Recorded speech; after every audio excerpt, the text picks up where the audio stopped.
A lot of people use I love you as a way to say I should be able to do what I want to you or say what I want to you uh, because I love you. And so you can't tell me not to pray for you. You can't tell me not to um, call you this name or that name because I love you. Because, yeah, so I don't know. Love is very subjective and it's not necessarily automatically a real feeling. Hold on. Thank you. Let me block beer for sale. Okay. Yeah, it's people say they love you, and it's more so a declaration of I don't know. It's more so a declaration of ownership in so many ways. And then some people say they love you, and they mean it as I respect you. I respect your life. I value your life. So I don't know. It's with you saying I can love you and I don't have to know you. That's concerning for me. You, that's concerning. I don't know. I don't really like love people that way if I don't really know them. It seems kind of weird. Yeah, that's why I think it has like a different. I don't think we as a society actually know what love is or how to define it. I think it has conditions, although people keep saying love is unconditional. Um, and so when I tell people who are trying to say, "Hey, I love you," that's why I'm trying to give you Jesus. And I say, "Well, you don't know me, right? For you to say that you love me and expect that you can cross my boundary with this Jesus or with trying to pray for me." And then they say, "Well, you tell people you love them at the end of the line." And every time they say that to me, I say they know exactly who I'm talking to, though. Everybody, when I say I love y'all at the end of the live, they know who I'm talking to, and I say it because I mean it, right? And these are people who know me. They know, they respect my boundaries, right? Um, I respect their boundaries. I know them, uh, and we respect life, and that's how I mean it. When I say that I love y'all, I'm not saying it like I love somebody who I will have an intimate relationship with, or how I would love my mother, or how I would love my sisters, or my children. I think it's different, and I don't think myself or society as a whole. I don't think we've actually figured out what love really is. I think it's just too complicated of a it's too complicated of a thing for it to be that simple of a term. Yeah, it's a very yeah. You're right. It's a super complicated emotion. I think you're right in that when a Christian says that they love you and they don't know you, it's more kind of like a manipulation tactic. Hmm. And it feels like a curse word when they say it in response to them pushing past a boundary. It doesn't feel like love. It feels like mental abuse. It feels like a like fuck you. I can do what I want. Like an ego boost. It's tainted, right? It doesn't feel it. The love should make you feel comforted. It should make you feel wanted. It should make you feel respected, heard, right? Safe, guided, um, nurtured, right? Uh, it shouldn't make you feel unsafe. It shouldn't create anxiety in you, and it shouldn't create emotions that would cause you to sin against yourself. Does that make sense? Yeah, yeah. I and Yeah. I really appreciate like this whole group because I really grew up with a warped perspective on what loving somebody actually was. And I would say stuff like, I love you even though I don't know you and I'm praying for you. And I didn't really like actually love those people in a way that was meaningful to me. I just spouted what I was taught and I disrespected people's boundaries and was, typical Christian. And I don't really feel like I got a true sense of what love is because I feel like Christians are some of the least loving people that exist. And so if I grew up only trusting Christians and only trusting their kind of love, I don't know, like I'm still learning how to branch out and speak to non-Christians and defining what love is because their love is a completely different love. Yeah, like kind of like the Tucker Carlson type love. Did y'all see the video of him at a MAGA rally, and he's talking about parents who have children that come home. I mean, children like he's like if your 2 year old takes his diaper off and smashes his diaper on the wall and you don't say anything. Your son lights up a doobie at the breakfast table and you don't say anything. Your daughter goes to her room and says, "I hate you, Dad," and throws up the middle finger and you don't say anything. And he's like, at some point, Daddy has to come home. And he's like, and Daddy's vengeful, right? Daddy's angry. And then he goes, and Daddy goes to that little girl and says, "You've been a bad little girl. And I'm going to give you a vengeful spanking." Like that to Carlson and that to all of those people that were in that, at that rally, right? As MAGA Christians thought that that was okay, right? And anybody could see one that he chose to say the little girl, right? Right. You know what I'm saying? Uh, Um, out of all the things that he named, it's multiple things. So give me time to get there because it is creepy as fuck. But my ass be analyzing some shit. But out of all the things, right, the three things that he named, a child taking their shitty diaper and smearing it on the wall. So he's willing to like overlook shit. He's willing to overlook things that would stink, right? Things that mhm. would be harmful to uh, the health of people in the house or health, to the Right. child. You know what I'm saying? He's willing Right. to overlook the big shit. He's overlooking shit, whether it's big or small. And then when the next one was, your son at the table and rolling up a doobie at the table, right? Mhm. He's willing to overlook the brugs, right? The the things that would, at that young of an age be Right. detrimental to a young mind, right? He's willing to overlook all of that. But how dare the daughter say, "I hate you, Dad," and slam her door? You know how many That's the kids one have that he said they hate chose. their parents? Exactly.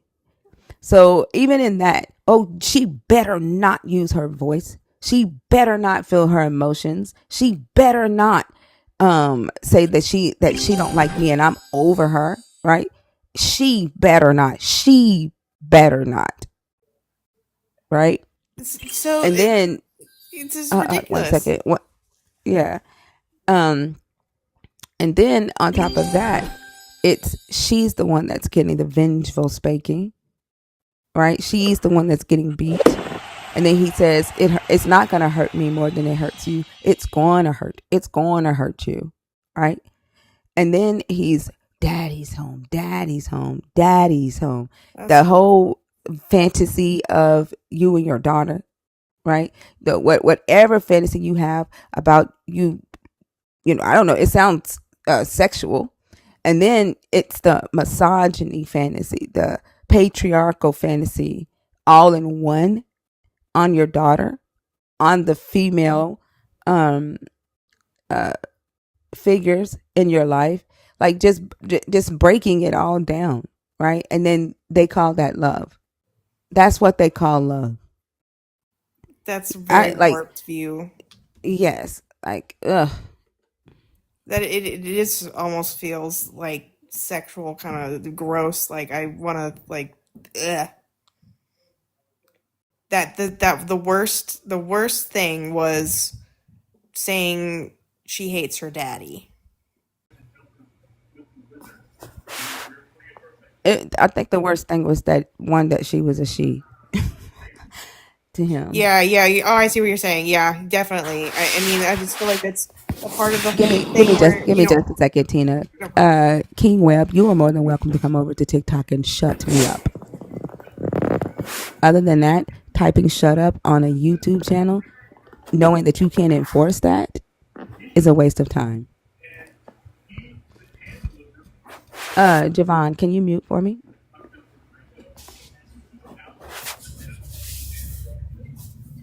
Jav, I'm sorry, not Javon. Jav, Have, what's your name? Oh, I'm sorry. I Okay, didn't mean to. okay, no worries. I'll take you down. Have a good night.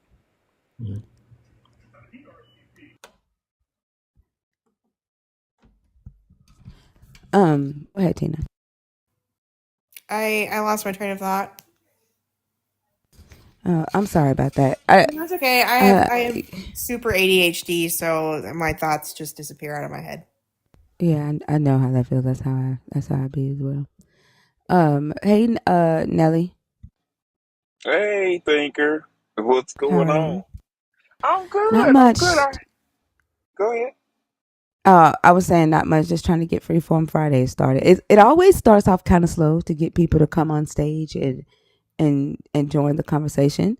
Uh, have you been on a Freeform Friday before? Well, it's been a while for me, so yeah. But I mean, I'm always listening. Because I be driving a lot at night. I took on this Amazon account, so now it's like I'm gone at night. I'm overnight, so I don't get a chance to engage as much as I'd like to. So I just sit and listen. Oh, okay. So I heard you Yeah. guys talking about love and stuff. I said, "Oh, I started to get on here and say, I love you, thinker." But I believe it from you, right? Right, right. Like we've had many conversations, right? Oh, absolutely. Um, yeah, and you've never crossed a boundary. You've always been respectful, right? You've expressed that love throughout, your actions as far as you could, because with our interactions. So there's no reason that I would say I know you don't, Nelly. I know. I was, Yeah. Oh, I that's was so actually, sweet. I was actually just because y'all was talking about it and stuff, and people saying that kind of stuff. I started to just burst in and say that, but I said, no, I'm not gonna be sarcastic. But yeah, yeah. So I got a little time now.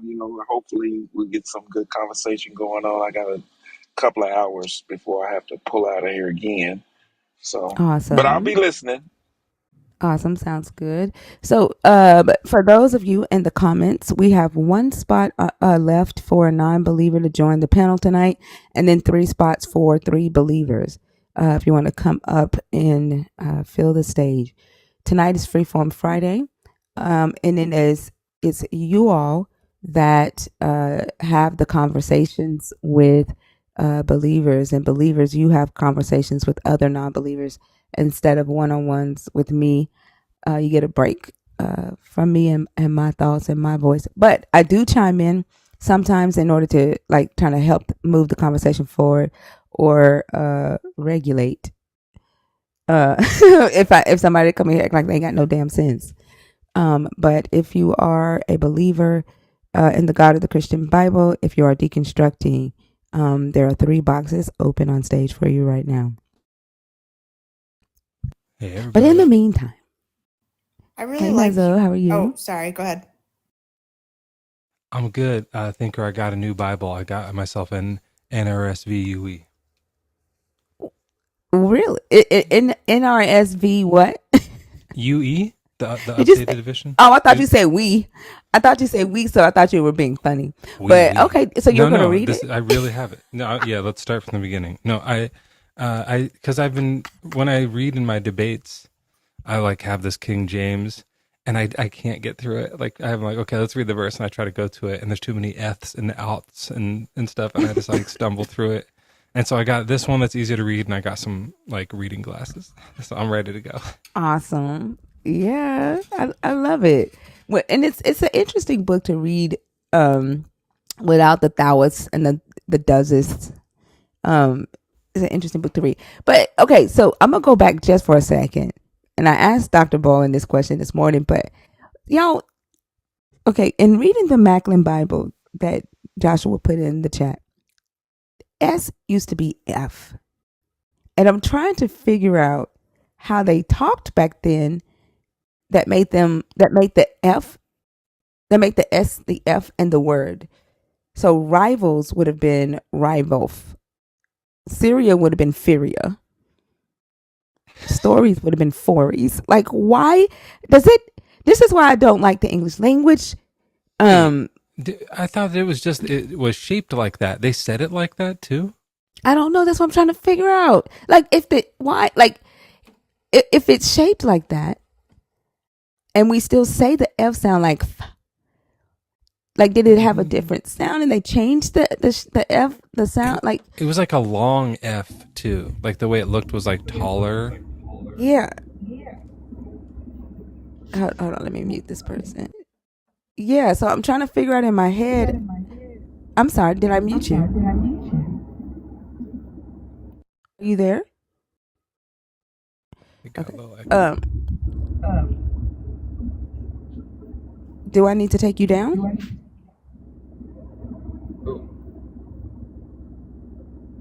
Hello? Hello? Yes. Did you join on purpose? Oh, yeah.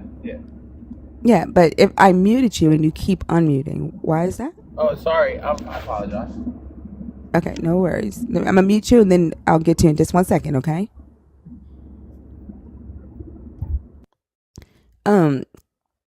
What was I saying? Yeah, I'm trying to figure out how it sounded. And why the F. That's what it's just gonna break my brain until I've figured that out. Hanji's saying to think Monty Python, but like, do you mean like Monty Python? Like Holy Grail? Like, did they talk like that? I don't remember that. I still don't know how it would sound. Let's just try it tonight. For the rest of the night, all of our S's are F's. And let's just see how it goes. That's going to be good. Oh my gosh. What if you have to say the word like, that sucks? That fucks. That fucks. That fucks. I like that. That fucks for foe. Damn, that actually does. It kind of hits. You are defining the English language better than most. Oh my gosh. It's interesting to learn how it evolved over time, because when you read even the Geneva Bible, the letters and the spelling, it's just completely different, and the letters that are put in place of the letters that we know today, it's like, why did that letter belong there then? And what was the thing sound? where the A and the E are smashed together?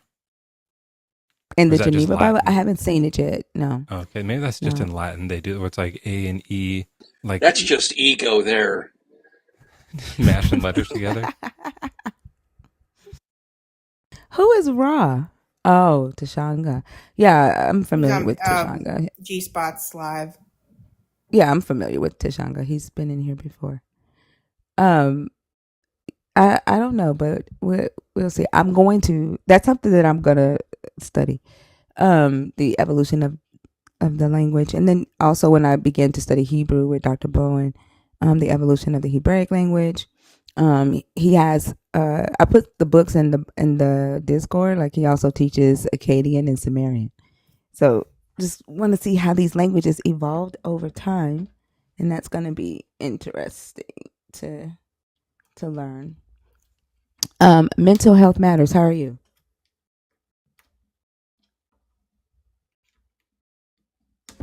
Mental health matters. Whiskey, go away. Mental health matters. Yeah, sorry, I had to unmute. That's okay. How are you? Oh, good. I've been I just That's got good. off work. Did you say happy? Yeah, I just got off work. That's good. Now, rarely do people get on this stage and say I'm happy. Not rarely, never. I like that. That's good. Yeah, I think are you doing the thing that TikTok hates for people to do while they're online? Oh no, I just pulled into my driveway. Okay, cool. And so are you a believer? Are you deconstructing? Or are you an atheist? I've been deconstructing for about 2 years now. Okay. So deconstructing. Do you still have a belief in the God of the Bible, or are you more so leaning towards not believing in the God? More leaning towards not believing in God. Okay. So right now we already have 3 people on stage. That's filling the box for the non-believers. So I do have to bring you down so we can fill that box with the Yeah, believers. I can step down and let him stay because I would like for him to, participate if he's, Okay. considering. I can step down. Okay. All right. Thank you, Tina. And when another box opens up, feel free to come back up. Okay. Mm-hmm. All right. Tashanga, hey, how are you? Hey, how you doing? I'm doing good. I might as well just go ahead and step down. I'm definitely not a believer. I thought you were a believer. No, I'm not. Oh, okay. What was the contention before? Are Contention? you a yeah? I remember us disagreeing about something Oh regard. no, Was no, it no. the Yeah, I came on one particular time where I was talking about my relationship, and you had like a whole. That was a whole another thing. It yeah? was No, I'm about not it talking was about about that. people. Yeah. Oh, No, we no, didn't no. I'm have not any talking other about that. contention other than that. Other than that, I just at one point I had came on to one of your lives where one of the one of your guests, she was a believer, and I think she was pretty much she was doing a good job. Let's put it like that. When you had the questions for her and things, and I was just basically saying that I agreed with her on that particular night. That's the only time that you and I had contention. Oh, okay. I thought you were a believer. I didn't know. And so you're atheist? Is that what you No, I'm said? not an atheist. I'm a seeker basically. I definitely don't classify myself as an atheist, but I'm not believe I deconstructed a long time ago Okay. before before TikTok. Okay. All right. Well, thank you for coming up. If a box opens up for a non-believer, feel free to re-request. Okay.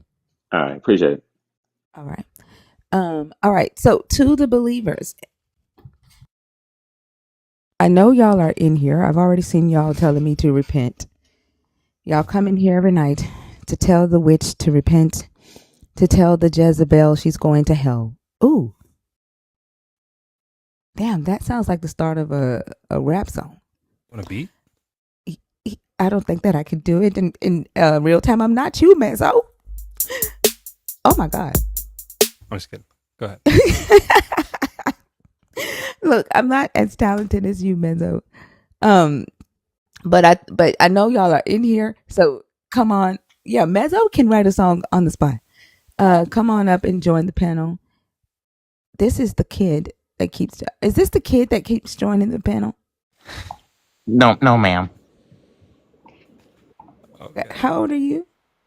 I'm 23. No, no. Gonna That have to ask for some ID. No, he is. I've seen his videos. He's definitely old enough. this is Oso's ass. This What? is Oso. Huh? This is Oh Oso. my gosh. This is Oso. Who's that? I knew that looked familiar. This is Oso. I Huh? think it's This is Oso's this is son. this is yeah. Yeah, Yeah. that guy. No, he's my dad. Theodore, worry about yourself. Do you have kids, Theodore?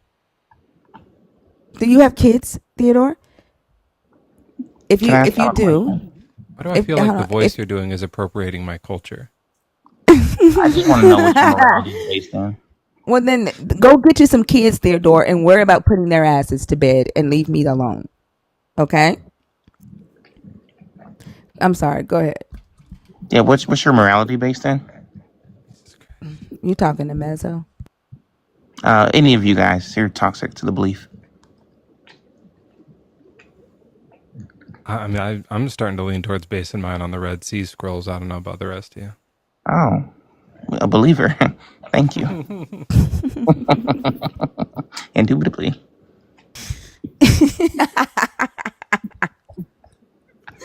Oh my gosh.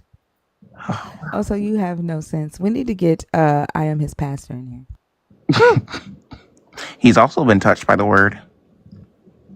I think y'all are best friends. I think y'all are best friends, and both of y'all harass me on this app every goddamn day. Oh, they got so This nasty in is his my life. first time talking to you, so No, it's not. You've been in here before. no, this You've is my been in first here. time. Yeah, no, it's not. Trust me. You've been in here before, Trust begging me. to come up on stage. No.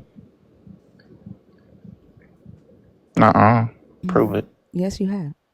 You have. You and I am his pastor. Both of y'all are y'all are nerve wracking. Do you know that? I don't know what you mean. I'm just a believer, ma'am. Yeah, I know what you are. You don't have to keep telling me that. So then why don't I you know believe? exactly what you are. Can you guys hear me? What? Yes, we can hear you. How old are you? Yeah, we're gonna go in jacuzzi. Wow. Nice. Totally. So I think that's a kid. I can't. I can't. That's weird. But what did you say? Oh, I was just asking about how, why are you so upset with God? I'm not upset. I'm not upset with the God. What makes you think I am? Just because like you guys spend your whole life talking about God and like obviously you believe, but you're mad because you don't want to worship or something. No, I don't spend my whole life talking about the God. I spend a live. There's a difference between life and live. I create a live talking about the beliefs in the God. Why do I feel like the third prompt here is about Yahushua? It does kind of speak on that. Can I expound? Your imperfections abound. Yes, but also, I can do anything through him who strengthens me. Strengthens you? Yes. You're supposed to say Frank-thins tonight. Oh, is that something that I'm confused? S's or F's tonight. You missed the beginning. That's all. Oh, yeah, I like to take the word seriously. Clearly. Okay. Who's this guy? I'm sorry, host. Who's this guy? I'll ask him. He right there on the stage with you. Why are you asking me that? What's your name? Yeah, she not my mama. What are you doing? I'm right here. No, what's your Why? name? The name's on my picture. Look right above you. So when I go to Father, he's gonna recognize you as Mrs. Oh, Methuselah. I saw you follow me. Don't act like you don't. I know you've been I looking don't at my follow you, my sir. If videos. I did, it was an accident. It was Satan. I'm sorry. Are there any believers in the comments that want to come up and get a conversation started? What are you doing? I'm having oatmeal. Are you like swimming in it? You get in the jacuzzi with oatmeal. Yeah. Like what? Look, are we here to socialize or are we here to get into the word? Okay, let's I get don't to know. the word. Your believer friend. Yeah, your believer friends are scared. They're scared to come up on stage. Like, why is Guys, that? put on that Why full do armor and join me. why do y'all claim? Why do y'all claim to have like power? Right?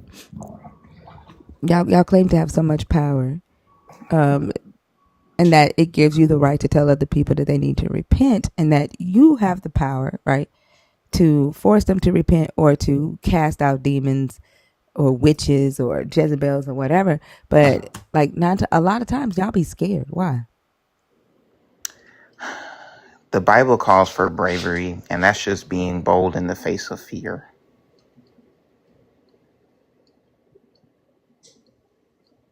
Bold being, what, say that again? The Bible calls for bravery, and that's just being bold in the face of fear. That's why we got to put on the the breastplate of righteousness.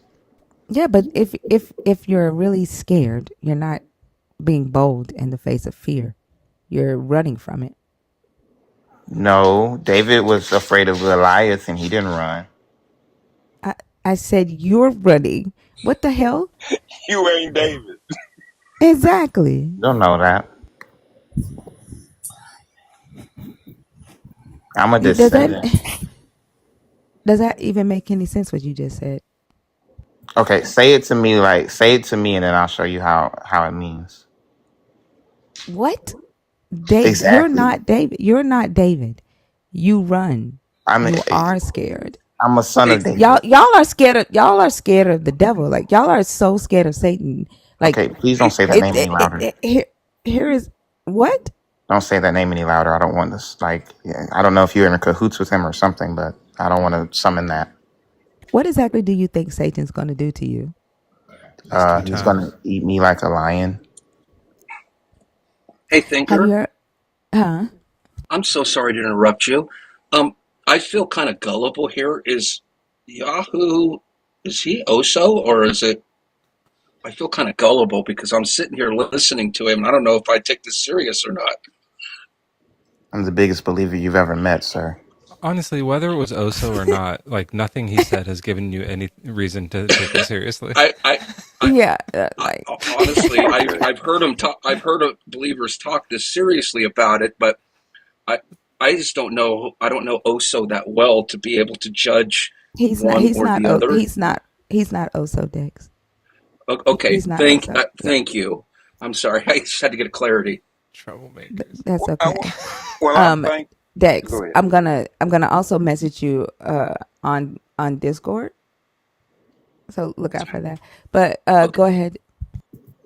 In the beginning, God created the heavens and the earth. False. Okay, that's fine. I think we all know what the Bible say. Uh, my question to you, Mr. Revenge, is this: since you say you're the biggest believer on Yahushuas. earth, Say his name. you say who? Yahushuas. Okay, excuse me. I'm sorry, Yahushua was. Bless you. Um, and since you're the biggest believer and everything, maybe you can answer and clarify something for me. Mm-hmm. Can you tell me where Christianity come from? Ethiopia.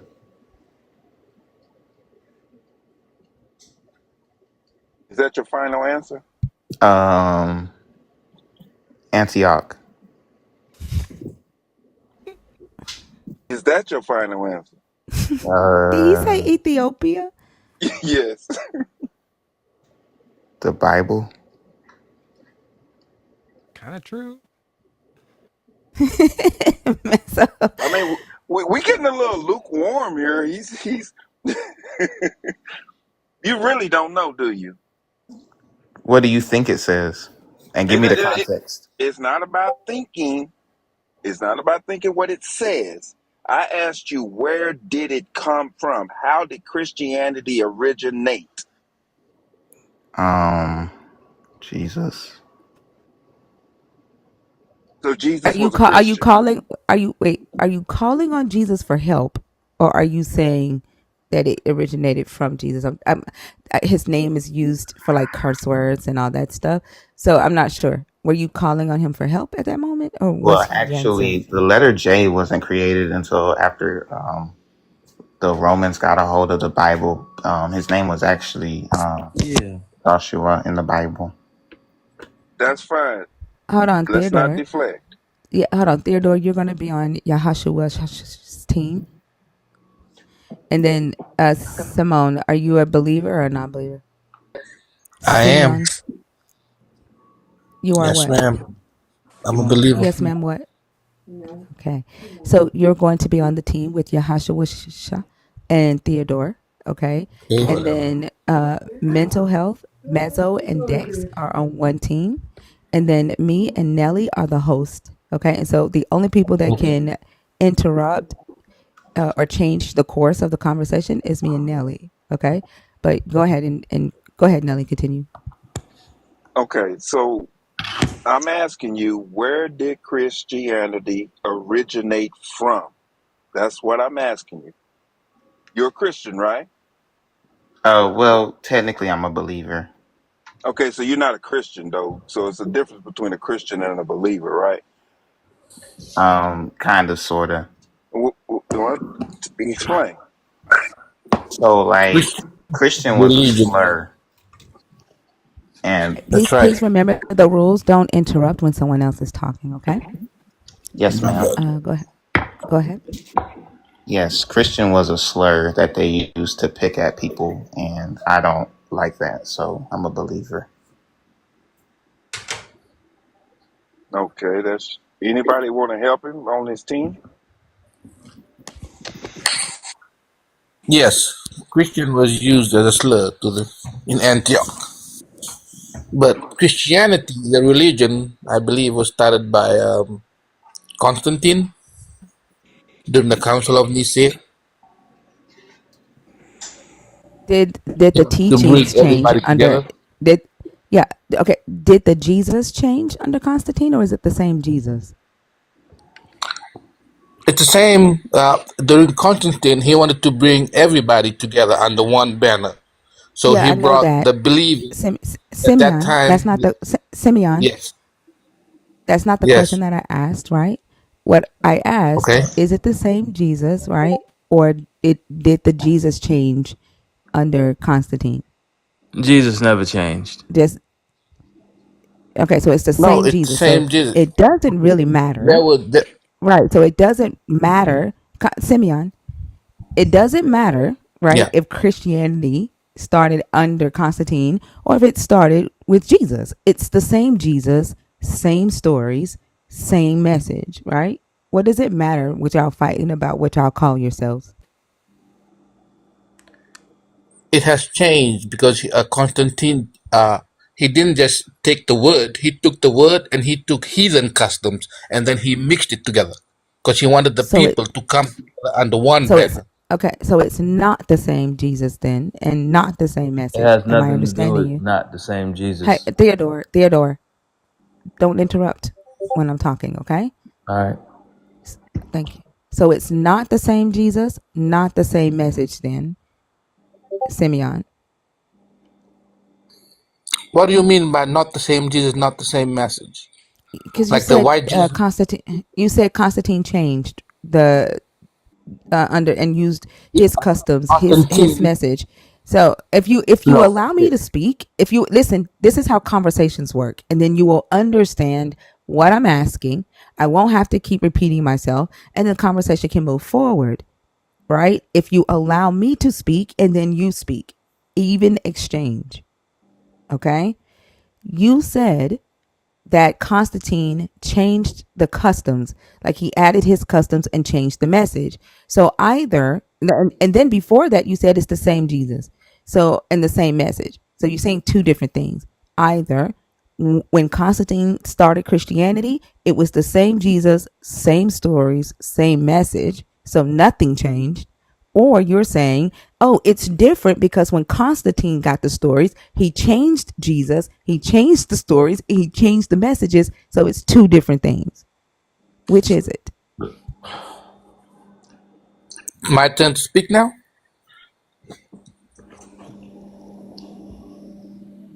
Am I on now? I think she done talking. Okay. Okay. So this is what I was trying to explain. During that time, there were different types of people. The Roman is like a melting pot, like how America is. So there were believers who believe in Jesus and all this, and they were being crucified at that time. And there were heathens who believe in Roman customs, in all this Greek, all these other heathen ways that they were doing. So under Constantine, he took these two and then he joined them together. That's how we have Christmas, Easter. This nothing to do with the Bible, but it's all mixed together in Christianity. Okay, hold on. Simeon, just one moment. Theodore and Yahushua, did your teammate answer my question? I think he did a good job. So then what was the answer to my question? Your No, question was yeah, what was the answer to the question that Well, I let me get asked your you. question straight first to see if I can answer the question properly. You asked, Wait, I don't want you to answer the question properly. I want you to tell me what the answer was based on what Simeon said. he was trying to tell you that Jesus never changed, and that that was the basics of the question. You asked was it a different Jesus. He explained to you what Christianity was, and you can't, because the original Christian, or what Christianity is not what we have today. That is not the true. I would say the followers, disciples of Jesus. That wouldn't be what he started. Yeah, Yes. do you understand my question that I asked your teammate? Yes, you asked if it was a different Jesus teachings, and I think that it's a relationship, and so that didn't change, but they added stuff to the practice. So I'm going to repeat my question to all three of you again. Okay. Okay. Okay. You all fight about whether to call yourself Christians or not because you say Christianity was a slur. Okay. My question to you is, if Jesus did not change, right? If if it's the same Jesus, right? The same stories, the same message, pre-Constantine, post-Constantine, what does it matter what you call yourself? Is it the same Jesus before Constantine? And is it the same Jesus after Constantine? I did not ask you about Christmas. Did not ask you about a relationship. I can give you an answer. That's what I asked. I have one after him. The answer is simple. Yes, it's the same Jesus. Yes, it changed. No, yes, it's the same Jesus pre-Constantine as before Constantine, or Okay. post-Constantine. Okay, 1 second. Yahashua, is it the same Jesus? So yes, the message is the same, but the reason I don't call myself a Christian is because I I don't want you to go into that right now. okay. So same Jesus before Constantine, same message, same Jesus after, correct? Yes. Yes. Okay. Simeon, do you agree with your teammates? I do. Okay. Amen. All right. Therefore, I'm going to say this again. What does it matter what you call yourselves if it's the same Jesus? What does it matter that Christianity started after Constantine if it's the same Jesus, the same message, the same stories? Okay. Can I answer that question? Yes. Go Okay. ahead. Well, if Christ that we follow, if he is the goal, he sets the parameters, and he never called it Christianity. So I'm trying to understand why, when we say that, we try to explain to you where Christianity came from and how it came to be, or the name, then what is the problem with you really understanding where we're coming from? Because Christ never called it The Christianity. question is, what does it Jesus never matter? called it So, Christianity. do you call yourself what did Jesus call it? He didn't call it a religion, period. He, if you want to be, I mean, they were So the what did he call Israelites, it? the way. It was the Jesus way. called it the way. Give me the scripture where Jesus called it the way. Oh, it's all in the scripture in the Old Testament. No, The people, the show me where Israelites Jesus called is it the way, not. Theodore.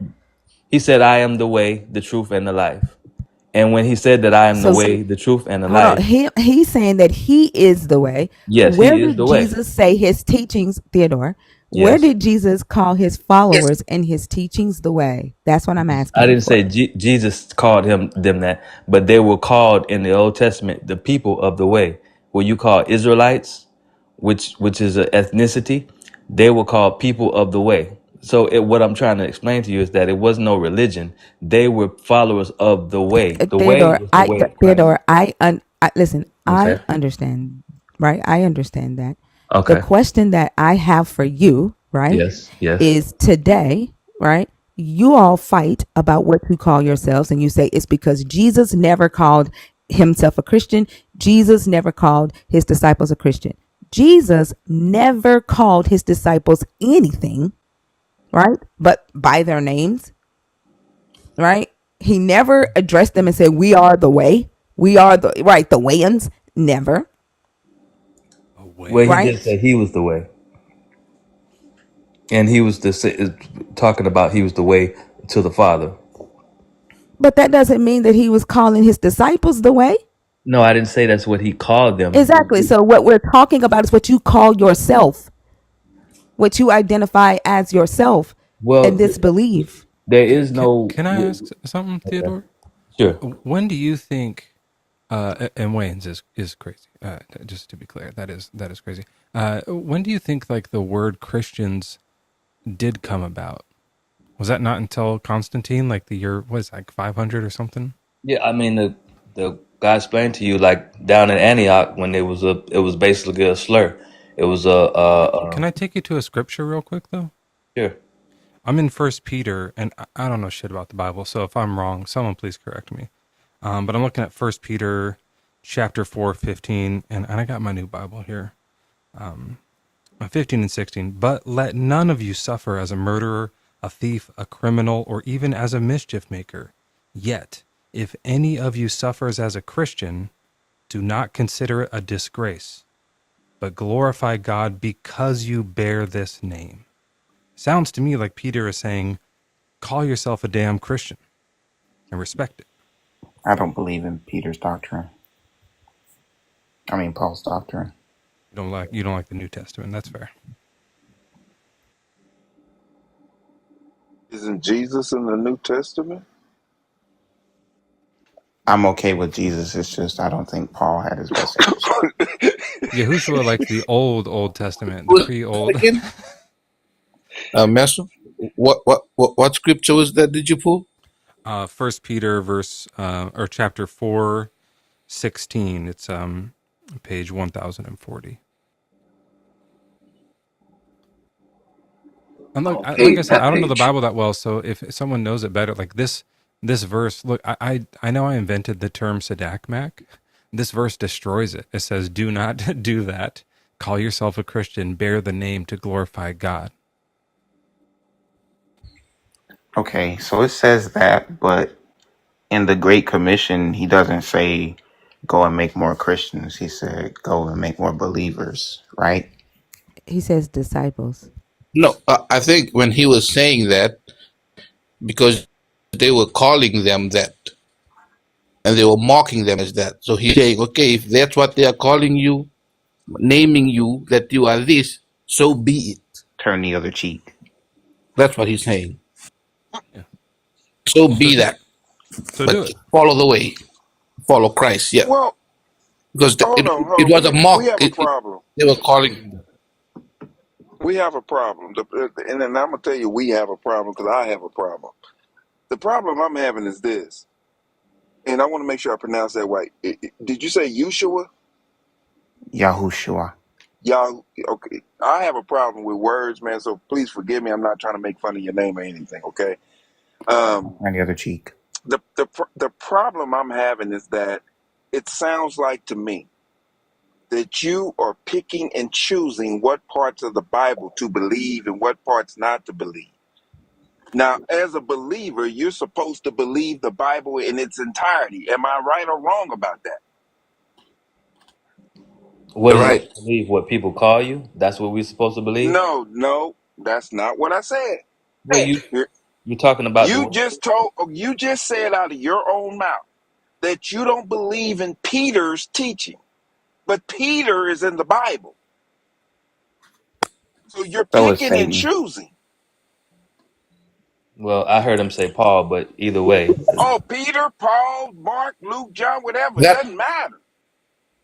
You said it out of your mouth. You said you don't follow that teaching. So how can you call yourself a believer if you're not believing what the Bible actually says in its entirety?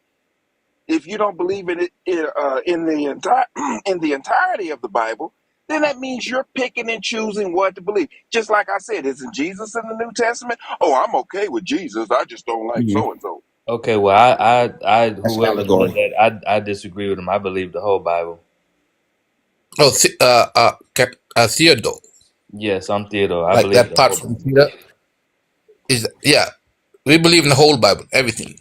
Yeah, And that verse from Peter, I think it was, he said, First Peter, what was it?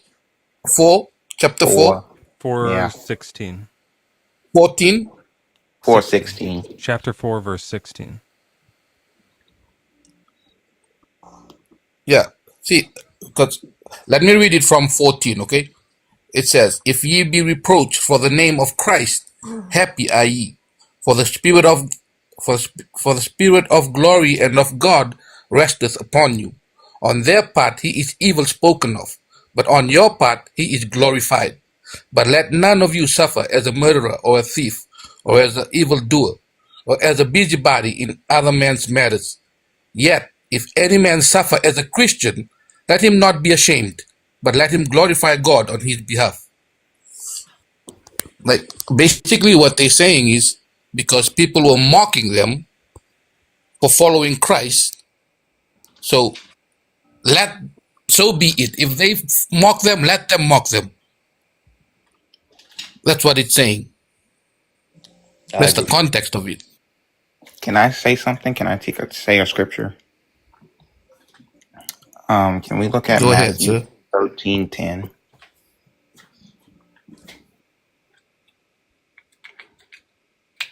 You want me to read it or are you going to do it? I can read it. It says, Then the disciples came and said to him, Why do you speak to them in parables? And he answered them and said, To you it has been given to know the secrets of the kingdom of heaven, but them it has not been given. It's almost time for that juice. For to him who has more will be given, and he will have an abundance, but from him who has not, even what he has will be taken away. This is Jesus saying that you have to have the secrets of the knowledge of the kingdom of God to get into heaven. So, what's a secret? I'm sorry. Is it almost time for the juice? Yeah, momentarily. Okay. Yahushua, I got a question. Is it based on what I asked? Well, I don't know. You said turn the other cheek. I was wondering what that meant. It's what Jesus said. Well, what does it mean? Let bygones be bygones. What does that mean to the other Christians? In what context? You said to turn the other cheek. Yeah, because he said he might mess my name up. Oh, okay. But yeah, if you don't know the secrets of the kingdom of heaven, then why would you be able to get in? That's what Jesus told his disciples. So you have to know things outside of what the parables and stuff is, because they were asking him why he was speaking in riddles. But if you know, then you know. Well, the secrets, it wasn't really secrets. He just, anytime he spoke about a secret, then if you keep reading the Bible, he would tell you what the secret was. So it wasn't a secret anymore. Well, Well, maybe you can answer this secret for me. Didn't didn't Jesus say that flesh and blood cannot enter the kingdom of heaven?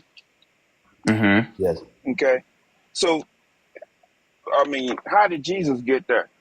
Wasn't he flesh and blood? At one Give point. me just a second. To the dude on Twitch, whatever your name is, Sai, like all 8 boxes are filled. So spamming the chat, let me up. It doesn't make sense for you to be doing when all 8 boxes are filled. Where are you going to go? Stop spamming the chat. Go ahead. So how did Jesus get there? Because when he rose in 3 days, it didn't say his spirit ascended to heaven. This says the tomb was empty. So that means the flesh, the blood, everything went up and ascended to heaven. But yet No. he says flesh and blood cannot enter the heaven. Can you Yes. answer that? Well, he had to take off his divinity to put on humanity, and so he did the reverse to go back up. And where are you getting this information from? Where does it say that he took off his divinity and put on humanity? Yes. In the Bible. I can look it up. Okay, yeah, look that up for me. Where he changed.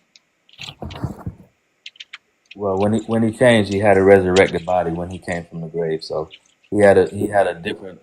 He was different than when he went up.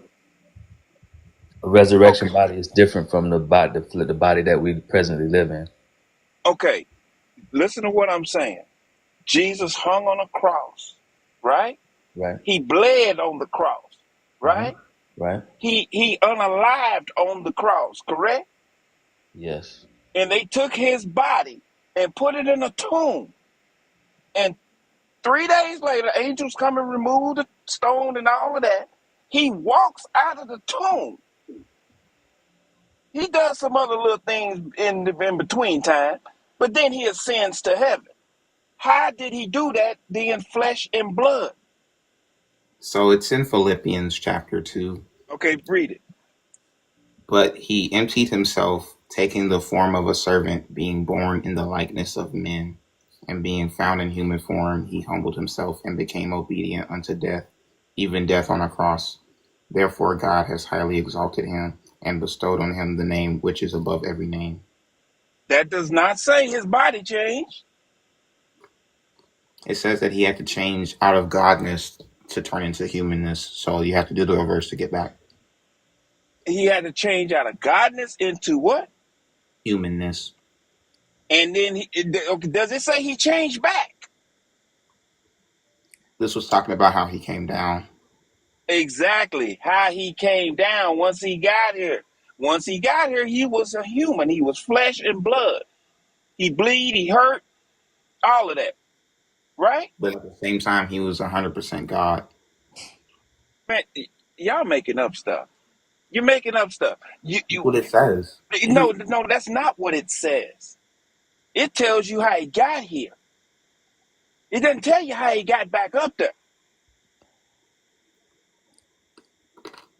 Well, I can tell you this, sir, that nobody can stand in front of the true God in human flesh form because you would die. How do you know that? Because it happened in the Bible. Oh, because it happened in about. Can you prove that? Oh yeah, That happened? yeah. It's when David. Before you go there, like don't even do it, because Paul and all his men were standing before Jesus, and neither of them died. Paul was standing. No, I said before the Yahweh, the God. Yahushua. Y'all are talking about Jesus. They're talking about Jesus. He asked that how could you go to heaven with the same body? That's what his question was. So if you're going to heaven, you're going to the Father. And so what I'm trying to Is say is, Jesus the Father? Is Jesus the Father? no, Jesus is not the Father. He's one So with the Jesus Father. is not God. Jesus, He's not God? he's one with the Father. Is Jesus God? No, Jesus Theodore, is not God the Father. did God come down? Did God incarnate in the body of Mary and become Jesus? No. The Son did. Okay, so That's the Jesus second. is okay. Hold on. So Jesus is not God. He's the Son of God. Jesus is the Son of God, which is I'm asking a very specific question. Jesus Jesus is is not God. God. God did not. God Jesus did is not get God. off of his throne. God didn't get off his throne, He didn't have to. right? And come and incarnate and die for your No. sins as his son. No, he Yeah, did not. He God sent didn't his. have to. He sent his Son. So Jesus is not God. I just want to make sure that I have 3 Christians on stage saying Jesus is Jesus is not God in the flesh. no. Jesus We'll is join in God. on that, and I'll agree. I think Jesus is also not God. So he is Jesus. God Hmm. Tina, Dex, do you because, guys agree as well? well, if you look at it, what it says, what I just read in Philippians, he said, hold on. Yeah, I just need like I don't even want to go through all that. Is Jesus God in the flesh? That's all I need to know. Yes or no? Yes. He's Yes. not. He's the only begotten Son. So we have Just two fine. Christians don't agree. Yehoshua, is Jesus God in the flesh? Yes. Okay, so two Christians say yes, one Christian say no. So to the two Christians that say yes, Jesus is God, right? That means that God, as Yahweh, right, got up off of his throne, incarnated in the body of Mary, became human, and became his own son, died for your sins, and went back to heaven as God. And I guess because you're a Trinitarian, recombined himself with the other two, with the Father and the like. This, he became the Son, and then they were a Trinity or something like that. Well, you But you Oh, I see either why you're way, Jesus confused. is God. I see yes. why you're confused. So you know how like so like my name is Samuel, right? But if I have a son and I name him also Samuel, he can be Junior or Samuel. Oh, So it's the same name, but it's like the father and the son. oh my God. Are Wow. there things? Did Are you there think about things? that before you said it? What Do do you you know what the mean? fun thing is when Jesus is God and when you take that belief is then I get to go back to like the entire Old Testament and do one of my favorite things, which is put the word Jesus in every time where it says God. And it should still make sense. So I can say, at midnight, Jesus struck down all the firstborn in the land of Egypt. And that has to be fine with you guys because we're not going to dead name Jesus. Yes, that's fine with me. Well, the people in the Old Testament understood exactly who Jesus said he was. He said that they were going to crucify. They were trying to kill him because of the fact that he said that he was God.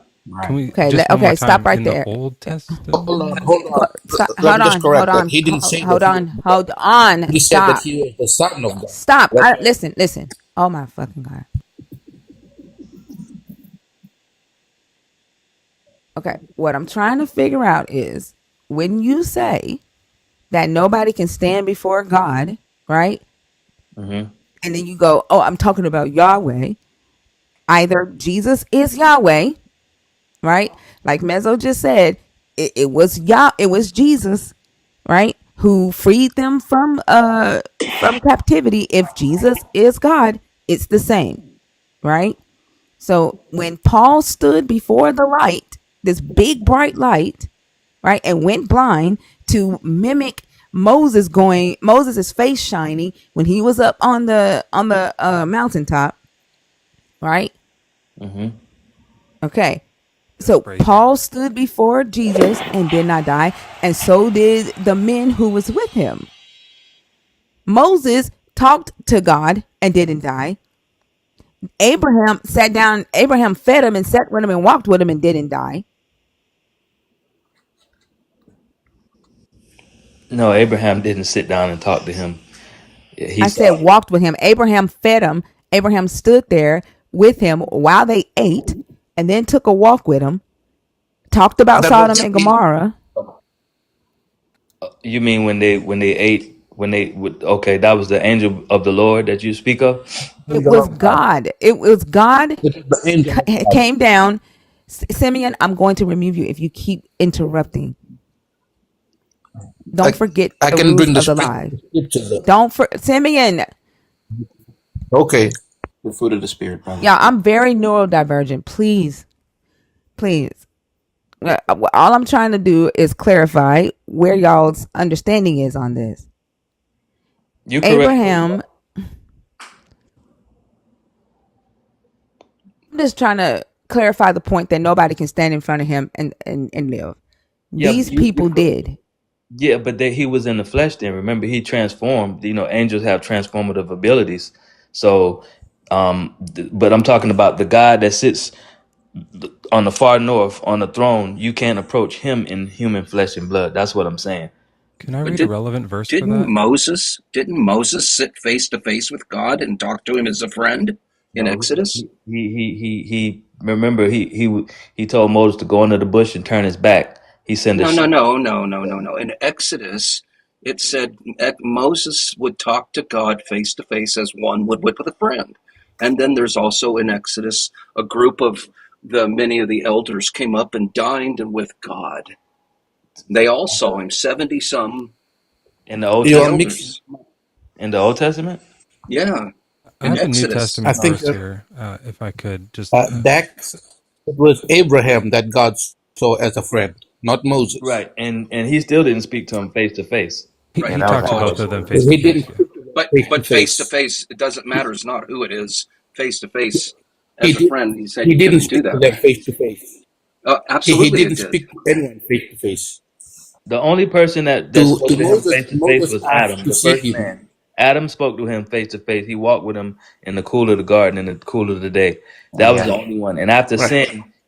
sin, that could happen no more because we were in Right. these bodies that we live in. Called, It was actually Moses, and it was in Exodus 33, chapter 11. you can read it. Okay. Thus the Lord used to speak to Moses face to face as one speaks to a friend. Then he would return to camp. But his young assistant Joshua, son of Nun, would not leave the tent. It wasn't. It wasn't. It wasn't. When you say face to face or whatever the translation is, That's what the Bible says. well, it What wasn't verse God was in that? person. It wasn't God in a person because he That's couldn't what it says. What verse was Those are that? the exact words. face to face is Thus not a the good. Lord used to, or we'll do what Mezzo did. Thus Jesus used to speak to Moses face to face as one speaks to a friend. Jesus. But remember, Moses also asked God to see him in his face, and God said that he couldn't. So God had Exactly. to turn Well, his back so Moses could see his back. Yeah, he wouldn't you sent his consider that power. a contradiction then? No, No. because it used the word as a man, right? So that just means that it's like It not a says as real one thing that speaks to a happened. friend. Right.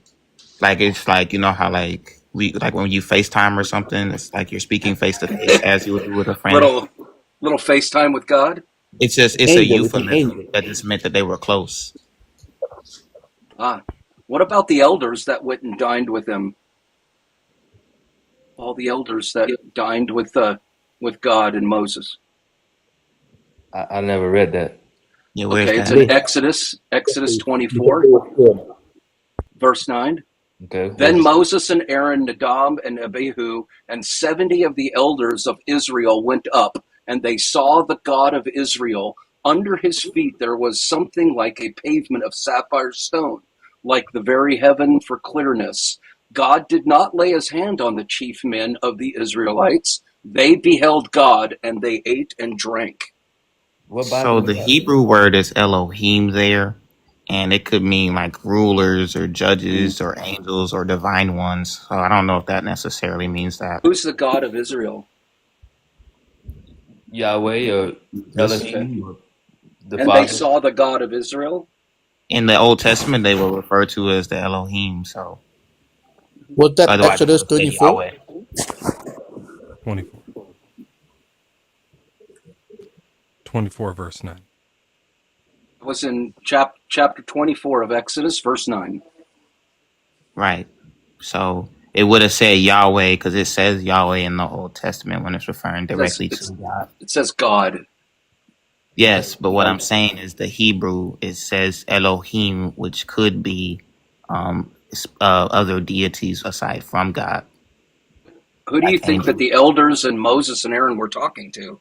Well, certainly not Yahweh because it then would be face to face, and that's not how it works. Oh, I'm just reading the text out of your book, man. I'm just saying. And it clearly says differently than what you're interpreting it. Simeon and Theodore, what do you think? Do you think this was a second God from the Old Testament? Can you read the whole?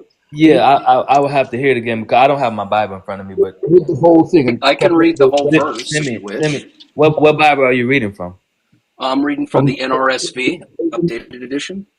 Okay, can you read it from the King James? Yeah, stand by. Let me change it to King James right now for you. You're on the computer. You're all quick. Okay, the King I'm James here Version flipping pages. says, Then went up Moses and Aaron and Nadab and Abihu and 70 of the elders of Israel, and they saw the God of Israel, and there was under his feet as if it were paved work of sapphire stone, and as it were the body of heaven in his clearness. And upon the nobles of the children of Israel he laid not his hand. Also they saw God and did not eat and did eat and drink. My apologies. Man, it's even worse than like it's much more Going. clear in the King James. They saw. Keep going. Yeah. You gotta keep going. What's Yeah, that? You have the to finish that. representatives. You have to finish that. Let me finish that. Verse 12. And the Lord said unto Moses, come up to me into the mount, and be there, and I will give thee tables of stones, and a law and commandment which I have written, that thou mayest teach them. And Moses rose up, and his minister Joshua. And Okay, Moses went up into the mount of God, and he said unto the elders, okay, okay. tarry ye here for us, until we come again unto you. Yeah. And behold, Aaron and Hur are with you. If How any far are we man gonna have go? any merit, Okay. We need to stop you right there, let, please. you have to read the whole You thing, are. It doesn't because matter the about mountain reading the was whole covered thing. with. No, what you're doing is you're deflecting from what it actually says.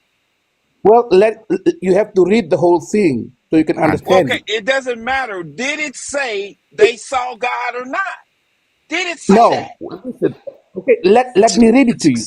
Has And That's anyone Moses seen exactly went what God up it face to into the says. face? mount, Okay, and the stop. cloud covered the mount, and the Simeon, hold glory on. of Lord abode amount, Simeon, and the hold on, cloud hold on, covered hold on. it But 6 hey, days. Simeon, Somebody mute. You're Simeon, still deflecting. Hit him, Mezzo, again. has anyone seen Are there God any face to mods in here face? with muting power? No, I don't. If I did, you would have seen it light up. Oh my god. Trust me. Yeah, Lala and Dudette are not here tonight. So if you are a mod with muting power, can y'all help me man the stage? Because like I'm getting overstimulated with all the talking over. I honestly can't take it. So please y'all remember to talk one at a time. Okay, and Thank you. Go ahead. hold on, Leds, whoever you are, Leds, I'm not angry. I don't know why you think I'm angry. I'm not angry. Go ahead. I don't think anyone's angry. I think we're just trying to like get like a kind of clear answer. So Yeah. Simeon, before we go reading 100 verses, No. do you You think have that to read. anyone has seen God face to face or not? No. No. No. Can I read a like much more clear verse than this even that we don't have to jump Can I around just for? finish that so you guys can understand the context of what it was saying? You Do it for cannot this just other run with one. a little bit. Do the context for this other one because it's a bit more clear to what you just said. This is back in Okay. Genesis with we're talking about Jacob. So in Genesis Okay. 32, 30, he says, it says, so Jacob called the place Peniel, saying, "For I have seen God face to face, yet my life is preserved." Perfect. Do you So know do you what a think, pineal gland is? girl? I'm serious. What? See, This is allegory. see, that's what I'm talking about. There we go again. You're picking and choosing what's allegory, what's a metaphor, and what's actually happening. No, you can't do that. If you're not going to take the scripture for what it actually says, and you want to make up your own mind because you have this in your head as a belief that no one has ever seen God, but yet there's two verses in there saying there's plenty of people that seen God, but you don't want to accept that. All because one verse said, if you look up on God's face, da da da da da. I mean, do you actually hear yourself? So what do you think now, Simeon? Jacob said, "I saw God face to face." They wrestled. That was an angel of God. So he was lying. No, it was an angel of God. Where does it say it was an angel All of these God? angels, all these angels, they are all spirits of God. That ain't what it says, man. God doesn't come down, but that's the understanding of it. No, that's Because not. No, no, no, because no, if no, you no. read the That's your Bible, no. That's okay, your hold on, let understanding me of it. explain. Okay, let me explain it. If you read the Bible, you cannot just read from one, like two verses, and you think and you want to run with that. All right, I'll Because the go back a Bible little actually bit. says you have to pick from a little from over here, a little from over there, then you have to put them together. Hmm. And those Okay. kind of understanding, he give it to only his believers. So he never wrestled God, right? No. He never wrestled God. That's the Okay, angel of God. and So in when another verse, they never saw God, right? They never saw God. Do Okay, you so guys they're lying. believe? Okay, Can I that's ask you something? Do you believe so this book Jesus of was from the riddles beginning? and like confusion here was like written this way just to like to muddle everything up and make it as complicated as possible so that it'd be harder to believe? Or why would they make everything so like lie sounding? No one It's can believe the Bible except for the Israelites. Wait, no one can believe the Bible. Just that's you can stop right there. Except So for the Israelites. Only the okay, Israelites can understand the true nature of the Bible because it was given to them. then why do you believe it? Because I believe that I am an Israelite. Are you like a Hebrew Israelite? No, I'm from Fiji. I believe we in Fiji, we believe we are from the tribe of Naphtali. Do you have like bloodline traces back to the Israelites, Our our our our our or our oral our oral you just stories. kind of assume you are? No, our oral story, What's so your you're our like a 23andMe say? oral history. Yeah, so the you're oral. You like do a cheek swab on your oral and you send it back, and it tells you that you're not a Hebrew. Shabbat ben Elohim. You're terrible, Bezo. You're terrible. You guys believe in DNA testing no. for ethnicity? I was just gonna say. I thought maybe you was a distant cousin or something. I mean, you were an Israelite, but you're not a Hebrew Israelite. You a different type of Israelite. Can you show me I that read the different Bible. type of Israelite in the Bible besides a Hebrew Israelite? Can y'all There's show me only a an verse? Israelite. That Can y'all show me a verse where because it there's a lot says of that he was face to face with Yahweh and not Elohim? what Not was that? Elohim. Can y'all show me a verse where it's talking about them being face to face with Yahweh and not Elohim? Yeah, Adam and Eve. But we established that Yeah, before. yeah, because I So need it is a lot going on, y'all. And please keep in mind, like the purpose is to have like a valuable conversation. I know we're having fun. I love having fun, but we're going in like 5,000 different directions right now. Like we're not on one topic. I have a Yeah, question. I'm way overstimulated. Like seriously, way overstimulated. Can I ask a question? Yeah, go ahead. Okay.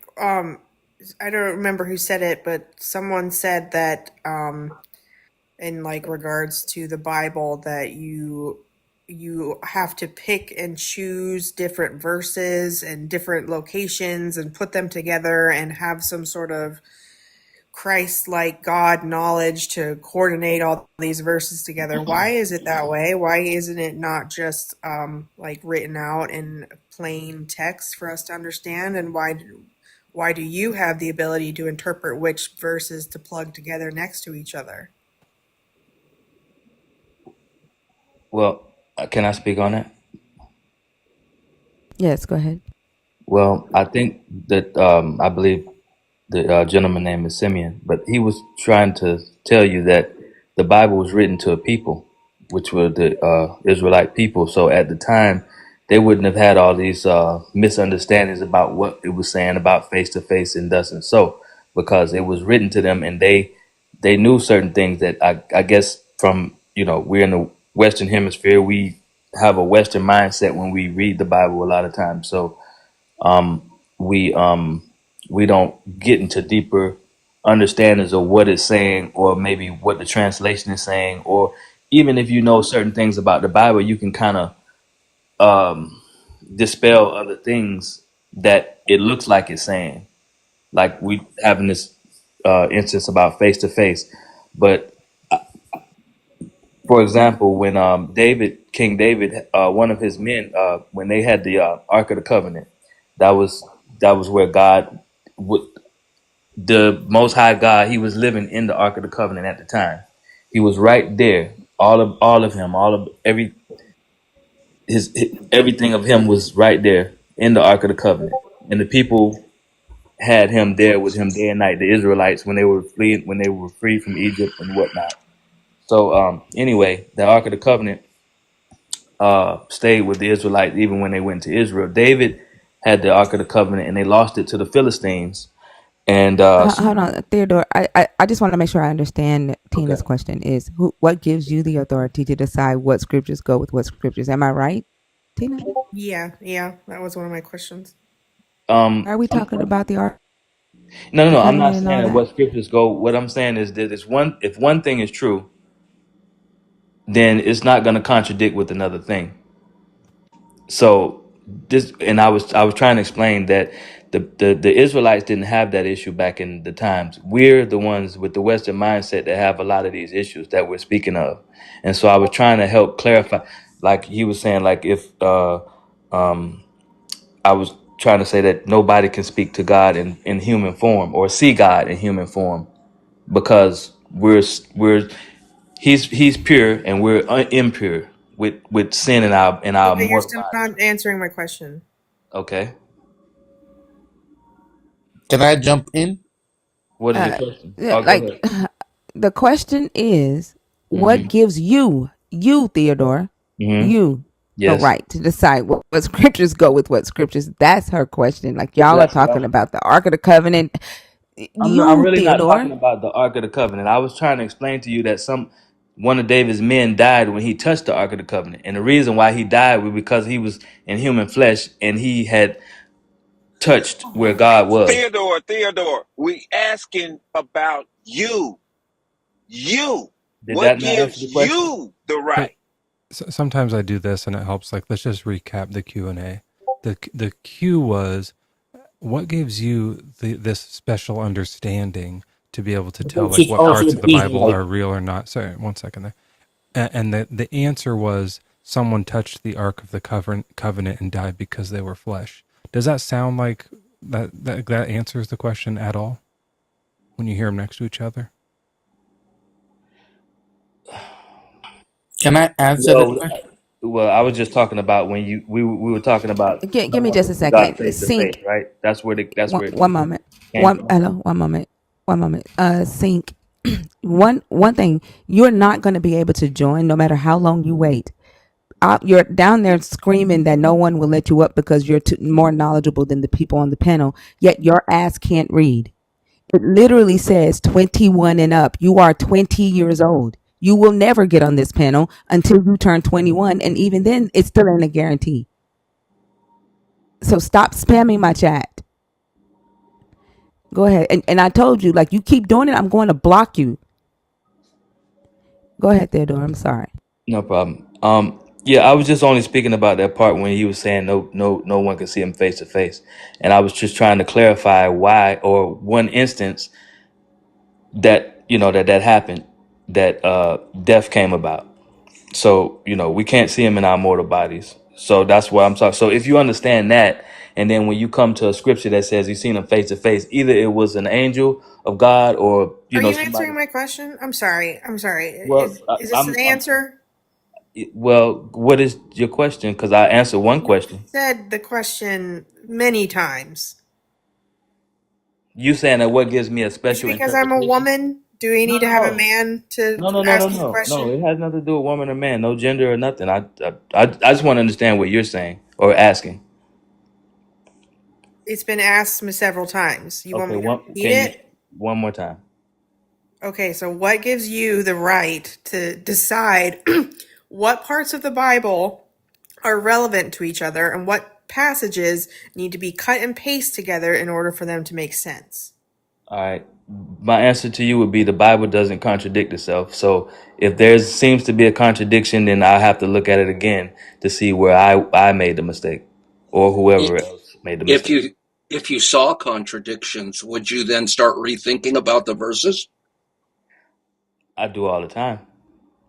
I'm not perfect, and I don't get it right the Uh, first time. There's if certain things that I used to believe that now I don't believe because I've learned better.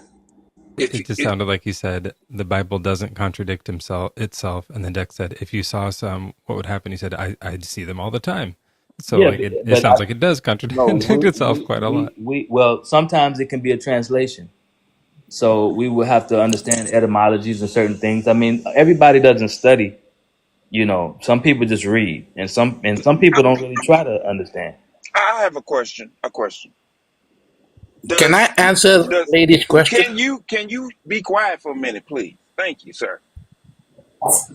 Can you does man contradict itself? Does man do that all the time. all the time? Who wrote the Bible? Who wrote the Bible? Yeah. Was it not men that wrote the Bible? Yes, it was men that it was inspired by the word of God. Oh, no, no, no, no. Hold on. And I just want you to use critical thinking when I say this. Okay. It was men that wrote the Bible, Hmm. and they told you it was inspired by God. Is that fair? That's what. Well, first of all, they were prophets. They were men, but I mean, That, who that, who that, else were that's writing? not what I said. That's not Okay. what I said. I Okay. said it was men that wrote the Bible, Okay. Men and that they were called prophets. told you it was inspired by God. Is that fair? Well, men. It wasn't just any man that wrote the Bible. Oh, You they know, were the Bible. special men, bionic men, $6 million men. Come on, it doesn't matter. No, Was it you're right about the men? first part. They were special. Yes, they were special. Okay, so it was men that wrote the Bible, Yes. and they told you it was inspired by God, right? No, they didn't say that. The word spoke for itself and showed that it was inspired by God. Right. Oh, because it said God did this, Jesus did this, Jesus did that. So that's what makes you think it's inspired by God. No, what Because makes me think inspired by God is that if you can take writings from 1,000 years ago and then 4,000 years later, the same prophet that they never even met saying the same thing in different ways, Mm-hmm. okay, then Mhm. how could that be not be? Because man is not that perfect. Man is not that good to say certain things over a span of time in different settings and different places. Well, And I have to disagree with you there because obviously these men were that good because they got you believing it. no, they didn't say that what you're saying. The word speaks for itself. Okay, let me say it this way. Hmm. Do you realize that you believe in something so heartedly and it requires no evidence or no proof? Do you What do you do you see that? what requires no evidence of proof? It has evidences and proofs. When prophecies were given that came true, then you saying that that's not evidence of proof? When What the prophecy? What Yeah, prophecy in the what Bible came prophecy? true? all throughout the Bible that they said that some things were going to happen and then it Name happened. one. Name one. That's all we asking. One. You don't have to name just one. There are Good many. question. And before, because it feels like we're about to like pivot to a whole new Yeah, uh, we about to. topic thing, which is fine. I mean, it's not up to me, but before we did all that, Tina's question was never really actually addressed, and We have you wanted know, to answer. kind of serendipitously, we didn't actually start on a topic, but we're talking about the third one. We're talking about how like all these imperfect vessels are writing this Bible. And they even say in the Bible, these imperfect vessels wrote that all have sinned and all fall short of the glory. So like even these special saints aren't going to be perfect. Like they even said that themselves, unless that was the only thing they got wrong. But that's a little confusing to think about. So like I think it's kind of, I don't know. If you want to change over to prophecy and stuff, that's fine. But like we finally like got to this. You know Yeah. what I mean? Like we're right on topic and we made it there. And I think it's really interesting because you wouldn't claim to be perfect, and yet here you are interpreting the Bible. All these verses we just read, to all three of you on stage here, all the verses that we just read about here he was wrestling with God. Here are the 70 with God. Here's all these different people seeing him face to face, and you're saying no, it doesn't say what it says. It says something else than it says. And so you're messing up the words right now, right? So if you're going to say that like, oh, there's been thousands of translations and thousands of versions and it's all the same, you're changing it right now. It's like happening live. We're watching you change the meaning of it this moment. And if you were like rewriting it, if you were charged by some some like rich white king to like retranslate right now, you'd probably change it. You'd probably write an angel of God right there instead, just because you'd be like, oh no, this is what they meant to mean.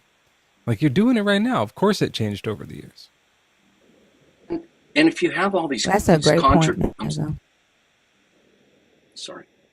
If if you have all these contradictions, Theodore, how do you determine what's right and what's not right, and how do you use that as a reliable source of information? Because I honestly believe, Theodore, if you were to do this in real life and remove the Bible and religion from it, you would never accept the level of uh, the ways you're jumping to get through these hoops. You would never do that. Only for religion do you do this. And I see all these contradictions, and Christians make excuses. Isn't that make it more unreliable and therefore not a good book to rely on your salvation?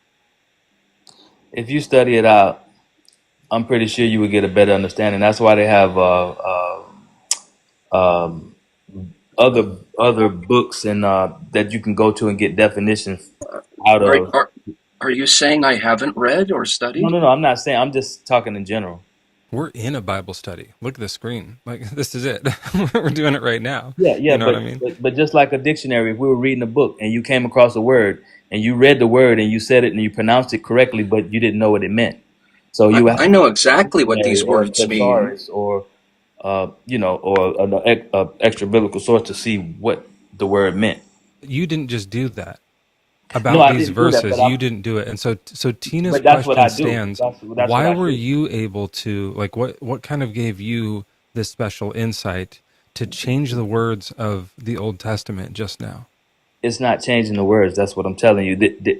It's a matter of interpretation, interpreting the word Okay, fine. What properly. gave you the right to interpret the words to make it the meaning be different than the words? Well, I didn't interpret the word. I read the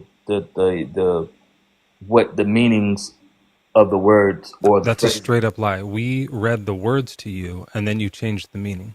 We were all here watching it happen. What I'm saying to you is that when you come to like situation now that seems contradictory, okay, it's either one or the two things. Either it says either it's true or it says what it says, but you don't have the proper understanding of it. Well, I mean, Hold, there's a third hold, option. So That's a false therefore you have dichotomy. hold on no. 1 second, guys. 1 second. Thinker, I got to take off. So I'm going to still continue to listen, but if somebody wants to take my slot, they can come get it. Okay, that's a host spot, so it'll be open unless Oh, another host come in here. Yeah, yeah. but Okay. thank you, Nelly. I hope you have a good night. I will. Have a I'm going good to night, still Have a listen, everybody. great though. night, Theli. Have a great night. Maybe All right. Thank you Oso will so show much. up Thank soon. you, guys. Later now. All right. Okay, to the Theodore, people in the I'm guest sorry. request box, I know y'all gonna be like, let me up. That box is only for co-host. Okay, it will stay open unless they co-host come in here to take that spot. Okay, all right, go ahead. So, Theodore, do you think that you would use and apply the same level of thinking that you're applying to what you do for the Bible? And like Mezzo said, you interpret things the way you like to hear them, essentially, because saying them the other way doesn't really, you know, correspond to what you're normally used to. Would you behave in that way in any other walk of your life besides the Bible? If I didn't understand something, yeah, I think I would. If the understanding wasn't clear. So before you understand it, you believe it, and then you look at that. I mean, that's a fascinating pathway to knowledge. Yeah. I'd be curious if you don't mind, like Simeon, I know we've been like talking over you. Sorry, my dog's here. We've been talking over you for a while. You also did the same thing. You were, we read the verse about Jacob face to face with God, and Jacob says, "I have seen God face to face and survived." And why would he say survived if it was just a mere angel? No, the impressive thing is that clearly this was God, and the words say God, and the words don't say angel. But you took a liberty here and reinterpret it. And so to, answer Tina's question, what kind of gives you the special ability or right to change the meaning of the Bible? I didn't change nothing. That was an angel of God that wrestled with Jacob. Right, but that's what I'm saying. It doesn't say that, and you're telling us it means that. So the words say one thing, and the meaning, your meaning, is a different thing. No, So you have to read. There's a lot of like how the lady was asking before. Like there's a little in like Isaiah. It spoke about that. In order to understand the Bible, you have to read a little from over here, a little over there. Like, and then you put the pieces together. It's almost time for And that like, Jew. and only the Israelites can have the understandings of this, So because the because of Bible. your ethno religion that you No, claim without no, any proof or sensibility, you think that no, you have a special like racial insight into being able to understand the meaning of these words, even though we read one word, you can say that there's actually supposed to be two words there. no, because the Bible was given to the Israelites, like from a father to a son. So if something your father taught you, and then we read about it, can we explain that, Yeah, like in the totally. context So, that like, your father if was my telling friend's you about it? father told my friend, "Hey, you should wear a bike helmet when you ride your bike so your skull doesn't break," and I overheard that, I could be like, "Hey, that makes sense. That's good advice. I'll do that too." But Simeon, Or if I do you overheard my father tell or my friend's father tell my friend, his son, say, "Hey, last night I saw God face to face." I wouldn't overhear it and go, "Oh, he means that he saw an angel of God." Nor would his son say, "Well, what he means is that he saw an angel of God." We would all just assume that the words he said did mean what they meant. yeah, but the Simeon, context, Simeon, the one second. I understanding just of want to it. know, Simeon, do you speak Hebrew? No, Okay, go ahead. But the Hebrew word used in Genesis 32:30 for God is Elohim, Simeon. okay. Is that Yiddish, Hebrew, or Paleo? Is you don't Should speak know Hebrew. because it was given to you. But is it because like I heard a guy said Yahweh, that is Yiddish Hebrew. No, but it's Like No, or Elohim. that's What not. does That's a Malay Hebrew, Elohim? translation. Yahweh. Yes, but Yahweh is No, actually the but word, the name Simeon, of God. Simeon, Simeon. Okay. What does Elohim mean? God. Okay, Theo, what does Elohim mean? The creator. Okay, so why would it be an angel? Can you tell me? It can mean angels. It can. Hmm. Elohim? Yeah. The higher being. The what? Let me The ask higher y'all a being. question. Let me ask y'all. Let me ask y'all a question. When would it mean something different? No, I'm well. Elohim is talking about the three. It's a plural meaning. Elohim But means what? Hold on, one second. okay. When can it mean? I'm not asking you what does it mean. Okay. When it is used, when can it mean something different? When can it mean angel? When can it mean the creator? When can it mean Well, I don't think that multiple would mean gods? anything but what it meant. I don't think it could mean angel. Because the reason why you say that is because you don't speak Hebrew or read it, right? No, no. Elohim wouldn't apply to an angel. Except it does in this book. It does. So What? yeah, like, and it's also used in the singular form in this book. But you have to be able to read Hebrew and understand Hebrew to know when that is being done and how it's written in Hebrew to show you that it's being used in that way. Well, I agree. You need context to help you to It's understand. not No, context. it's That's not that's not context. It's just context. grammar. You Yeah, but need if to you know just he read no, but Elohim, It's Theo, super text. it's not context. You just need to know the rules of Hebrew grammar, correct? yes, but if you just see one word, how could you determine? No, because no, I'm telling you how. Because you need to know the rules of Hebrew grammar, just like you need to know the rules of English grammar. to Yes, to you do to have to deter know the listen rules. listen to determine whether or not when I say through, if I mean I went through a tunnel or I threw a ball, right? You would Yeah, or like you can need face to a problem. you would need to know the rules of Hebrew grammar. Do you know the rules of Hebrew grammar? I'm not a scholar of Hebrew grammar, but like I said, there's when I come across something that I don't understand or that looks like a contradiction, I can go to the Bible dictionary or the other. Another book Oh, that but that yes, but the breaks but down the look, word. so I'm in Blue Letter Bible, correct? Okay. The outline of biblical usage for Elohim in Genesis 32:30, it's rulers, judges, divine ones, angels, gods. Plural intensive is God, goddesses, godlike one, works or special possessions of God, the true God, or capital G God. How would you know if you don't know Hebrew grammar which one they mean? Context would help you out with that. No, context. The, I said it would help you. I know, but Can I how ask a would question? context help you if you Yes, don't know you're Hebrew correct. grammar? No, you correct that you would have to know some of the rules or the interchangeables of the word. Yes. Can I ask a question?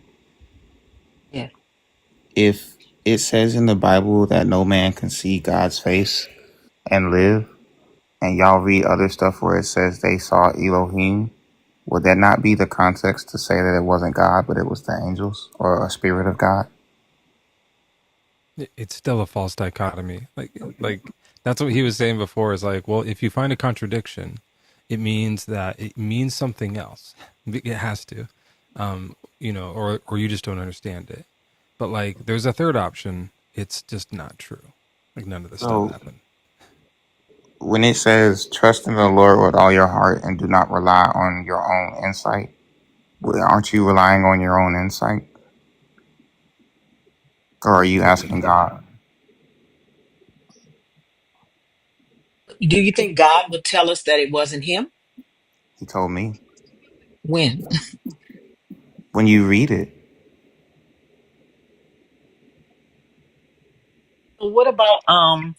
What about Exodus 33:11 and Esther 12:38-39? Did those people not see God? can we read them? Yeah, we can. Thank you. Hey, thinker, the chat's asking you to set a new gift goal. Okay. I'm actually gonna take this little reading break to step down and go ahead towards the bed. Thanks so much for having me, I thank her and Thank you, everybody. Mezzo. Have a And good night. Yeshushua, I hope you find the Lord. I found him. I hope you do the same. Bye, everyone. Goodbye. See him Good as a night. What is this? Exodus 33:11 says, and the Lord, Jehovah, spoke, spake unto Moses face to face. Does that mean angel? You said that was which one? Exodus 33:11. The Lord, Jehovah, spake to Moses face to face. The existing one, the proper name of the one true God. Is that an angel? Mm, Can you see what face to no. face means? Can you look up the dictionary of face to face Mhm. or in the Bible dictionary? What's the book that has the breakdown of the words? I'm So the word that it says in face to face is paneum, which could Panim mean face Alpani. or presence. Yes, exactly. or countenance, right? Hmm. If I look upon your countenance, I'm not looking at your back. But if But I'm if in you're your looking at my presence, it presence, doesn't you're have to not be looking at my me. face. Panim is the only way to say face in Hebrew. Mm.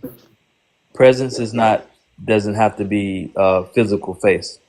Oh, but Right. he just Pres- said panim is the only way to say face in Hebrew. and Face to usually when face. they're talking about the presence of God, they'll say kavod Adonai or Shekhinah is another way. Yeah, but face to Yes, face, not just face. Right. yeah. Well, but you can look up it's an idiom. It's panim al panim. It's a phrase. It's face to Right. So it face. exactly. So that should give you the first inclination that it's not talking face. Literally. Sir, can I just say something before we embarrass ourselves here? He speaks Hebrew. Okay, that's fine. I'm not disagreeing or agreeing. I Actually, mean, but you kind of were, but before you embarrass yourself, because we no. had somebody up here before, can because it, can I it, add? because He said because in what a he said. minute I didn't say he was in a wrong. minute I'm gonna start speaking Spanish. Voulez-vous coucher avec moi? if you start speaking, if you say this Hebrew man is wrong, I'm gonna start speaking Spanish He said the and say definition of face voulez-vous was, coucher but avec moi? it wasn't. It's just not plain and simple as saying face.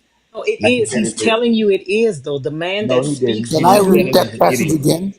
He just said it was an Can I idiom. read that passage No, again? he said it's no an idiom face to face, right? Like when you just the Right. same Okay. way it is in the U.S. in And English, it's no, I'll face but to but face. I'll then he put the just nail in read the it where coffin. it says presence. I'll put the It can nail in mean the presence. coffin. Yes.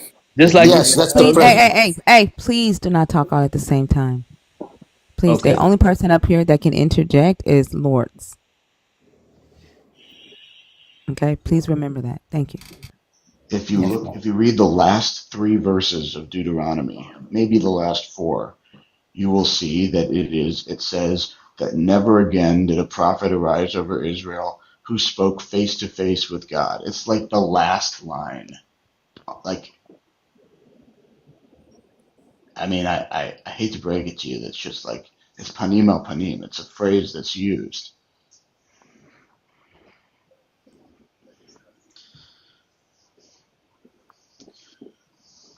Can I read that Exodus verse again to Chicago? Sure. Okay. 11 you said, right?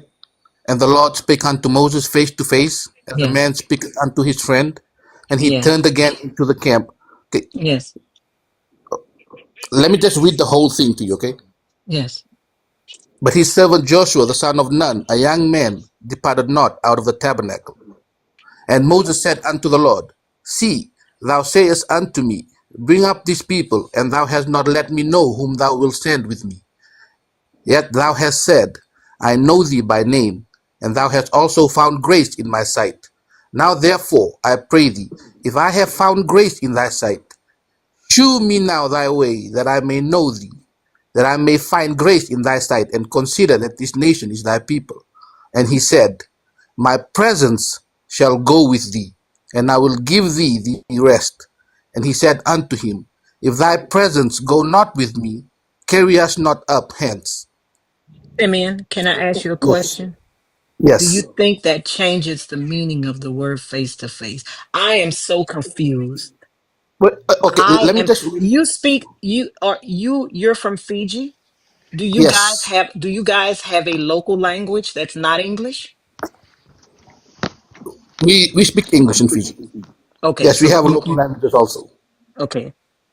Would I be able to Let me tell you let me that just you finish this. no, let me no, don't you don't have to finish anymore because I'm trying to figure out what what basis would you have, Okay. right, to say that the Hebrew that is being used in this in these passages is not the correct uh uh translation of this Hebrew? That's what I want to know. The context of it. That's why I'm trying to Okay, read the so whole thing so that you no, can no, listen, understand it. listen, listen. What I'm asking is, what knowledge would you have in Hebrew where you could say that this is not face to face? I don't, but I'm reading it to you in English. No, So no, if no, you no, let me but read the no, whole but we're thing, you will talking no, understand. but no, no, no, no, but we're talking about Hebrew because remember, you guys are saying that it means something different. So I went to the Hebrew so we can look at the actual Hebrew words because Blue Letter Bible gives you the Hebrew because the Old Testament would have been written in Hebrew, correct? So what I'm trying to Okay. figure out is Okay. yes, because people like to say it's not translated right and it's been translated. So we went to the Hebrew, right? I'm trying Okay. to figure out what knowledge in Hebrew that you have where you can say no, Bert, uh, you are incorrect. The Hebrew means this. I have none of that. But I'm trying Okay. to read it to you in English so that you can No, understand. listen. No, but Because I'm what not.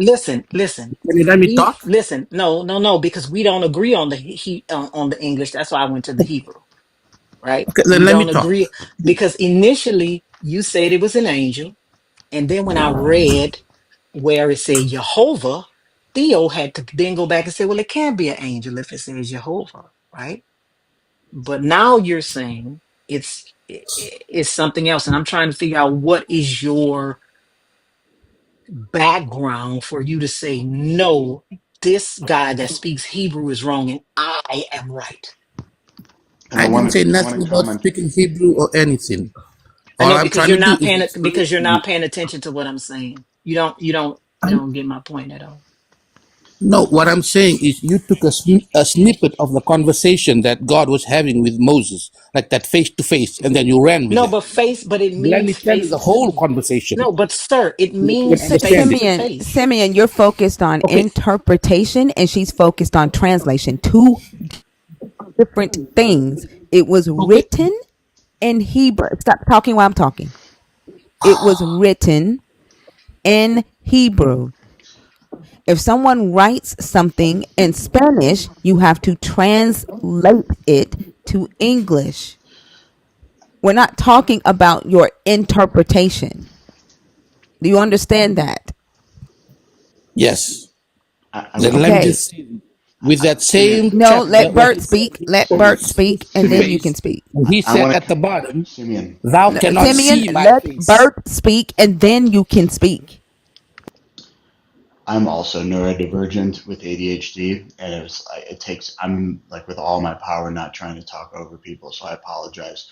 But Simeon, the context that you're trying to give is actually a further idiom that goes against your point, which is that you were talking about that Moses that he says, "May I find grace in God's eyes." The phrase in Hebrew there is "chen be'enav," which is a phrase that Joseph says to Pharaoh in order to find grace in Pharaoh's eyes, and Esther says to Ahasuerus to find grace. And the point is that when somebody is in a personal tributary relationship with, it is a phrase of supplication to another, a higher fellow, and the reality is, then it changes. So chen be'enav is a idiom that reflects a sense of humility and subjugation, and the panim al panim, kireehu, I think is what the like that they spoke to face as if they were friends, as if they were fellows. Reehu is the same, like ve'ahavta l'reacha kamocha, love your neighbor as yourself. It's the same word there. The point that I'm trying to make is that it shifts. There is a demonstrable shift from the humility that Moses is expressing in those prior verses, your contextual verses, to which they become as fellows. The word is re'ehu. Do you understand what I'm saying? It is a shift in their relationship that becomes one that is unlike any other, which is what the final four verses of the entire Torah are all about anyway. Does that help at all? You speak Hebrew? Like, do you speak it? Mm-hmm. No, no, no, not you, Bert. I'm sorry, Oh. Simeon. Yes. Like you can translate Hebrew, No, I don't speak Hebrew. so Oh, I don't okay. need you to. don't speak Hebrew. Yes, I don't need to Right. because it's written in English. No, So no, no. who are you to say that you can interpret this better than Bert? You can't interpret it better than Bert. You don't speak Hebrew. He does. I So didn't what? say that. Yeah, we So went over that with him That already. was Like he Theodore. doesn't. Yeah. That was not me. No, I asked you because you believe that your Okay. forefathers or your fathers gave Okay. you the Okay. oral traditions, and you said who can better explain it, right, than an Israelite? Like you believe, I guess culturally or orally, these stories were passed down to y'all over time. So therefore, y'all believe that y'all are the tribe of Naphtali, correct? Right. Okay. And so when you said that, I asked, well, do you speak Hebrew? Do you read Hebrew? You We said don't. no. Right. So then Yes. you can't, like, if you have to read it in the English, you can't have a better translation than someone who also reads it in the English. It was literally written in Hebrew. If it when it was translated to English, it lost context from one translation to the next. And so if you go to the original language that it was written in, then you get a better understanding of the intention and the context, because Hebrew is a intentional language. It doesn't work like English. There's no word to word translation from Hebrew to English. It's a language of concepts. And when Bert is trying to explain to you what the words actually mean, right? How the language works and the rules of the grammar, you are dismissing it as if you know better. And all you're doing is the same thing that an English reader who reads the King James, who identifies as a Christian, does when Okay, they're trying I to have interpret no it for their problem. doctrine. No, I have no problem with the translation. That was not my argument at all. I was just trying to prove, like what Moses said in 11, that he saw the face to face. And if you go all the way down, Moses is still asking God if he can see him face to face. That's what's my point. You have to read the whole passage to understand it. No, sir. There is But the we, moment. There is the moment. Sorry, there is the moment where God passes before the crevasse in the rock. Where God says, Right. "You So can Moses can see his back. observe my back." Right, Right. and then Moses observes like um, the wake of God, like Right. the essence of God moving past. But I'm not sure that like what you're pointing out is a textual contradiction and something that was likely added because of a discomfort of the phrase panim el panim, kuriehu. Like that's a great example of editorship and redaction. Probably very late, honestly. Bert, can you read in Hebrew? I'm gonna read it in English, but Let if me you grab can my read in Hebrew, let me okay. just get my tablet. Sorry, All I'm right. listening. Exodus 24:9-11. There you go. 24, 9 to 11.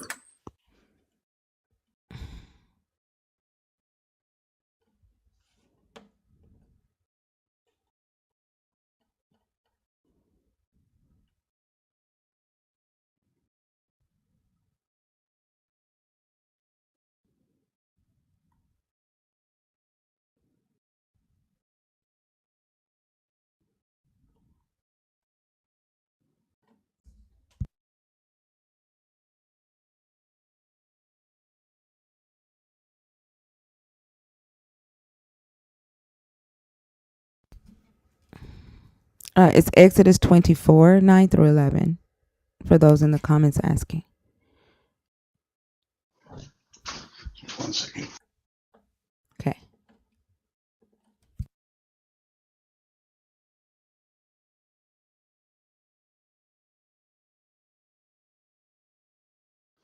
Sorry, I just didn't want to wake the family up. 24:9 I through know, 11. Yep. Jay, we got really quiet. Oh, sorry, Bert, go ahead. ויעל משה ואהרון נדב ואביהו ושבעים מזקני ישראל. Let me zoom in a little bit. I don't have my glasses on. And then Moses and Aaron and Nadav and Abihu and the 70 old people, the 70 elders of Israel. Vayiru et Elohei Yisrael v'tachat raglov k'maaseh livnat ha-sapir, sapphire, ve'et etzem hashemayim latohar. And they saw the God of Israel underneath his feet. There appeared a semblance of, or something like maaseh. I guess that's a work, some kind of working thing. This is the pavement of sapphire. Sorry, like the sky was for purity. And then you said 11 also. Mm-hmm. Sorry, ve'el atzilei b'nei Yisrael lo shlach yado v'yechazu et ha'Elohim vayochlu vayishtu. That you're not to raise a hand against the leaders of Israel that they saw and beheld God, and they ate and they drank. Okay. Sorry Now for the rough translation. there's something something that was different in translation. So from you reading that in English, just tell us like a summary of what 9 through 11 is saying. Yeah, so there's Moses, Aaron, Nadav, and Abihu, the 70 elders. They go up the mountain a little bit, right? And then they see, it appears that they look up and see kind of this pavement of sapphire. And I'm adding the word up, by the way, that they saw God, under whose feet there was the likeness of sapphire, that like it looked like, I imagine like magnetiles, like blue magnetiles. And then like to me it sounds like they sat down underneath this pavement and ate. But God did not try to hurt them for doing this.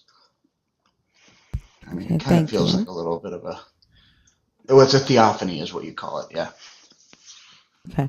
So in the English translation, it says that Moses and Aaron, Nadab and Abihu, and 70 of the elders of Israel went up, and they saw the God of Israel.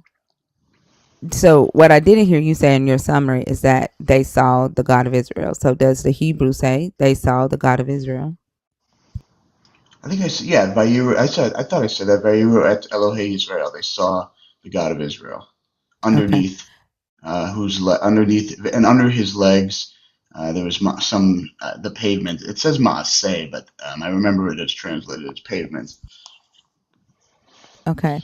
Under his feet, there was something like a pavement of sapphire stone, like the very heavens for clearness.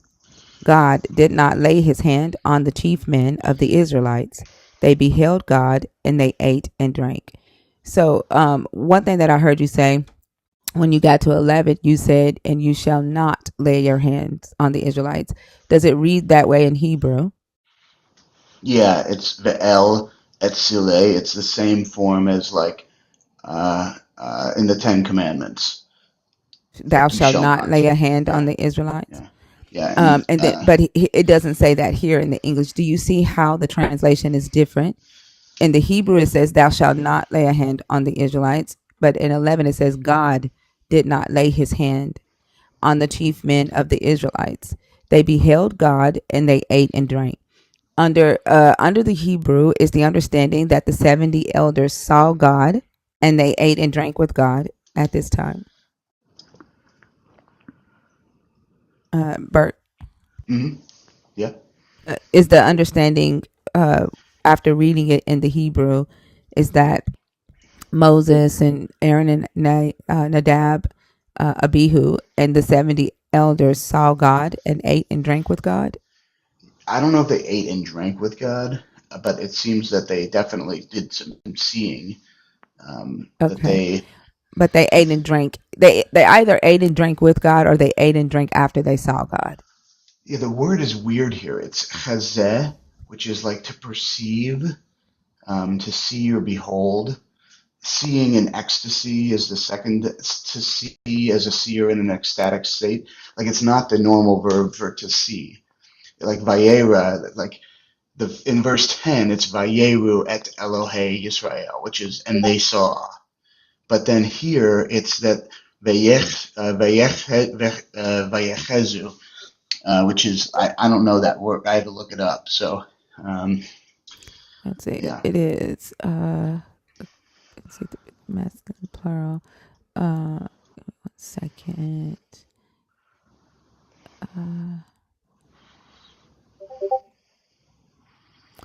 To see literally or figuratively, right? I think that's Yeah, so it well. doesn't That's ra'ah. That's specify. vayera. That's not the right verb. That's let's see. In verse 11, Uh it's this verb yud, or sorry, and they chet saw. zayin hey. Chet zayin hey Let's is see. the And they saw. No, that's still the same what you were Va. using. That's still the Well, same. I'm Like the so. ratio. It's a different short. Hold Here, on I one can second. put it on my screen. Here, I'll put it on my screen. Yeah, hold on, Bert. One second. So Sure. in the Septuagint or the English translation, it uses a different verb. It uses via In verse 11, in it the does. English. No, and they saw the God. Yeah, you see it Oh, on the yes. screen here. In verse 10, yes. But in verse 11, it's a Yeah, different verb. That's what I'm right. But I'm saying. talking about where it says "and they saw," right? Yes, yes. Hmm. Yeah, it says "and they saw the God of Israel." That's what I'm asking right there, right? Yes, that's true. Yes. Okay, and so that means like they saw him literally, right? And it can be used figuratively here to decide to determine whether it's a literal seeing or a figurative seeing. That's where context comes in because there's not like a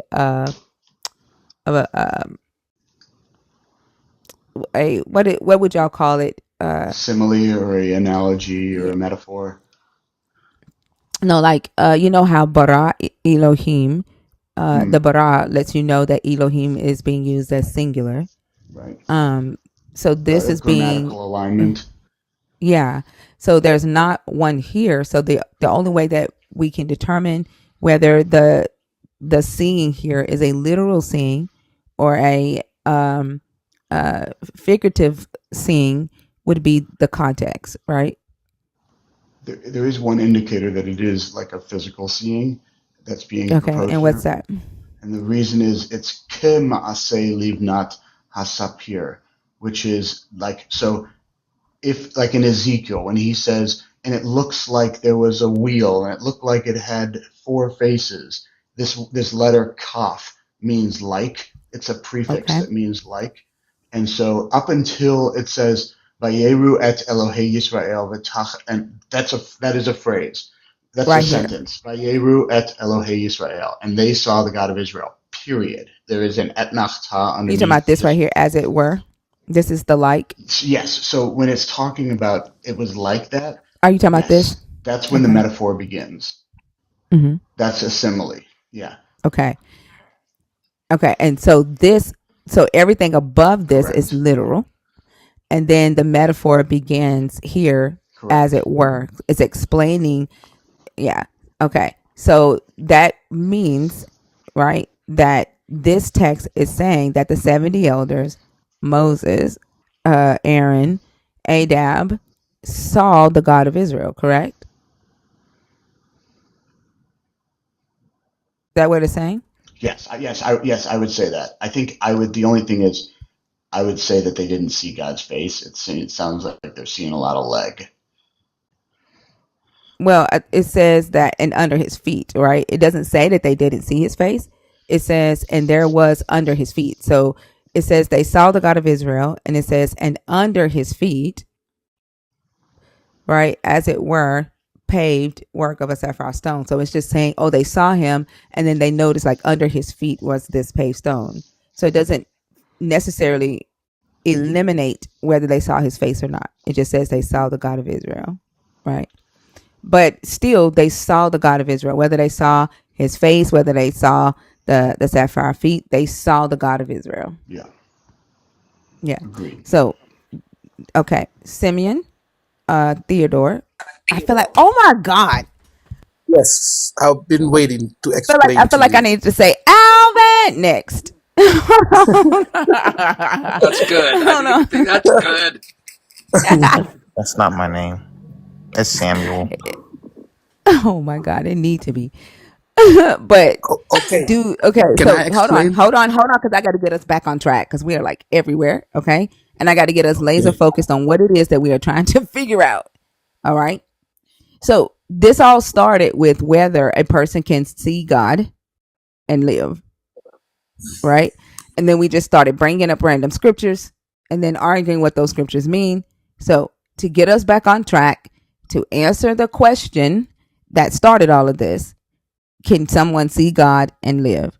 Here you have in Exodus 24, verse 9 through 11, Moses, Aaron, Adab, and the 70 elders seeing God and living. Okay. Now we can move the conversation forward, please. I'd say one really funny thing that I just read about this. Yeah. I promise it's on par. They're saying that the rabbis say that the unalivement was delayed, and that this is the reason that Nadav and Abihu were unalived for the alien fire, and that the 70 elders were unalived in a fire in Numbers 11. Is this So like midrash? yes, yeah, it's just funny that they that's Yeah. like filling in the blanks. That whatever this person is going to say next is going to try and do the same thing. That's what I just want. I guess that's the point.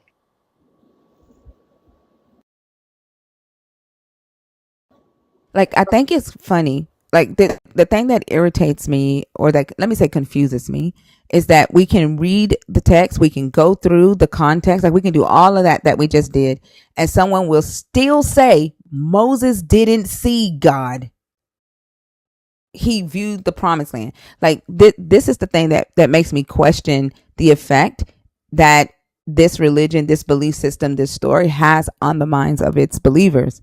Because you can look at it, you can go through the words, like you can do all of that, and they'll still come back and say Moses didn't see God when the book says he did. And that is the stuff that I don't understand.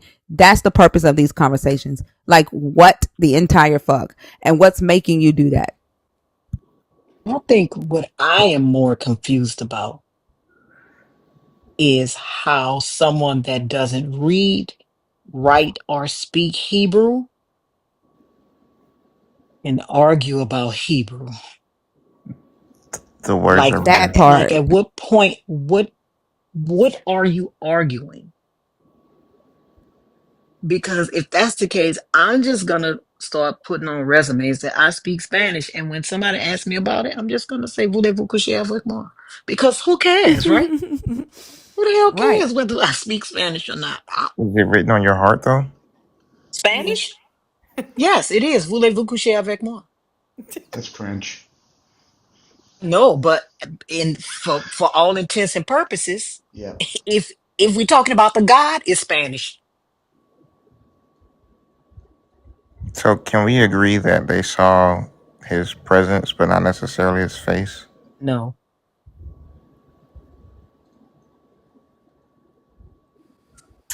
If we were on a football field and I was on one side and you were on the other side, would you say that you could see me? Uh, yes, I would say that. I would say that I could see you. Would But you say that you see my can you face? show me where they were a football field's length away? But that's what I'm saying No. though. Can you show me where there were a football field's length away in the Bible? Can you show me where they were Can closer I though? read it to you? How about face to face? When you're face to face with somebody, are you across the football field or are you right next to them? No, you can, Simeon, you can read Yes. it where it shows that there's a football field's length. Okay. Hold on. No, Let me no, no, just no, get no, to no, no, no, it. no, no. Listen, you're not gonna do this because you jumped up and was like, "Can I read it?" Can Yeah. you? Are we reading where there is a football field's length between Moses Like, and God? No, like, no. Listen, don't until I I'm not finish. Don't saying that say that's a anything. football field. That's what Listen. that guy said. I'm just I trying know, to no, explain no, to no, no, you. no, no, no, no. So no, but I was talking to him, and then you jumped in and said, "Can I read it?" So I want you to read me the thing in the Bible that says there was a football field's length between Moses and God, and I don't want you to speak until you can find that for me in the Bible because I was talking to There isn't. Yahushua. I was talking to Yahushua, and I asked him that question, and you said, "Let me read it."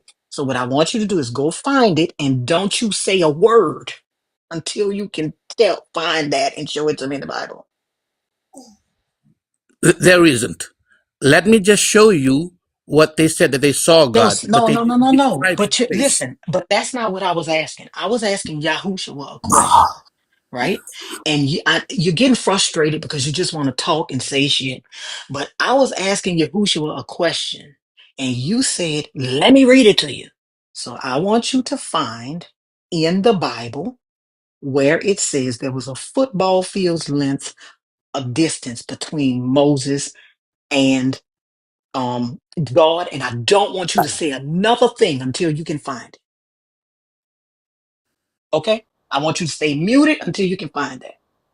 That's not. Let me show it to you guys. Like when you guys said that No, no, they no, saw no. they Show me saw the God. football field Let me length of explain distance that they between didn't. Moses. No, no. Show me a football field's length between Moses and God. Find that. And when you find I that, I told want you to you. unmute and tell I us. told you there's none. Okay, well, why did you jump in the conversation between me and Yahushua? I wasn't jumping in you guys' conversation. I was trying to answer the question. Okay, The Yahushua. main topic. The main topic, if they saw God or not. Okay, Yahushua. Simeon, stop. Mute. She's literally saying the name of the person she wants to talk to. I don't know. Mezzle said 1 yard is like 100 yards. Like, Oh my God. Go ahead, Lord. I don't even remember. Oh, Yahushua. Uh-huh. So if I tell you that me and Prince were face to face, right? I met Prince one time and we were face to face. Do you think that that would mean that I couldn't see him? Um, it depends. Depends on what. Like if you're actually face to face, then you probably can't see anything but his eyes, right?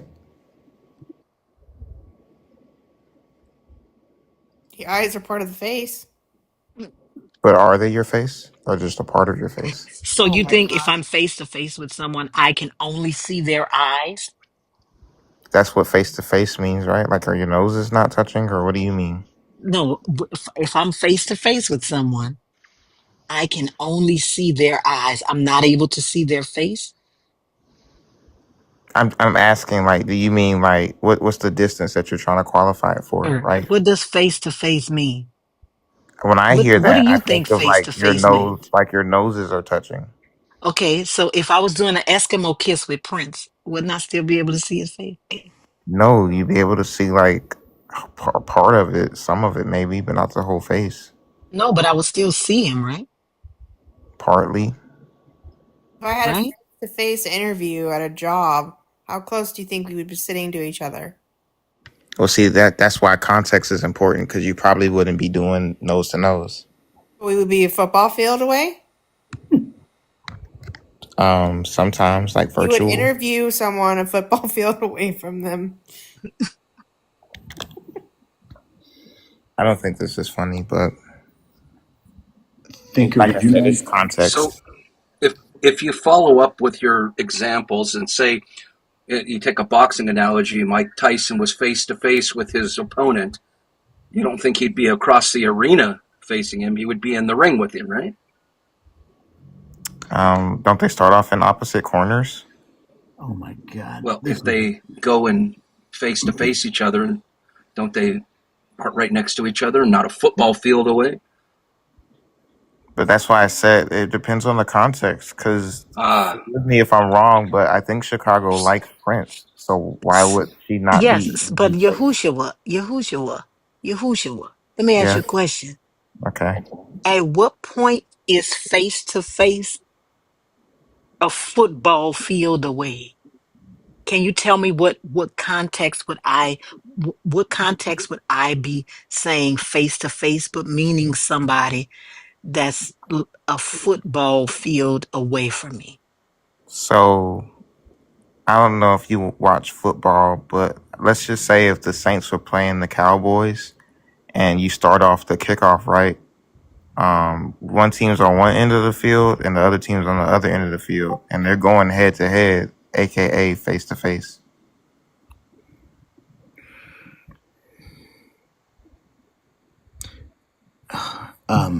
Can I make a request for a particular verse? Okay.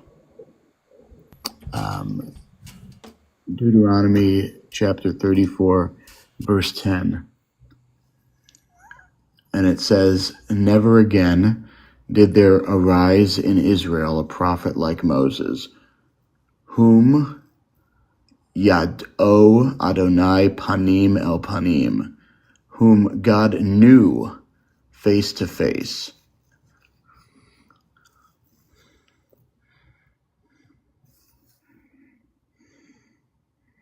The word is yado. That's, by the way, knowledge, and also, I don't know how to interpret this, but it's also the same verb that's to know biblically. It is an expression of intimate knowledge, knowing, truly knowing. And so it says that God knew that Moses, who knew God face to face. Thank you, Lords. I'm kind of curious what Simeon and Theodore think of that verse that Rabbi Bert just read. Hold on. I want to add to Bert's, this is Exodus 33, verse 11. It says, "Thus the Lord used to speak to Moses face to face as one speaks to a friend." Yeah, that's the one I was referring So to. that should just like, I thought you read Deuteronomy. Yeah, well, and that was the first one that I brought up, Kireyehu, that like, and that's what Simeon was trying to argue, is that like, no, there's this pretext that God was on a different level, like, oh, the fine grace in his eyes. And I was saying, like, actually it shifts into this very, very personal, as Thinker said, very, very personal relationship. This is, if y'all remember me telling y'all that when I was a Christian and I was in church and I had said that God was my friend, and my mom got up at Sunday school and said, missionary such and such, I'm not going to say my last name, said that God is her friend. She said, but that's not so. She said, because the only friend that God had is Moses. Like the belief that Moses was the only friend of God and that Moses was the only one that saw God's face is very prevalent throughout Christianity. It's to me it's very interesting and contradicting right now to hear Christians argue that nobody saw the face of God. When growing up, I was literally taught that Moses was the only one who did see the God's face. And like even with the text saying it, y'all are still saying it didn't happen. Like that's what's confusing me. I don't want to be controversial, but the reason for the Holy Spirit is that we can interpret it.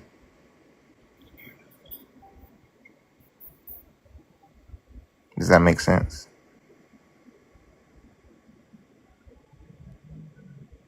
No.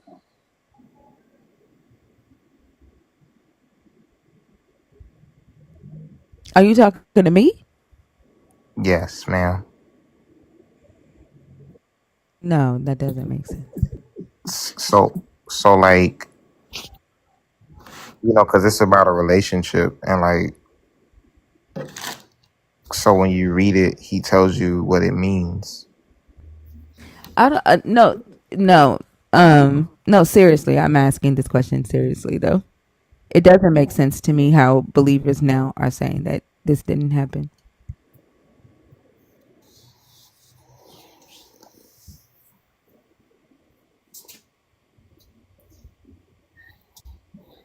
I don't understand how y'all can see it in the text and then say it didn't happen to the believers on the panel. Like, I'm trying to understand your minds.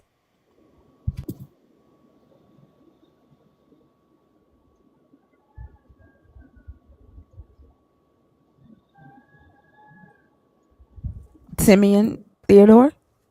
I'm gonna start saying Theodore Simeon because I swear. Do y'all want to chime in? Yes.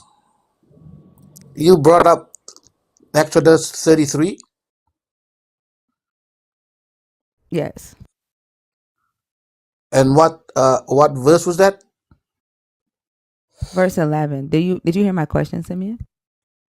Yes. So okay. Let it So can you the question that it says that they saw God face to is face, right? on how the Christian doctrine teaches, right, that um if y'all if y'all are trying to drop somebody, I don't know if that's a friend of Theodore. If y'all trying to drop somebody, galaxies don't drop here. And then if you are trying to drop somebody, they have to go to the host, not the person that you're trying to drop. I'm definitely not going to drop somebody because you gifted them a thousand coins. But the question is, why are y'all now saying that this didn't happen? Like, to me, it's contradictory in the belief, right? Like, you say that Moses is the only friend of God. Moses is the only one that can see God face to face, and then now you say nobody saw, nobody can, right? It doesn't make sense. And I think it's coming from the New Testament, because in the New Testament, the Jesus says that nobody can see God and live. And so this Jesus contradicts this. God actually said that also. Like how you said in chapter 11, in verse 11, right? The Lord spake Mm-hmm. unto Moses face to face. But if you keep reading that, if you go all the way down, and Moses was still trying to see God's face. And God told Moses in verse 20, and he said, Thou cannot see my face, for there shall no man see me and live. Then God also contradicted himself. It's not a contradiction, it's just a lack of understanding from our part. Except it says, well, one thing is, it says, let's see, hold on. It doesn't say, is it God talking in Exodus 33:20, or is it still the Lord? Does it say, and God said? The Lord, yeah. Hold on. So then the God contradicted himself, because he says here, thus the Lord used to speak to Moses face to face, as one speaks to a friend.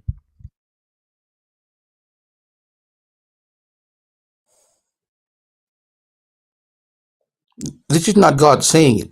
In 11, see, and the Lord spake unto Moses face to face. That's not God saying it. Is this the word of God? Did God give this to But whoever this to is write? the writer, because usually at that in those days they have those scribes Mm-hmm. who will be penning down everything they say. So Mm-hmm. are we now saying that these are not the words of God? It You see is the word of Is how God. they, this so if it's the word is They of have God, then this God scribes. lied.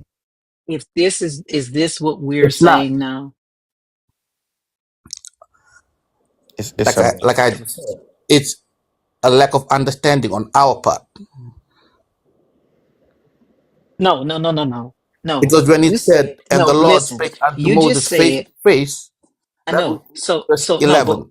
but what And if you're you go saying all the is way when it's down, no, but what you're saying is, right, when it says the Lord, because that's what Thinker asked you about. When it says the Lord spoke to Moses face to face, are you saying that these are not the words of the Lord? no, it's still the word of the Lord. But there's a difference Why did between you bring up the the Lord scribes? said, because there's a difference when it says the Lord says No, why to did you bring Moses. up the So, scribes then? because I'm trying to explain. When it says that, which means it's saying the Lord spoke to Moses. If I'm saying that, that means I'm the third person from the outside. I'm looking at what's happening, right? Okay, But so if it says the Lord said, which means those are the words that the Most High said. Mhm. yeah, but y'all believe that the person is So you don't Yeah, believe that this was writing inspired by by the God? inspiration of the Most it High. is because Okay, so because this is So you're then speaking God about lied to Moses whoever was and writing. Joshua. Simeon, No, Moses, Joshua. if your God is inspiring, Simeon, stop talking while I'm talking, please. If your God inspired the writer, then your God is lying to the writer. He's not. It's the people who's So reading then, what they are saying that have of understanding. no, what does it say? What does it say? Then the Lord, thus the Lord used to speak to Moses face to face. Did God Yeah. inspire the writer to write that? Yes. Okay. If God says, right, thus the Lord used to speak to Moses face to face, then God lied to the writer. No, because you have to read. Now the context comes in what they were trying Let's to do. say. What's the context? Like I told you, they are having a conversation. Uh And huh. when it says this in chapter 11, if you're going to read all Mm-hmm. the way down, Moses is Mm-hmm. still telling God, I know you by name. You said that you're my friend, but he's wanting Mm-hmm. to see his face. And And then then in chapter and 20, then in verse 20, what does it yeah, say? and God said, Thou cannot see my face, for there shall Mm-hmm. no man see me and live. But then he walked past Moses, so Moses can see his back. Like in chapter 23, it says, And I will take away mine hand, and thou shalt see my back parts, but my face shall not be seen. Then he So lied. Then No, you're exactly. not. You're somebody's not lying. understanding the conversation they are No, but having. no, that means that someone is lying. If he There's no says in one lying. verse, right, that he's seen the face of God, and then a little bit down the line, somebody is saying nobody has seen the face of, then someone is lying. They are still. It's still the Someone is same two lying, talking, right? God and Moses. So let me ask you a question. What about Okay. when Jacob, Okay. whose name gets changed to Israel, wrestle with Right. God? When Jacob says, and Jacob called the name of the place Peniel, for I have seen God face to face, and my life is preserved. Right. Has he not seen God face to face? No. Okay. Can you tell me Oh, why? maybe we can get the Hebrew to explain No, that in Genesis Hebrew. 32:30. And Jacob called the name of the place Peniel, for I Yeah, have I understand. seen God face to face. Do you know what Peniel means? Like you said, No. Do you know what Peniel means? explain it to me. Peniel means face of God. Okay. Okay. So are you saying here in this place that Jacob named this place Peniel because he didn't see God? No. So you're saying he didn't see God? No one has seen God. Okay. Just like how God said it here. Okay, No one so can see so him and Jacob live. is a liar, even though God changed his name to Israel. Jacob Was is a that Jacob liar. dreaming? Jacob was Hmm. dreaming. Is Hmm. that the part where Jacob was dreaming? Jacob Okay, went to so the sleep. scripture, Simeon, the scripture that says no one can see God, does it say no one can see me face to face, or no one can see me in my presence and live, or does it just say no one can see my No face one and can live? see his face and live. So when they describe God in Jesus as having his head and his hair being white as snow, his eyes being burning fire, his feet being Mhm. bronze, him sitting on his throne in his white robe. When they see that in a vision, right? The vision. Hold on. Right. It doesn't say it. He did not say you cannot see me in person. That's why I asked you that. He said no one It's in can the verse that see. I just read No, you. Simeon. I'm gonna ask you again. Does the verse say you cannot see me in person and live, or does it say you cannot see my face and live? What does it say?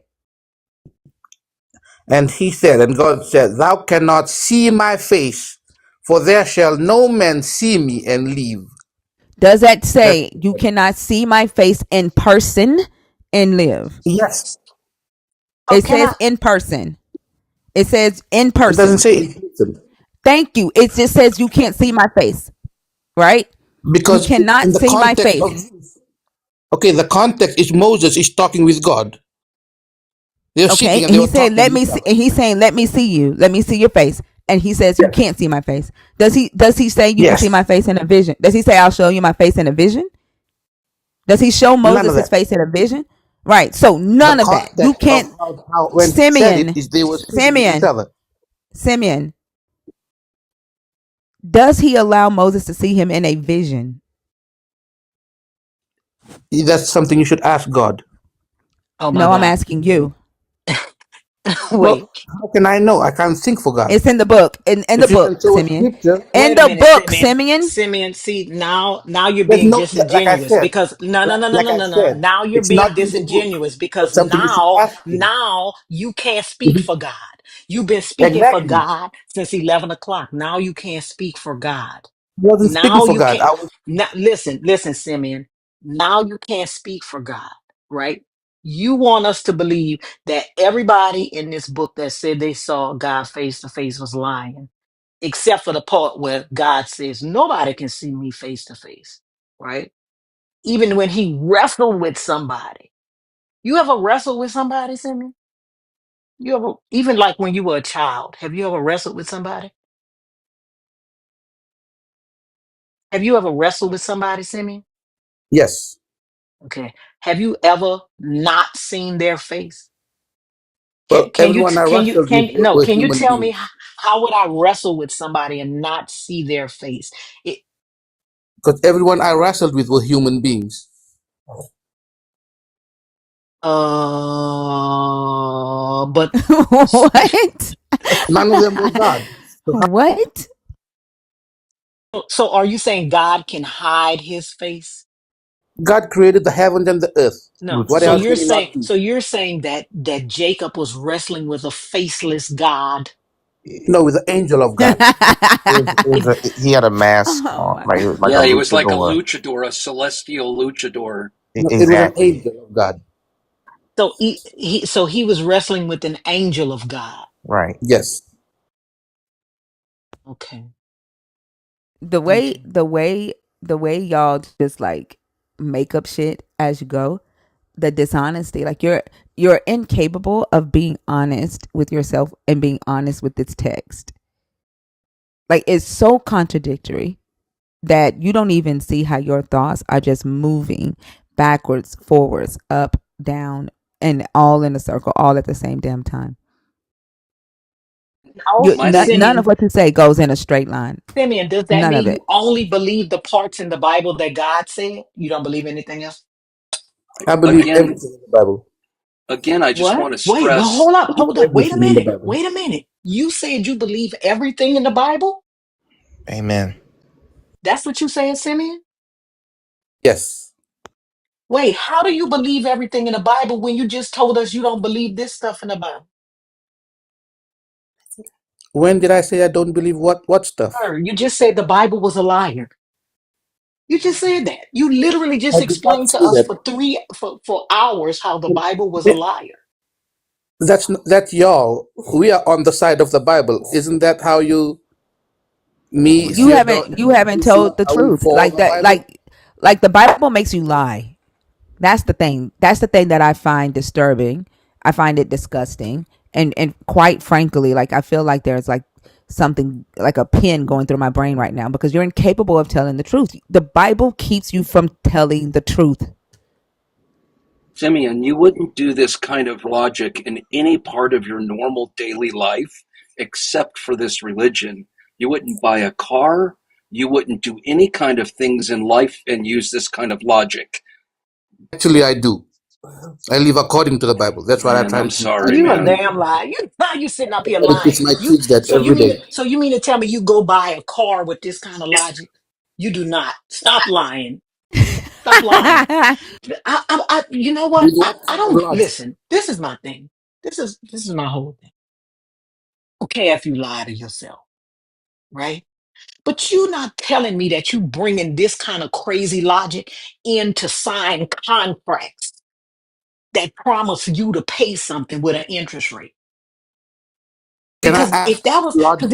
because if you thought you was an Israelite, why are you being charged interest? Why wouldn't you find you some fellow Israelites that wouldn't charge you interest Or markups on your or products. markups on your car? You should be getting things at cost with no interest. Your interest rate should be 0% for everything, for your credit card, for everything. Well, That's if you understand the Bible, you would know that Do you the eat Israelites are being shellfish? Do oppressed. you wear mixed We will fabrics? never come out from this oppression until Do the you eat Savior comes. shellfish? Do you wear mixed, sir? I am not No, I oppressed. don't. You from listen, can I ask you, can I say something? You say I will never come out from this oppression, but you're from Fiji and believe you're an Israelite. Who is oppressed? Who sounds Yes. oppressed? Me or We you? were grafted You are in. from the island of Fiji, Yes. colonized, and believe you're an Yes. Israelite. Yes. Amen. There's a So lot of awakening happening in Fiji also. who Not just sounds a me. little, it's not me. Simeon, would you go buy a That they house with the use the same Bible to thought and logic colonize that you have us. here? I mean, honestly. I mean, on all this stuff aside, honestly, would you really conduct your life like you're doing here with this tonight, making decisions based in the blind like you're doing, and say that you're doing it logically? The only thing you do it for is for your religion. And it's, come on, man. I do not have a religion. I don't belong to no religion. All I do is I You read you the you Bible said that you are an Israelite, by right? So do you live by this? ethnicity. You Ethnicity. shall not charge interest on loans to another Israelite, interest on money, interest on provisions, interest Right. on anything that is lent. On Right. loans to a foreigner, you may charge interest, but on Right. loans to another Israelite, you may not charge interest, so that the Lord your God may bless you and all your undertakings in the land that you're about to enter and possess. So you're not charged interest on loans? That like I said before, right now the Israelites do not know who they are. They are being But oppressed. you claim you But do. the You Most High came in is here and waking stop. them up. Simeon, you came in here from the Yes. start and said Okay. that your culture, your people in Fiji have been knowing that you were the Israelites for a long time. You said that it was cultural, that it's from oral traditions, I and that didn't y'all say just that. know. You did say that. You You did I say did that. not literally See, say that. now said you're that. no, Yes, you now did. you're I did lying, not say that. Simeon. You I did say said that. our No, you oral said, tradition takes us back there. That's how we okay, came well, that's through. just what We she came said. through What are you into talking Egypt, about? then down into Fiji. That's just I what don't. she I didn't say said, Simeon. That that's just what she we lost said. that. That's Listen just to what me. Thinker said. Didn't Thinker just say you said that oral traditions say that you're an Israelite? And you said, no, that's not what I said. I said oral traditions say that I'm an Israelite.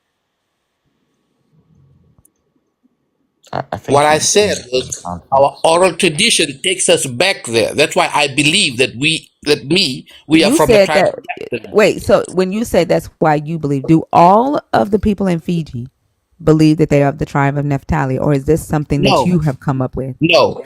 But Oh, there's so a lot of them who so are you waking up to lied. this. Oh, so No, you I did lied. not Yes, lie. you did. Yes, you I did. did not Because lie. I'm gonna tell you, yes, you I did. said Because that I the do oral not. We asked tradition you if you stop, Simeon. We takes asked back you if you there. were a Hebrew Israelite, a black Hebrew Israelite. You said no, and that was the response that you gave us. You lied from the very beginning. You've been lying since you've been on this stage. No, I told you I didn't. I Yes, you believe did, I'm an Simeon. Israelite because I read the Bible. I You read the said that it Bible. was From my cultural. understanding You of the said that it Bible, was cultural. You said it was cultural, and your oral tradition. It goes yes, back to your oral traditions. Mezzo made a joke yes. and said, "Oh, so I can do an oral swab," and it goes back to the oral traditions. You You don't cannot, remember that? you And then your cannot, you response cannot was, "Y'all do no believe in DNA DNA tests."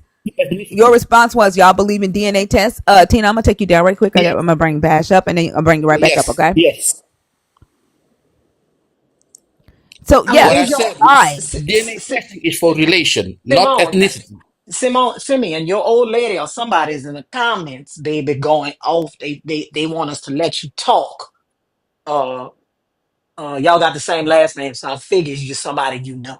That's too coincidental. It must be your old lady. Is she a Israelite also? I want to know how she gonna make us let him talk. What was that? I'm just curious. Like, what's the point in typing that as if Yes. you can enforce it? No, What but was it? he told us he was an Israelite because we asked him if he was a black Hebrew Israelite, and then he said no. He said oral traditions tell us that we are whatever he said, right? And then now he's saying, I didn't say that.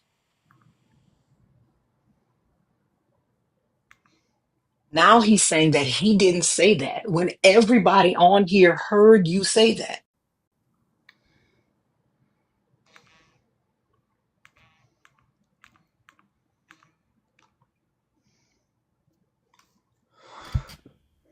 Also, I don't understand why people don't appreciate their own indigenous cultures. You know, Simone, why not? Simeon. Yes. Hey, brother. Where you What's up, from brother? again, bro?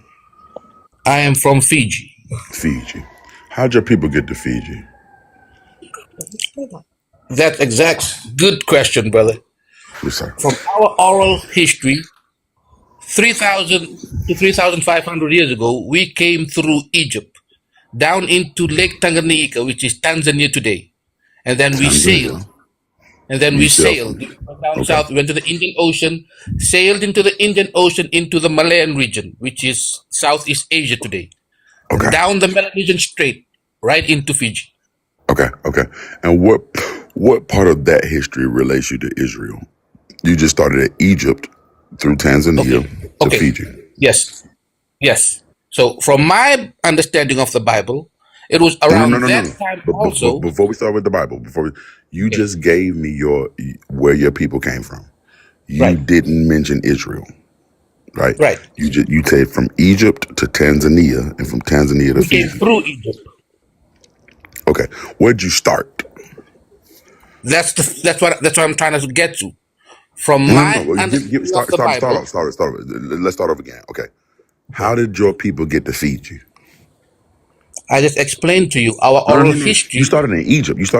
So let's start over. Yes. Okay. Let's start over. Yes. I'm gonna give you one more shot. How did your start completely over? Don't just stay with me. I want to give Okay. you a clean slate. How did your people get to Egypt? That's what I'm trying to explain to you. Okay. No. Just start over. Start over. Give it to me now. That's it. Our history began with we coming through Egypt. That's how it is. And then from Egypt to where? We went through Egypt down into Lake Tanganyika, Where did you which is start? Where Tanzania did you today. start?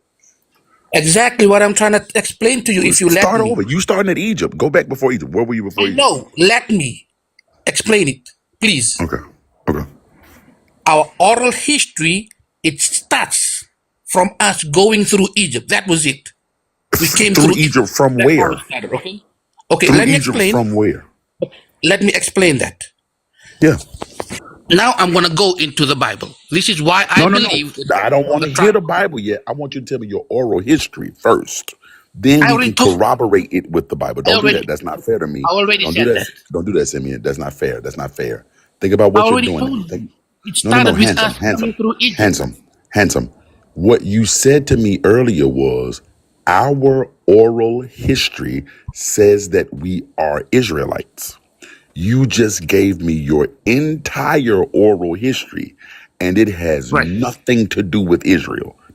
So let's start over. right. Because maybe you didn't say it right. But let me make a No. connection. Simeon, hear me out. Let's start over one more time. Start from the top. Take me back as far as your oral history will go. I'm gonna listen. Go. Went through Egypt. Started from there. Through Egypt from where? Let me take you to the Bible now No, to no, no, make the no. connection Don't so go. that No, you no, can no. understand I'm it. asking. No, stop doing that. That's not fair to me. Don't do that. You Ah, said your oral history will do a thing. Didn't you say that? Didn't you say that? Didn't you say that? yeah. Am I lying on you? Don't let me lie on you. If I'm wrong, say, bro, you wrong. What I said was X. I feel like what you said to me was our oral history will get me to Israel. Is that not what you said? Yes. Okay. Yes. Start me from the beginning of your oral history. We came through. We came through Egypt. Okay. That's From it. where to Egypt? Let me explain it. Let me Don't explain explain it to it. you. Just answer the question. Don't do that. I'm Okay. going to be so nice to you. I'm going to be so charitable to you, bro. Just answer Okay. my question. Don't explain it. Okay. Answer it first, and then you can explain from where to Egypt. From around the region. From around what region? That region. What's that region, Egypt. handsome? See, at that time, like I've tried to explain to you, you have to understand the context and the No, no, place, no, what but was no, don't happening explain at it that yet. Don't time. explain it yet. Answer my question. Around what region? Or around what The region? Fertile Crescent. The Fertile Crescent. There are a lot of things around the Fertile Crescent. From where in Right, the Fertile Crescent? right. If we were slaves around there, would we know? Yes. But I don't want to ask that question. I'm asking where are you That's what from? happened. We were slaves Say around it there. again, Hansel. Because the Egyptians were Okay, taken okay. as, the Israelites Your were taken oral as slaves history. by the Let Assyrians me, let me make around sure I'm that understanding what time. you're saying. Okay. Your oral history says that you were slaves in Egypt. No, the Bible says. Don't get me to the Bible yet. Stop doing that. You told me your oral history would do this. We could go to the No, Bible I once did you not finish say that. telling me your I did oral not say. history.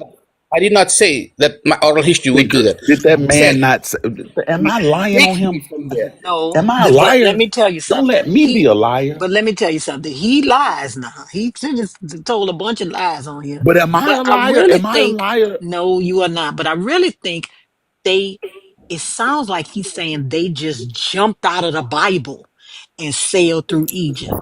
Yeah. You know how on the Looney Tunes, the people be coming out the books and it'd be people Maybe so. dancing and Okay, shit. I think they just yeah, came yeah. out the book. Simeon, hear me out, bro.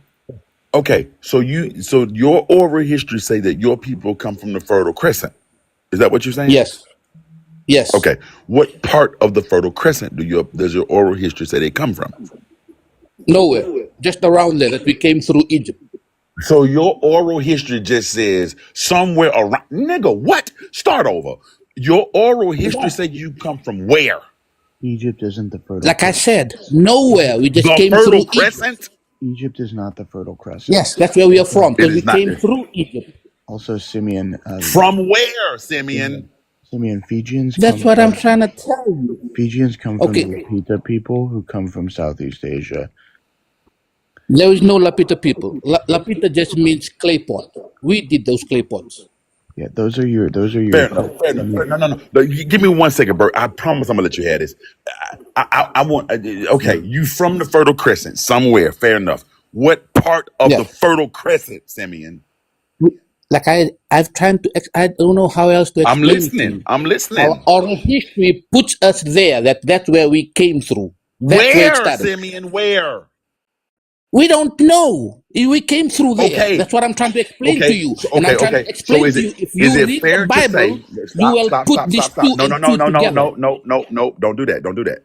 Is it fair to say that your oral history does not place you in Israel? Your oral history It says that does. you're from somewhere in the Mediterranean, somewhere close to the Mediterranean Fertile Crescent, to Egypt. so or somewhere in We the went Fertile through. Crescent. Let's Say it listen to again. how it's going. We came through Through Egypt Egypt, into through Egypt. Yes, Tangrisha, I'm with you yes. on that. I So give you all that. we were coming Okay, from okay. which side? But you don't know where you come from. But that's telling you we're coming from which Handsome. side? It don't matter where you come from. You could have came from West Africa through Egypt. You could have came from motherfucking France through Egypt. You could have came from China through Egypt, nigga. You can go wherever you want to go through Egypt. That's what I'm trying to explain to you. No, you can't explain that to me. I just explained that to you.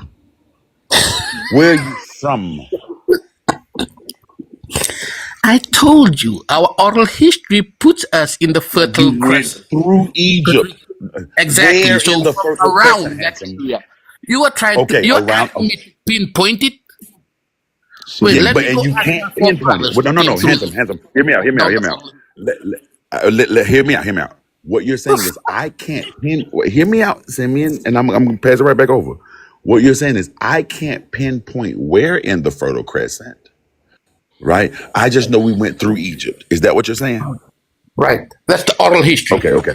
Part of it. That's the oral history. I'm gonna take that. Okay, okay, Yeah. okay. All right. Okay. Now let me Now, take you to the Bible part of it. well, okay, I'm gonna let you take this about. I just want to make sure that you are agreeing with me that your oral history doesn't pinpoint a place in the Fertile Crescent, right? Right. Okay, okay. Now take me to the Bible. wait. Okay. What oral If you had history? books, What stories? What oral history? Let him have it. Whatever oral history it is, that's fine. That's fine. That's fine. Okay, I'm in gonna let Fiji, y'all understand. have this in just a second. our oral Yes. history is we came Hold on, hold through. on. Everybody mute for a second. Mute, Simeon. Don't come in here asking people why they're cursing, why they're frustrated. Don't come in here calling people hostile. That'll get you blocked. Oh, I'm gonna cut If because I kept asking if the the same way we question. talk, exactly. You don't have to explain that. You're a grown ass man. If the way we talk is too much for you, then this room is not for you. Do yourself and us a favor and fucking scroll. And that goes for y'all on YouTube too. Stop adding me, asking me about that. If it's too much for you, scroll. Go ahead. I just don't think that he's And demonstrated I'm any trying not to be offended. connection of oral history. I have not seen any, I because just want to nail down a thing. oral histories are stories that I'm are passed gonna let on. y'all pick up. I'm gonna let y'all pick up another part. I'm gonna let y'all pick up another part, and I just want to nail in on this one thing because there's a lot of things that you could pick on, but I want to pick on one thing. And once I'm done with this, y'all can have this and tear it up another way. Okay, so your oral history say you came through Egypt. Okay, fair enough. Now take me to the Bible. Okay. Have you ever guys? Do you guys read the book of the Apocryphas? Yes, handsome. The Apocrypha. Yes, handsome. Okay. It speaks about the Israelite when they were captives by the Assyrians, Uh huh. and they were taken in all these places. They were separated, and they were Uh taken huh. as slaves. Uh And huh. after this, the 10 lost tribe, What book? What they book? went What through handsome? Wait. Send me. the book of What book are we Ezra talking about? What book are we talking in about? the Apocrypha. In what book of the Apocrypha, handsome? Esdras. Wait, let me pull it up. Esdras. When first Esdras, second Esdras, which Esdras?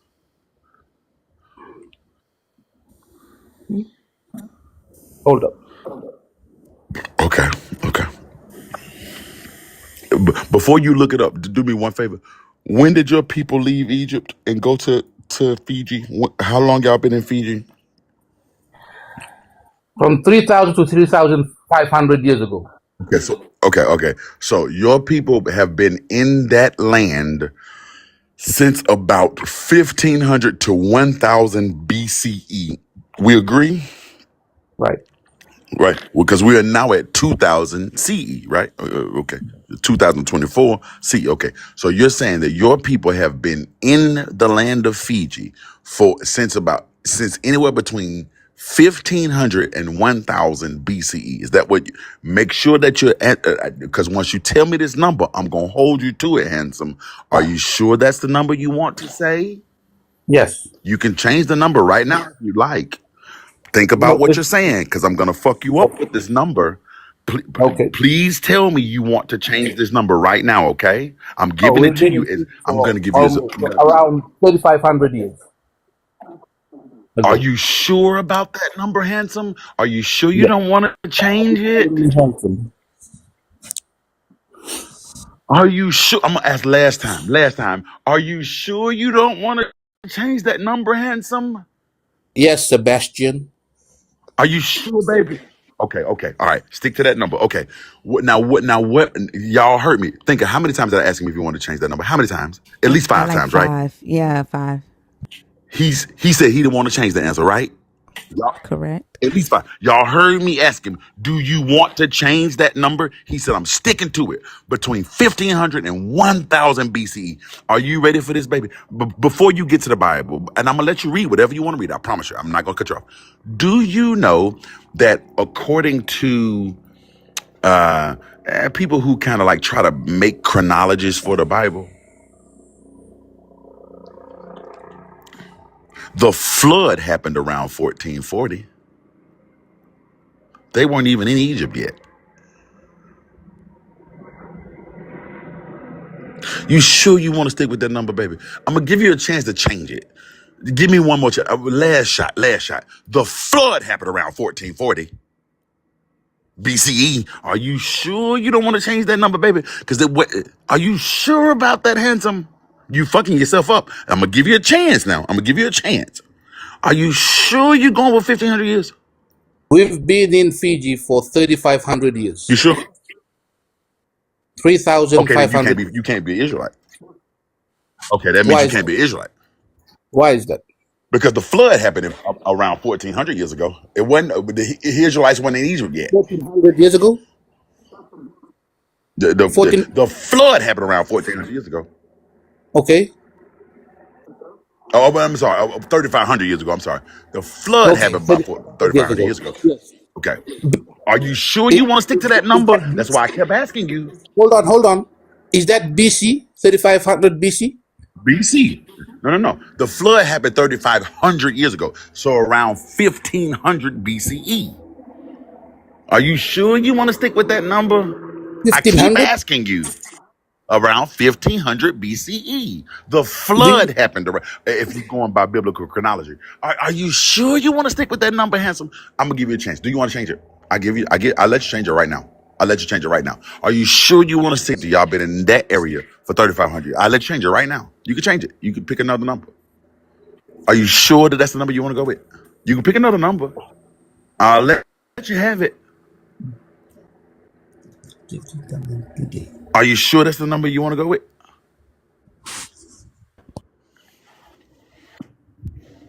So Bash, you said 1440 would be the flood, right? Around anywhere between 1440 and 1500, somewhere between. It depends on which chronology you're looking at, Hmm. but you're looking at between about 14 and 1600.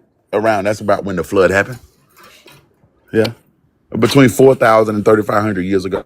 Can I ask a question, sir? Okay. Between 4,000 and 3,500 years ago is when they're placing the flood. Right. Okay. But he's saying his people were already in Fiji. Think about what he's saying. His people were already in Fiji. They were in Fiji In 3,500 1476, that means they were in Fiji in 1476. So you in can't be, 1476. you So you can't can't be. be an Israelite. Okay. So I'm going to give you one more shot. Handsome, you can change the year right now. I'm going to let you change it. You can pick another year, but once you pick this year, I'm going to staple you to it. I said that we have been in Fiji For for 3,500 years. 3,500 years. Okay. All right. Do me the favor, That's how Lord. long we've been in Fiji. Okay. Do me the favor, Lords. Just Google how long have the people been in Fiji. Just Google that. Just Okay. how long have people been in Fiji? Okay. So you're saying you were an admixture to the Fijian people? You're not an original Fijian. You're not a Fijian, is what you're saying. You're not really No, from Fiji. I'm a native Fijian. You couldn't be native if you moved there 3,500 years ago. I'm going to stick you to, I keep giving you a chance to figure this out. You keep fucking yourself up. Stop doing this. You're not a native. Are you saying no one was in Fiji when you got there? When your people got Yes. there, there was nobody there? Yes. Yes. Are you sure you want to say that, baby? Yes. So, Yes, so Sebastian. it says here, right, that the first settlers came from Melanesia, When did they right? get there? Fijians are Melanesians. When Hmm. did they get there? Are you sure you want to do this? I keep giving you check. Are you sure you want to do this? When did they get there, Lords? When did the first Melanesians get to Fiji? It says, let me get it. Let me pull it up. Okay, it 3100. says when Fiji settlers first arrived from the islands of Melanesia, at least 3,500 years ago, at least, At right? least, at very least. Okay. But they came from Melanesia. They came from Melanesia. Fiji is a Melanesian country. I got you. But keep in mind what you're saying to me, Handsome. I want you to think about what you're saying. Because when I lay this back out for you, I'm gonna recall every word you said. Are you sure this is what you want to say?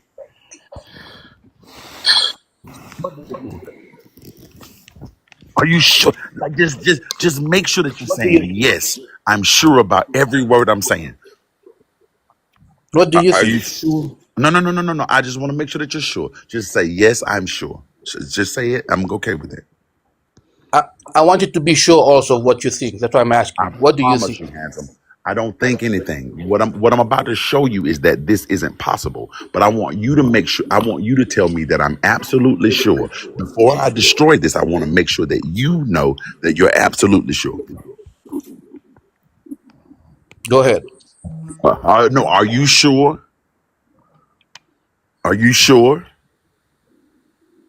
What do you think? No, no, no. I'm not asking what do I think. I'm asking you. Are you sure? Am I not loud enough for you? No, no. I just want to make sure. Just say yes or no, handsome. It doesn't matter the volume. I just want to make Yes, sure that we yes, a agree. million times all over. Okay, okay. Are your people or are they Aboriginal Melanesians? Yes, Okay. When did the Melanesian people get to Melanesia? different times, When did your people get there? like I just explained to you. No, no, that's when It's they been got to Fiji, over handsome. That's 500. when they got to Fiji. When did Yes, where are they from? Where are they from? I Where are they from? explained that all to you. No, no, say it again. Say it again right now. Where are they from? It came through Egypt into Lake Tanganyika, Africa, then we No, went down, handsome. sailed Start with up, me. up You, to the you Malayan region, down the no, no, Melanesian handsome. Strait, all the way to Melanesia. Fiji. Okay. When did they get to Melanesia, handsome? I don't know, cutie. Well, beautiful. That's really important, and I appreciate that, handsome. I appreciate that. Uh, that's really important, smiley face. When did they get to Melanesia? I do not know that. Well, I you don't know a have a lot about timeline. your history. You know a lot about your history. How'd you jump from Egypt to Fiji? And you, when did they get to Melanesia? You just said you were indigenous to there. I asked you that. Do Remember when you I know asked what you that? oral histories are? Handsome, I asked you, were you indigenous? You said yes. I Yes, asked you, are you sure about that? You said yes. I yes, said, are you sure you want to say that? You said, I said it yes. loud. When did they get to Melanesia? Like I You said, do don't you know. understand what oral history No, is? Handsome, I it don't. says that they got there between 1600 and 500 BCE. That's in Fiji. I'm Right. asking when those people got to Yeah, the Melanesia. first That's when they got. settlers of Melanesia were likely a group of people known as Lapita who arrived between 1600 Oh. and 500. So if you were there in 1600, you couldn't have been there in Israel for the flood You, you- in 1500. you wouldn't have made none of that. But wait. Where are people from Melanesia from? Where they came there from? I'm gonna walk Let you me back to Egypt. see. It says they were Austronesian people who migrated from northern Philippines by sea. They They were okay. intermarried with the Papuan populations and are the ancestors of the Austronesian peoples of Polynesia, Eastern Micronesia, and island Melanesia. Okay. So those people are from Austronesia. Okay. When did the Austronesians get to Austronesia? We gotta Let walk. me I'm gonna see. walk you all the way back to Egypt. Okay. I'm gonna walk you all the way back. Okay. Just stick with me. I keep asking you. Do you want to change that number? You with me?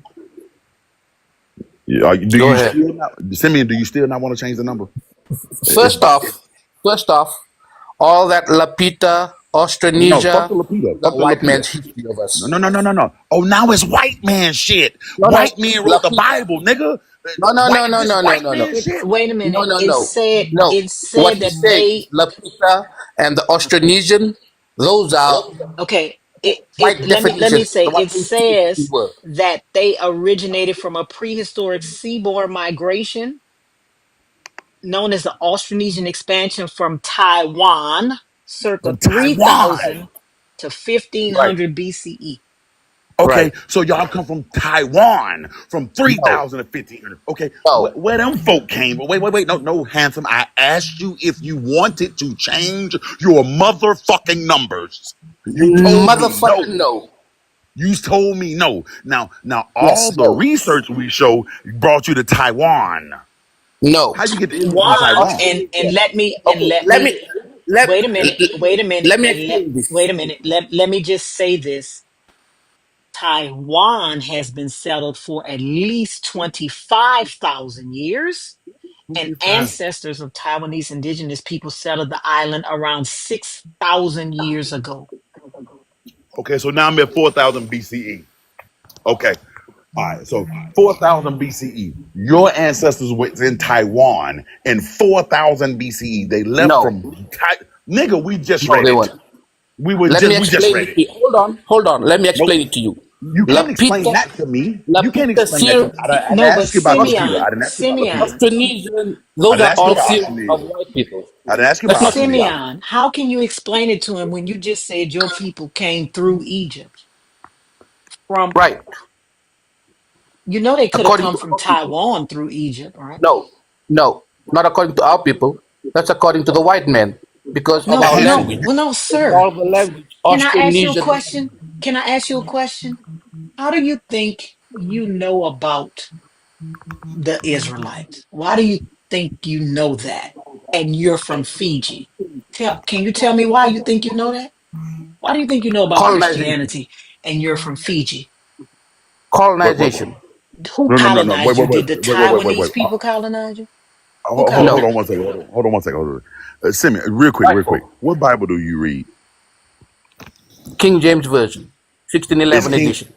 is King James from West Africa? King Because James was I a see that. black man from Stewart Okay, dynasty. What? okay, okay, okay. No. King That's why I'm James good. was a black man That's from why I want Stewart to ask. dynasty. What's King James' mama name?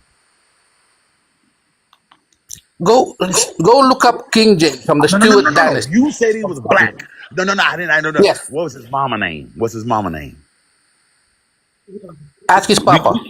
and I'm not gonna ask you, nigga. You said he No, was ask his black. papa. Uh, How Yes, you he know he was was. black if you don't know his mama name? What's his mama name? Because he was from the Handsome. Stewart dynasty. Do you know what the word Okay. Stewart means? Yeah. That means black. King James' cousin was called the Black Child. Yeah. Do You you know know that that black? that Well, no. black people ruled Handsome. Scotland. Stop. Handsome. Stop. Do you know I know some white people last name black? Okay. Okay. Does that mean No, they no. black because they Black last name means black, nigga? no, no. Fuck with me. Suave, Fuck with me. like Stay Suave. with me. Stay with me. Do you What know does the word Suave mean? Schwarzenegger means black man? Do you know Arnold Exactly. Schwarzenegger means Schwartz means dark. Nigga means dark, Suave. black. Okay. Do you think Arnold Schwarzenegger is black? Schwartz means No, dark. Nigga means black. Do you think Arnold Schwarzenegger is black? no, it's Okay. not. So just because his last name was black don't mean he was black, oh dumbass boy. Okay. What's his mama Ooh, name? Bash, don't get banned from me, please. Okay. You're right. What's his mama name? Ask his papa. No. No, I'm do asking you you because no? you Do said you he know was what his black. mother's name is? Really, What's his No, mama Simeon? ask his name? papa. No. Do you Ask know his what his papa. mother? No. Do you know what his mother's I do name not. is? You No, I do don't? not. Okay. Okay. His mother's name was Mary, Okay. Queen of Scots. Do you know who she is? Okay. She was the Queen of Scots, No. Do you know who Mary, Queen of Scots is? the Queen of Scots. No. But I'm asking you. Do you know who she is? No, Okay. All right. Okay. So you don't know that. What's his daddy name? Let's find out. Do you know what his daddy name is? no. Okay. Lords, can you tell me what his daddy name is? What's Name is his daddy name? Henry Stuart Lord Darnley. Okay. Who is Henry's daddy? I'm finna show you something. King James was not a black man. He was a He European. was a black man. He was not a black man. His Unless you can show, his unless father you was can, Matthew Stewart, fourth Earl of Lennox. of Right. Lennox. He's a From the Lennoxian. Stewart dynasty. Hi- no, handsome. His last name just means black. But that's no different The than having Stewart dynasty. It- the His Stewart father check dynasty. it was out. Henry Stewart. Handsome, will you stay with me? There are white people whose last names are black. I know white people whose last name is blacksmith. I know Arnold Schwarzenegger means dark black. Schwarzenegger means dark black. That don't make Arnold Schwarzenegger a nigga.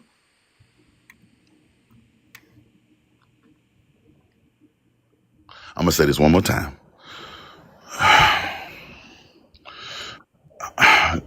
Give me any other proof. Give me one other proof that King James was a black man, other than the fact that he's a steward. Schwartz means dark. Nigger means black. Schwarzenegger means dark black. Is Arnold Schwarzenegger a black man? 666 in the chat. Is Arnold Schwarzenegger a black man? Simeon, is that what you're saying? Don't get on mute now. Come on off, handsome. You got a lot to say. But answer this one question: is Arnold Schwarzenegger a black man? I don't know. Is he? Well, you said if they come from a Schwartz or a Stewart, because that means black. That's what you're using to make King James No. black. Is Saying the Stewart dynasty was a black dynasty. okay. Show me one black They Stewart. were black. Show me one other black Stewart. Name one.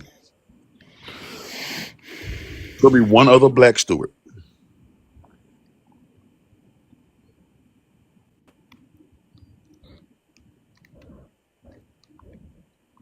Jonathan on YouTube, that 666 was for you. You're welcome.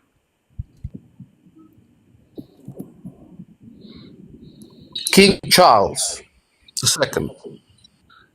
You mean the one we have King. now? The one we have now? No, that's Not the the one third. we have now. From the Stuart dynasty, like I King was saying. Charles King II? Charles the Listen. second. Yes, from the Stuart dynasty, like I was trying to explain. He was nicknamed the Black Boy Having a nickname as the black doesn't mean you because he was a niggas black are king. fucking dumb. They were black. They were not. They were not. They were not. Hey, They were one second. not. Can a mod pin the YouTube link at the top? I don't have pinning. I can't pin. So if a mod with pinning capabilities can pin the YouTube channel, thank y'all.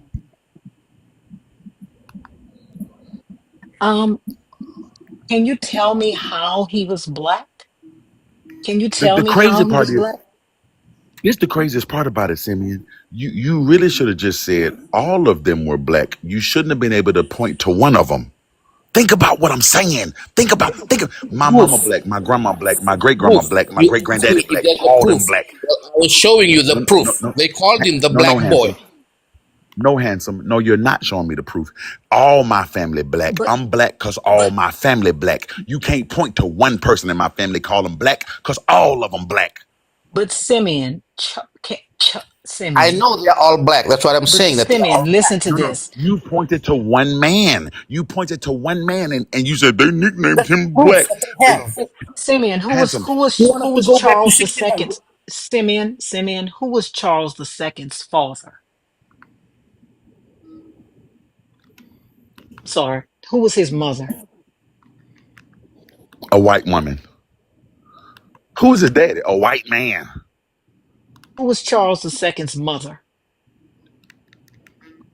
Better yet, who was Charles the Second's grandmother? A white Who person. who was Charles the Second's grandmother? A white woman. But King She was not Charles just a II white was woman. called Black Boy because he She was was not just from a a Was white black king. woman. nicknamed the black boy. He was nicknamed the black boy. Because of his black skin. No, it Nigga, wasn't. It wasn't. Let me tell you who his grandmother was. Right? She was not just a white woman. She was a de Medici. Do you know who those people are? They funded Leonardo da Vinci's art. They were his. Yes. His Henrietta she Maria was his she was mother.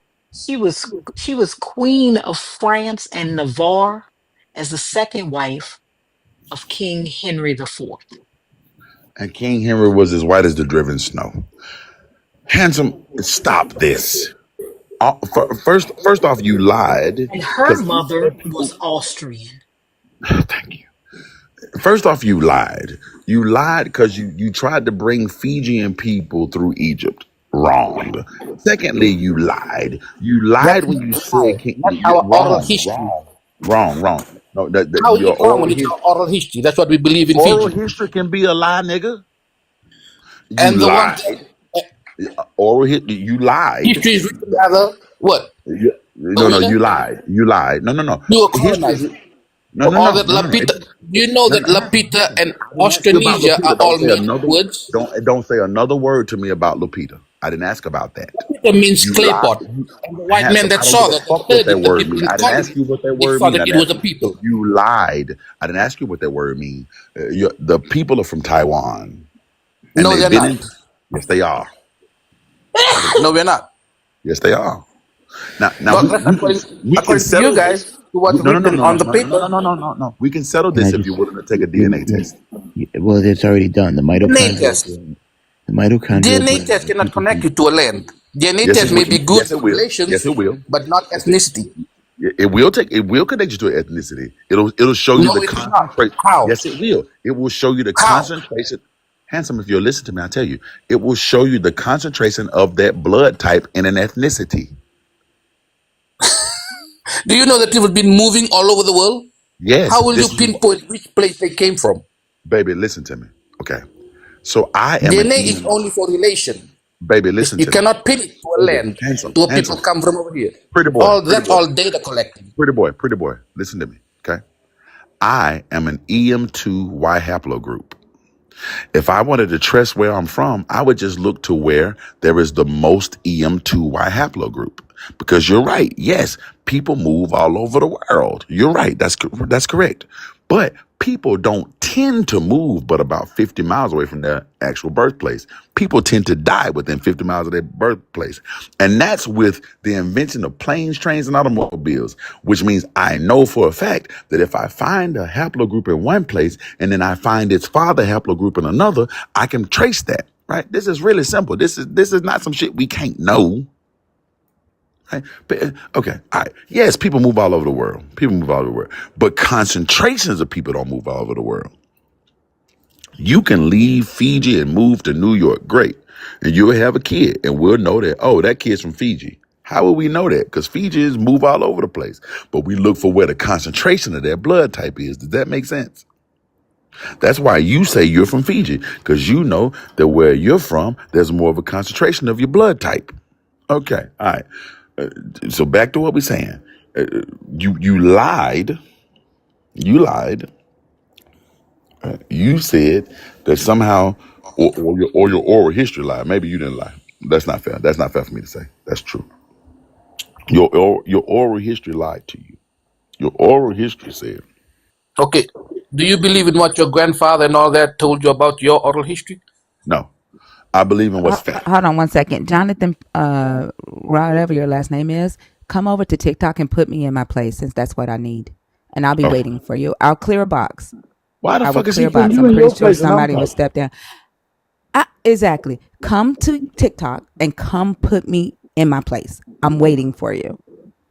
Dick, somebody shut up, because I need to go to sleep. Okay, but why is he trying to put you in your place? I'm the one talking. What you said wrong? Oh, he's mad because I don't talk about Allah. He wants me to take my fire away from Yahweh and move it to Allah. He says I'm being a half atheist, and so I need to also talk about Allah because it's getting hot in here. Wait, He's he's mad because picking I'm a fight that he want. Okay, no, I'm gonna shut up. Okay, yeah okay. yeah. Back to you, and I'm gonna go to bed. So I'm gonna clear this. I'm gonna clear this space for him. All I want you to, what I want you to understand, Simeon, is basically what you're doing is saying, "Hey, my granddaddy told me something, and I'm relating it to the Bible. Thus, it is true." Handsome, my grandma told me not to take wooden nickels.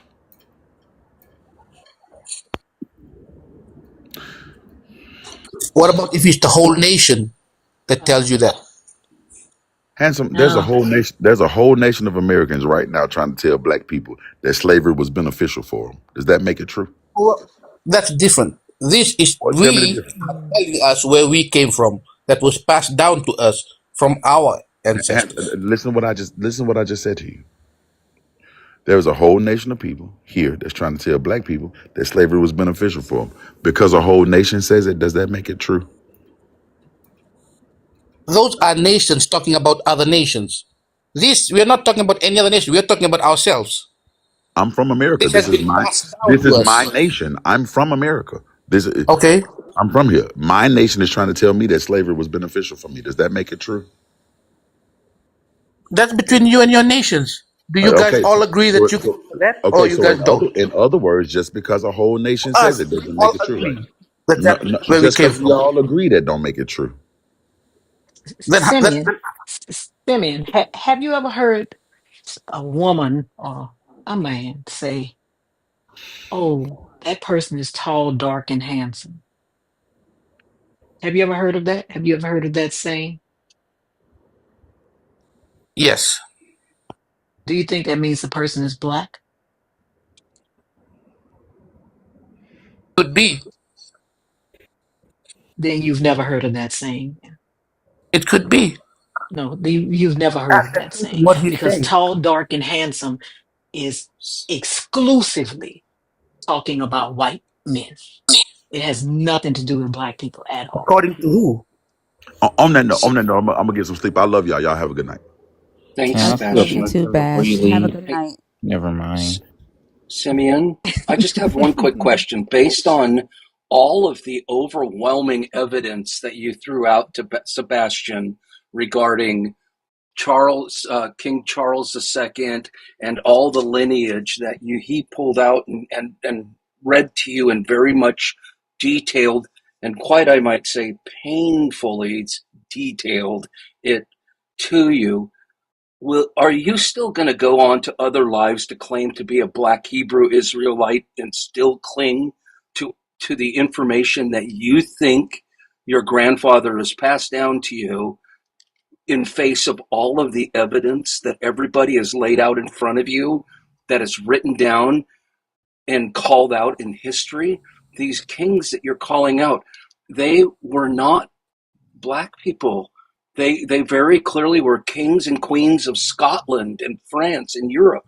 Yes, These the Stuart people dynasty were, was. but what I'm saying is, are you still going to go out and tell the world that you talk to that Yes, you're a Hebrew Israelite? In light of all of the the Hebrew information Israelite. that was laid out in front of you that shows otherwise, you're still going to go out and detail that.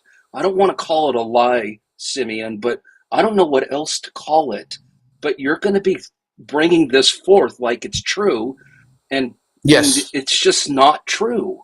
It's not true. You know what I don't understand though? Why why do you why do you only believe some white people lies? Why don't you believe why do why do you only believe some lies? Because I noticed you said something about that's what the white people told you. But that's how you got your religion. Why do you believe that white lie? If you understand the Bible, you would understand it. No, I'm asking you, why do you believe that white lie? It was brought to you by white people who colonized Fiji. Why do you Yes. believe that white lie? They were Why don't you used believe to what? Why bring don't you that book believe? to the end of the earth. Why don't you believe that white lie? They were used to bring that book to the end of the earth. While they were thinking that they were doing it for themselves, if you're going to read the Bible, No, he I wants the no. Gentiles to See, take the book this is to what where I'm saying. the This is how I know you Israelites lied are. to. Listen, you lied to yourself and you lied to everybody else, right? Because I asked you a question and you will not answer it. You just want to tell a bunch of lies. I'm asking you. Said, I'm asking you, why do you believe this lie that was brought to you by white people, but not the fact that King Charles is white? Because you said that's what white people believe. Why do you believe this lie? what I said when white people, there's a white people's history, I was talking about Lapita and Austronesia. No, okay. So if you don't believe that lie, if Yes. you believe that white people were telling a lie, then why Yes. don't you believe they're telling you a lie about this religion? Why do you believe them What now religion? for this I don't believe religion? in a white man's religion. Huh? You read the Bible? Yeah. The Bible? Like I said, if you understand the Bible, you No, will sir. see that Sir, that who brought the the Most Bible to High was Fiji? using the Who, Gentiles. sir, Simeon, who brought the Bible to Fiji? The Who has you Gentiles, like I was trying listen? to explain to you. He Who was has using you the Gentiles. listen? Who has you wishing you were from the Levant area? Who has you wishing you were from the Levant area and not your true ancestors? Who has you wishing you were from the Levant? Who has you wishing you were from No one. Antioch and not No one. who has you wishing you were from Turkey? What will it do? From the Bible. What will it do? What will it do, Simeon? Let's say you are an Israelite. Now what? What changes for you? Like, are you all of a sudden blessed on earth No. like the You're Israelites gonna were in have this to book? But Simeon, no, you're gonna the have to live Israelite, righteously the Israelites, and wait yeah, for the salvation. Israelites, Simeon. But that's a Jesus thing. The Israelites in this book, when they were chosen by this God, they were Jesus was an physically Israelite. blessed, materially blessed. Simeon, the Israelites in this book, when they were chosen by this God, they were blessed physically, material manifestation. What changes for you if you are an Israelite? Is this God going to all of a sudden show up and your people Disobedience. will no longer be oppressed? Oh, Disobedience, so yes. the God, So that being an Israelite means you get whooped up on by God even more. Yes, for You looking for disobedience. you okay, so it's a fetish for you to get beat up by your spiritual daddy. Am I understanding that correct? Disobedience. I That's hear why you saying if disobedience. you Did you read hear the what I Bible, you will said? understand he was treating the Israelites like they were his kids. Right. So are you looking for a spiritual daddy to Discipline. beat you? What do you think we are going through now? If you read the Okay. Bible, you will Can understand you not everything that's listen? Can happening you? right now. Okay. Will you not go through that without being an Israelite? Like, do you not get your ass beat by oppression regardless of being an Israelite? You do, regardless. Okay. So what changes? Let's say you are an Israelite. What then changes for you? Salvation. He's gonna You get come that with and Jesus, save but Simeon, you get through that with this. Jesus regardless, right? Are you not understanding that Jesus is an Israelite? Yeah, but you don't have to Jesus came be for an who? Israelite. Simeon, Yes, you do. Simeon. Yes, you do. Jesus came The for his Gentiles people. have Jesus, do they not? The Gentiles have salvation through Jesus, do they not? No, Jesus came for his people. Yeah, he's an So If you're you're Israelite. gonna saying that split it so your belief is that Jesus, none of the Gentiles are get salvation? if they follow the Israelites, Wait, hold on. Simeon, yes, the Gentiles get yes. salvation through Jesus, correct? If they Only follow by the following God's Israelites, laws. But they get salvation through Jesus. Jesus came. The salvation Jesus was bringing was for his people. I didn't So ask you if that. Do anyone the else, Gentiles, yes, Simeon, okay, let me do get the there. Let me get Gentiles there. get salvation through Jesus? Let me get there. Jesus No, came for no, his people. no. That's why You he have said, word salad. "I Hey, came for the dude, lost sheep of the house of stop, Israel." stop. So You have everyone word salad else, enough. Simeon, Stop. Simeon. God damn. You have word salad enough. I'm asking you very direct questions. It's yes or no. Do they get salvation through Jesus? Yes or no? yes, but they're gonna have to follow the Okay, I don't Israelites. care about the but. I don't care about So the but. So they get that's who the salvation through salvation was Jesus. for. It doesn't matter. They get salvation through Jesus. So you don't have to be an Israelite to get salvation. Yes, you do. Yes, you So do. what? So what changes for? No, you just literally said you don't. You just Yes, you do. literally said the I did Gentile. everything. You Yes, you just do. literally said Simeon. This is why I don't like you. I'm sorry, I don't because you lie. I said yes. I You said lie to fit your Gentiles narrative. can only get salvation if they stick to the Israelites, follow the Israelites. So that show me in the Bible where it says, show me in the Bible where it says that the Gentiles have to follow the Israelites and not Jesus. Show me that in your book. And not Jesus. You want specific words? No, she said, show you that in her What book. you It's mean? right next to the football field. What did Jesus Show you say? that. No, she said, show her in the Yes, Jesus text. said this. Jesus said this. Listen, I she said, come show for the her in the lost sheep text. of the house Simeon, of Israel. shut up. Shut the fuck up. Show her in the text where it says, I'm showing you what Jesus said. show her in the text where it says the Gentiles must follow the Israelites to get salvation.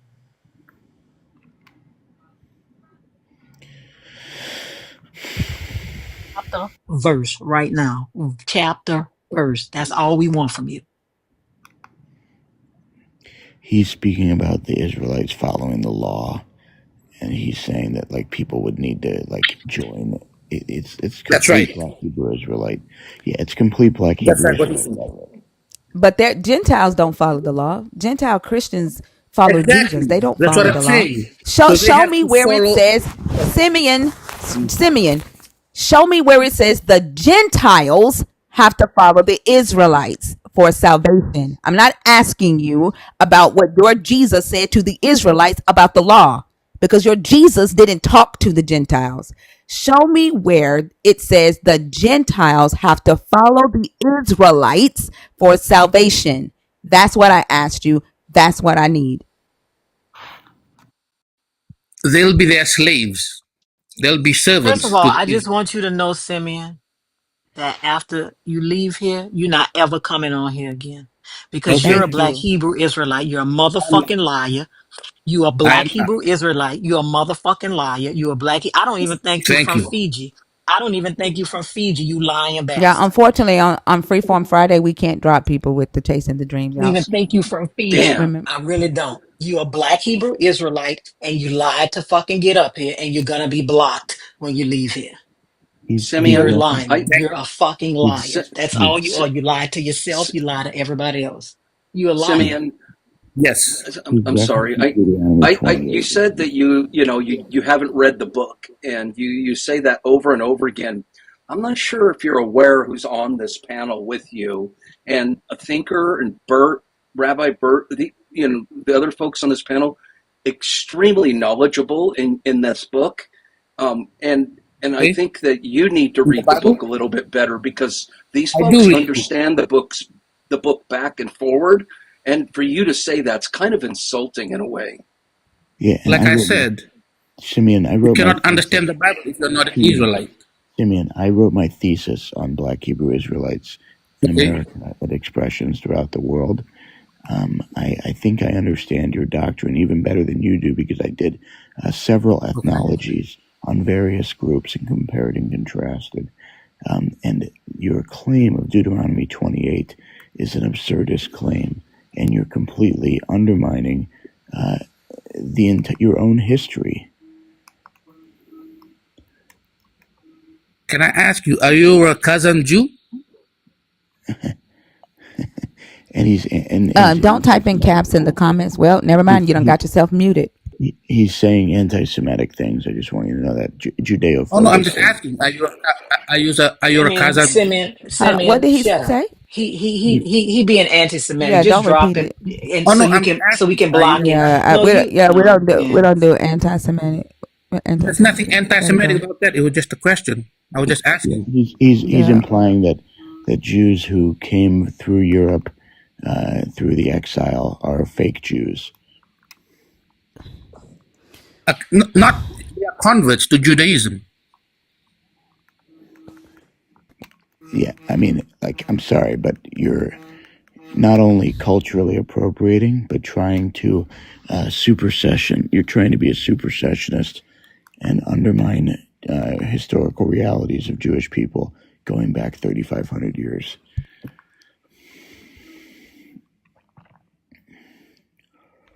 which is weird, especially since you have your own traditions and own. He's gone, isn't he? Oh yeah. Okay, Okay. y'all. I've been up too long. Talk to you later. Okay. Have a good night, Lords. Bye. Good night. Bye. I feel like Theodore didn't want So the any only of that time, argument. the only two Christians left is Yahushua and Theodore. That was very tedious, Tony. I agree. I just, we all Hey, can't. y'all notice how every time somebody talks shit on YouTube, I invite them to TikTok. I don't have TikTok. How I hard mean, is it to get yeah. TikTok? I mean, like, is that like splitting the atom? Right, like, and then especially like you're like the Holy Spirit's gonna. He said that his Holy Spirit is coming through me or something, like he's attacking me right now with his Holy Spirit. But if you can do that all the way through YouTube, right? All the way in my home, like through TikTok, why can't the Holy Spirit help you download TikTok or guide you on how easy it is to download TikTok? Like why must the Holy Spirit fight me through YouTube? I can only imagine that Sebastian's standing out in the street screaming into space right now because he's so aggravated. Yeah. Z, how are you? Hi, I'm good. How are you? I'm doing good. Are you a Christian, a believer, deconstructing, or an atheist? I'm a believer, deconstructing, or an atheist. I'm a Hold on. Whoa. What is that?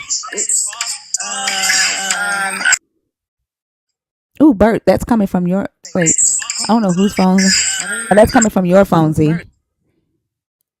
You may have to. Z, you may have to swipe up and swipe down. Oh my god. You may have to swipe up and swipe down.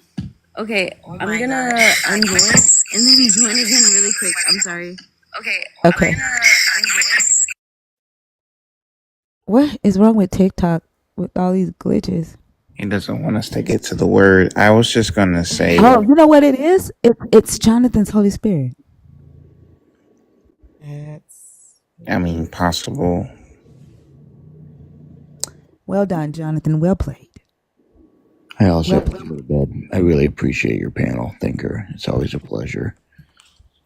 You're welcome, Bert. Thank you. Have a good night. Good night.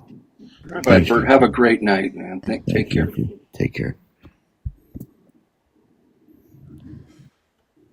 Let's see. Hold on. Z requested again. We have room for one more non-believer, and then that space is open for a host. Is it better now? Yeah. Mm-hmm. Okay. Are you a Christian, a believer, deconstructing, or an atheist? I'm definitely a Christian. Okay. And so you'll be on the team with Yahushua and Theodore. Theodore, are you still with us, or did you fall asleep? I'm still here, of course. No. I'm talking about Theodore. Oh, my bad. Theodore? Brother? I think Theodore. I think he fell asleep. I'm here. Oh, thank goodness. Oh, you're here. Okay. Okay. Lala Barnes, I'm trying to add you to the live. If you're still here, send another request. If you're in the comments, 700 people in here, there is room on the stage to join the non-believers team. Let's see how many. There are one spot open for a non-believer to join. If you want to, go ahead and send that request. Okay, we're going to reset, y'all. We're going to ask the believers to pick a topic from the list and then begin. Wait, what do you mean you're going to restart when guests? No, not restart the live. We're going to reset the conversation. Okay. I was just making sure. My bad, but yeah. No. Also, let me. I need to do an age check. How old are you? I am 21 years old. Okay. Oh my god! So somebody told me to calm down already. I'm just don't read the comments while you're up here. Okay. Yeah, just when you're up here, just pay attention to the conversation that we're having. They're going to have their own conversation.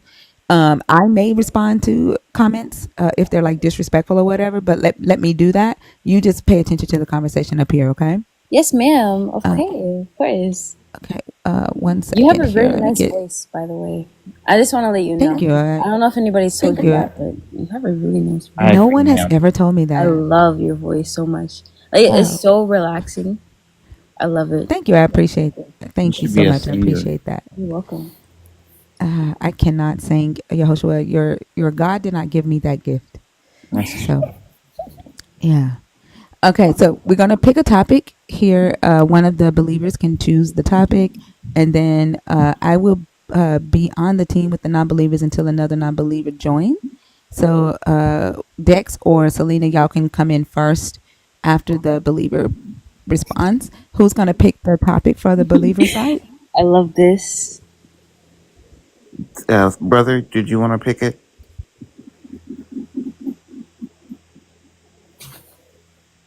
Theodore?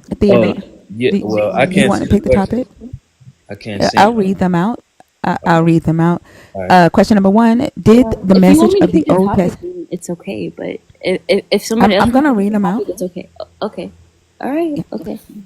All right. Did the message of the Old Testament God change in the New Testament? That's question number 1. Question number 2: God could have stopped sins or just forgave humans? That's not a question. That is a stance that I have. Number 3 is also a stance. God uses imperfect vessels to talk to him, to talk for him. Make it make sense. Question number 4 is, what has the God of the Bible done in the last 2,500 years to prove he is the highest God? Jonathan, there you go. Yes, what has Now we can God compare done? your God to Allah. Z, I'm going to ask you to mute while I'm talking. Okay. Jonathan, come over here and convince your Christian friends to pick that question since you want to talk about Allah. And then question number 5: Why was the knowledge of good and evil forbidden in the beginning? Which one do you want to do, Theodore? I like the third one. All right, so you can begin with your answer. Who's going to begin with the response between Selena and Dex? Serena, you can go. I've been yakking all night. It's Selena, and thank you. Oh, I Okay. apologize, Selena. I apologize. Fine. All right. Okay, and then let's keep in mind that we do not interrupt. So far, there's only one host, and that's me. So I'm the only one that can interrupt while someone is talking. That way, we keep it respectful, and we can have a valuable conversation. Okay. All right, Theodore, begin. And the question was, why does God pick imperfect people to give His message? So it's not a question; it's actually a stance that I have. Right. Yes. Okay. God uses imperfect vessels to talk for Him, and I'm Right. asking for the believers to make it make sense. Okay. Oof. None is perfect, so that means 100% of everybody that exists. If you know, nobody will be qualified. So there would be nothing said. So I mean, he had to use what he had, what exists.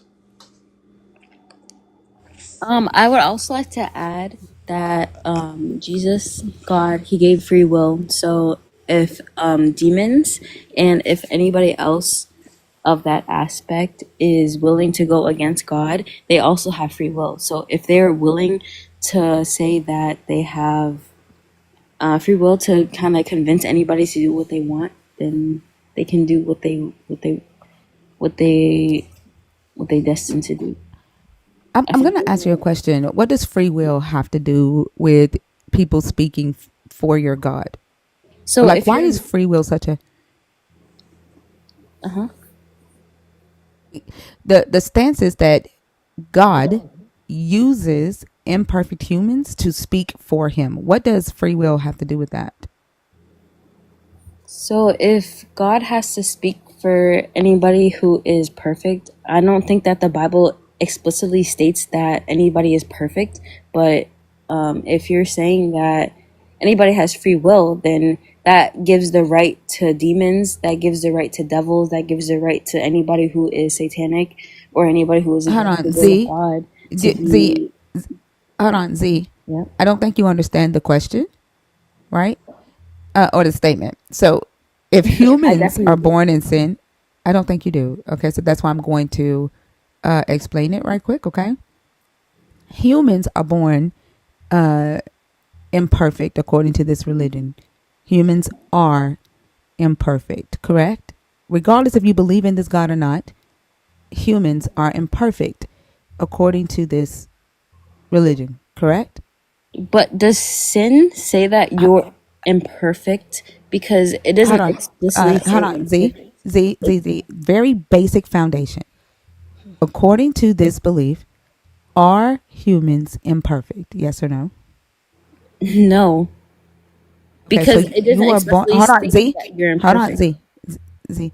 Are you born perfect? No. Can you reach perfection on earth? Nobody ever can reach Okay, perfection. so think about that. Think about that. You're not born perfect. You cannot reach perfection. Therefore, you are imperfect. Correct? Like I said, you are imperfect, but you cannot Okay, say so that. hold on. I don't need the why. I don't need the why. So Well, we're it's not a establishing the why. Z. Hold on. We're I establishing the mean, foundation of the go ahead. question. You're the host here. Z. We're establishing the foundation of the question. Okay, so we've already established that in this belief system, in this religion, humans are imperfect. They're born imperfect. They cannot reach imperfection. Therefore, their natural state is imperfection. They're imperfect vessels. The Yes, I don't question is, disagree with that. okay, you are disagreeing with that because that's why I don't understand why you're bringing up free will, why you're bringing up the devil or demons. It has nothing to do with anything, any of that. You're just imperfect, period. Even without a devil or a demon, you're imperfect even when you believe in Jesus. So none of that I mean, matters. I The mean, the just statement, okay, hold okay. on. Okay, Hold on, hold on, I'm hold sorry. on, I'm sorry. hold on. I don't Okay. want to get. All right. Let me I'm tell you sorry. the rules again, okay? All right. Okay. All right. When someone else is talking, then you should be on mute. You should not be talking when someone else is talking. I understand that you have something to say. You like thinking while someone else is speaking. You're most likely going to respond to something that the person didn't say. Be attentive and listen and answer intentionally. Okay. I So apologize. I'm sorry. okay, thank you. All right. So we have established that humans are imperfect in their natural state according to this religion. The question is, or the stance is, that God uses imperfect vessels, humans, right? God uses humans, whether they believe in him or not, to talk for him, a perfect being. God uses humans to talk for him. Make that make sense. I'm going to say it that way since the imperfect is throwing you off. Now, do you understand the question? The imperfect was definitely not throwing me off. It's just the fact that you said that just because an imperfect person is choosing to worship the word of God I is didn't say that. That doesn't say that. it. It doesn't say anything about You an are imperfect definitely person. saying it. You're Z, it saying, does not say an imperfect person is choosing to worship a God. but I mean, I'm going to rephrase the stance so we can move on because I'm going to rephrase the stance, okay? God uses humans to talk for him. Make it make sense. That's the stance. God yes. So uses if a human humans. is imperfect, then it takes time for that person to become acquainted to the word of God. It doesn't mean that that person is imperfect indefinitely. Okay, so please stop Okay? focusing on It that. doesn't. Okay? What do you mean? Don't Okay, focus the on the it. Just stance focus. is because you still don't understand it. You still don't get the stance. Okay? All right? A God uses humans to talk for him, right? Therefore, everything you know about a God, Z, came from a human, even from yourself. When you believe you talk to this God in your head, in your So, prayers, in your heart. may Z, I you are ask? doing the thing again. You didn't even allow me to finish I and then you didn't even started ask my talking. This question. is why you don't understand. The question is the stance is God uses humans to speak for him. That's the stance. And I said, make that make sense. Everything you know about this God, from this God, comes from a human. That's the stance. So you don't think that God Himself, He can't use a human to speak for Him? Is that really what you think?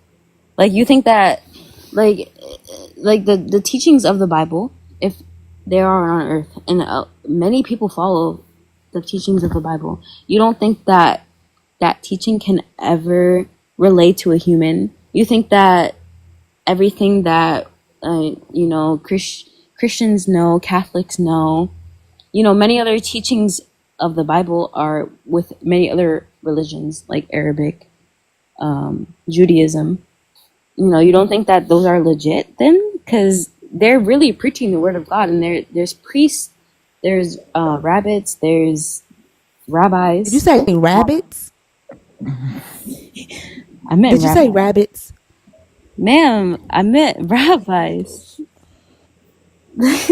Listen, I made a mistake, okay? It happens. But I'm just saying, like Where these did I other. say? Where did I say your God doesn't use humans? Where Ma'am, did you hear the please, word doesn't? please No, don't do that disregard. to me. No. Where did I Z, say your God Z. doesn't? Where did I say your God does not use humans?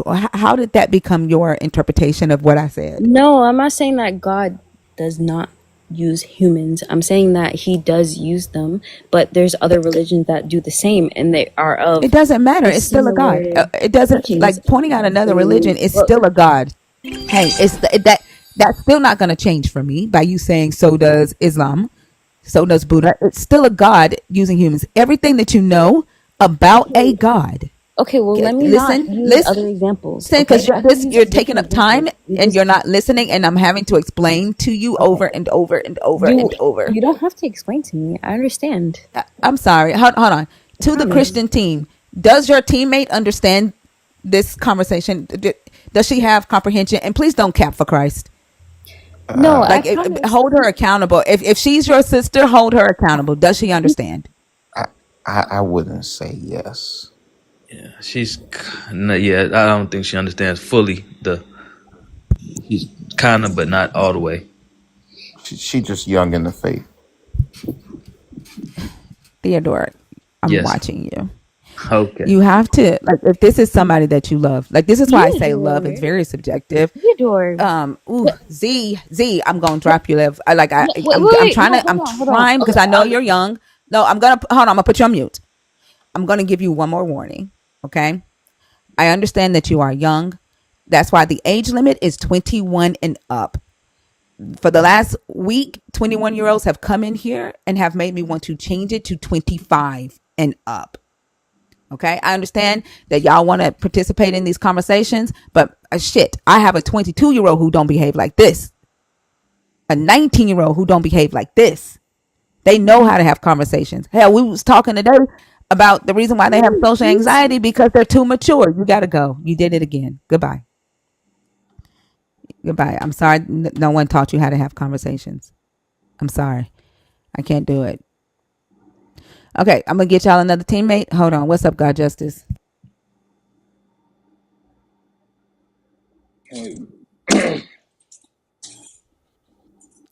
Let's see. If you are a Christian and you're in the request box and you want to take Z's place on here, comment please. If you're in the request and you are a believer, please comment so that I can bring you up in Z's place. Theodore, can you restate your stance, and then Selena can respond. I'll work on getting you another teammate. Go ahead. Hey, thinker. Hey. Yes. When I first got on the first time I ever heard your platform, it was you guys were talking about the last question. So I was also interested in the last question. You want to change it? Yeah. Okay, go ahead. It was something about the fruit of good and evil. I can't see the question, so Okay. Why was the knowledge of good and evil forbidden in the beginning? okay. Why was the knowledge of good and evil forbidden? Okay, yeah, the knowledge of good and evil. Well, the knowledge of good and evil wasn't exactly forbidden. It was the act of disobedience that was forbidden, which led to them obtaining the knowledge of good and evil after they did the disobedient act, which was they were told. Well, Adam actually was told, and Adam told Eve, but they were both informed not to eat from the tree of good and evil, and Eve did so, and Adam followed. So To the non-believers? Did so is your stance that there was no evil until they did that? Let me get clarity before I respond. yes, there was evil before they did that, but it didn't exist in the human race. It had to exist Okay. because the tree itself So was evil. God I'm sorry about justice, that. God My justice, apologies. God Go ahead. Go justice. ahead. Hold. Okay. Um The tree wasn't so evil. the no, so the fruit on the tree was to give them the knowledge of good and evil. Because there was a chance for them to gain that knowledge means that there was good and evil already in the garden with them. It was already within humanity. They just had no idea what it was. That's like, let's say I'm going to use my 2-year-old grandson. There is math in the world. He has no idea what math is until we teach it to him. So we withhold math from him. We do everything we can to keep him from math. And we tell him, do not open a math book. Do not look at math. Do not do anything with math. And then one day he opens a math book. Just because he finds out about math one day doesn't know that math was not already in existence. It's just that he had no idea it was there. So when he opens the math book, he realizes, oh, there's these numbers. You do things with them, add them together, multiply them, subtract them, divide them. Now he has the knowledge that this thing exists. Hmm. So why then did God keep that knowledge, or why would I try to keep that knowledge from my grandson, which is the analogy I'm using for why would God keep the knowledge of good and evil away from Adam and Eve, unless he just wanted them to be puppets and I just wouldn't do what say. he says and not realize that some of the stuff that he was doing to them, or that he would do with them, was evil, and everything just wasn't good. Well, I wouldn't say that they were puppets, because they were puppets, then they wouldn't be able to eat from the tree. If they were like robots where they were programmed to only do one thing, do what he said, then they couldn't have done outside of what he said. So I don't agree with that they were puppets. They were told, I mean, first of all, when God created everything, he made it good. So everything was good. There was no need to know anything outside of good. I mean, if you knew everything good, then how would evil enhance what you knew? It would make it worse. It's a bad thing. It's not a good thing. If it doesn't enhance, if it only brings sorrow and brings you down, then that's what he was trying to protect them from, because it was already good. He was So was the serpent not in the garden? He was. Was the serpent good or evil? I mean, good. Yeah, was the serpent good or evil? Well, the serpent itself wasn't good or evil. The What possessed the serpent was evil. Okay, so that means there was evil there, right? Yes, it was. So if there was evil there and they had no idea what it was, what was good, what was evil, what would stop them from being overtaken by the evil thing? Because as you see in the story, they were absolutely duped by the evil thing. Not do. They knew what it. They had not experienced evil because what they knew was good. But evil was a form of started as a form of disobedience. Disobedience of the heart. So how would they know if it was good or evil if they had no knowledge that it was good or evil? Well, they shouldn't have known. They should have never known. Why? I mean, Why? had they not eaten, they would have never known what Why? what evil was. Because Why? they would have never disobeyed. I'm sounding like my 2-year-old grandson because I like to dig down, get to the meat. And okay, No, I mean that's it's fair. I mean, but I mean, if they would have never, I mean, if your kid never stuck his hand in the light socket or in the plug, then he probably wouldn't have got disciplined. But up until he did that, or whatever it is that you told him not to do, then that's when the discipline came. but would I not give them the knowledge to protect them from that first? You can give them the knowledge, but they still have the will to do what they want. So you can And tell a me kid. knowing that they have the will to do what they want, I I wouldn't want to say, hey, um, here's what could happen, or there's someone here that might try to get you to do these things, and there's this substance in the air that could come at you and try to persuade you away from doing the thing that I want you to do. So I want you to be informed.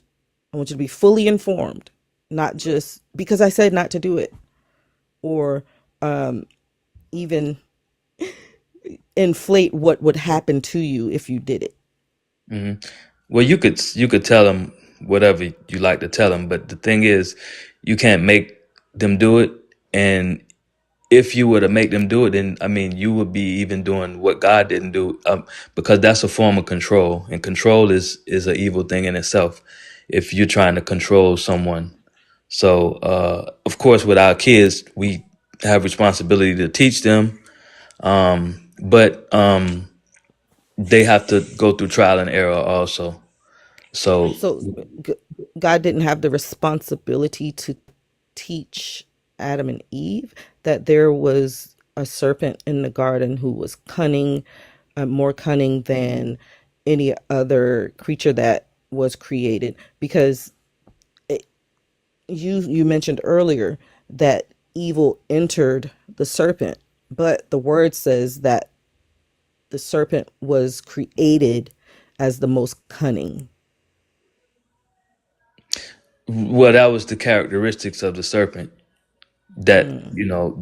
so it was because I mean there were other animals, lions, giraffes, the animals that we see and some we don't. But anyway, there were many, and so that was the characteristics of the serpent.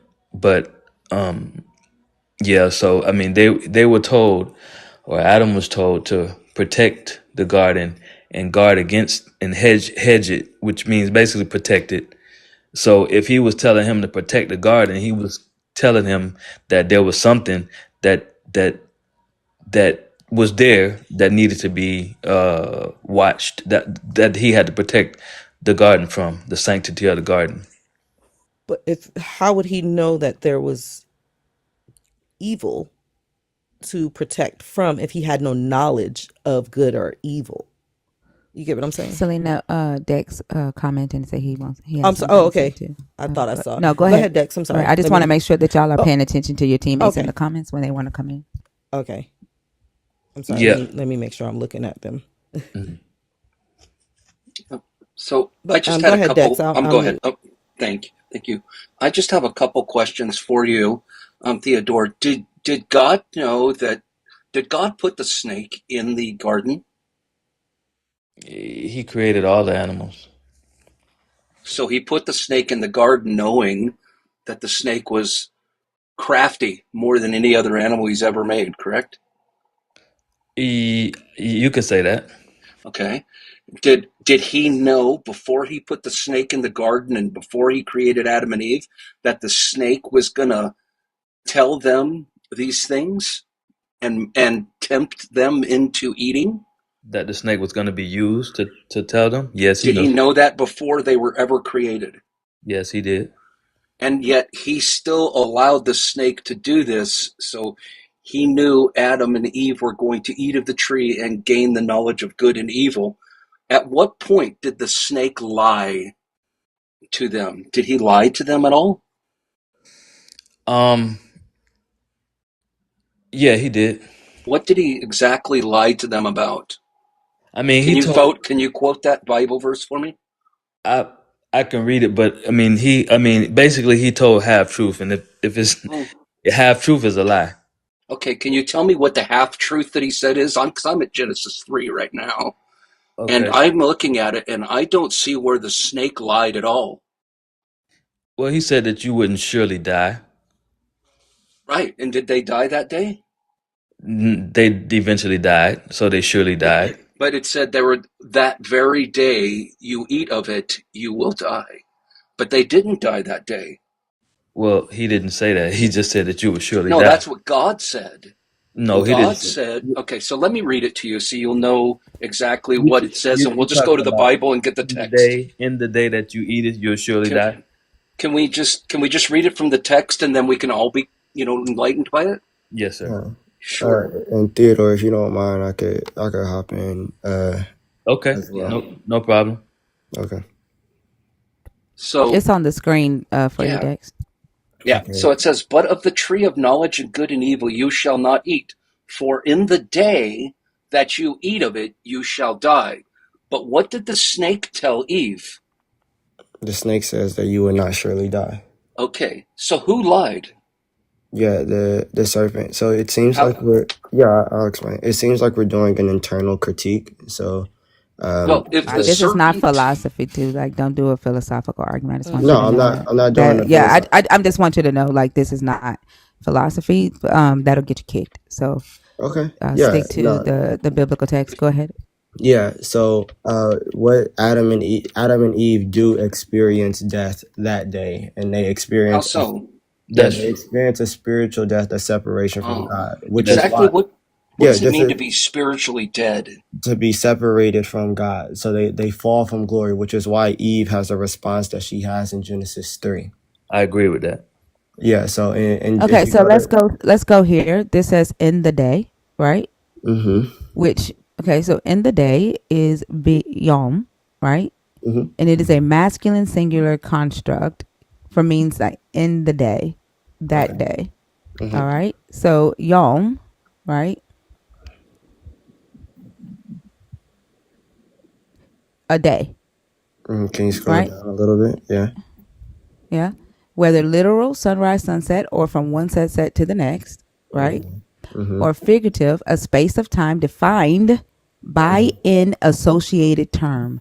What is the associated term after or before yom that means that it is defining a space of time or a spiritual death? Yeah, so and what I'm arguing is that even in the day that they eat of it, they do spiritually die. They do fall Yeah, I'm from glory. asking you for the term, right? The associated term that defines your argument. That's what I'm asking. Yeah, when I'm talking about day, I'm talking about when they eat of the tree, when they eat of the fruit.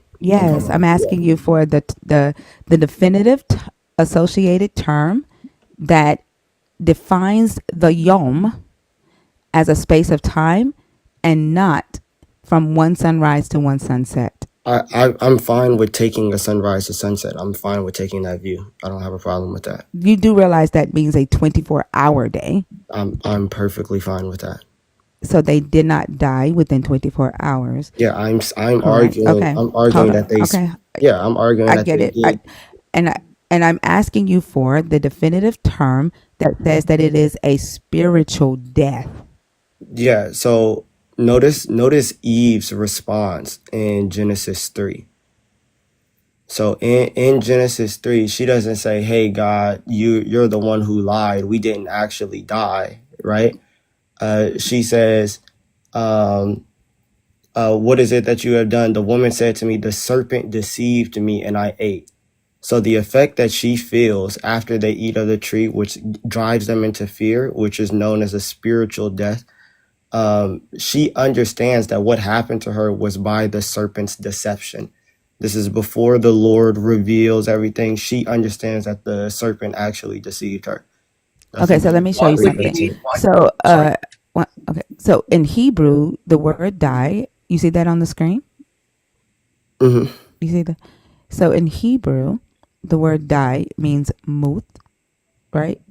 It's muth, and that word means to die, literally or figuratively, right?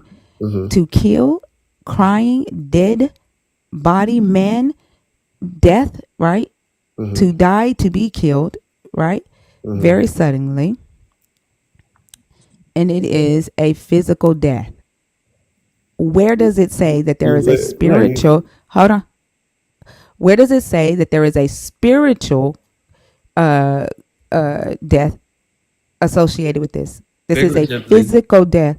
figuratively yeah, would be you physical. literally just read that. Figuratively would no, it wouldn't be spiritual. Yeah. Why would? Figuratively would be like dead dogs, like saying that when in Israel they called their servants dead dogs, Hmm? right? But Where their you get? servants. I'm sorry. in, Yeah, in, I in was ancient asking where you Israel going. and the Bible. Can stop talking while I'm talking, please, and let me finish, and then I will be able to answer what you're asking yourself in your head right now. And then if I don't, then you can ask a question. Fair enough. Yes, ma'am. Thank you, Yahushua. It's odd that you're the only one that was able to say fair enough. I felt like we were like, I was like lagging or something. I wasn't trying to cut you off, so I just didn't say anything. When I said fair enough. Yeah, that's why I didn't say anything. But my fault. Go ahead. Oh, okay. I was just Um, yeah. So what the hell was I even saying? You were This saying is that why No, cutting figurative. no, people we're off is talking. not You're saying that figuratively. it no. was In ancient Israel, they used the term a slur, dog, to call their slaves, their servants, the Gentiles, um, derogatory terms, right? And so they would refer to their servants or a Gentile as a dead dog. Sometimes that's figuratively, right? That's not the same thing as saying that Muth is not a physical, doesn't mean that it's a figurative, physical dead dog, or it doesn't mean that it's a spiritual dead dog. There is no spiritual concept with the Hebrew word Muth. In fact, Yeah. this same word is used when your God says it to Pharaoh, when your God says it to Abimelech, when Abraham sells Abimelech when Abraham sells Sarah into Abimelech's house, your God says the exact same thing. So what word with Muth would constitute a spiritual death? Yeah, like I think you're trying to assert that figurative cannot apply to spiritual death, and we understand it because of the rest of the context of Genesis What 3. word here means spiritual? For you to say figuratively, right? I'm not saying Where is the figuratively. That's spiritual strong. word? Where you're saying that it's a figurative, that the word die means figuratively, That's what right? the Strong's and Thetis pulled up say. What word constitutes spiritual? That's what I'm asking you for. Yeah, What word, hold on, what word in the text, right, constitutes a spiritual figurative death? That's what I'm asking you for. Even if you say that the death is figurative, which Hebrew word means that it is a spiritual figurative death? That's what I'm asking you for. okay, we see it from the context in Genesis 3. So we understand the way in which this word is being used because of the context of That's an Genesis 3. interpretation. Literally. I'm asking you for which word says that this is a spiritual death is what I'm asking you for. Okay. So Not an interpretation. so Because this I'm going to so tell you that scholars, biblical scholars, the consensus for biblical scholarship is that the God meant a physical death. That's yeah, the so biblical for scholarship. for Your for physical. interpretation, can I finish? I'm not asking you for your interpretation. I'm asking you which word in the story are you saying this word right here is why I say that it was a spiritual death. That's what I'm asking you for. Yeah. So, and I'm going to reiterate, it is the context. When you read the rest of Genesis 3, you can see that it was referring to the glory of God that is no longer dwelling with them. There, It does not say any of that. That is an interpretation. You're no, reading that into the text. Take me to it and show me where it says the glory of God no longer rested with them. yeah. So when you go to the end of Genesis 3, when Mm-hmm. God kicks them out of the garden that they may not eat of the tree of life lest they live Mm-hmm. forever like this, Yep. right? Uh-huh. He's Okay. protecting them from this everlasting state of brokenness. This is Okay. literally how the So church fathers have okay, understood Elijah this. is exactly Elijah. That is an interpretation. Now you're going to tell me that I'm wrong when I tell you what I see when I read this. Okay, and this is why I say I'm not doing interpretations. Right. So he tells them not to eat from the tree. Right. of good and evil. He keeps them from knowing what is good, what is evil amongst themselves. The moment that they are able to decide for themselves whether an action or knowledge or a person is good or evil, they're no longer valuable to this God. What he wants is people who don't think for themselves and they just do what he tells them to do, whether it's good or bad. He wants to be the one to decide whether an action is good or bad. So Could the you? moment that they can decide that for themselves, they're no longer valuable to him. So he kicks them out of his presence. He does not want them to live eternally, being able to reject his commands, whether they're good or bad. So he blocks off their possibility of getting eternal life. Okay. Now, Could I? show me where I'm wrong in that. Yes. Well, can I Perfect. say Wait, one please, thing real please, wait, fast? wait, wait, wait, real quick. I will show you where you're wrong with that. So, if that's the case, and Using because using the text. yep, Using the if that, text, please. yes, if that is the case, and God wants nothing to do with His creation after they disobey Him, you would have to give an explanation for Said these two. Hold on. Genesis 3:15, where He says, where He Wait, promises. wait, wait, wait, wait. Elijah. I said Adam and Eve were no longer valuable to him. Yeah, so you would have to give an explanation for Genesis 3:15, where He promises Eve something. He promises her that she's gonna have pain in childbirth. No, in Genesis He 3. promises her that her and the snake are gonna like fight throughout eternity, I'm No, that talking is and that false. the snake is gonna bite her heels, and then the her offspring of heels. the snake. Hold on, let me finish. The Yeah. offspring of the snake. The offspring of the snake will bite at her offspring's heels, and then her offspring will crush the head of the snake, and they're going to be fighting back and forth. What does that mean? Exactly. That snakes crawl, and No, snakes are gonna like that. The snakes crawl. That that's humans and the offspring of the snake are not going to be cool. There's always going what's to be what's the animosity between them offspring? two. But that What's the wasn't offspring literal. of the snake? Humans. It wasn't. What is the That's what I offspring of want the to ask snake? y'all. That's what I would like Okay, to ask y'all. so What snakes have perfect. offspring, like literal snakes? And Oh, please stop talking while I'm talking. Okay, I've told y'all several times tonight that I'm very neurodivergent, and y'all keep doing it. okay. So in The Genesis, the the offspring of the snake are snakes. They're snakes. okay. So we know that this isn't talking about snakes because snakes don't talk. We're talking about an angelic creature, right? The offspring of this serpent is what is known as sin and death. What God promises that's going to happen is that the offspring of this serpent, which is sin and death, and her offspring, notice, women don't normally just have offspring by themselves. This is actually a prophecy. Her offspring will crush the offspring of the serpent, which is Where sin did he say that and she death. would have offspring by herself? It literally says, I will put enmity between you and the woman and between your offspring. And then in some translation, it also says the seed of the Okay, woman. so Women don't have seed. Elijah, I have offspring. Does that mean that I'm saying that I did it by myself? It's Jesus, man. It's As a it's matter of fact, have a good day, baby. My offspring is getting ready to go to work right now. Did I make her by myself? Because I said she is my offspring. no. Okay. And we're talking about an ancient Hey, Jewish context. And even if you, but you don't want the Jewish. But Elijah, you don't want the Jewish context because when I show you what it says in Hebrew, right, you reject that and you add a spiritual context to it. And when I ask you to show me in the Hebrew, in the text, which word constitutes a spiritual death, you don't do that. So you don't want the Jewish context.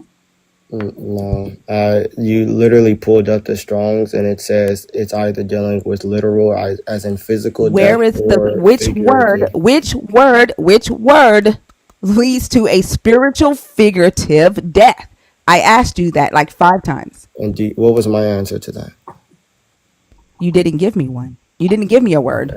You gave me an All right, so interpretation, and that's why we're here now. I You, thought you're I you're gave you giving context. interpretation. You're Uh, giving interpretation. You're no, giving I'm giving. interpretation. You literally are. You're giving interpretation. I'm asking you for the word, right, in Hebrew that constitutes that the muth in this text means a spiritual death. Because What Hebrew word? actually Hebrew actually has a word that means a spiritual death. It has a word that means spiritual death, and it's not used here. So what I'm asking you for is the Hebrew word in this text that constitutes that the death here is a figurative spiritual death. Yeah, what I continue pointing to is the context. You would have to Exactly. That's substantiate. interpretation. No, it's not interpretation. What you're saying is that If you're giving context, you're saying, well, the way I see it, right? Because I just gave you a completely different context, right? He didn't want them to have the knowledge of good and evil. Therefore, he didn't want them in his presence when they were no longer valuable to him. So he cut off their supply of immortality. And then he didn't talk to them anymore after that. He talked to their kids. That's an interpretation. That's what you're doing. What I'm asking you for is the Hebrew word that goes with mut that says this is a spiritual death, not a physical death. That's what I'm asking you for, not your interpretation Can of I the interject, context. please, when you finish? yeah. Yeah, let him All right. respond. To be fair, they didn't know what death was either. Adam and Eve, God told them that you will surely die in the day that you eat, but he had no idea what death was. So it's just like you can't explain to something that they have no knowledge of. Because before that day, nothing died. Trees didn't die, plants didn't die, animals didn't die. There was no death. So the sin brought death also. So so to understand what God was trying to get his point across to them with death, what would they know about death? He could say it. What would they know about a spiritual death? If they don't They know would about death, they wouldn't know about a spiritual death either. exactly my point. They wouldn't know about spiritual or That then physical or anything. exactly your God lied to them. That's the whole point. No, That and that is the he said biblical it. consensus. He No, told them. Theodore, no. hold on. He You're said, making the point that we usually make, Theodore, Okay. that they didn't have the I was knowledge to going to know say whether that. death was good or bad. Yeah, like you're literally arguing something that we No, not good argue. or bad. Death. Period. They didn't They didn't know exactly. That's what I'm saying. Like they would not have known whether dying was a good thing or a bad thing because They they knew it had was not bad. died before. Theodore, They- please stop okay. doing Okay. that. I apologize, Miss Thinker. What I'm saying is they would not have known whether death was good or bad because nobody has ever died before. They did not have knowledge of good or evil.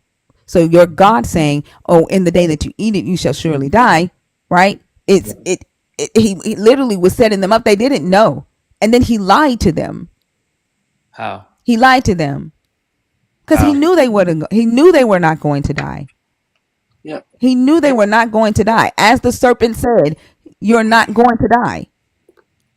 or can I That's answer? why how can the serpent know, right? Okay. You're not going to die. This is why Christianity puts this spiritual spin on the death because Christianity believes that God cannot lie. However, in Judaism, they don't see that their God is perfect.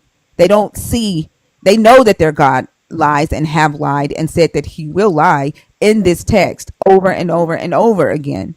Can I answer? So in Christianity, you have to create this spiritual spin of a spiritual death, but you can't prove it here. Not even in the Hebrew language can you prove it.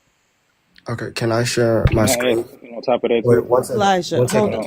hold on a minute. Hold on a minute. Hold on a Oh, and I minute. don't Hold give on a the minute. screen I'm gonna to stick my anyone. my Okay, so well, I can show right. you I'm gonna from. wait a minute. Wait a minute, Elijah. I'm gonna put my mod hat on really quickly. The whole time Thinker was talking, you kept coming in. May I speak? May I speak? May I speak? In the middle of her sentences.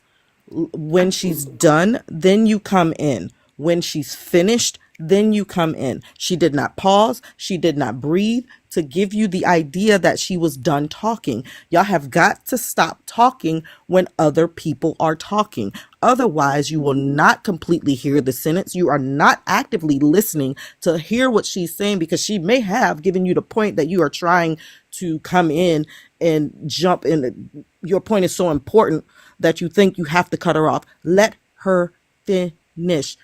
And to the person in the comment, it's her show. She can jump in when she's ready to because it's her show.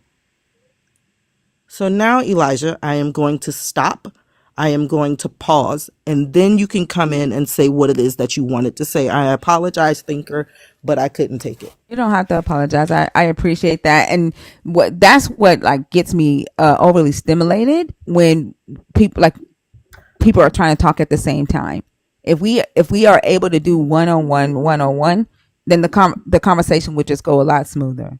One thing I will say is I do interrupt if I have to reiterate my statement. If I ask you a question and you go on a tangent answering something that I didn't ask, I'm going to stop you because I don't care about the word salad. I also don't care about theology. I don't care about the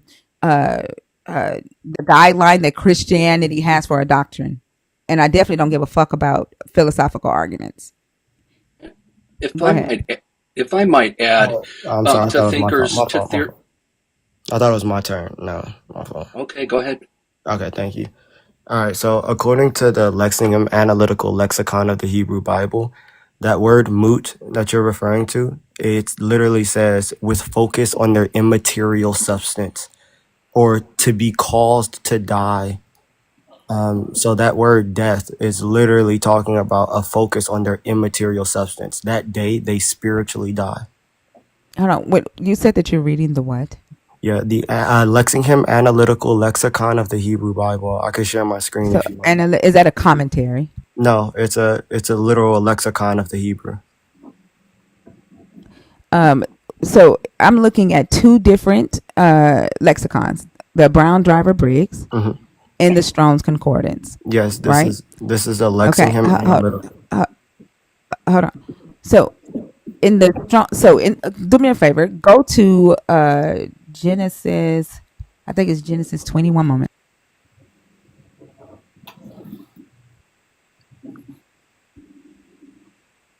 If you want, I have it here on the screen. It's the Lexingham Analytical Lexicon, and this is literally what it is. The same word that you're talking about, moot, die. It's with focus on their immaterial substance. This is Yeah. Who? Go back over for me. It's Go back pronounced over. Go down. Go up. Go up. Go up. No. Down. Go down. Down. Down. Okay. Let's see. Usually, intentionally, unknowingly, people who read that whole thing for me. yeah. Read the entire thing. Yeah. All right. So Okay. dying, Mm-hmm. to pass from Mm-hmm. physical life and lose all bodily attributes and functions necessary to sustain life, to cause to die, put to death, usually intentionally or knowingly, people who are no longer living, with focus on their immaterial substance, to be caused to die, to be put to death, usually intentionally or unknowingly, to be executed or put to death, bring about someone's death. Okay. Stop for a second. Yeah. Where it says up there that you have highlighted. Mm-hmm. What is that in parentheses? No, this Okay, so it says hold on. So it talks about a physical death, everything physical, and then there's a break that says to focus on their immaterial substance. Like that just sounds like out of place because it's not saying what that specific part applies to. Is there a scriptorial reference there? Why is it telling you to delete that? How can you delete that? I could delete my highlight. That's it. Okay, so what scriptorial what link is that? This is what I'm telling you. The Lexingham. No, what website are you on? This is Logos. So they The app logos. yeah. There's a lot of different. Let me see if I can get it up online. I want to see because that explanation is just hanging out there, and it doesn't have. I got the logos on my phone, but not on my desktop. So, Yeah. just a second. I wanna. Let's see. And while you're looking that up, thinker, I just want to add. Let me sign in right quick. I'm sorry. Go ahead. I'm gonna sign in right quick. I'll be right back. Okay. So I just want to add to what Thinker was saying about God lying. God asked 3 questions of Adam and Eve after he finds, that something's wrong. Why would he need to ask these questions if he already knew the answers? He's giving them a chance to come forth and confess their sin. But he already knows what he's going to do, right? But do you know? Do I know? No, not you. Do the person that he's talking to though? Did Adam and Eve know? That was the test. God knows. He knew. He was just seeing that they knew. Dix, could you take me in for a second? But what? Sure. So that they could Okay. know what they were responsible for doing. No, that sounds like a bunch of guessing games because according to you in your belief, God is all knowing. So he Yeah, knew but that has everything nothing that to was do with going. God. Wait, hold on. Yes, it Hold does. on. Hold on. Not you, God Justice. Theodore, let him finish. Okay. Okay, yeah. So according to your book, your God is all knowing. So he knew everything that was going to happen before it happened. So why is he going to question them about something he already knew was going to happen before it happened? I just answered your question No, because you didn't. okay. Well, let me say it again. Okay. I mean, that's not the only. He does it all through the Bible. You know. He asked you a question basically to see if you understood what you were doing wrong. So my question to you would be, this God who knew what he was going to do, he knew what the serpent was going to do. He knew he planted the tree there in the first place, and he knew you was going to eat the fruit in the first place. Matter of fact, according to your belief, everything go according to his plan. So he put all of this in place for them to mess up, just to turn around and ask them, what have they done? No. No, what you're seeing, God Justice, is that what you're seeing, Wait God a minute. Justice, is that He gives them the ability to come forth and repent. He gives them the chance. But he planned for them to mess up in the first place. No, he didn't Listen, plan for he, anything. Listen, Wait, listen. so everything don't go according to God's plan? Can I explain to you why you where you asked me That's the a yes. question? That's a yes or no. God Because knows everything that's everything. God knows everything. okay, It's nothing that you okay, can. okay. So that's not a good But answer my question analogy. though. Well, That wait, answer my question. I But will. wait, answer my no, answer my question. My question is, does everything not go according to God's plan? Yes or no? Does it go to according to His plan? Does everything go according to God's plan? Yes or no? Everything. Because if you say yes, this will lead me to believe that he planned this to happen. And that means if you say no, that means if things go outside of his plan, out of his plan, that means he's not in control. So how is he God if he's not in control of everything? Listen, He knows everything that's going to happen. So He things go according to his plan. okay. If you want to say that, if you want to say that things goes according to His plan, that's fine. That you can say that. It all works out for his good. Give me just a second. Elijah, what's the name of the lexicon again? I can't find it on logos. yeah, it's the Lexingham Analytical Lexicon of the Hebrew Bible by Ogden Isaiah. But if you go to the word die and you like left click it and then click on study, it'll open up another tab for you. And under lemma, you just drop down the tab and you'll see everything that I'm seeing on my what I showed you on my screen. Okay, thank you. Yeah. Okay, y'all She's go looking ahead. at it. Why is she looking it up? Because I think y'all still didn't answer my question I because don't know why it's not coming up. because like we've already established that if everything go according to God's plan, that means it That's was meant for interesting. Adam and Eve to mess up. And if everything doesn't go according to his plan, that means he's not in control. So how could he be God? So neither one of those are good. So let's scrap that. My second question to the opposing team is the same energy that he used to block them from the tree of life, to give them, when he kicked them out of the garden, he literally blocked them from the tree of life. Couldn't he put that same energy into blocking them from the tree of good and evil? No, He couldn't. No. Whoa, it's something that God can't do? No, it's not that He couldn't do it. He could do it if He wanted to do it, but He's not going to go against His word also. So His word comes before anything.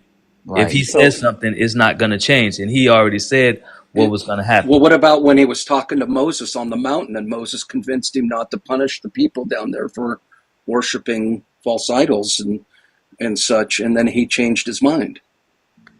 Well, that was an act of mercy or Oh, grace. gotcha. I gotcha. But God doesn't change his mind. But he does. No, no, he doesn't change his mind. Yeah, it's He different didn't then. change his mind. He changed his actions. Oh, he didn't Exactly. change his mind. You got to change your Because mind before you change your actions. That's a human's You perspective. think about what you're saying. If God said he was going to punish them and Moses convinced them not to, did he change his mind? Absolutely. they Well, did deserve they end up punishment. getting punished in the That's end? what they deserve. Honestly, you can it doesn't make you less of a Christian if you answer the question something that doesn't necessarily agree with the book. Do we They know I'm that's not deserve. gonna. wrong? I'm not. They It's not a deserve. trap, man. It's not a They trap. listen. They deserve punishment, and that's what they did. Moses But intervened. did God change his mind? Moses intervened. If he changed his mind, no, he didn't Did change his God mind change his He didn't mind? change He his didn't mind. change his mind, so he No. did punish them. because he never We said all that fall short. We're all gonna see judgment, so we don't know. Sound like my brother Dex got y'all in the chokehold because if he was going to eventually, if he was going to punish them, that means if Moses came, No, they deserve like you punishment. said, and They Yeah, talk they to do. deserve God punishment. and convince God, and convince God, I'm, I'm and convince God not to, that means Moses changed God's mind. exactly. You No. said God doesn't change his mind, but if he didn't do what he said he was going to do, then Here's he the thing. changed his mind.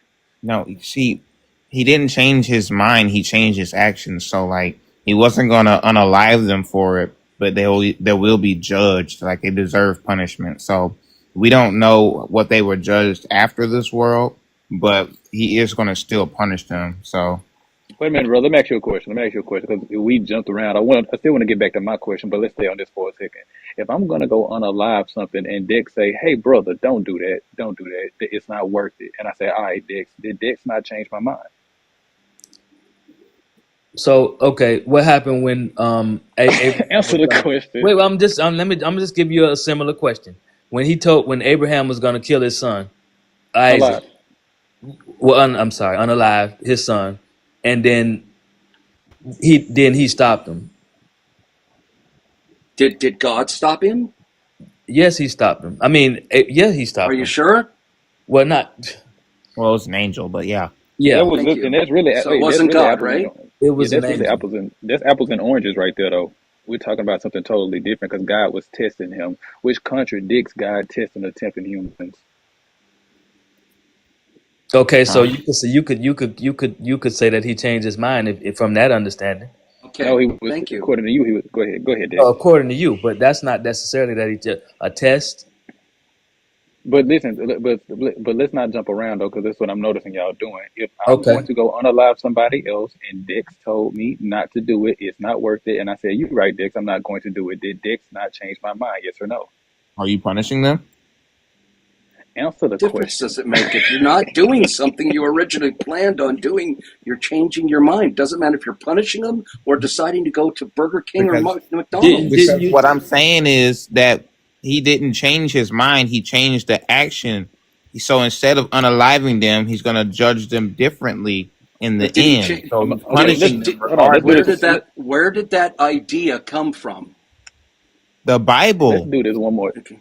No, No, let's the do this one idea more came time, from Moses, and he brother Dex. convinced Come up. God to change his mind. You Was said that Moses God knows inspired? everything, right? If He knows everything, then didn't He know that He was going to change? If that was the case, that it's because there's nothing He didn't know. So you don't think that He knew what He was going to do before He so you say He so called changed His mind? He didn't know that He was Okay, going to okay, do that. okay. And see, that's what I'm saying. We can meet y'all anywhere. You said he already knew that Moses was going to change his mind, so we had to go way back to the beginning. God knew everything that was going to happen before it happened, before he created anything, before there was a devil, before there was a Garden of Eden. He Yeah, seen all of this beforehand, and He he did. still created it. So He is he did. not responsible But do you know for why? what's going on? Do you know No, no, no, why? no. Answer the question. You said what's You, going on. Didn't you just ask what's going One on? at a I, time. I Okay, haven't finished so asking. I haven't finished asking you my question. I asked you since you said that he already knew Moses was going to change his mind. I said, let's go back to the beginning. Before there was a serpent, before there was a uh-huh. tree, before there was sin, before there was all these evil things. Okay. God saw it before. God saw it before He Yeah, created and I it. agree with you. Did so? Is He not responsible for what He created? Is he not responsible? See, that question that doesn't really add up to. But I'm I'm gonna meet muting you up. where you are. Then I'm gonna meet you where you are. You saying that we agreed that he know what was going to happen before it happened. Okay, so yes, he did know that. But the purpose for creating humanity was to show them love, because So is he responsible?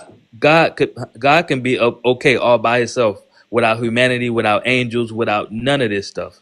He was good where he was. He didn't have to Right. create us, but he did because that's what he wanted to do.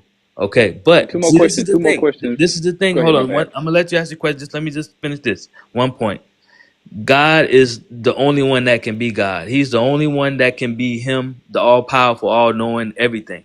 Okay. So even in his first creation was the angels, and Satan turned on him because he wanted to be like God. He wanted to be God, be over God. Okay. Right. Okay. So Let right me there ask he you was two just showing you questions. that it could only be one me. Okay? Okay. Everything is subservient to him. But he did say he created us to show us love. All right. So that's the key right there, love. If he made you a robot and he created this whole thing, like you said, and then he programmed us only to do what he said, then how would that show that he's a God of love if we can't do against what he said do? Okay. Let me ask you two questions. I'm gonna ask you two questions. I'm gonna mute up and I'm gonna let the stage have it. And you can mute up for a while. I'm gonna listen to other people because I don't want to come with the stage and hog it. For my two questions to you. First question is: could God have created humanity without the tree of good and evil, without sin, and without the serpent? This is yes or no. What can't God do? I'll say Amen. okay. So I'm also so you have asked him the question, but I'll just take that as a yes. He could have did without the serpent. He could have did without the tree. He could have did without this. So if again, I'm gonna ask you this question that I asked three other times. I'm gonna ask it one more time. If God seen everything before it happened and created it anyway, is he not responsible for why things the way they are? Yes or no? No. Responsible in what way? What do you mean responsible? If he saw if No, he's but got what the do you power, mean by responsible? I heard what you said, he's but responsible for the listen. responsible as what? Like it's his fault? Let me ask the question again. He seen all the atrocities that were going to happen. If he created the serpent, if he created the tree, he also seen that Adam and Eve was gonna way before he even created it. And he could do something different. He's all powerful, all knowing, and he could do whatever he wants. So we all know you just answered the question. He could have took a different route by not creating sin in the first place, not the tree and all that. So if God could do all of these things, is he not responsible for the evil and atrocities of the world today? If he created the things to go on today in the first place. No. Okay, I'll rest my case. Real quick, host, were you able to find something? I'm gonna have to go in a second. I have to download logos on my PC. This is a new PC, so it's downloading right now. But give me just a few seconds. But when I did find the lexicon, when I put moot in whether English or in Hebrew, it's not coming up in that lexicon. But I think it's because I have to download the desktop app. But it's almost done. Okay. Well, I mean, But Um, yeah. I agree with the guy on my I mean, panel. I'm going to address it whether you're here or not, though, Elijah, because you said it through my platform. So whether you're here or not, I'm going to address it. It's because it's that one piece that's talking about immaterial, and so what I need to see, right, is if it's referring to a specific, if it's referencing a specific scripture, because that is just out of place, right? The entire definition gives a physical death explanation, and then just out of nowhere it says pertaining to the immaterial substance, then goes back to explaining physical death. So I need to understand what that entry is actually saying. So I'm going to address it whether you're here or not, just to let you know. Yeah, I mean that would be good. So, like, but So at least like while it's downloading, would you mind if we continue the conversation, yeah, or yeah. So can I Yeah, quickly? I don't know why he did that. for me? Yeah, no, I'm saying, yeah, go ahead and finish the conversation. We don't have to wait on me Yeah. So, like, or you. the before you so Theodore asked a question. He asked, "What can't God do?" God yeah, can't beat iron chariots. Yeah, he God. can't beat iron chariots, or he can't win at wrestling matches. We know that too. So if you read Exodus 32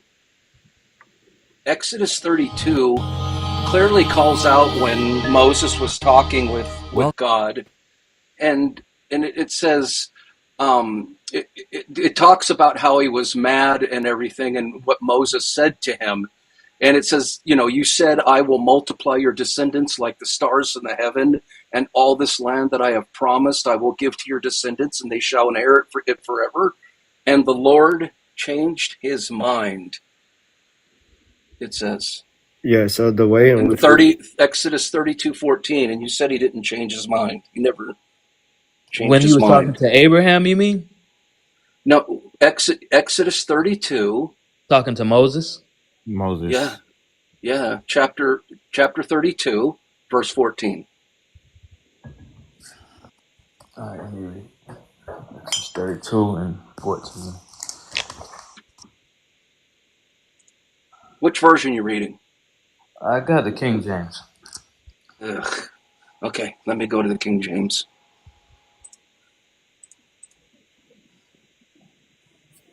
Let's see. 32:14 said, uh, and the And Lord the Lord repented, and the repented. Lord repented Mm-hmm. of the evil.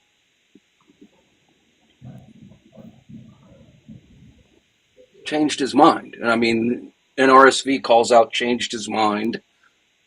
King James Version uses the word repented, which repenting means, I think we all know. I mean, it's pretty clear here that God changed his mind, and he already knew, like to what God just said, he already knew what was going to happen, so he knew he was going to change his mind. Or did he? Yeah, he knew he was going to change it. Does, does, I mean, what didn't he know? What didn't he know? Theodore, you can see how it sounds absurd. But when you say change, see, the thing is, it's an operable word. You have to understand that he turned from is. You can say change, or you can say he turned from what was going to happen, meaning that he had It says changed right in the text. okay, but he had a choice. The Hebrew word says to be sorry for. Even So better. he had a choice, but he chose not to. Right. Yeah. He changed his mind, right? yeah. You want to say that, but what? Okay, I don't what are want to you? say that. That's what the text says. Okay, but what are you getting at that he changed his mind? So what's Well, bad about that? you said earlier that God never changes his mind.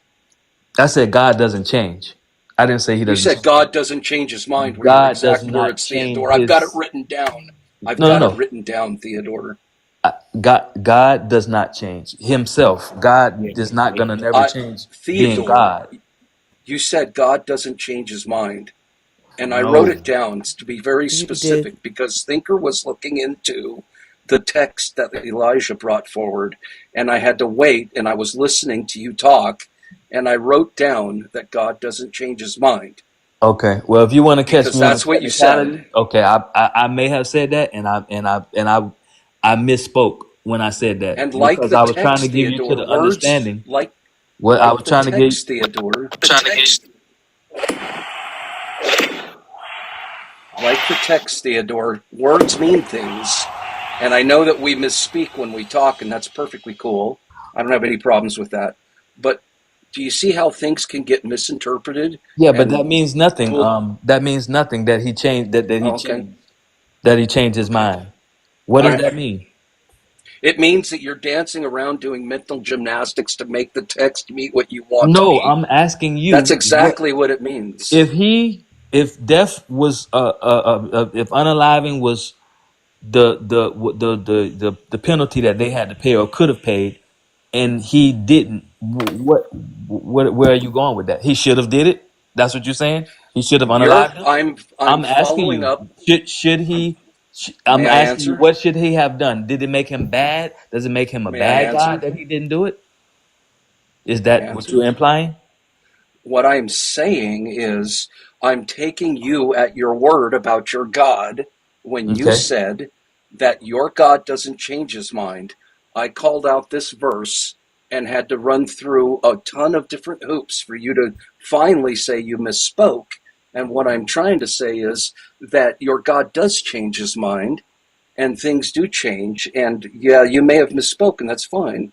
I'm just saying God does change his mind. The text calls it out as such. He's at the liberty to do what he wants. Amen. Sovereign. So when he does something, it doesn't make him bad or wrong. And that's what it I, So, seems like you're trying to imply. Or maybe he's no, how you call it, a double-minded. Is excuse that me. what you're trying to? So allowing, condoning slavery isn't bad Who condones Huh? slavery? or wrong. Who condones slavery? God does. He He did calls it out condone in two different slavery. places, one for the Israelites and one for the non-Israelites. He What? calls out laws about how you can own slaves, and it gives you rules for specifically how to own them and what you can do with them. Okay, I so heard this before. You're talking about Leviticus? in that case, if he uh, okay, if he gave laws, that's just like how he gives us like the Ten Commandments. Those are laws, He, and this is the he way that you should conduct yourself, just like you giving your kids laws. right. You're gonna tell But them how to Theodore, do and what to do. Yes. God was more concerned with what you not eating shellfish or wearing mixed fabrics than he was about owning Mhm. people as property. Don't you think that's a little wrong? Say that again. He was more concerned God about what was we were more eating. concerned about laying down laws Mm-hmm. that said you're not to eat shellfish Mm-hmm. or wear mixed fabrics, Mm-hmm. but yet he didn't say anything about not owning people as property. As a matter of fact, he calls out as a law that you can own people as property and tells you how to do it. Yeah, you can. What's wrong with that? When they were Owning already doing people it. as property, When they were already doing it. when own They Theodore, were let me step already back. eating. What did the Theodore, Egyptians? What were the is it Egyptians doing? okay? Is What were Theodore? the Is it okay Egyptians to doing to the ever own Hebrew? people as property? Listen, what the Israelite came out of slavery. They came out of slavery before they even had Israel to live in. So what? Right. So they were already familiar with slavery. Mm-hmm. Slavery was a thing, But and if you all God had recall, to say was he gave them laws, and he could have just said, since you came out of so many years of slavery and you don't ever want to do that again, why don't you just say, thou shalt not own people as property, because you guys know what it's like. It sucks. wait, He But he said, when didn't do it that. doesn't suck. It He doesn't suck. gave You know why? laws. Because He gave a law that says you can own people as property, and here's how to do it. it said you can't kidnap them. No, that's for Hebrew Israelite slaves and other people's slaves. in the book of Philemon, it tells how that we were supposed to treat slaves like a brother. So if I'm gonna treat a That's slave like a that's the brother, Hebrew Israelites, Theodore, and that's called what? out in Exodus.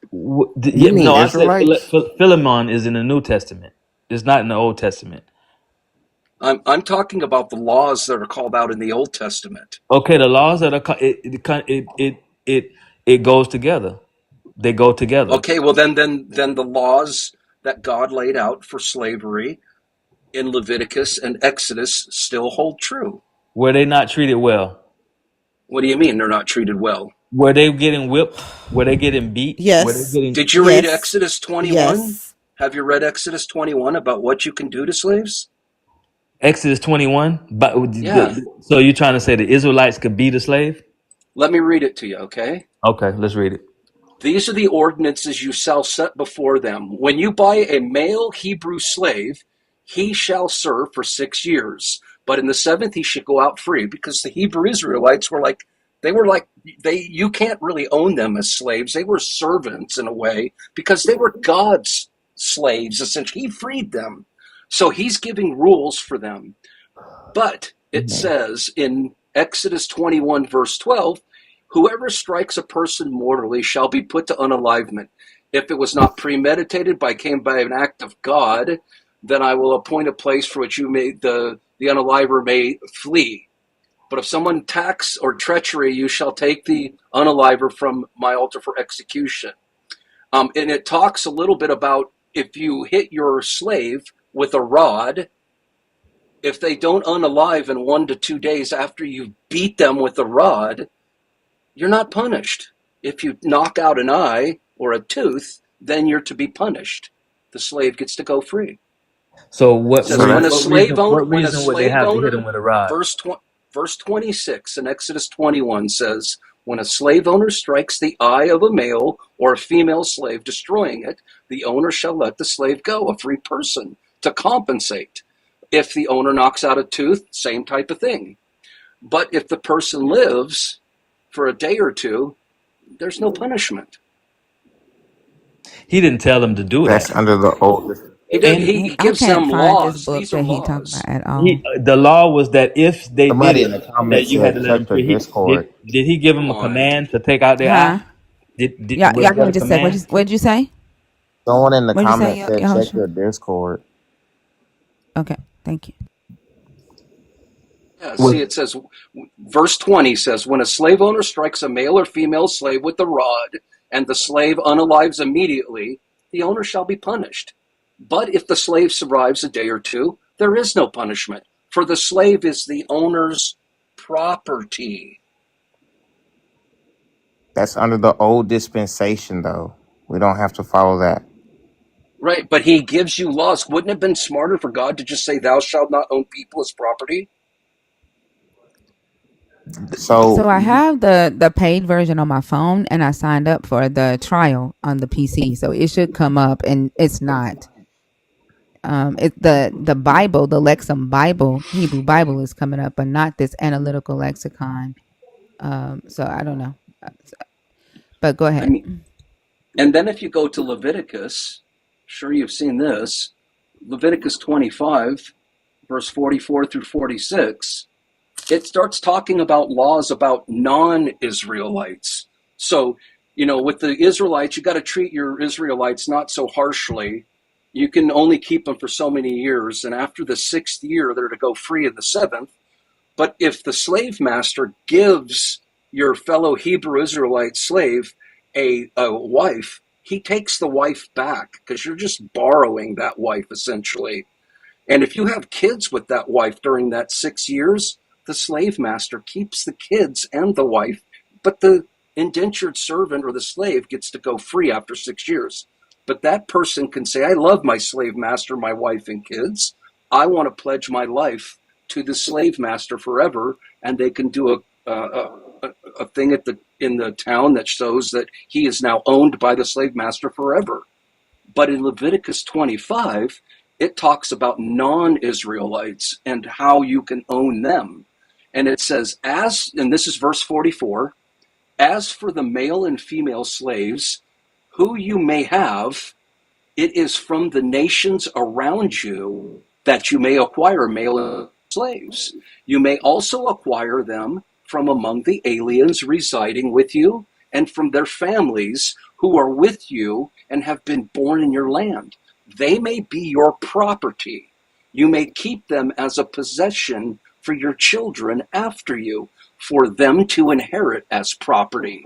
These you may treat as slaves, but as for your fellow Israelites, no one shall rule over them with harshness. They give that out that says, hey, after 6 years, they can go free, But I'm these glad you guys brought and this up. gals, they are not Israelites, so they're just property.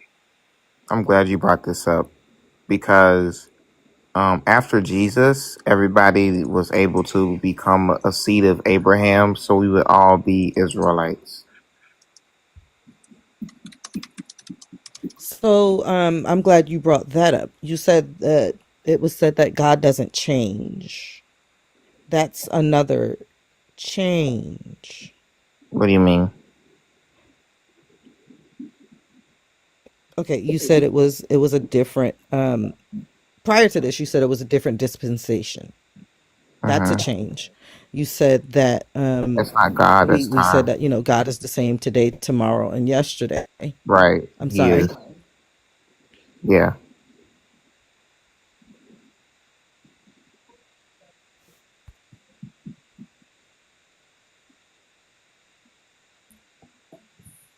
his Okay. whole Yeah. plan is salvation for the whole world. That was Right. his That was plan. the long plan. So things happen in between, but things will happen once sin into the world, like death, like people dying from getting hit by cars and little babies get sick. and people murder people and all of these things. If he stopped every bad thing, then when will the end come? Things has to happen.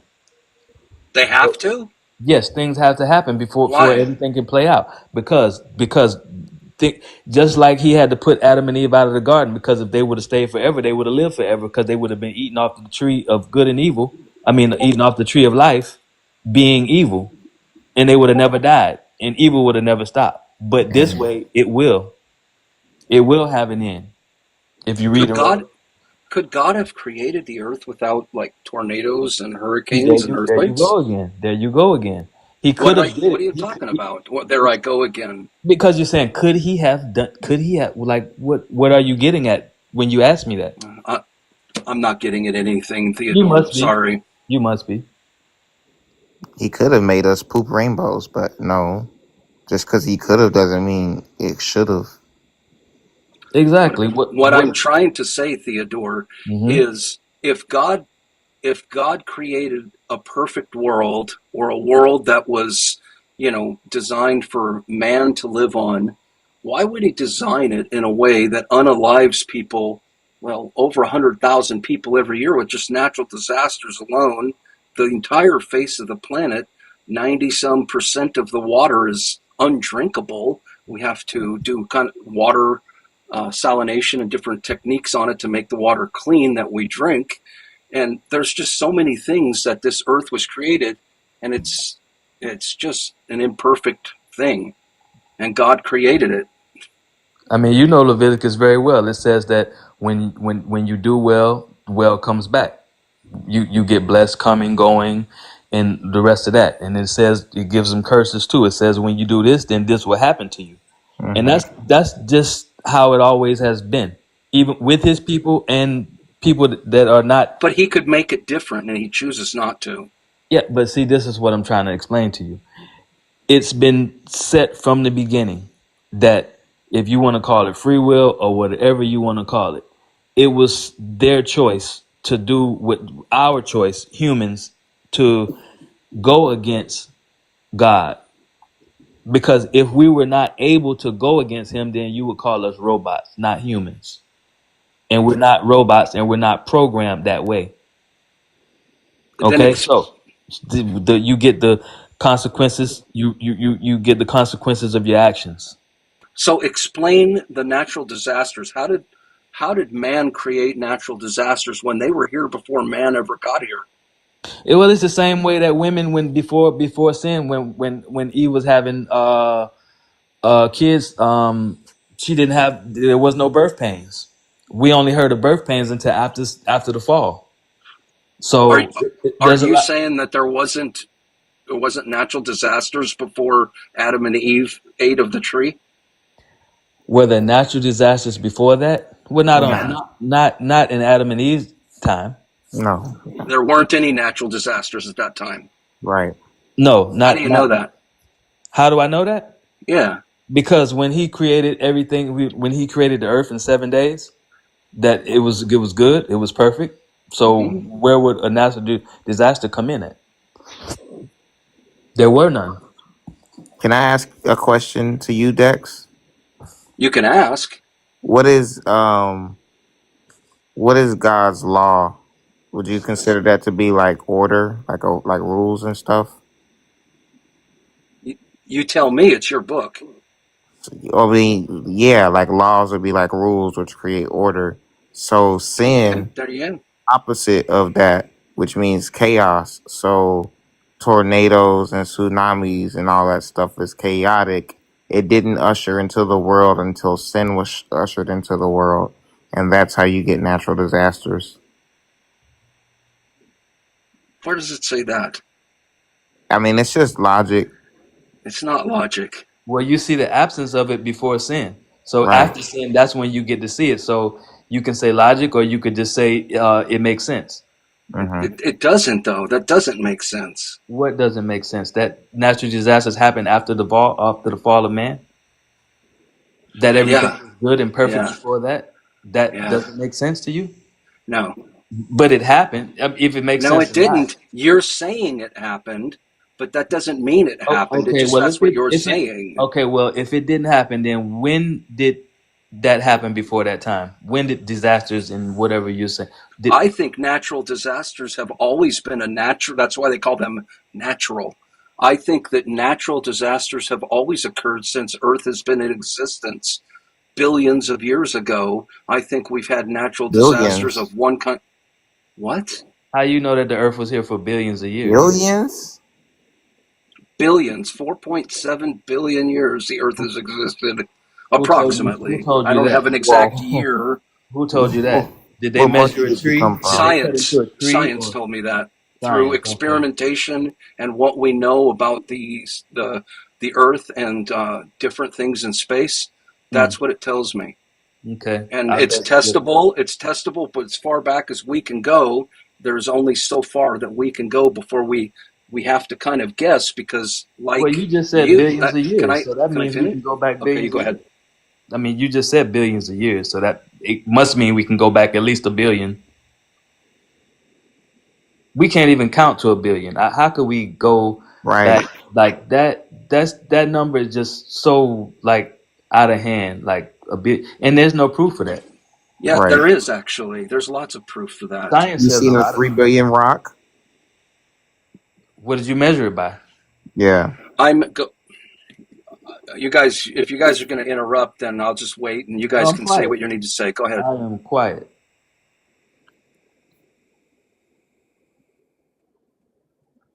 You seen a 3 billion rock?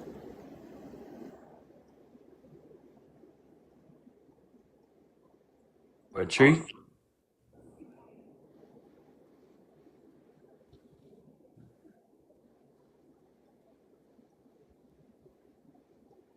Nobody's interrupting you.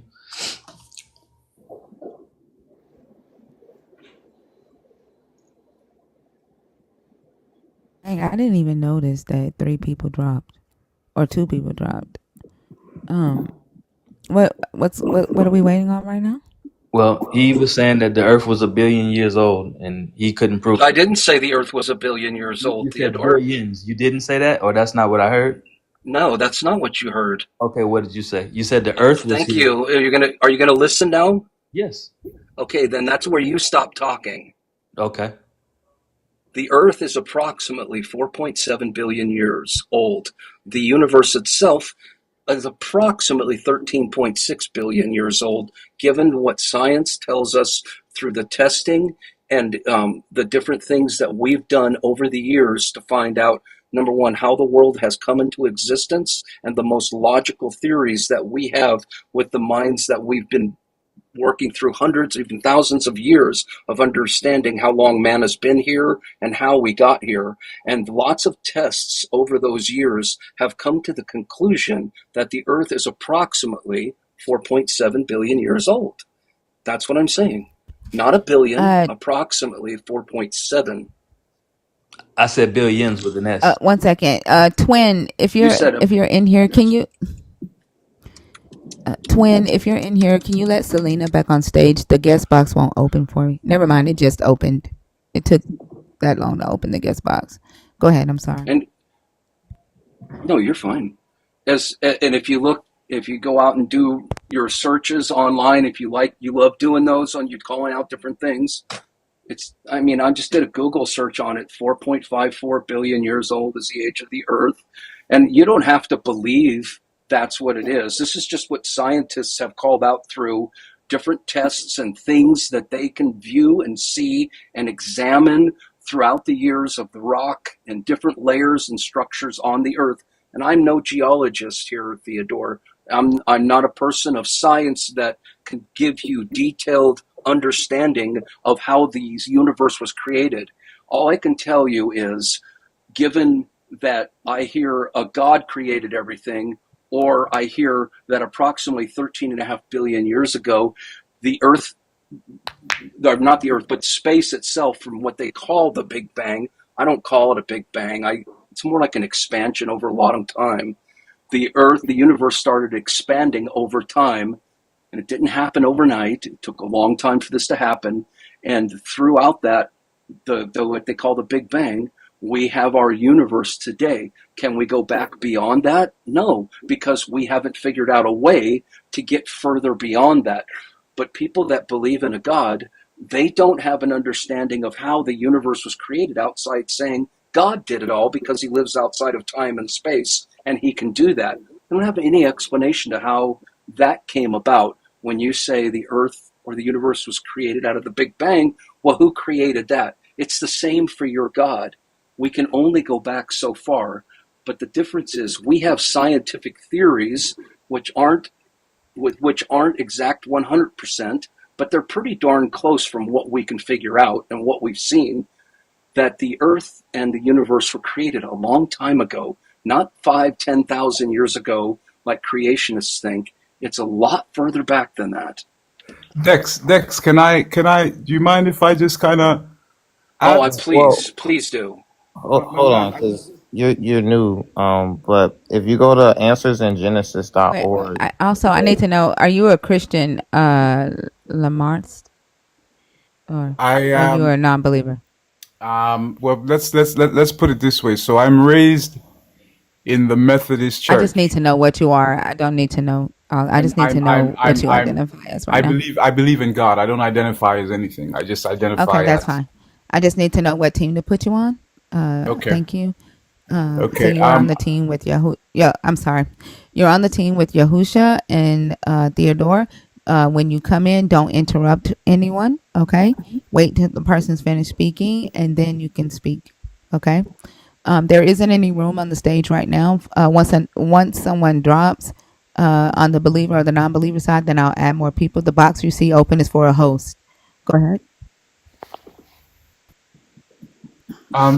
Okay. So should I? You're saying you put me in a group with Yehoshua, so just wait till it's my turn, or? yeah, you can go Uh, after me. But I was just saying that the Earth is 6,000 to 12,000 years old, according to in Genesis.org. Who Okay. creates that site? Okay. I'm gonna share and just so I'm gonna open myself up to learning from your perspective. I'm just gonna just try to share. So there's a place in Africa called the Rift Valley, and the Rift Valley is very significant to understanding how we came to being.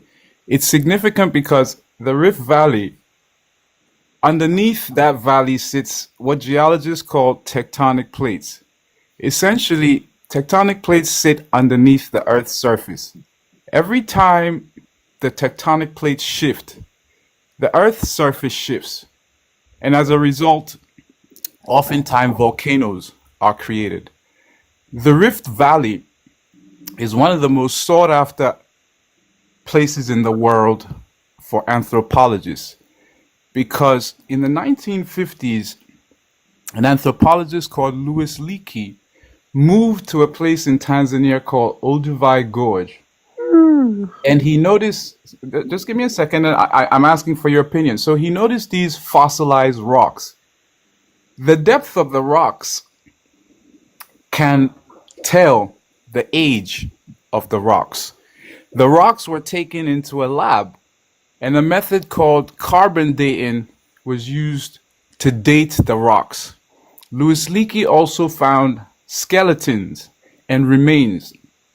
In 1975, Donald Johanson found an almost full skeleton that is today referred in the scientific community as Lucy. Lucy's bones were I'm taken not to a even paying lab. attention to what are y'all talking about right now. I I'm don't just, know. I'm trying to ask a question, so I'm going to ask the question when I'm Long done. ass question. Sorry, I'm just seeking understanding, but I'll see if I can put it all together. But anyway, the bones Okay, of what does Lucy. it have to do with the topic? Like Yeah, I'm it does. sorry. It does. It What does. are we It does. talking about? Because the topic was why was the knowledge of good and evil forbidden in the beginning? How are I'm we on carbon dating? How are we on this? because I said I wanted to expand on what Dex was saying, just so I could just kind of expand on that understanding. I'm saying that the bones were dated to be 3.2 million years old, Are you talking about the and then Bible? and then the mitochondrial DNA was also studied in a lab. So when natural disaster is described as something that God is able to do, I'm struggling to understand, as I'm asking you the question. So somebody like myself who's studied and understands tectonic plates, who studies and understands how species develop, who studies and understands how DNA works, do you, is Dex, I somebody don't like think that you're myself? saying that God. Who's No, but saying I, that God did natural disaster? I'm trying to. What are we doing? what I'm doing is this. I'm saying that the Bible only accounts for 2,000 years of our existence. Huh? A lot of times that is What? used by a lot of people What? as Oh, as What are as you a What are talking we symbol. about? doing right now? Hold Yeshua did on, hold not die on. for this. I don't think you know where you are. We don't believe in Jesus. Like it sounds like you're trying to debunk the Bible. I'm not trying to debunk the Bible. I'm just saying that when I came on the live, there was a conversation about how God does creates a natural disaster, and then I heard That's Dex. not Because what we said. because they're just going by whatever. Like I, ooh, they're going by like biblical whatever the book says, what Christians believe, right? Uh, yeah, I don't think Dex believes that a God is creating natural disasters. So that there's no need for what's happening right now, And Okay, we I didn't thought say that I and God it's thought and you created it's them. guys. far away from the conversation. Like I'm over here looking for what Dune said, but I don't know what the conversation is on right now. You know And what? I for thought I was the expanding record, I on didn't what say God created Dex them. said. Huh? I thought I was expanding on the point that Dex was making about how long the Earth has been around. So I was just basically making the same reference to say, yes, Okay, that's what I scientists. was trying to figure out. Like if you'd have said that, I'd be like, oh, okay. So you're talking about how long the Earth has been around. Oh, it was a Yes, simulation because of how long and you were taking. there was a question Okay, about yeah, like how I can you wasn't use how long? understanding it. Like, yeah, I'm a very direct person. Like if I say, what are we talking about right now? Bam, we're talking about how long the Earth's been around. Okay, let me go back to doing what I was doing. Like all of the got fancy dropped for a words and the second. word sallying, we don't need. Okay, I'm a very direct person. I'm Almost everybody in here is very. Please don't talk while I'm talking. Like just be direct. All the other stuff, like, we don't need that. Okay. But you go ahead and get back to your conversation. Thank you. Okay, so I'm basically saying that Dex reference to the age of the Earth is quite accurate. The Rift Valley is significant because a lot of species have come from that place. So I guess basically I'm saying that we should have a far longer reference point as human beings than use a more recent approach, as in religion, maybe a Bible or a Quran. I happen to be African. I happen to come from the area. So that area is unique to me because I feel like, based on science, humanity originates from there. So there's just a lot to be said about the place. The humanity originated in the garden.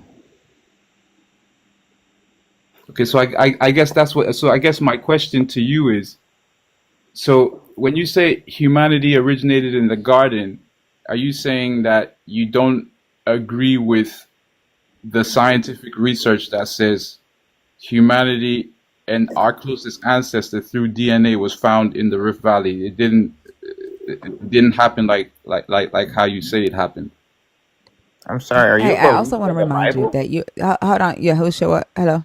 Hey, y'all are on the same team. So, well, y'all just be careful to I'm not. loving it. But not Yeah, really. like Not y'all really. are on He's the a little same bit different. team. He's a little bit different. It doesn't matter. Y'all Oh, all rep for the God. Y'all are on the so same. It ain't. It's not our problem. It's not our problem that y'all don't all believe the same thing. Which is what I was trying to tell another person this morning. If it's one God, one Spirit, y'all should be saying the same thing. The God, if the God or the Holy Spirit of that God gives you understanding of this book, as y'all constantly tell us, non-believers, that we can't understand the book because we don't have the Holy Spirit. Y'all got to deal with the fact that all three of y'all are saying something different. but y'all are on the same team. Well, we're on the That's same team, but y'all. That's for y'all to figure out. I ain't got nothing to do with it. I just we, all I'm saying is just keep in mind, right, that if y'all turn this conversation into y'all going at each other, that's a y'all thing, right? Y'all are on the So same team. Leah State, who's the God that you serve? What's his name? I serve. I'm. It's. I struggle to define God. I don't. My God doesn't have a name. My so God is you beyond the name. I can't describe him in a name. I so you believe should he's be on the a great being. disconstructing side, the deconstructing Again, side. again, Theodore, you're interrupting, and I will take this moment to reset and get it back to um, something that was said earlier about um, labor pains, and that there were no labor pains until the fall. Eve didn't have children until after the fall, so how would we know that there?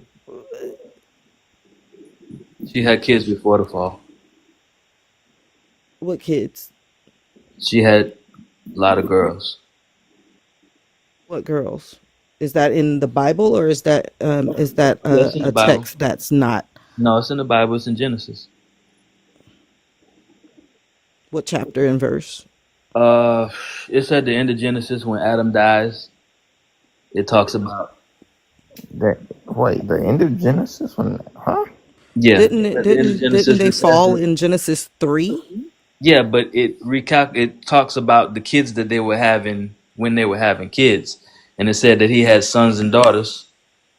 It's in like at the end of Genesis before. Like Genesis chapter It's in 50? Genesis 5. Yeah, I gotta look. Read Genesis 5. It talks about he had sons and daughters, and it talks about that. So people tend to think that people always say, well, Cain and Abel had came first. Then where did he find his wives? Well, the girls came first. That's how they found his wives. Their So wives. this is what it So, says. Genesis 5. This is the list of descendants of Adam. When God created humans, he made them in the likeness of God, male and female. He created them and he blessed them and called them humans when they were created. When Adam lived 130 years, he became the father of a son in his likeness, according to his image, and named him Seth. The days of Adam after he became father of Seth were 800 years. No, And that's he not the had part. That's and not he it. had other sons and daughters.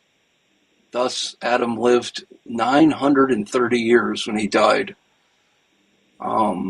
And it just goes through the lineage of his children, his descendants. Yeah, But it doesn't mention girls in there, but it does mention daughters. I don't right. know where it calls that out. I have to Yeah. look back and dig in through this again. Well, that's what my point was. It says he had sons and daughters, and the Yeah. only thing Okay.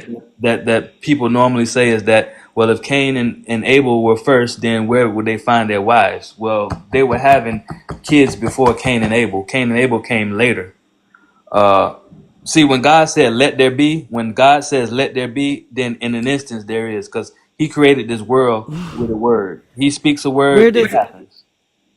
Excuse me. Where does it say that they had children before It doesn't say they Cain had and children before, but Abel? when you read the book, Okay, it doesn't say. That's all I need to know. well, Can it I can it I can it, I it ask a question? implies that. It implies that. Oh, we're going with No, it implication. We're not go. doesn't. Okay, I Oh yeah, got yeah, it does. It's just logic. No, it's not logic. If they said he had sons and daughters, you. that's It not says logic. he had sons and daughters. He started having sons and daughters. Well, you can't have a daughter. Uh, You can't have Adam and Eve couldn't have kids without there being women, or well, not Adam and Eve, but Cain and Abel. Well, Cain and Seth. Canaan, See, well, yeah, Abel got killed, but exactly. But Cain couldn't have find a wife if there were no women. yeah, so who did he sleep with? His sisters.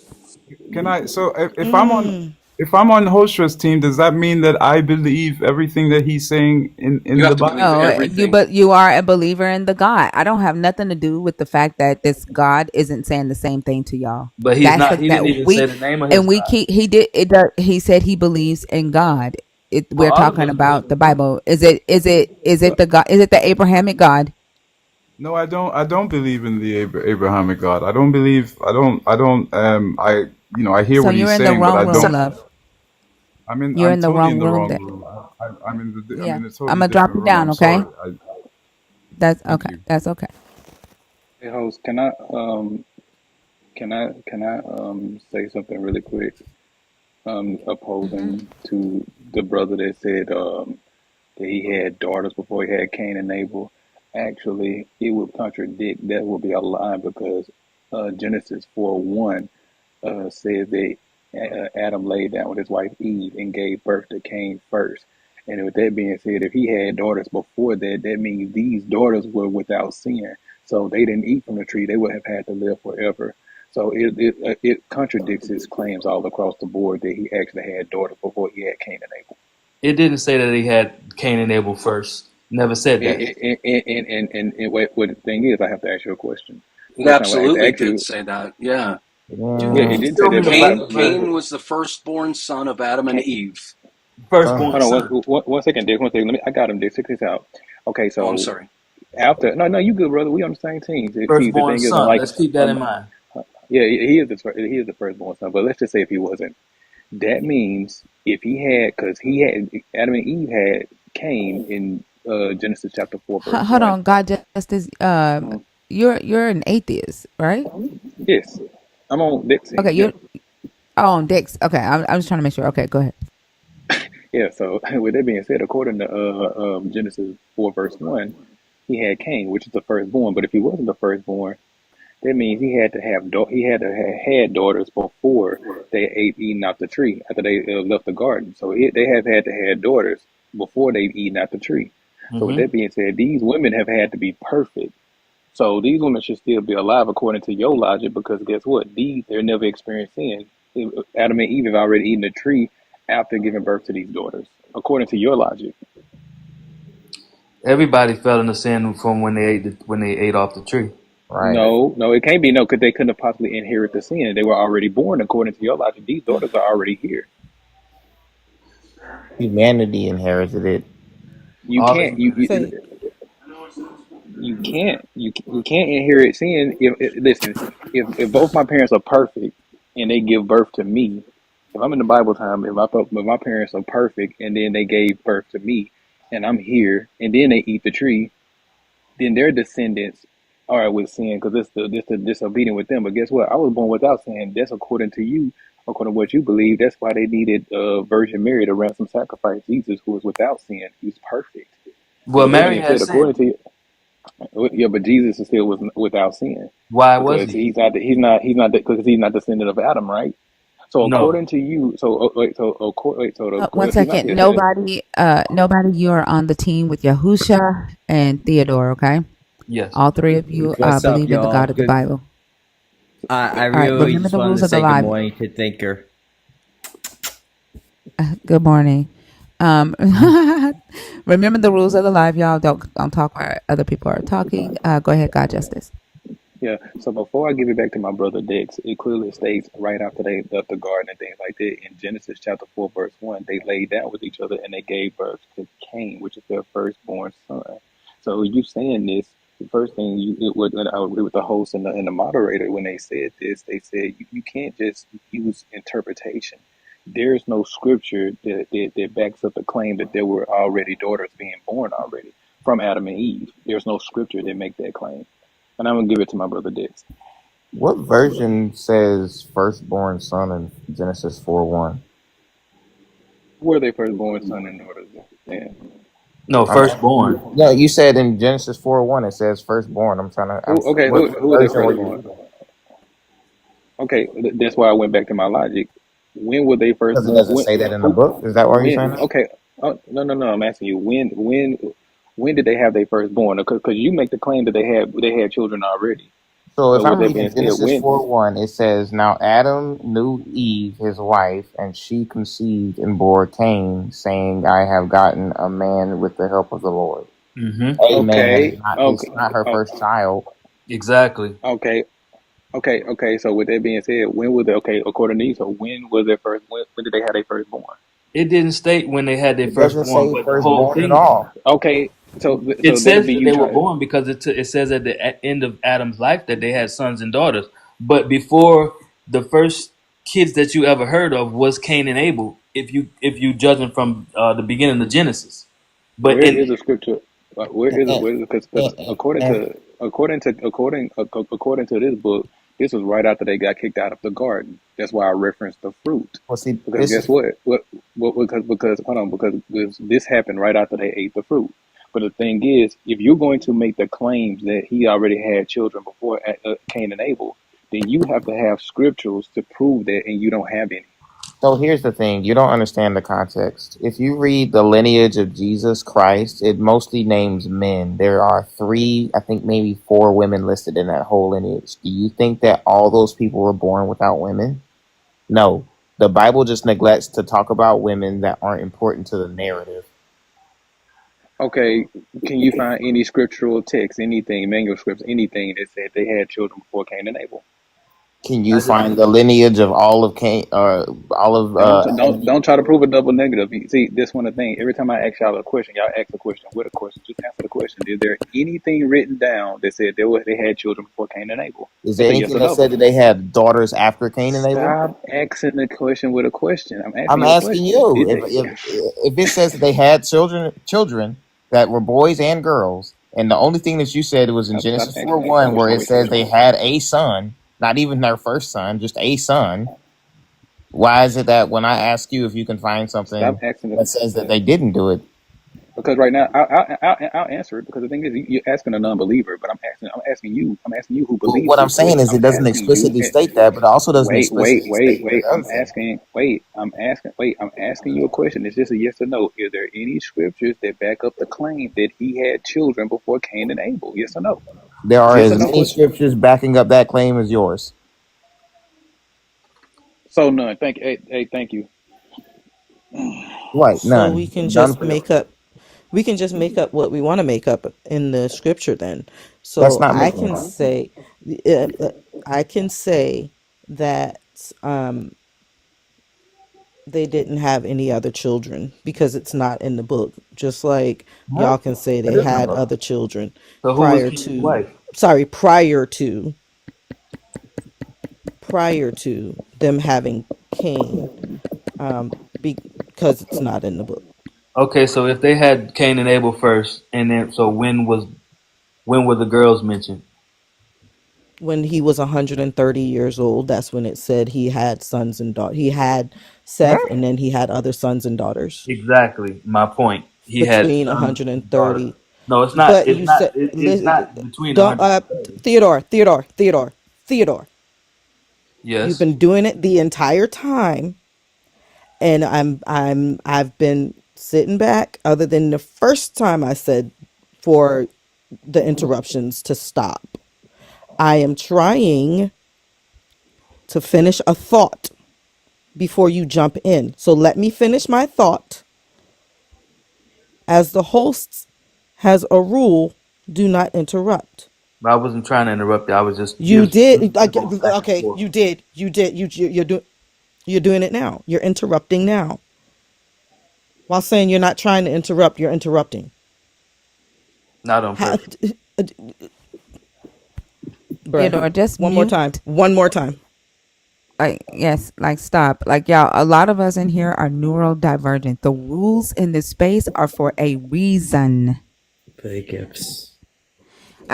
Va, I can't replace you with Theodore because Theodore is a believer and you're deconstructing, I believe.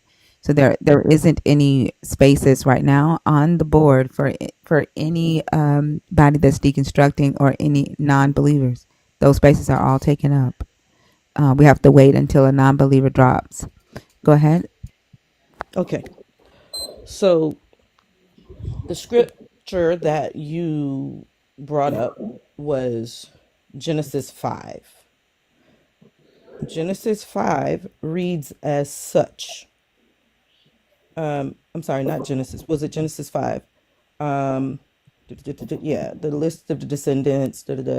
He made, when God created humans, he made them in his likeness, male and female. He created them and he blessed them and called them humans when they were created.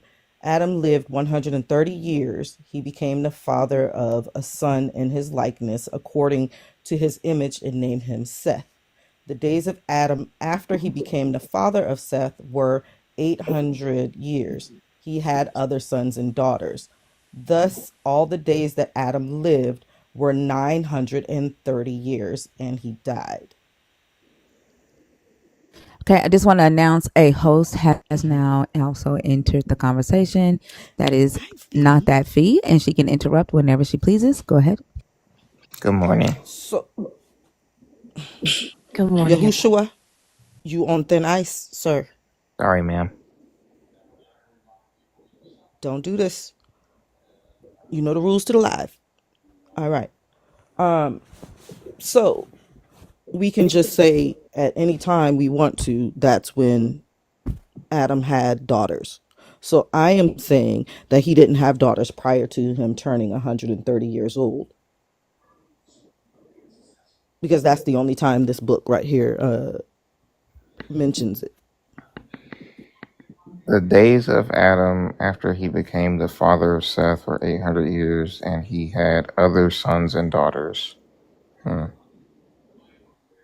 When Adam lived 130 years, he became the father of a son in his own likeness after his image and named him Seth. I don't see where that says that he didn't have daughters before then. I don't see where it says that he did. That's the point of what we're saying. That's the point of what I'm saying.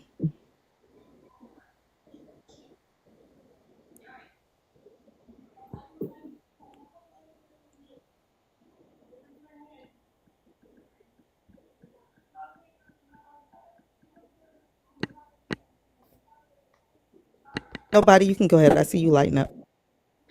Hey, good morning, y'all. You know what? Did you guys ever watch The Chosen? Anybody here watch The Chosen? But okay, if you didn't, Jesus in the show says he chooses an imperfect person, right? The guy, he had a limp, he was short, he was a little bit clumsy and everything, right? And he would walk around and he would preach the word of Jesus, and he was one of his biggest believers. He was one of the apostles, I forget which one, and never asked for God to heal him, never asked for Jesus to heal him, right? And he figured that Jesus would just come up to him one day and say, listen, you doing this for me, I'm going to heal you. But Jesus always works in mysterious ways. And he asked him, he goes, why? Eventually he asked him, he's like, why haven't you healed me? And Jesus said, because when you go out and you have all this faith in me, and people see you, and I didn't fix you, and you still have all this faith in me, that you love me and you believe every word that I say, and you've seen my miracles and you've seen everything.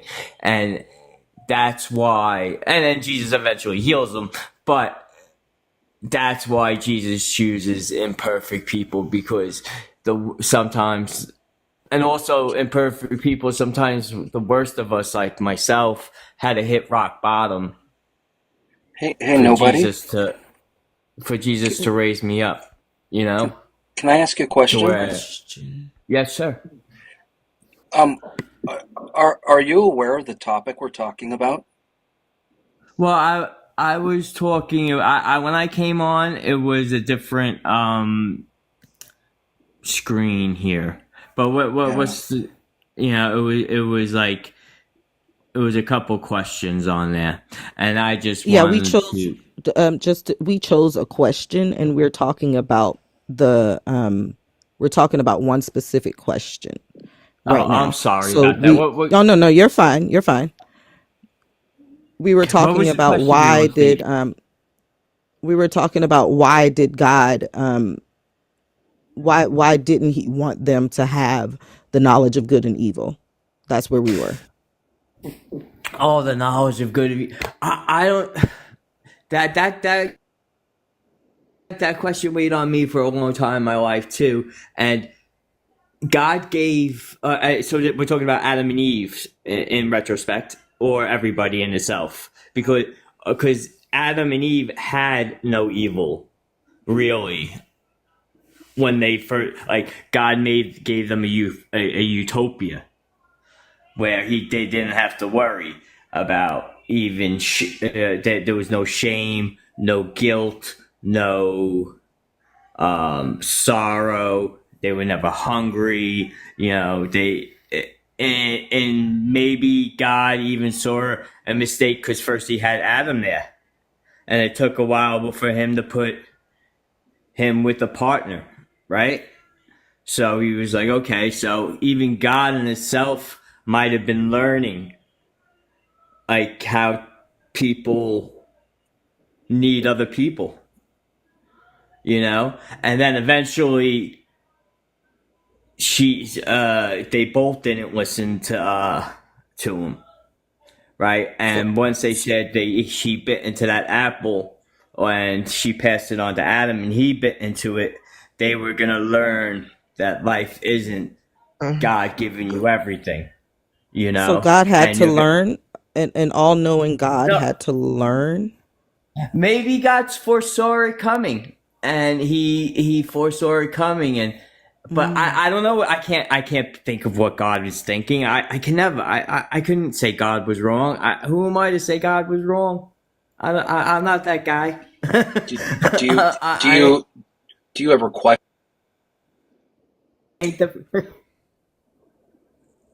Question God? Is that what you asked, sir? Do I have a question, God? Or am I breaking up? Do I question God? I had a girlfriend die in my arms, and I didn't question God. I asked for God for help. So no. Did he answer you? I'm sorry to hear that. Nobody. Yeah, I mean that's terrible. Very tragic. Oh, it's okay. Yeah, that's got to be tough. Never a fun experience. I'm sorry If to he hear does, that if he, happen. yeah, guys, if he doesn't want to talk about that, don't press him on that. Okay. Yep, absolutely. No. Thank you. So in the garden, did God know? We had asked this a little earlier, nobody, and I'm sorry if we're bringing it up again to the rest, but trying to catch up, nobody here. Did God know that all the things that were going to happen in the garden were going to happen?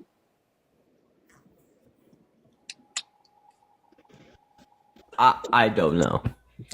Did I know that did God know that the serpent was gonna creep up on Eve?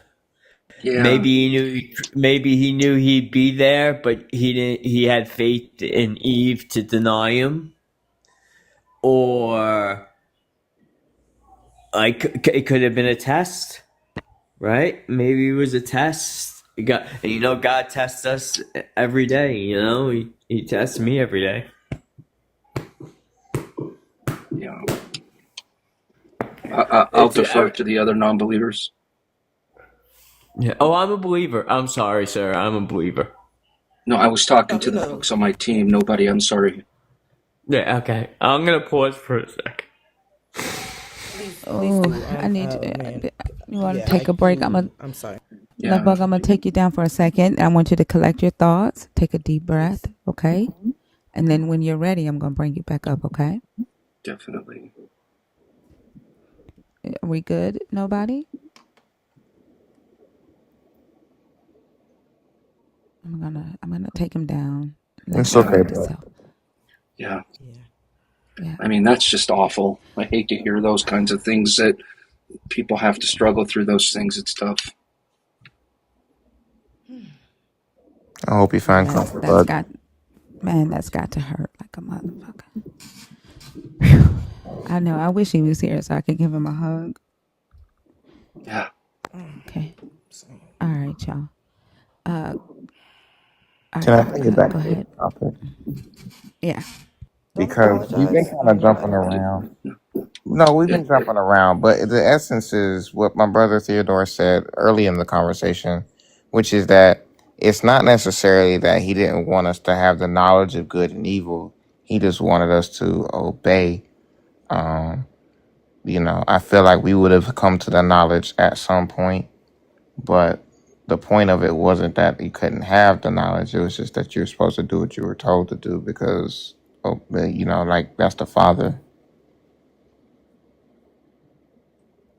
So blindly follow without questioning. That's what you're saying? Yeah, like if you have a kid and you tell him to don't put your hand on the stove and he does it anyway, he get burned, right? But Am I conversely, supposed to isn't kick God him sort out of of the? Oh, responsible for that? Hmm? Isn't it God's fault that he enabled them and put all the dangerous things in the garden that he didn't want them to touch, and then kind of let them to their own tasks with the crafty serpent that he knew was going to be in there to tempt them?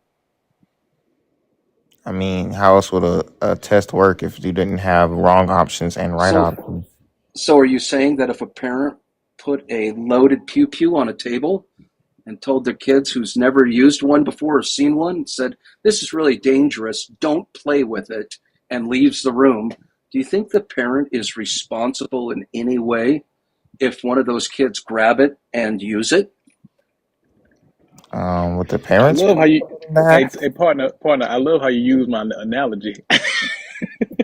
Say that again. I love how you stole my analogy. I said I love how you stole my analogy. Oh, I did? You know that's mine. Yeah, you did. What? I was just finna use it on him. Oh, I was okay. just finna use that same I analogy. shouldn't have stole that. No, I I'm stole playing his with you. I'm thunder. playing I'm with you. No, sorry. you good. You good. You good. I'm not playing with you, but I was definitely gonna use that We on the analogy. same wavelength. But go ahead, partner. Yeah, we on the same way. I'm playing with you. I'm playing. It's all good. See, there's oneness amongst the atheists. And me and Theodore are locked in, right, bud? Absolutely. Amen. Go But ahead. you know what? I would love you to answer this question because if I'm a parent, right? And I said, all these toys over here you can play with, but don't play with this pew pew. And I put the pew pew on the table and I leave out and I let my worst enemy come in. And he said, yo, man, this is a toy like everything else. You can play with it. And then they play with it, not knowing any better. They don't know right from wrong. And they pew pew themselves in the leg. And I come back and I said, didn't I tell you not to play with the pew pew? The question I have for you is, are my children disobedient or am I a terrible parent? They're disobedient. They didn't obey. Oh That's my God, don't have kids. that's the definition of disobedient. They didn't obey. What do you mean? I mean, there's some responsibility on the parents' part, right? He didn't ask me that. He just Am I? asked if they were No, disobedient. Okay, no, I'm no. Yes, I asking did. you Yes, I that. Is there did. any Yes, I no. Hold on. responsibility? I did ask him that. I said, "Am I a terrible parent, or are they disobedient children?" Okay, so did they obey your words? Yeah, no, they did not. But So I'm then would asking that you the not mean that question. they're Oh, wait. disobedient? But wait. I'm asking you a question. But listen to everything I said. I left a pew pew. I told them not to play with, and they don't know right from wrong. And I left it on the table, and I left them in there with my worst enemy. Uh-huh. Am I a terrible? Am I a good parent? Or were they disobedient? That's the question you asked, I'm right? out. Hey, I'm muted. I'm muted. I mean, I'm trying to answer the question you asked, and then you changed the. I'm confused. I I answered the didn't change. question, I and then didn't you listen. changed it. Listen. I didn't change. I'm gonna say it one more time. I'm gonna say it one more Hey, time. No, you did. You did guys, change If it. my brother, You no, did I did change it. not. guys, Justice. No, I did. Go ahead. I'm sorry. Guys, Justice, can I chime in real Yeah. quickly? Because to Yahushua's point, two things can be true, right? So Yahushua, you're right that he was an irresponsible parent, and the children did disobey. But who bears the most responsibility in this situation, the parent or the child? Because we're talking about a power dynamic, and we're talking about maturity. We're talking about a multitude of things. So in this regard, you're right. The children were disobedient, but the parents bear a lot more responsibility than the children by virtue of the position. Mm, so, I would have to say that ultimately it's the person who does the action. So you think the children are more responsible than the parent? I think we're all responsible for our own actions. Right, but we're talking about this example specifically that God's justice mentioned. Because he asked you a very specific question, and I think it was a good question using his analogy. You've got the parent, you've got the misleading friend, and you've got the children. Yahuwah, The huge can I difference. interject? Sure. Well, first of all, Adam and Eve weren't kids. I mean, Adam and Eve weren't kids, so they were past the age of they were at the age of understanding, and they How do you know understood. that? How do I know what? How do you know the age of Adam and Eve? With I the know only that the only I time know that their ages were they weren't mentioned. kids. They The weren't only time kids. their ages were mentioned in the Bible is when the age that Adam was when he had children and the age that was when he died. Anything else that you cite as an age is an inference that you've made based on your biased opinion of this book being true, unless you can point me to a scripture that tells me how old he was. Well, we know nobody knows how old they were when they sinned, but we know I that was, they understood. They were at the age of understanding they because they may have been at because the age of understanding, but wouldn't you agree that understanding the ramifications of an action or obedience with knowledge is much more powerful than obedience without knowledge? obedience with knowledge. Yeah, Okay. like a minute ago, they were talking about obedience being the most important thing, that they did not obey God. Hmm. But they also didn't have the knowledge of good and bad. So the example that God first used is great. I often use the example of my son. My son he's grown now, but he's had a peanut allergy his entire life. He also loves chocolate. Hmm. If I have a peanut butter filled piece of chocolate in the house and I'm like, don't eat that chocolate, and that's all the information I give him, he has the option to be obedient or not, sure. But if I say to him, don't eat this chocolate because it is filled with peanut butter and it will close your throat and you will unalive, he's more equipped to and more likely to obey those directions because he has enough information about the ramifications. Hmm. Adam and Eve didn't have that full knowledge. And using God's first example, who bears more responsibility, the person that has all the information or the one that has partial information? And this is regardless of age. I mean, they had enough information. Whether you say all or none, they had enough. Just like you told your son, "Hey, you do this, your throat will swell up. You can be unalive. You gave him enough information for him to understand that it wasn't going to be good."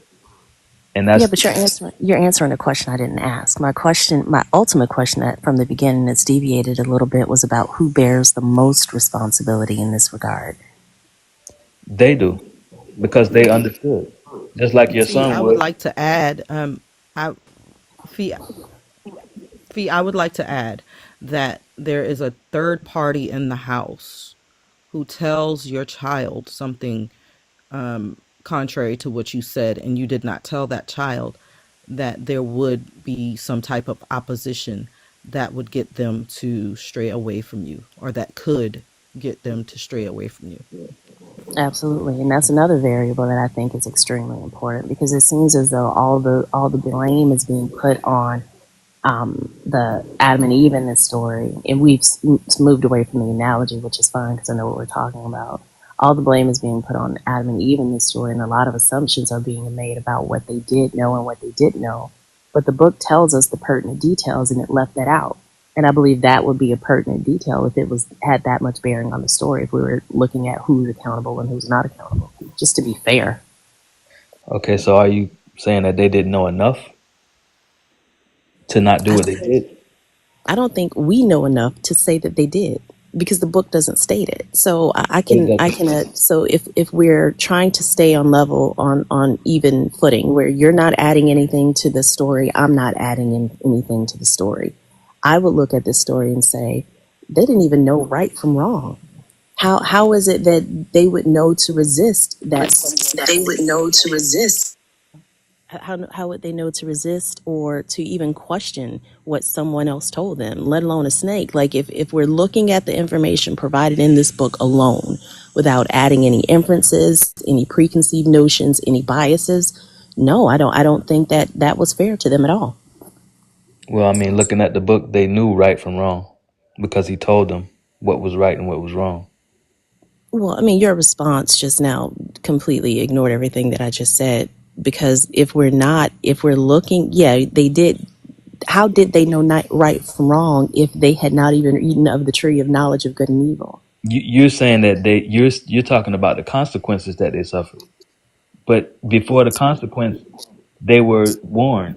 They I were didn't mention the told. consequence. The consequence was sin. After everything bad happened, after they did what they did, you're saying if they had more information, they wouldn't have done it. I'm Or they simply would have talking. been more equipped to not do it. Yeah, I mean, I would. Do you not agree that obedience with information is more powerful than obedience without information? That's my point. That was ultimately my point. I didn't say anything about a consequence or a sin. I'm talking about the dynamic of being able to make an informed decision or an informed choice is always going to be more powerful and probably and likely more probable than an uninformed decision or choice. That's all I'm talking about. I mean, I get what you're saying, but I believe that they were informed enough.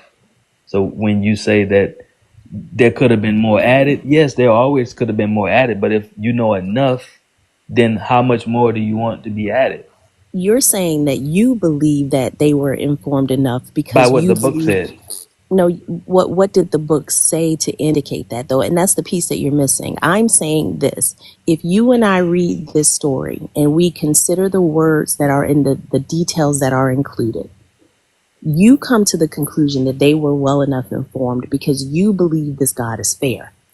I come to the conclusion that they were not well enough informed because I don't even believe this story is true. So looking at it and looking at the story and assessing it from a logical position, I'm saying an informed decision is going to be more likely made than an uninformed decision. That's all I'm saying.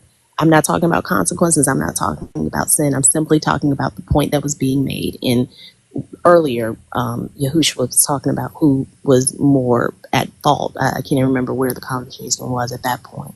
But that's all I'm saying. You're adding that they knew enough because you already believe that this God is fair and you already believe that the whole setup in the garden was perfect. Okay, well, we both read the book, so what was not, what more should they have known, like that you would say that they would have been more informed, like, or what, how were they not informed? They did not know the difference between good and evil.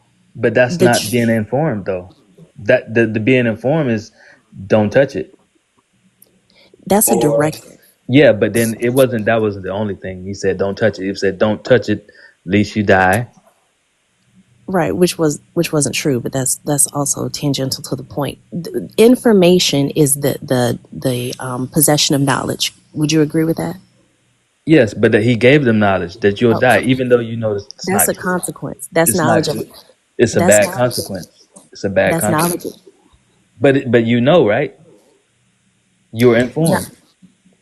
Knowledge of a consequence is Yes. not the ability to distinguish between right and wrong. Those are two completely different things. But who's talking about right and wrong? They were wrong for disobeying. We're talking about the knowledge. What was the tree? What did the tree give them? It gave them knowledge of evil.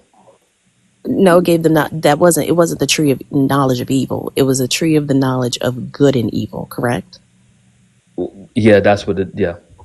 Okay. So prior to eating it, they did not possess that thing, that knowledge between good and evil. Is that correct? Between good and evil, no, because they Okay. had no evil to judge by. Give me Go just a ahead, second. Faith. I just want to say this real quick. Y'all know how long my ass been over here looking for this. Okay, look, I finally found it because I don't like to be lied to. Oh shit! Did I just do something trying to make this big? Has this been really? Has this been eating at you for the last hour and a Yes, half or because he said 2 hours? yes. Yep. Because I I don't could like to be tell. I could lied see you to. scrolling. I'm like, you're Y'all know. normally Y'all know very, how I very am. engaged, and I thought this one's getting her. This one's getting Because her. I don't like to be lied to, and I don't like misinformation, y'all. Like, and he said it, from the like, y'all. This is. I'm sorry. Like, it's anal. I'm anal about this shit. Okay, this is This is the Started at Lexum Analytical 3:37. I'm gonna Lexicon. tell you. It took me this long to find it. Okay, so it literally when he got to what he read. So first off, remember I said, why does it say delete? Mm-hmm. Those were his own notes in a fucking Google Doc. It doesn't even look like that in here, and it's broken down in the lexicon. So it says to die, right? He read off the definition in a sentence form. Remember that? So to pass from physical life and lose all bodily attributes from functions necessary to sustain life. And then he said, look at all these scriptures that reference that. Then he said to kill, to cause, to put to death, to die, usually intentionally or knowingly. So after he said that, it said pertaining to their immaterial substance. And I'm like, that's in an odd ass place. Remember me saying that? Like, that's what was Absolutely. bothering me. That was Yeah. highlighted. Yep. So, Did he put yep. the And I sentence in said, there? it's one of the definitions, but I'm going to show you why it says it. But remember I said, where are the scriptural references? Like, what is that sentence referring to? Because I said it's an odd and it doesn't make sense. Dead group noun. People who are no longer living with focus on their immaterial substance. He took this last part, right? And put it with those other two definitions to try to say that's what the spiritual death was. That's why I kept saying, where are you getting this from, and what scriptural references are there? This scripture that says with focus on immaterial substance does not have shit to do with Genesis 3. That starts with Genesis 23 and whatever's going on. Like, this is what I'm talking about. Like, if the Bible makes you be a liar, right? How can it be true if you've got to lie to make it make sense? And then you get the hell out of Dodge. I can't stay while you research it. Really? That That's is all I to wanted to say. me the height Where's of that lady? irritation in the sense of he knew what he was doing was wrong, or that he was doing that, and then you had to do kind of like the detective sleuthing thing for the last 2 hours and a half or so to figure where he nailed all that from. It's so dishonest. And most of the time, this is why this life exists. People say, why are you doing this? Thinking, what are you doing? This is why. Because they'll tell you that it means this. They won't tell you, well, how did you get to that interpretation? Right? I'm just supposed to accept it because you say so. And there Like was a that. lady in That's there who what. said you cooked. I wish. Oh my gosh, I wish I could remember her name. But she was like, the hostess cooked because he had that information and you couldn't find it. God. Who was That's that? why I say, regardless if he's here or not, I'm going to address it because he Who said was it it? from the I platform. can't If she's still, remember. I hope she's still Yeah. here. If she's not, like, I don't care. The people could think people think that I give a damn if they go out and say, "Oh, Thinker got cooked." Okay, and what? Like, I don't care. That I'm not here to debate. Like, this is so people can learn, people can know why they believe and why they don't Mm-hmm. believe. People are out here saying, "Oh, it means this." How did you get to that? Tell me how you got to that, right? And he couldn't do that, and then he went and lied, like, and I knew that was a Google Doc because I'm like, that doesn't look right. That definition is in an off place. But if everybody keep asking, what is this for? What is this for? This is exactly why. This is what it's for. I think But I'm she's sorry, gone. y'all. We can. No, you Okay, good. yeah. Now I can relax. I think she's Okay, gone go because ahead. she Hey, she good was morning, Dr. Bowen. adamant about. Oh, hey, Dr. Bowen. She was adamant about you not being able to find it, and that the guy was right and you were wrong, and that there was no need to even go any further. God, I wish I could remember her name, but yeah, dang, I wish she was Dang, still in she here. was still in here. Hey, this is on YouTube. It's streamed. It's recorded. It's there. That's all that matters. Go ahead, y'all. I'm sorry.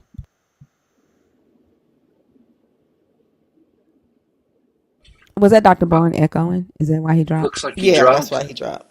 hmm Okay. That's why, All because right. he Go he ahead. had the echo. Oh, he's back. Okay. Y'all can continue. I'm sorry. Go ahead.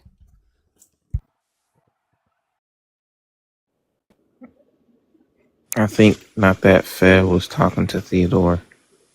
It's just V. Yeah, it's just V. Yeah, I mean, Theodore, to my point, I was just saying that, you're adding some additional, or inferring, I should say, some additional pieces of information that just aren't supported by what's in the text. Well, I was just saying that they knew. It wasn't like they were uninformed. Now, what were they not uninformed about was the consequences. So that's not even a part of. But they were informed of the consequences. They were or were not. They were. They were, yeah, part. I mean, they didn't know everything that would unravel from what they Well, did. Is my point. they were They didn't told have a by, clue, but they were told about death, right? yeah, They well, were told what not were to they do it. told if they were to eat upon the tree They were told that they would die. that day? Okay, now that's what you say that day. So, That's but what the That's what book the text says, says. though, right? okay, so basically you're trying to say God lied. They didn't die that day. They died like hundreds of Yeah, years later. Yes. yeah. God lied, and he put the dangerous animal, the snake, in the garden with them. He put the tree that he didn't want them to eat from there. He enabled them to do bad behavior, and then banished them when they did it. And by the way, according to you and others, I think according to you, Theodore, I don't want to quote you here, but he knew that this was going to happen before they were ever created. What's the bad part? Because That your God lied. no, I mean it seems like you're trying to punish him for knowing everything. Um, What? Like So you're upset if he's because he if he knows. knows they're gonna do all these things. But that's what I'm saying. See, you saying if he knows you, like, so you're better than God. You know better than God. No, Hmm. You. I That's where I you put yourself I in the think I'm position better of. than your God. Yes. Well, that's fine. What you think, I can't take away what you think, but you're not, because you can't stop I don't anything. own people as property, and your But you God can't calls stop out that it anything. can be You have no done. power to stop anything. So I I mean, don't. and Theodore, that's just a small Theodore, thing. That's Theodore, just. can you demonstrate that your God has power to stop anything? Yeah, thank you. It's perfect. Can I demonstrate it? He has power to. He has power. He created everything that you see and touch and feel, and everything. All of the technology that we have, it comes No, out of just like you, his just creation. like you told Dex that's a belief he holds. That's a belief you hold. And there's a lot of things that I own, I possess, I've created that God had no hand in. So You you're didn't saying create that he anything. has. Well, you don't even know me, so you can't claim that. No, no, no. I can say that with 100% fact. We don't create. I don't. I didn't ever. Nobody on this earth ever created anything. We make things. You can you create something out of thin air? That's that's a that's that that's creation. sure, and That's. Right. that's a and the belief that you hold is your God is responsible for it, but you can't demonstrate that. I can But I'm demonstrate that I saying that gave none of birth us to a can human create. I'm being. just saying we're not creators. You didn't create a baby. You laid down and made love to have a baby or had sex, but you didn't create that baby. You made it. You were responsible for it. You Can had I to. say something? Would Okay. it be here if I? Would it be here if I Create, had create, not? create. Would it be here? Would Can I my say child something? be here? Yeah, let me Sorry. ask this question first. Would it be here? Would my son be here had I not taken the actions that I took with his father? No, he would not. Then I created him. You can No, go you ahead. didn't create him.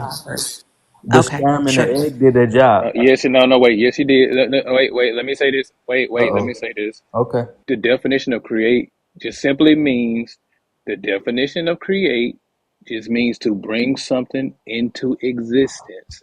So if you can bring something to existence, you created it. If you whoever created the iPhone, he brought it to an existence. Whoever made it the airplane, they created it. So yes, humans create every single day. We even create slangs, words, terminologies, all of these different things. We are creators.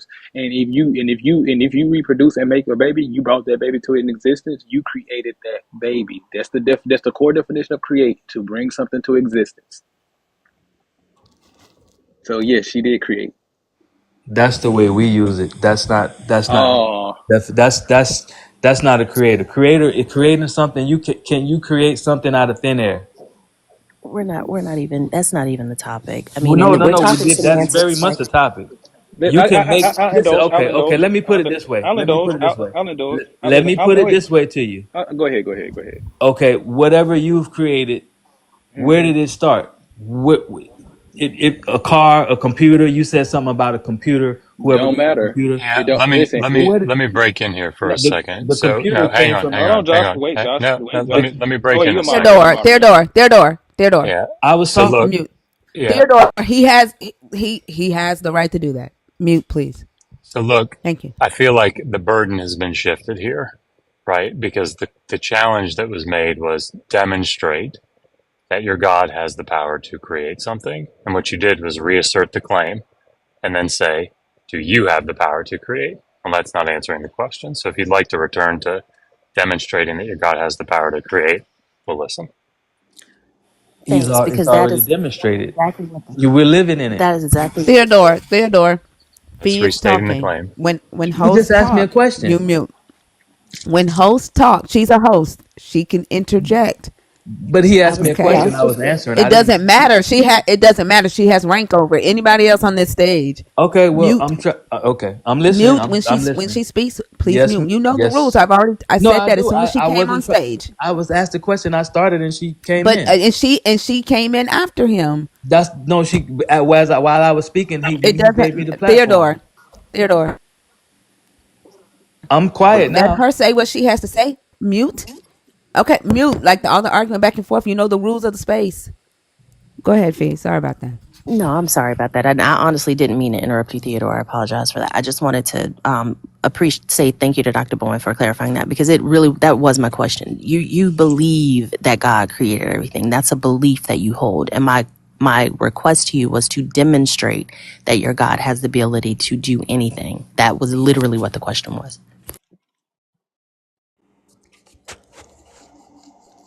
That Go he has ahead, the ability Theodore. to do it. I mean, you. We already know what stance that I believe. I believe the Bible. I believe the God of the Bible, and that's what he said. What other God that said that they made creation, made humans, made nobody else ever claimed that. Buddha didn't say that. Allah didn't say. The rest of the gods, they didn't say that. And Enlil did it, right? Who? Enki did it. Yeah, you don't know Inky about didn't say. No, those are Egyptian gods. no, they're Mesopotamian gods. Well, Sumerian god, Yeah, Mesopotamian, whatever. Okay, yeah, but that's different than Egypt. Yeah. okay, well, okay. But the point is, no, they didn't. They So didn't. you've never read Atrahasis then? No, I haven't. Okay, well then maybe don't make such bold claims if you don't know. They created. I know. Listen, I didn't read all of everything that you probably read. You probably didn't read everything that I've read. I asked you one text, Atrahasis. That's what I asked you. No. I don't read everything. But my point is, I know who Inky is, and I know that he Tell didn't me say who that he Enki was. is. He didn't. He wasn't the creator. Tell me who Enki is. I know who Inky is. So It's not so important. you've read Enki and Ninmach, right? You've read I that know. I Sumerian said I text. know who Inky is. Man, you don't know shit. Well, that's what you say. I said it is what I say, and I can back up my claim. See, when somebody Okay, asks me to so demonstrate let me something, I ask can you a do it. question. So Are why you don't you do saying it? that No, he's the don't ask me a creator? question. I Demonstrate said that he's your not the God, creator. hey, don't ask me a question. Demonstrate that your God has the power to create anything. And do it Okay. without the Bible. Do it without the Bible. That he could create anything? Prove that your God can create anything, and prove that your God can create anything, and do it without the Bible. I mean, I think we live in proof of it right now. That Right. we talking That's a belief. That's a belief. that's a okay. Well, if it's a belief, then who created us? Inky? And listen, we don't. I'm We can say asking we you. I don't You're mean, know. that's my demonstrating belief. with you're demonstrating something with a question. Is that correct?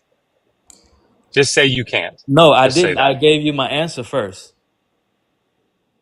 You and restated then I asked you a the question. claim. I don't know that you know what demonstrate means. Yeah, I know. So I don't know that you know what demonstrate means. But what would a demonstration look like? I don't understand that. How could I You don't know what. demonstrate to you? Don't require you to ask me. Because if you listen, if you Right? don't believe, You don't have to ask me a question to demonstrate a claim. if you on a ledge and I tell you you're gonna fall off, if you don't believe it, you're just gonna fall off. You're not gonna take my word because I Why said don't you you're on a just ledge. say I can't? Why don't you just say I can't? Just say I'm gonna restate my claim. If you don't believe it, I can't. Yeah. How am I gonna make you believe something that you don't believe? Hold on. Can I You, help All right, you man. believe? One, Live your one, best one, life. one more question for you. One more question for you. Is belief subjective or objective? Let me ask a real basic question. Looking at you guys, it has to be objective No. Wait, hold on. Time out. Okay, time out. Do based you on know you what? guys because you don't believe what I believe. Okay, okay, Right. okay, okay. Let me ask you. Let me ask you this. Give me the definition of subjective and objective. I don't know. You tell me. Never mind. Okay. So Yehoshua, are you helping your teammate? you wanted it. Well, I tried to, but I don't know why he was talking Fight about subjects back. and predicates. Anyways, are you guys familiar with the Arabian Peninsula?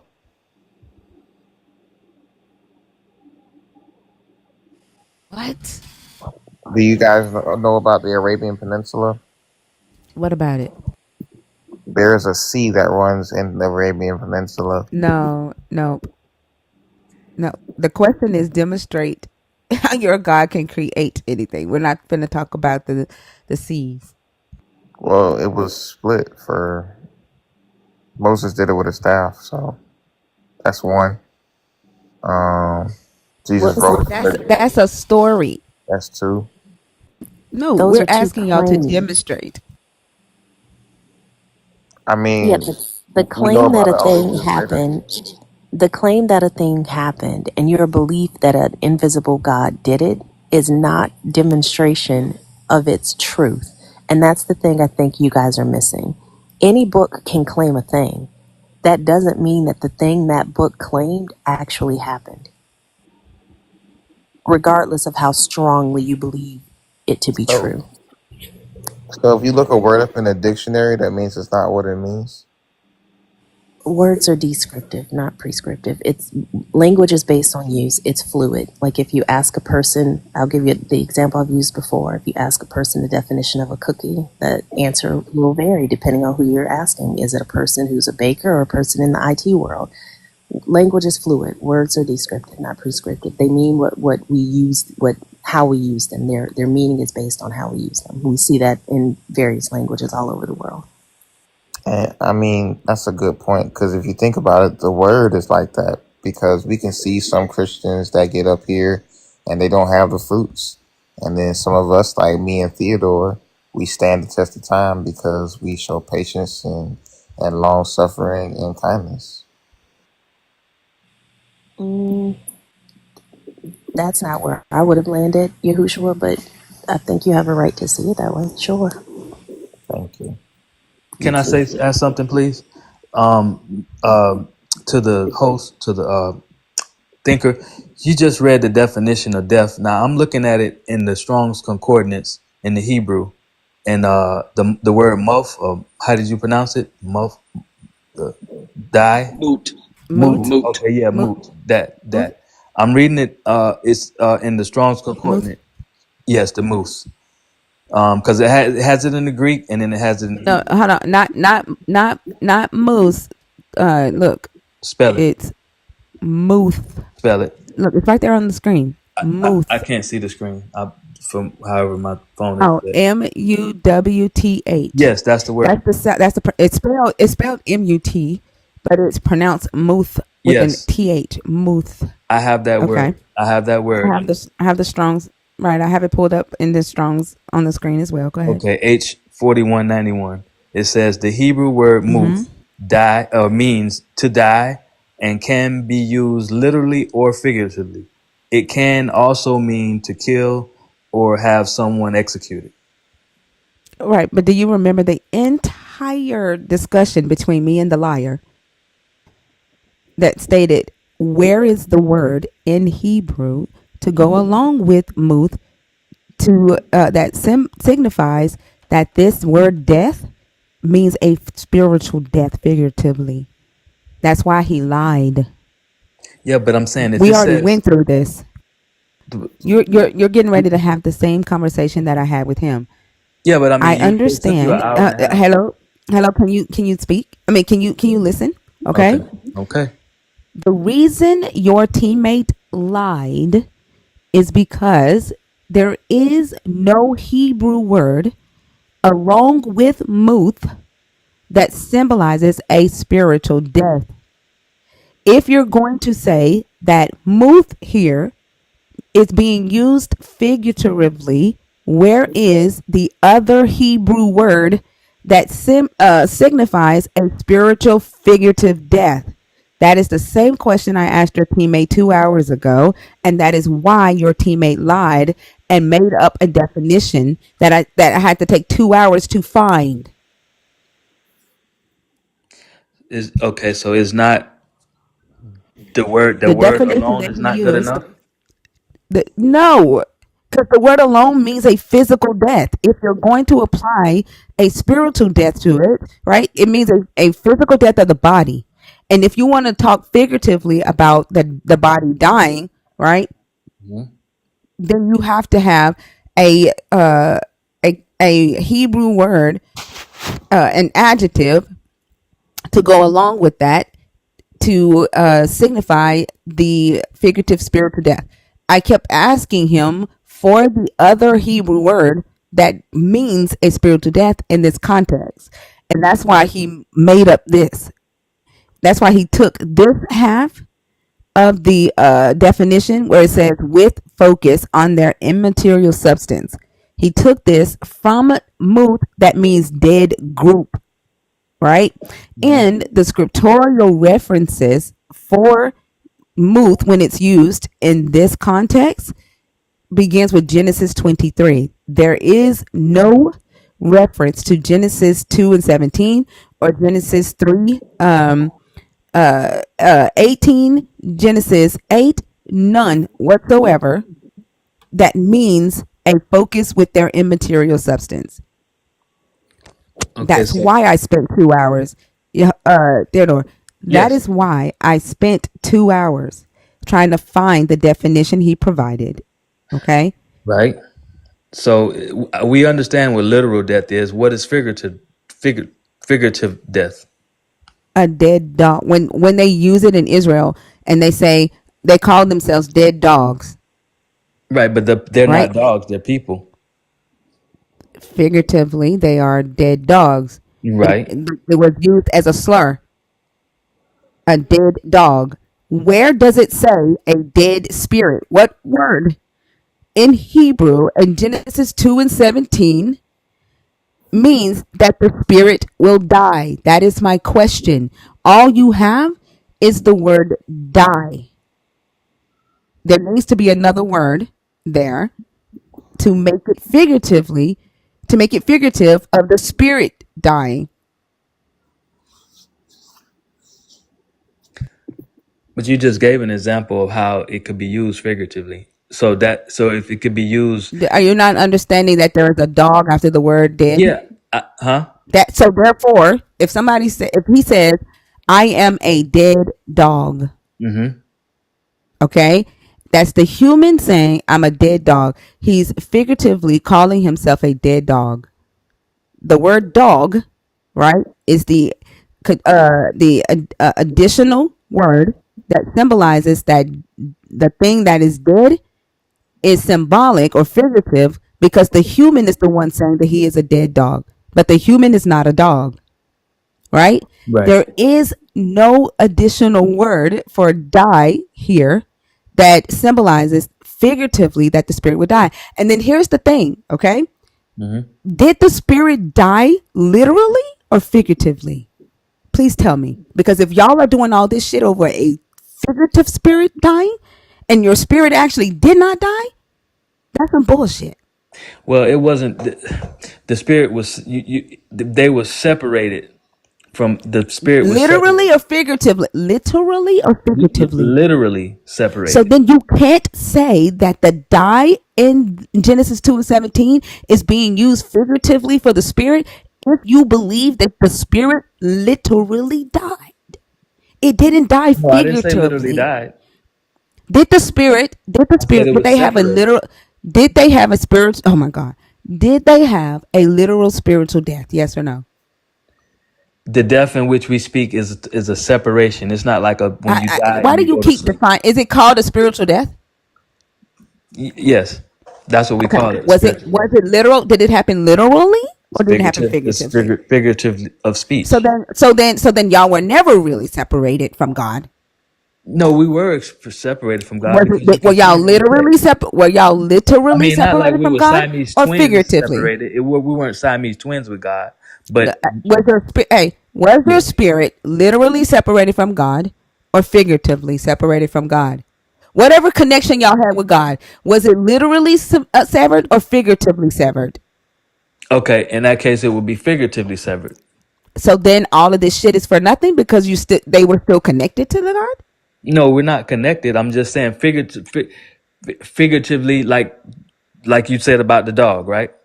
So the spirit is figurative. It's not. You don't have a No, literal no, the spirit. spirit is real, but So you're but hold on, listen. Is the okay. spirit literal? Is the spirit literal The spirit is or literal. figurative? Is literal. So the spirit is literal. Therefore, did the spirit have a literal death or a figurative death? It literally died. It literally was separated from God. So that's would be considered a spiritual death. Do you understand the question that I just asked you? I didn't ask you to define spiritual death. Was the death literal or figurative? The spiritual death, literal or Literal. figurative? Literal. Therefore, there is no figurative use for the word die here. Then, correct? Well, It's being used literally as a death for the spirit. My partner was trying to say something. yeah, It, I think it's both. hold on, Yahushua. Give me Hmm. just a second. So it's being used. Is it being used literally for the spirit dying, Hmm. right, or figuratively for the spirit dying? What happened was the spirit was separated. I don't want you to tell me again what happened.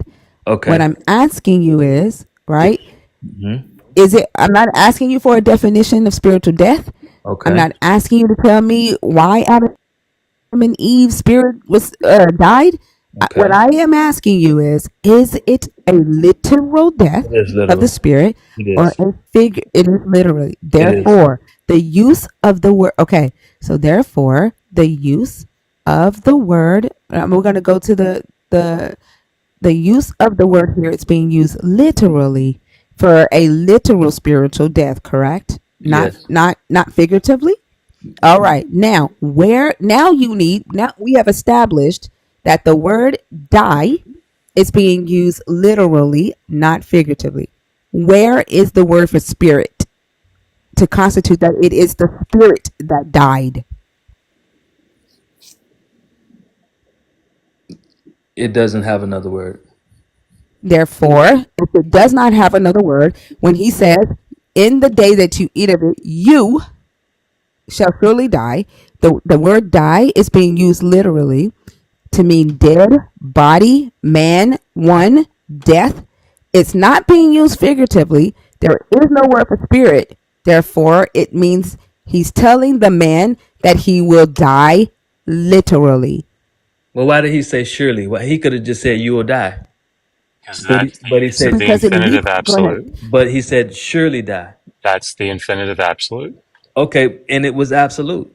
But That's did it have to correct. happen? But you want to say that the day means that they have to die that day. Yeah, in Genesis 3, when it said, on the day that you eat of the fruit, your eyes will be opened, did that happen 1,000 years later?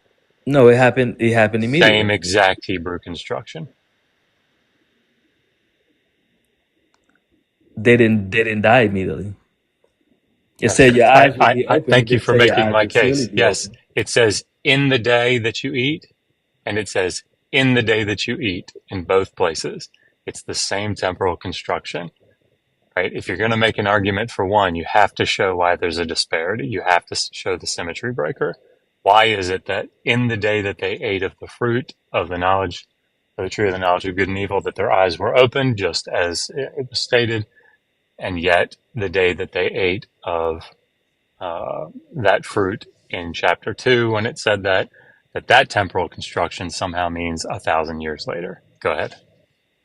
In the day, you can eat breakfast and dinner, but they don't Yeah, have to be yeah, we're not so-called talking about English, right? We're talking about Hebrew. right.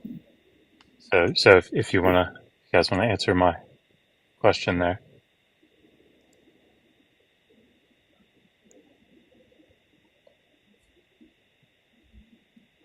I didn't get your point. You said in the day, what?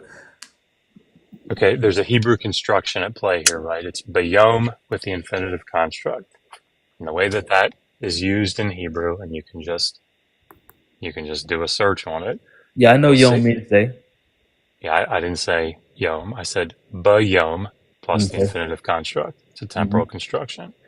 And what it means is when you do X, very, very shortly, usually immediately after that, Y will happen. And it's the same construction that's used when the serpent says, hey, when you eat of that fruit, you're not going to die. God knows that in the day, bayom, infinitive construct, that you eat of this, your eyes will be opened. Right? So what happened when they ate? Their eyes were open. They Did had it a happen 1,000 years later? no. Okay. So that construction is the exact same construction that's used in chapter 2 when Yahweh says to him, in the day, bayom, infinitive construct, you eat of this, you will in fact die. So the onus is on you if you're making the argument that there's either a spiritual death or that there's some sort of a time gap that's allowed in that phrase. The onus is on you. The burden is on you to show how that's possible to make that argument from the text. Well, from the text itself, you would have to conclude that it wasn't. It happened 900 years later. Oh, that's not what you would have to conclude. I mean, it did, right?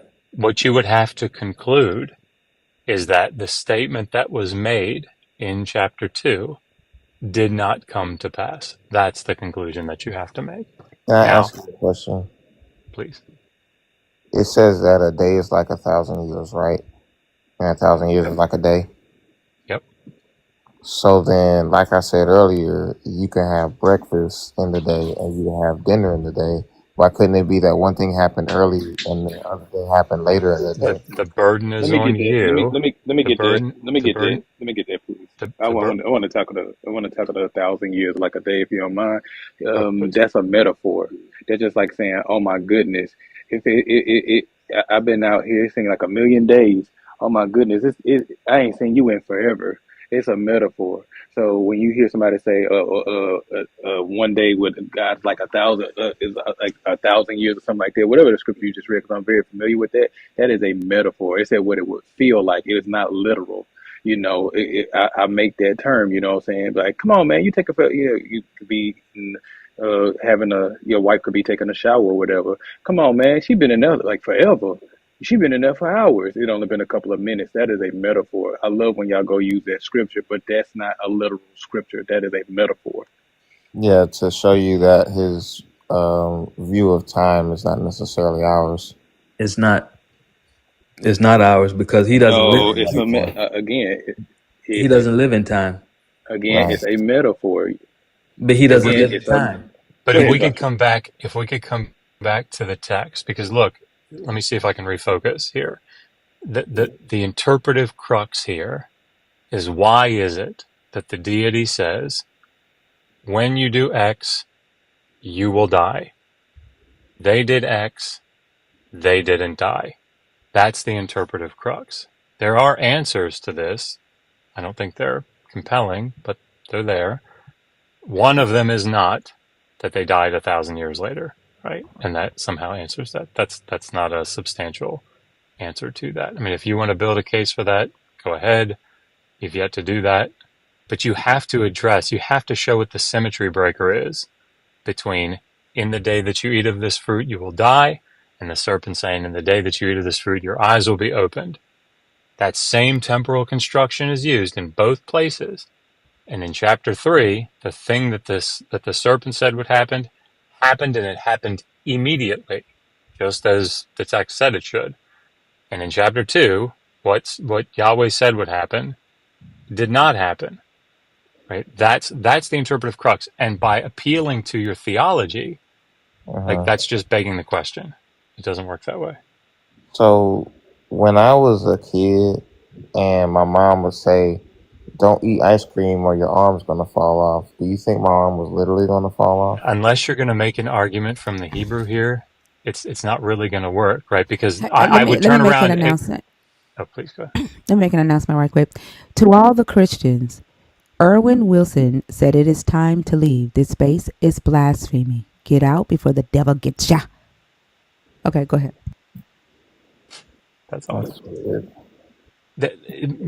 Whatever appeal that you make, like let's take the eat the ice cream, your arm will fall off. All I would have to do is turn around and say, yeah, but that's what the serpent meant too, because it's the same construction. I'm saying, like, what if God didn't necessarily intend to actually unalive them in the day, but he was just saying that to like make them be like more inclined to like listen to him? Then it's a lie, right? And that's what it is. Or motivation. Yeah, but it's a lie, right? They didn't know what death was. So when, like, Is that relevant? Hello. I think it is. But how? I mean, by saying you think it is, that doesn't really answer my No. I question. mean, it has to be relevant because they don't know what death is. We know for sure that they didn't know. So when I say, how is that relevant? Your answer is, it has to be. No, when we're talking about time, when, and you say in the day, so or that day. But if God was telling them in the day you eat, that doesn't necessarily have to mean that day as you say it meant. The grammar, the You syntax dictates it. And is if you that don't what think God that's meant? the case, your demonstration, please. No, is that what God meant? Because evidently that's not. That's what the text specifically says. If you're saying that's not what God meant, you're saying God lied. Now I'm not saying that that's not what he meant. He meant what he said. Oh But my God. to explain to somebody who never seen anything die, who doesn't know what death is all about, to tell them that okay, what you're gonna die 1,000 years. I mean, like you're gonna die 1,000 years from now. That's what he should have said. So, I mean, they didn't know what it meant to have their eyes opened, right? To know the knowledge of good and evil. So I guess the serpent just meant 1,000 years from then. No, this we're talking about Also, what I'm God muting told you him, because you have a lot of noise. not the serpent. I know what you're talking about. I'm trying to show you that it's not a symmetry breaker. You're talking about the construction of the sentence. I get that, but is that what God is trying to say from what he said? Is that what God is trying to say from what he's, well, this is the interpretive question, right? So how do we determine what it is that God meant? I Because mean, of it's the what same way happened. that we determine everything else that's in the story. How do we determine what the serpent meant? But you can look at what happened also. Yeah, you They can, they didn't right? know, So if but I we said know. to you, listen, if I said to you, it when Solomon said to Shimei, hey, the day that you leave Jerusalem, you will die. How do we determine what he meant? He could have died that day or he could have died days later. Okay. So what happened? In that day. In the day. Yes, he died, So right? it could be in the daytime, it could be many days. That's not the relevant question. The word yom does in this construction has nothing to do with the daytime. Okay, so if it has nothing to do with the daytime or the nighttime, then we're talking about in a It moment means in time. when. It means when. In a moment in time. Mm, it No, no, no, means no, no, no, no. when X happens. Go ahead, sorry. It's not. I'm sorry. No, you good, Joshua. It has already been clear what God defined as a day. In the beginning, in Genesis, in the beginning of creation, He separated the light, the day from night, and there was a complete day. I'm paraphrasing what it's saying, but it's already is made knowledge in the beginning of creation, according to the Bible, what a full day is. So when He say, "In the day that you eat from the tree," is the day you will positively unalive. Now, here's the thing: that's in the day. We already know what the concept of a day is because of Genesis first, the first chapter of Genesis. You can't and if you want to go off and say, hey, but 1,000 years is like a day to God, so he could have been what God was talking about. Again, you can't use that scripture because that's a metaphor. It's not a literal thing. I'm gonna say it one more time. It's kind of like saying, "Hey, yo, man, I've been gone forever." That's a metaphor. That's not a literal statement. It's How it's do you it's it's, know? it's not something you can just put in concrete. That's not what that is. Because that's how It's a it's used in metaphor. Hebrew. It's exactly what Like, it is. like it's in Exactly. English. In English, it would be roughly equivalent to, listen, the minute you do that, this is going to happen.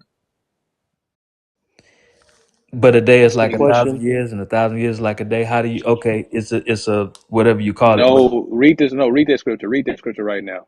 Cause don't say that. Don't say what it is. Read the scripture how it's said. How it's worded no, you're specifically. correct in Don't. what you said. No, I I didn't didn't. Oh, go ahead. Go ahead. I didn't disagree with you with what it said. I know what it said. That day is like a thousand years, and a thousand years as is a day. It said as. So it didn't say was 1,000. The day wasn't 1,000, and it It said just felt like as. it feels like it, but it's not literal. Right. It So feels like it. the definition of that would be that uh the God's time is different than our time. No, that does not mean that. That does not mean that. God time is not in the beginning of creation. Before He created human, He already said what was the day.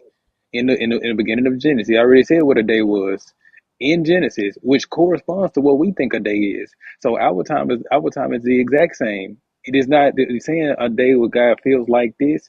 It does not say, oh, this y'all on different time differences. It's just saying how it would feel to you. If you read the scripture how it's supposed to be read, that's how it feels. Man, it feels like forever since I've seen you. It haven't been forever. You know what I'm saying? So you can't use that scripture to try to back up, oh well, that just means that they began to die in that day in God's time. You can't use that scripture for that. You can't tie that scripture in with that scripture to justify why they didn't die in that day. You can't do that. Well, And they God didn't have a. Justice. Okay, sorry. I Yes. want to use I want to use something that either Theodore or Yahushua said earlier. Um, God gave us the important things for us to he only put the important things in the Bible for us to use, correct? When we were talking about the sons and daughters. Yeah. He told us what a day was. That was Mhm. important for the text that we're reading now. Mhm. He wanted us to know what a day was. Mhm. So when he told them that in that day they would die, we would understand that he meant sometime in that day, because he told us the evening and the morning were the first day, the evening and the Correct. morning were the second day, the evening and the morning were the third day. He didn't say it was just any willy-nilly time frame. He Okay, gave us the definition that he wanted us to have, so therefore that's what we use. okay. Just like you said, the second day, the third day. Did he say that you were going to die on the 930th day or He year said, in that day in that that you day? eat But of the fruit, you will surely die. In the day, in the day, you will surely die. In the day, what you scripture will was that surely again? die. Genesis what 3 and what It's Two 2:17. seventeen. 2:17. And not only the story further don't make sense. He actually keeps guards them from the tree of life, which was keeping them alive. The tree of life. And then he uses these. I think it's a spinning sword or whatever. I'm not going, just paraphrasing. The same energy that he put into keeping them from the tree of life, he could have used that same energy for keeping them from the tree of good and evil. He could have used that same energy, right? He blocked them from the tree of life so they can't live forever. But couldn't he use that same energy so they won't eat out the tree in the beginning when they was ignorant and did not know for good from evil? But then wouldn't they be considered like robots, like Well, he program? did. Well, That's what well, he the wanted thing, well, anyway. No. But I'm saying, but how could we say that we're free to do something if we can't do it? well, Pharaoh Well, wasn't let's free to do anything later on in the scriptures when God hardened his heart.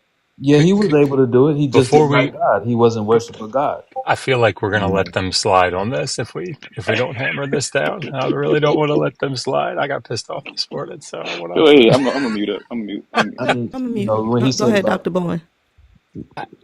Is he look, like a doctor? Doctor? Can I ask a question to God Justice? Sorry to interrupt. Hold on, Dr. Bourne, go ahead. no, it's okay. I was just half kidding. What was the point that y'all were on? The interpretive crux. This is what I think the key point here is, and I'll try to help you guys. There are two problems, right? Two aspects to this interpretive crux. One is, what does the phrase, the syntactical construction, in the day plus an infinitive construct mean, right? And what it means is either it right then or immediately thereafter. That's what the phrase means.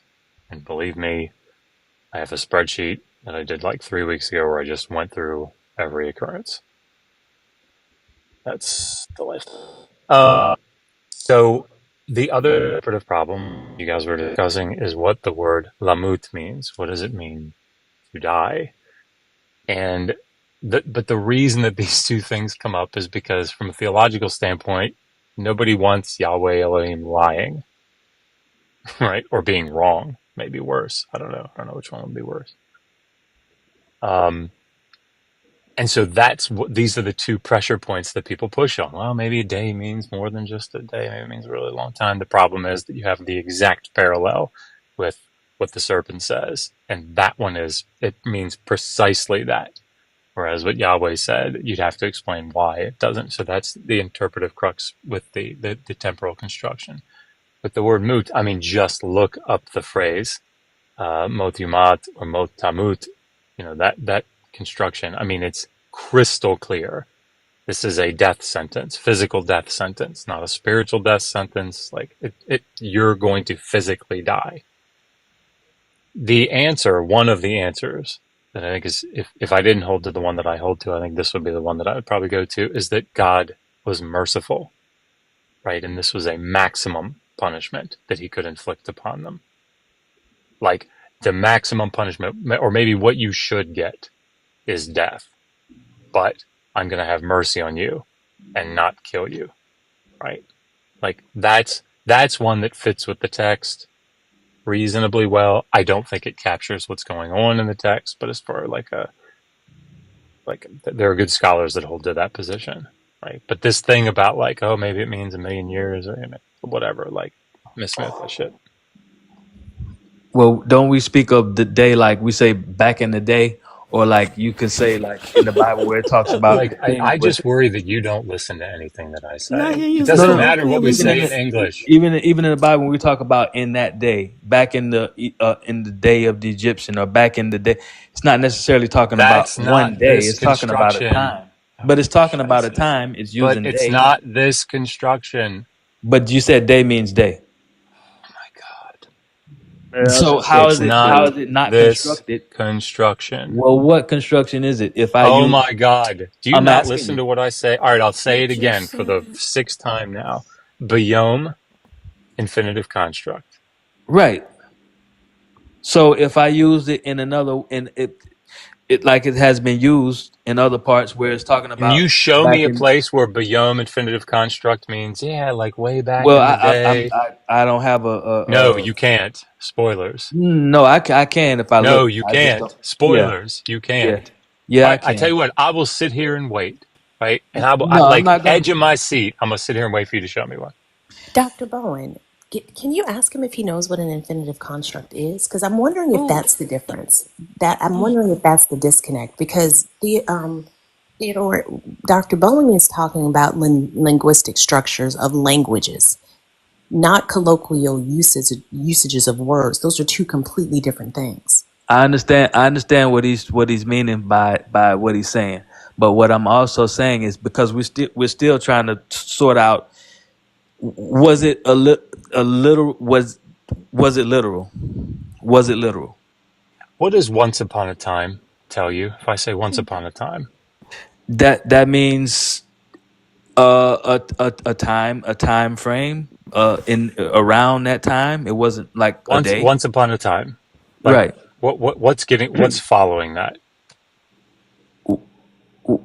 Once Not a upon a trick time is question. not a specific day. But once upon a time, what genre of text is following that? Fiction. A fairy tale, right? Okay. Like a Cinderella story. Once upon a time, that Yeah, like yeah, it. yeah. Okay, that specific construction. What if I were to say to you, yeah, but upon, like upon is a preposition. It can mean like it could be like on. So like one time, once, one time, on top of time, a time. So maybe this means like in one time, like one occurrence of someone standing upon a clock. What would you say to me? Yeah, but you can also use it as not that way. You can use it. Is that what you would say to me? No, I'm just saying that if you say once upon a time, that Well, doesn't come make on, it man. What would you fiction. say to me if I said, "Ah, maybe that's not what that means. Maybe it's like Well, one if I time just somebody was standing on top of a clock." no, but you don't have to say it that way. I can tell you something, and then you could tell me, What would well, you once say to upon a me? time, it wasn't What that way. What would you say to me if I said that? If you said You'd be once like, upon a time, that what? "Yeah, What will follow? maybe what that means is one time there was a person who was standing on top of a clock." I would say share what you're smoking. Right, right? Because we know how that phrase is used, right? It's stock. Like there's a way that it's used. That's how language functions, right? Nobody could say, "Man, that guy is really hot," right? Nobody would say like, "Oh, maybe this is a reference to him being like physically on fire or something." Like that's not how that phrase is used, right? Even though those words can have that meaning individually when That's they're all put I'm together saying. in that context, right? But like that's a meaningless observation. That the word But day, that the word yom in Hebrew can have other meanings. That's a meaningless observation, because when it's in this construction is what my argument is. This construction, and that's what I'm saying too. Which I'm gonna have to look into it. But I know that day has been used, and it wasn't talking about a specific or that specific day. right? But you understand how that's meaningless. That observation. Why would it be meaningless if it's talking about a day? And Listen to me. In this syntactical construction. you're talking about a particular one in Genesis. Oh, Jesus Christ, help us. You know May what? I ask a question to God Justice, please? I'm gonna mute up. Can I ask a question to you, God Justice? Yeah. Okay. Hello. I'm a atheist. I'm a deconstructor. I've been on this live God Justice before. is an atheist too, Va. So just want to let you know. Oh, okay. Cool, cool. Um, I I'm on really your don't want team. to talk. Oh, okay, okay. I really didn't want to talk to Theodore because that guy is just like going around and around in circles, and it's like really frustrating. He thinks he knows everything, Yehoshua. but yeah, I could ask Yehoshua, but I'm just like super frustrated. Like he just it's talking like he's so smart, and bro, like you just sound like I don't want to be mean, but I'm not gonna say anything, but like you don't know what you're talking about, bro. You act like you were alive in the time of the the biblical people back then. Like you're so confident in what you say, and you're just talking about a book, bro. So my question for Yahushua is, how do we know Adam and Eve weren't kids? Do we know their ages? What if they were 10 and 11? How do we know their exact age? And why did God set them up to fail? If he knows everything, if he's the creator, if he put the serpent there, why would he do that?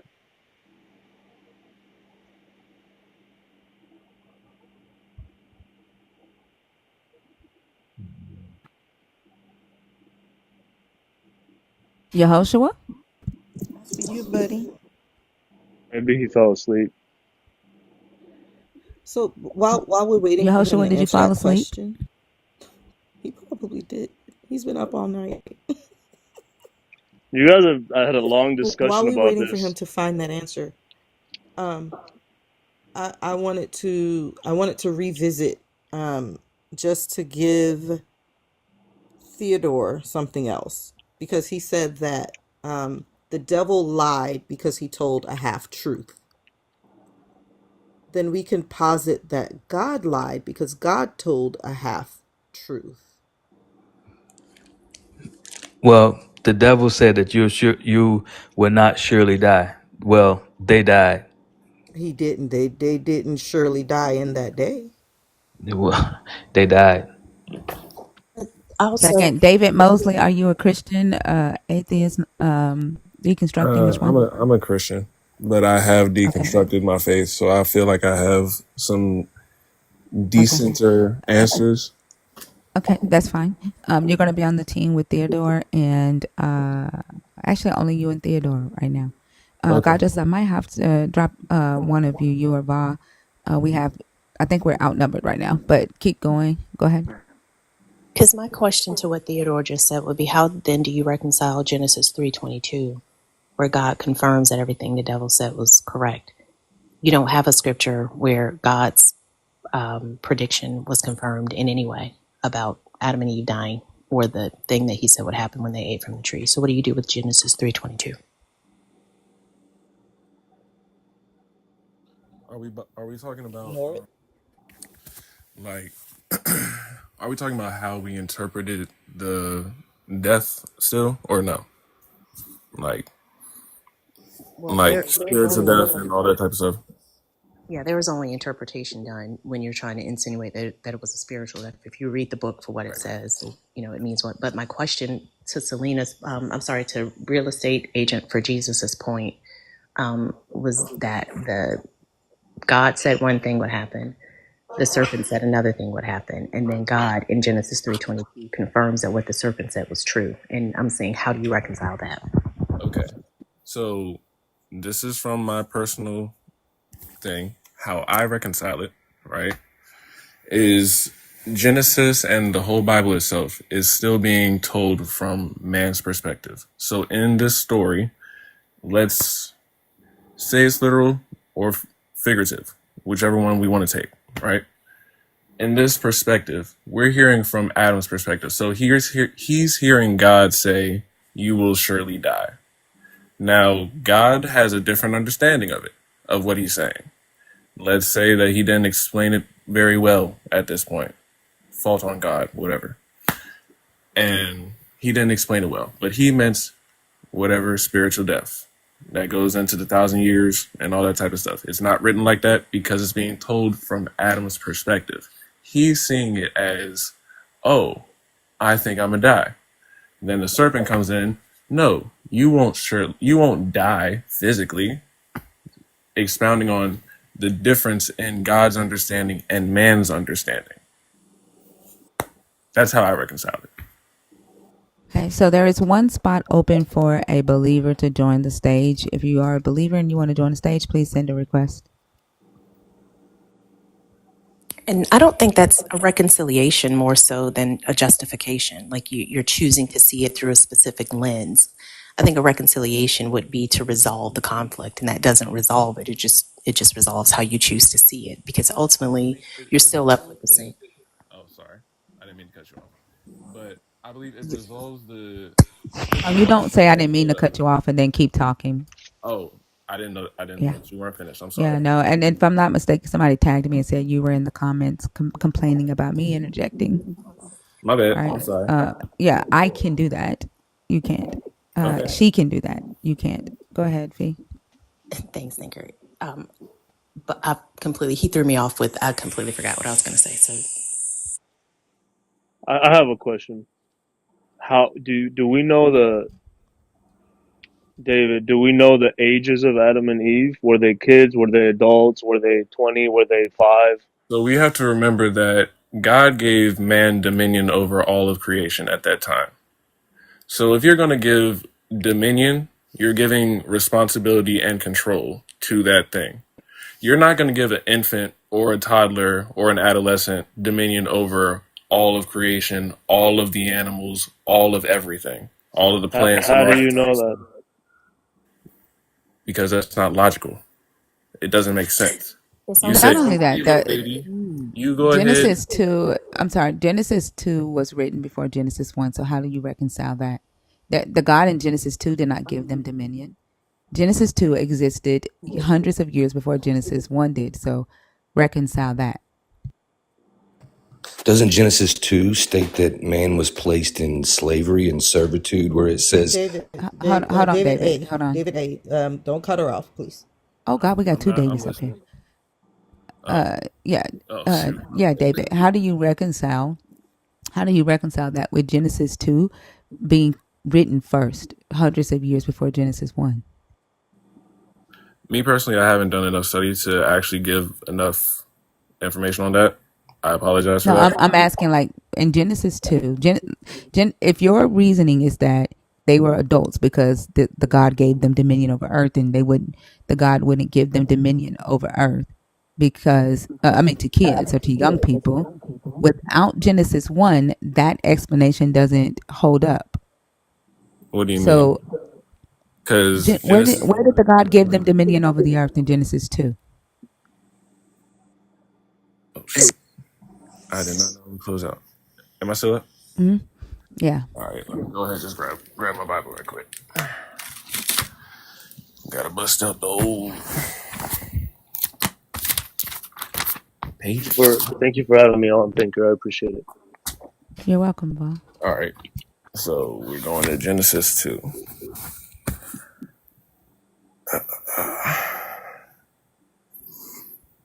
This is the account of when the heavens. Also, I have a question, Thinker. Where, like, Adam and Eve didn't physically die ever, Huh, right? They were just cast out of the garden. Hold on, Val. Let's answer this question first, okay? Go ahead, David. I'm just taking a little bit of time to read right quick. I'm not perfect with the verses and stuff. Okay, while he reads, yeah, no, they didn't die. They were just cast out. They died later. We don't know if Eve died. We have no record. Eve could still be walking around with John on the island of Patmos. Mm-hmm. And Adam lived 800 years. What? 930. 930. 930. Sorry. That just sounds absolutely absurd to me.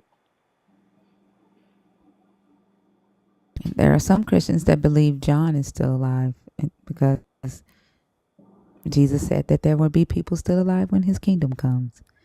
They believe there are a group of people that are still alive that were standing there when Jesus said that 2,500 years ago.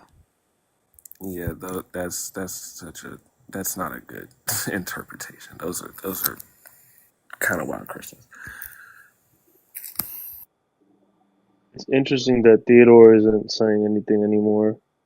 Oh, I can say something. I was just being respectful Oh, okay. because he was saying something about the day, and I was just looking in Genesis 2, where it says the history of it says something about a day. It says this is the history of the heavens and the earth when it was created, in the day that the Lord God made the earth and the heavens. So if it's saying that in the day that God made the earth and the heavens, he made the earth in 7 days. But it says the Does day.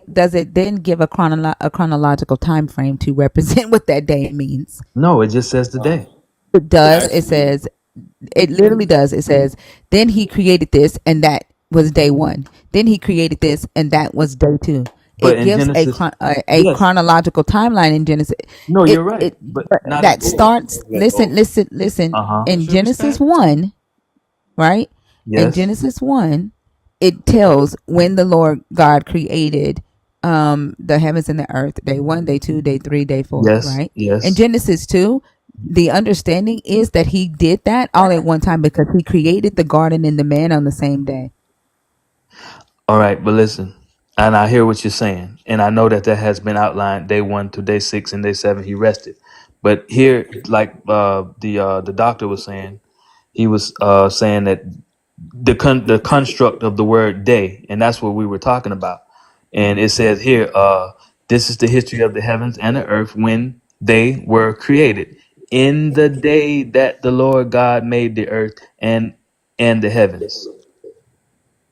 And it gives a timeline. What does it say after that? It says, when no plant of the field was yet in the With earth, and no which herb. means a timeline, right? A past time. Mm-hmm. It gives a timeline and a new what is it called, a descriptive adjective. The descriptive adjective is, this is past tense. The yom is yesteryear. The yom is a past time of space. That when you use yom, it's going to have a descriptive adjective before or after the yom. If it doesn't have one, then it most likely is it not even most likely, it's usually just a single day. You have to look for the adjective, and that's what Dr. Bowen has been trying to tell you this whole time. Okay, but where's the adjective? When no plants The of the descriptive field. adjective is the time of space. This, when someone says when no plant of the field was yet in the earth, that's a past time, right? It's like a Right. story. And the day that the Lord God made the heavens and earth, here's the time of space right here. When no plant of the field was yet in the earth and no vegetation of the field had yet sprung up, that automatically takes your mind to yesteryear, to a past time of space. That's the descriptive for the yom, for the day. But it could not mean That's that. how Hebrew works. It could not mean that in the passage that we were discussing. So, but if we also Where is the descriptive? Where is the and when we go to Genesis 2:17, okay? Now Hmm. keep in mind the descriptive adjective, or uh, the time of space here is, let's see, But Genesis 4, it Genesis was 3. death. Is it Genesis 4? Where are we at? 5. Okay, so Genesis 5. This is the description of time for the yom. Okay, here's the yom day, immediately followed by a descriptive space of time. The descriptive space of time is past time, yesteryear. Okay, that is the yom, right? You can immediately follow. And Genesis 2:17, where is the definitive time frame? Where is the descriptive, the adjective? Remember, when there is no adjective present, it just means a day. Genesis 2:17. I'm on 1. Let me go to 2. 2:17. the yom isn't there, that's the explanation. And we're still No, trying we to see the figure out yom. their The age. yom is this. Where is the space of time? Where is the adjective that describes the yom? If y'all are saying that it is a space of time, that means 930 years later. Keep in mind when they were in the wilderness and they were sent to Canaan for 40 days. In that verse, it'll say Yom 40 So it or surely died. 40. It'll Adjective say or verb? Yom 40 or 40 Yom. There is a either a descriptive adjective or a numerical adjective So it's that describes the Yom. so it's surely died. Is that is an adjective or a verb? What is surely die describing? What time of space is surely die describing? What time? How does It surely die? Hold on, listen.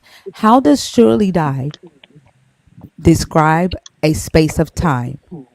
because it doesn't give specifically a space of time, but it leaves it open. No, do you know what descriptive means? The descriptive time frame isn't there. That's what I That's just just said. it. I just said that. I Right. said So that. the yom means it's just that day when there is no descriptive space of time, descriptive for time frame, right? A numerical adjective or a descriptive adjective. It just means a day. Okay, so what is There, die? I'm just asking the question. What is die in that? What it's a verb. That figure is of an speech? action. It's an action. It's a verb. But it doesn't describe time. I, What is time, David? I mean Theodore. No, you're right. Who? Wait. It doesn't Yeah. What is describe the time? time. But I'm saying to die, it without giving a specific number or time or a date, surely die. That's not it. All it's saying, that's the thing you will do in a space of time. Where is the space of time? Die is the thing you will do. Yeah, but surely die, because he could have said you're just gonna die. That means you will. That In you Hebrew, will, yes, is you will. yeah. Where is the space of time? It doesn't have a space of time, but I'm saying the surely die in itself But is what? So what are you asking right now? Wait, what? We are not debating that dying is the thing that will happen, right? no, the surely die. The issue. The surely die, because that's what goes along with that Okay, word. Hold on, real okay. fast. So okay, Theodore, explain to me how surely describes time. How does that describe time? Surely. Are you happy, David? Surely. What time? What time does that tell me, David? So what we got to remember is this is a Hold on, conversation. David. This is Hold more on, so a David. Hold conversation. on. The question. I'm sorry. I meant to say Theodore, not David. Theodore. Can I tag in I'm for sorry. No, because I think he needs to get this. Theodore. I muted you, Theodore, because you kept talking while Thinker was talking, and we keep going over this. He asked me a question. So go ahead. But she was still in the middle of the question when you kept coming in. No, she wasn't. Please, bruh. I was listening to her Theodore. to wait for Theodore, my don't time. get Thinker, did I? dropped because don't. Yeah, no, don't get dropped. Okay. What time am I happy if I say I'm surely happy? What time am I happy? If you say you're surely happy, then you're talking Mm-hmm. about now. No.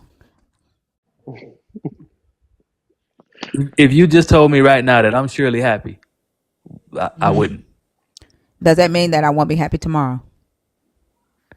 Does that mean I wasn't happy yesterday? No, it doesn't mean that. It's not a descriptive for time. So surely has nothing to do with it.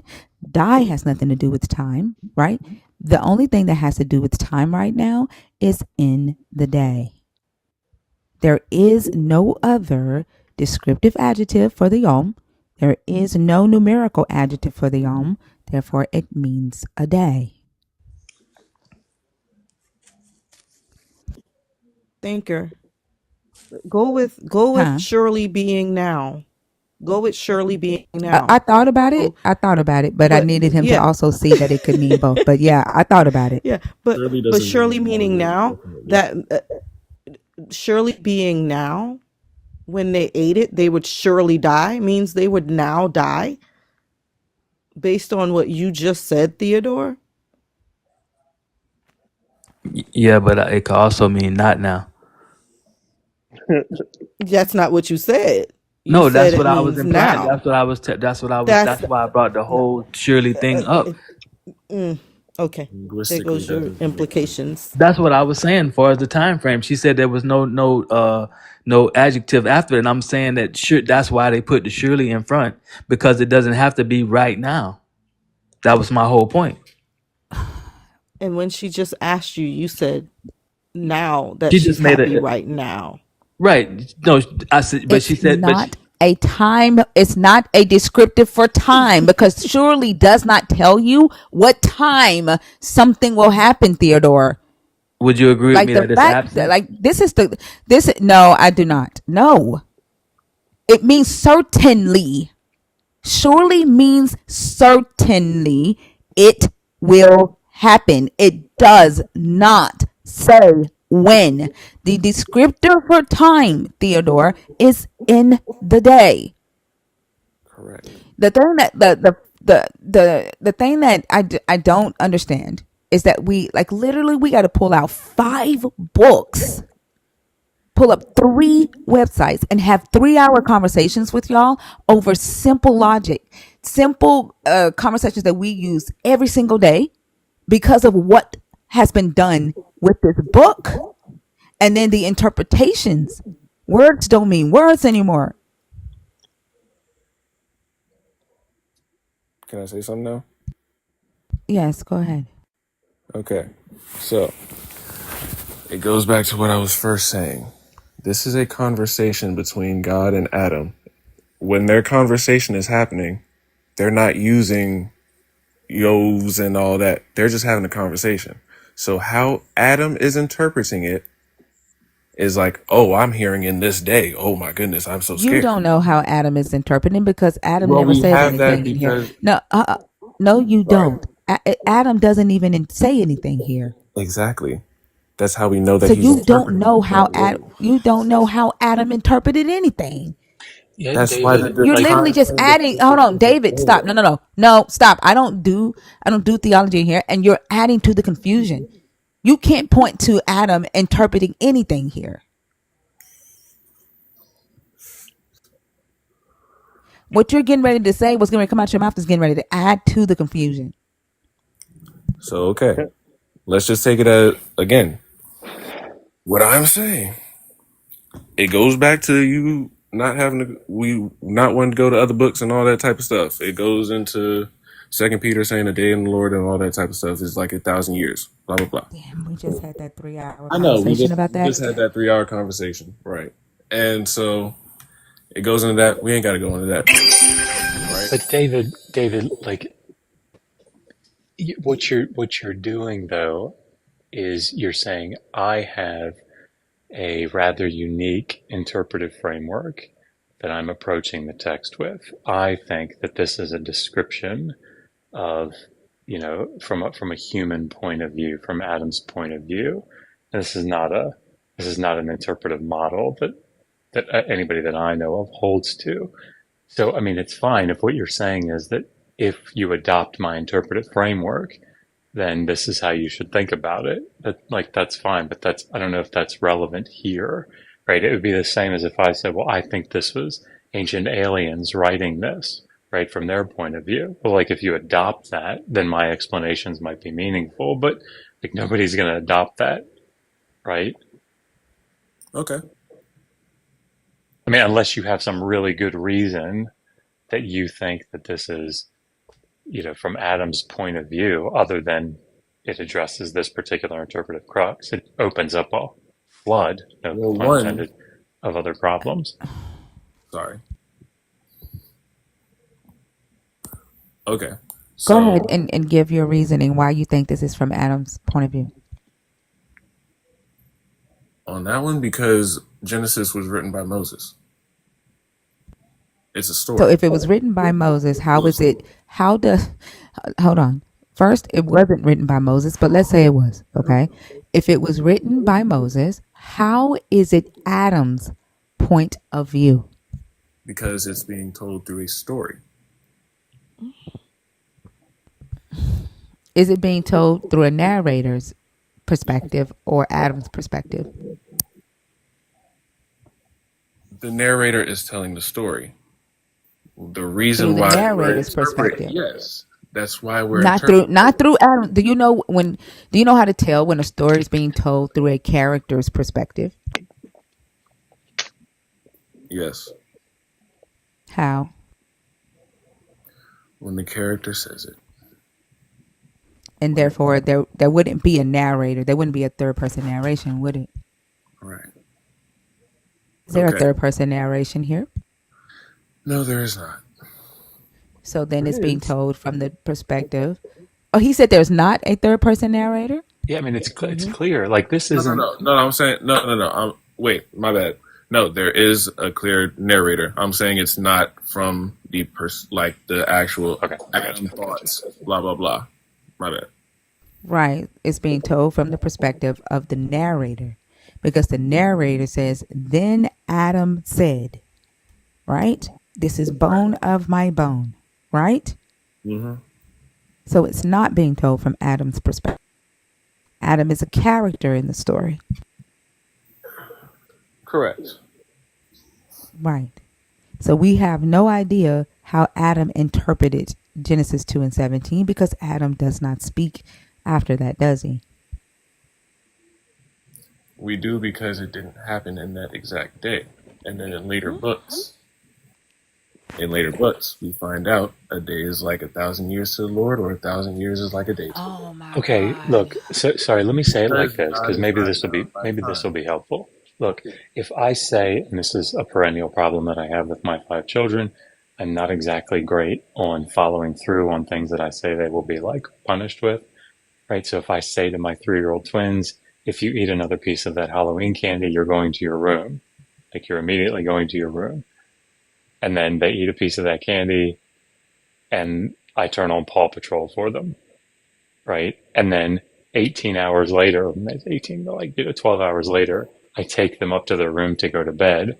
You couldn't posit, well, what Josh meant was when you eat that candy, I'll take you up to, maybe what he meant was, just 12 hours later, he would do that, right? That's not what I meant. What I meant was, I'm going to send you to your room when you eat that candy. It's just, I didn't follow through on it, right? Mm-hmm. So like we can't read back into, that is the point of contention. So we can't appeal to what happened in order to ascertain what was meant. Okay. I can see that. Hey, Thank you. I ain't gonna be one of those stubborn ones that keep on arguing if we ain't gonna see eye to eye about Appreciate it. it. I appreciate that. That's beautiful. By the way, Dr. Bowen, I loved your once upon a time comment earlier. That was hilarious.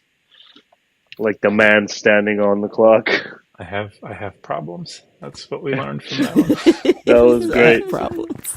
But I have a question for Theodore since he's the only one left from their group. So you you seriously believe that a mystical figure in the sky over a period of 7 days pointed his finger or said words and things started popping up? Is that what you really believe? Yes. That doesn't Yeah, so that I just want to sound make sure. absurd to you? Hold on, Bob. I want to make sure that we stay on topic. So the topic is the Adam and Eve, the garden, the why Yeah, was yeah, the yeah. yeah okay. Well, I mean, also they were talking about creation and the 7 days, let there be light, let there be plants. So I just wanted to make sure that, what is that what he really thinks happened? Because to me and to a lot of other people, that just sounds absolutely absurd. And is God a man? Is God a woman? How old were Adam and Eve? Were they, we still haven't figured out their ages. You haven't said anything about their ages. Well, I mean, I never claimed to know their ages. I just know that God made them.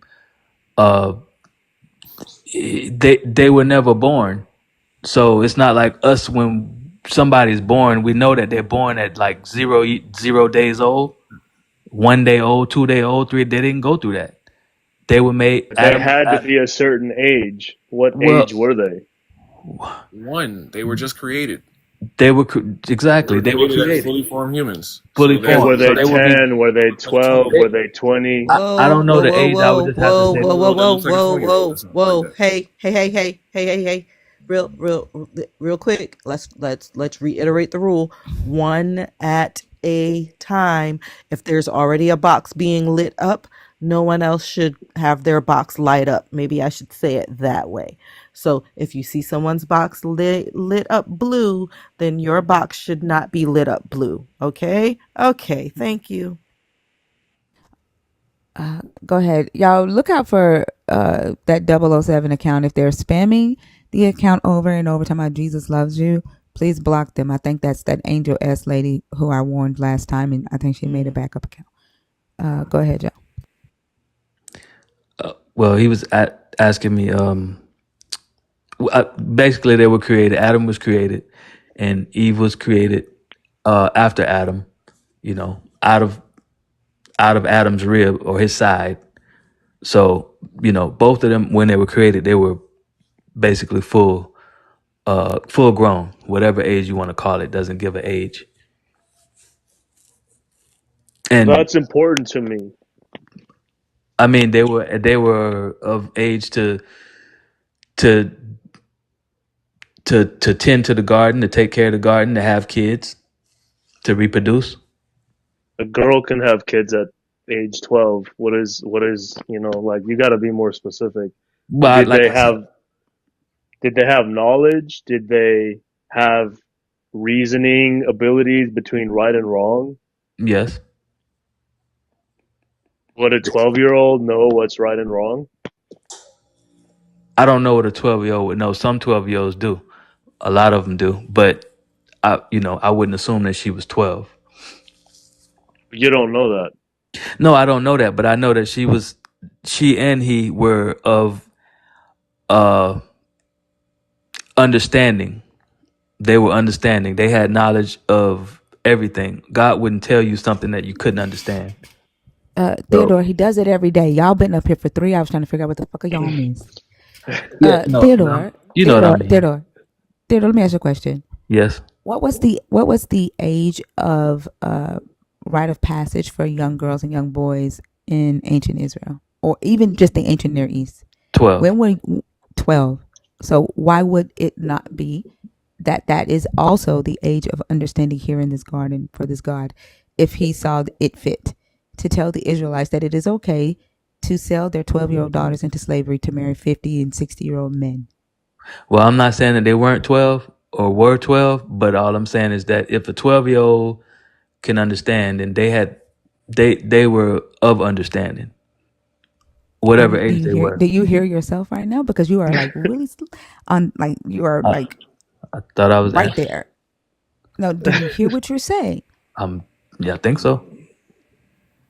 Do you understand what you're saying? Let me say that. Do you understand Yes, the words that are coming out of your mouth? I do. Would you apply that logic to today? Okay. No, I'm asking, would you? Which logic am I applying What to? just came out of your mouth? That you Yeah, the but words that you just the yeah, I words that would. you just Yes, said. I would apply I everything that don't I'm think saying. you understand. I don't think you understand what you're saying. The fact that you just said that you would apply it to today.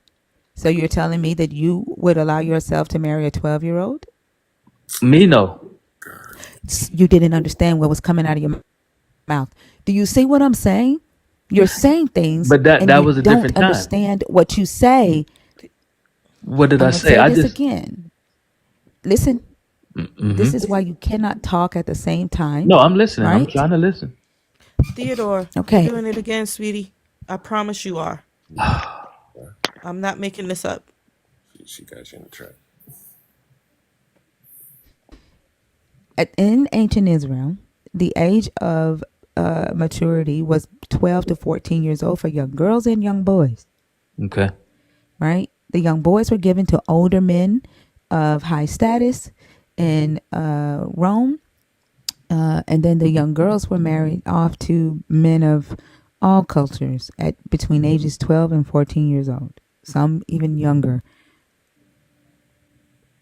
If the law that your God gave to the Israelites allowed that, right? It's like you can sell your daughters into slavery for the purposes of marriage, sex, and procreation. Why wouldn't Adam and Eve be between the ages of 12 and 14? Why would they? Well, I mean, why would that have to be a requirement? That first of all, that was Adam and Eve came before the law. There was no law when Adam and Eve, so they lived by different credences. They didn't have a law to go by. They didn't even know what Your sin your was. your response your response was that your God would not tell you to do something that you did not understand, correct? I was talking to Adam and Eve, talking about Adam and Eve. I know. Right. Mm-hmm. Right. The reason you gave that was your statement was that they most likely were not 12 and 14 years old, correct? Well, I said I didn't know, so I'm not gonna say that. And then you said I said that they you were at don't the age think. of understanding. And then he asked you what the age of understanding was. He said it was important for him to know. You said they could have been that age, but they most likely were not, because God wouldn't give you anything that you didn't understand. Do you remember saying that? Yes. He didn't ask for Okay. the understanding. He asked for the ages of Adam and Eve. So even if when you saying they most likely were not, because understanding, right? But the reality is that later on, when your God engages more with humans, the age of understanding to your God was between 12 and 14 years old. So when you take that into consideration and say, oh, they had to have been older in the garden because of age of understanding, it doesn't track, because the age of understanding to your God in this book was between 12 and 14. So it is a very plausible, it's very plausible that they were younger. Thank you, Thinker. Also, it's important because I would not trust my 12-year-old cousin driving a car or doing certain things. You know what I mean? Um, so how would they know the difference between good and evil if they were just 12 or 11, or if they were kids? How do we know their real age? So why would you think that God would create them at 12 and 13 if you wouldn't trust your 12 and 13-year-old to do that type of stuff? I think I just gave the Why wouldn't he? explanation for that. You gotta Why remember wouldn't he? But you got hold on for a second.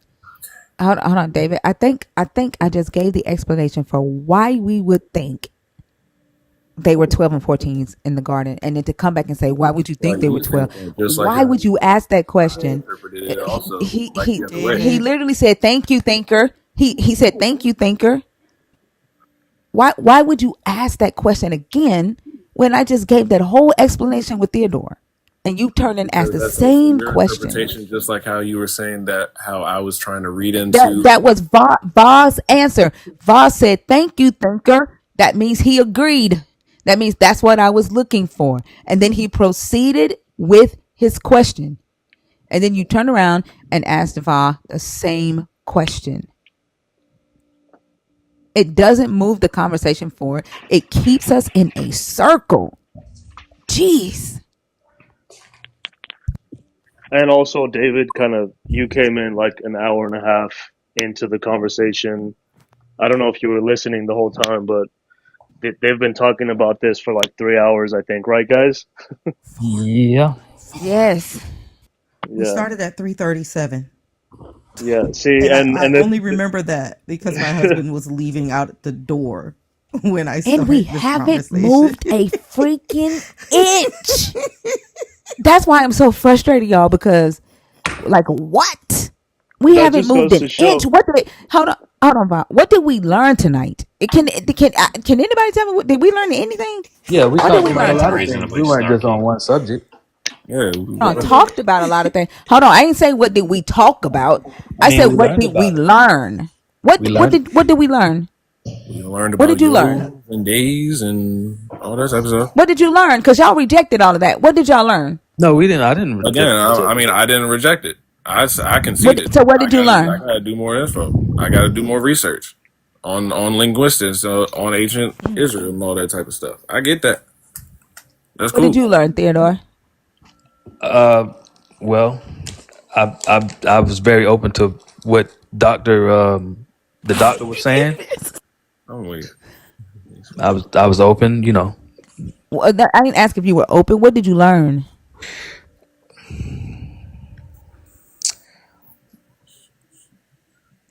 I don't know if I learned anything. I mean, Thank you. Stop right there. That's exactly what I said. Selena, what did you learn tonight? I learned that my patience is getting really thin Thank you. because, bruh, I also learned that God is still resting because the earth is 6,000 years old and one day is as 1,000. So God is still resting. Oh And my we God. And haven't me and gotten Selena. past creation yet. Oh my God. And me and Selena been on the panel the longest tonight, right? Like Yes. literally, we haven't moved an inch. Please, David, stop talking while I'm talking, please. Like I learned that having a conversation, I can't. I'm frustrated, and I don't want to be frustrated, right? The conversations are for a reason. I don't just talk to talk. I can't not stand for people to just sit around and talk just to talk. We haven't moved. And then that guy came on and had that emotional situation. That was very sad. It just like a lot was going on tonight. A lot. That's how Freeform Friday. Now y'all see why I only do one-on-ones. But you I'm know, not. I'm serious. This is why I do one-on-ones. It's hard to keep a lot of people on track. but that just goes to show right there how confusing, inaccurate, and in how many different ways the Bible can be misinterpreted and interpreted and perceived. That just proves that it's literally a story written by man thousands of years ago on a planet that has been around for who knows 50,000 years, a million years, 4.7 billion years. Who really knows what's going on? And Theodore's just, you've just been talking, bro, answering questions with questions, talking like you lived in that time, like you're so confident. No, I don't want you to address him like that. The one thing I don't do is that. So let's Oh, refrain I from like talking apologize. directly. Yeah, yeah. Thank you. Yeah, but it was just like a little bit frustrating that, the avoiding certain topics and it just, I'm like, wow. Are we done talking about Genesis this morning? Yes, we can move to a different topic. I'm gonna pick the topic for the teams. Okay. All right. And as long as Dr. Bowen is on the panel, he is the expert. He can chime in whenever he wants. Fee is a host. She can chime in whenever she wants. All right. New topic. One that believers keep ignoring. God uses imperfect vessels to talk to him. Make that make sense. Go, David Mosley. Actually, go, David A. You haven't said anything, and I thank you for your patience and your respectful nature while you were up here. You go first. Thank you. Could you ask that question one more time? Because I came in to talk about Genesis, but I'll try to respond to you. Sure. Yeah. It's a stance that I have. God uses imperfect vessels to make that make sense for me, please. You cut out it. God uses imperfect vessels to what? To talk for him. Okay. He uses humanity. Yeah, imperfect vessels. Okay. Well, we can define them as that, but we know that man was made in the image of God, right? And we know that everything that God saw and beheld, I'm sure you guys went over today in chapter 2, he would look at something and would see it as very good. Chapter 1 has a lot to do with the mind and the logic and the understanding of God. Just as you observe people on this panel, as you observe family members, you observe things in your day-to-day life, that's your mind inside of your body. Now, it's not until Genesis chapter 2 that you actually see the introduction to the word flesh.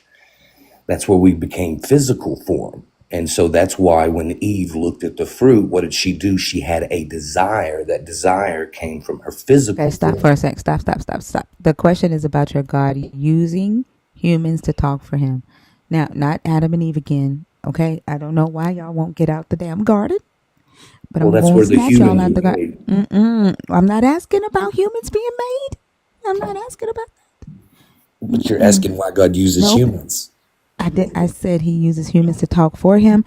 Them being in the garden, all of that don't have nothing to do with that. Now, what I do want to ask you, David, okay? It sounds like you got offended by the word imperfect vessels. Not, and you didn't get overtly offended when you said he uses humanity, and I said imperfect vessels, and then you said, well, we can define them as that. What I want to ask is, one, did that offend you, and or maybe throw you off a little bit by me saying imperfect vessels, and then two, if it did, why would it when the belief is that humans are born in sin imperfect? Yeah, it didn't offend me. I mean, that's just your place of logic and the way that you like to look at it, is all of humanity So, is imperfect. okay, so why when I said I read the question, you said he uses humanity, why did you replace imperfect vessels with humanity? Because I don't look at every human as imperfect. Okay, so then there was some tension there. I did read that correct? I don't know about tension. It's just a different point of view. Well, I the asked tension you. is the different. Hold on, David. The tension there was the different point of view, right? So I did read that correct. That me saying imperfect vessels, there was a difference of opinion there, right? Well, I mean, That who word you imperfect vessels define humanity as wasn't imperfect vessel? ideal. Hold on. Let me give me just a second. So me saying imperfect vessels is not was not ideal for you. Is that correct? What are you using to identify them as imperfect vessels? So that was my second question that I asked. Isn't it the belief that humans are born in sin as imperfect? It is a view that the flesh is born imperfect. So is the human born without the flesh? Like is the flesh born imperfect and then the human is somehow perfect, and are they separate? Okay, but if you were a vegetable and you couldn't move your body at all, would you still be you and have the same mind and logic that you have right now? Brother, what? I would still be me. Okay. So is the human born in sin, or is it just that the skin is born in sin? Well, it's a point of view. Do you see the world from just No, your no, no. I'm skin? asking from the belief. I'm asking from the Christian belief. Is the human born in sin, or is it just the skin? It's the flesh. It's the skin. The flesh is what's under death and what's under sin. So the human is not born in sin. No, the God in the human is not born into sin. No. That's why Jesus So always then, told okay, hold on. anyone that they So didn't wait, wait, sin. wait. Okay, okay. So the God inside of fleshly skin is still perfect. Yes. So perfect inside of imperfect equals perfect. Yes. What's at the core? What the fuck? That's the Hold difference on, between Doctor. the Hold on. Genesis Okay, hold 1 and on, 2. Doctor Bowen. You're discussing the Okay, hold on, mind, Doctor. then you're Hold on, hold discussing on, the David. body. David, hold on. David, hold on. Doctor Bowen, Help, doctor. is something wrong with my mind that like for Yes. perfect? No, not you, David. Am I understanding? Is that the Christian doctrine that the flesh is born in sin, but the human is born perfect? Not even sure I know what that means. I thought I was trying to make sure that something went wrong with me that didn't make sense. So what does born again mean to you? I mean, under, I think, like Orthodox Christian theology, it means that one is justified, right? The righteousness of Christ has been imputed to them. Well, that's what Christianity defines it as. But when Jesus sat down with the Pharisee, the guy said, "What must I do? Must I go back into my mother's womb again?" And Christ said, "With man, this is impossible, but with God, all things are possible." What was he saying? I mean, like, appealing to John 3 here is probably problematic just because there's so many different interpretive positions on it, but Dr. Bowen, I have to say, I have a T-shirt with probably problematic on it. nice. So, Fee, did you understand him? No, I think I understand that it's rocking my brain how the shredding of logic and reason and basic comprehensions and definitions of words the believers have to go through to make this belief fit, because how something we're constantly told that imperfection cannot yield perfection and that we're all imperfect because we came from Adam. Yet now we have a believer telling us that only our skin is imperfect, but something inside of us is perfect. No, it doesn't. It just doesn't logically follow, and I don't even think it's scripturally supported. If Where's flesh in chapter 1? Hold on, David. Hold on, David. David, come Hold on. on. Hold on. Go ahead, Fee.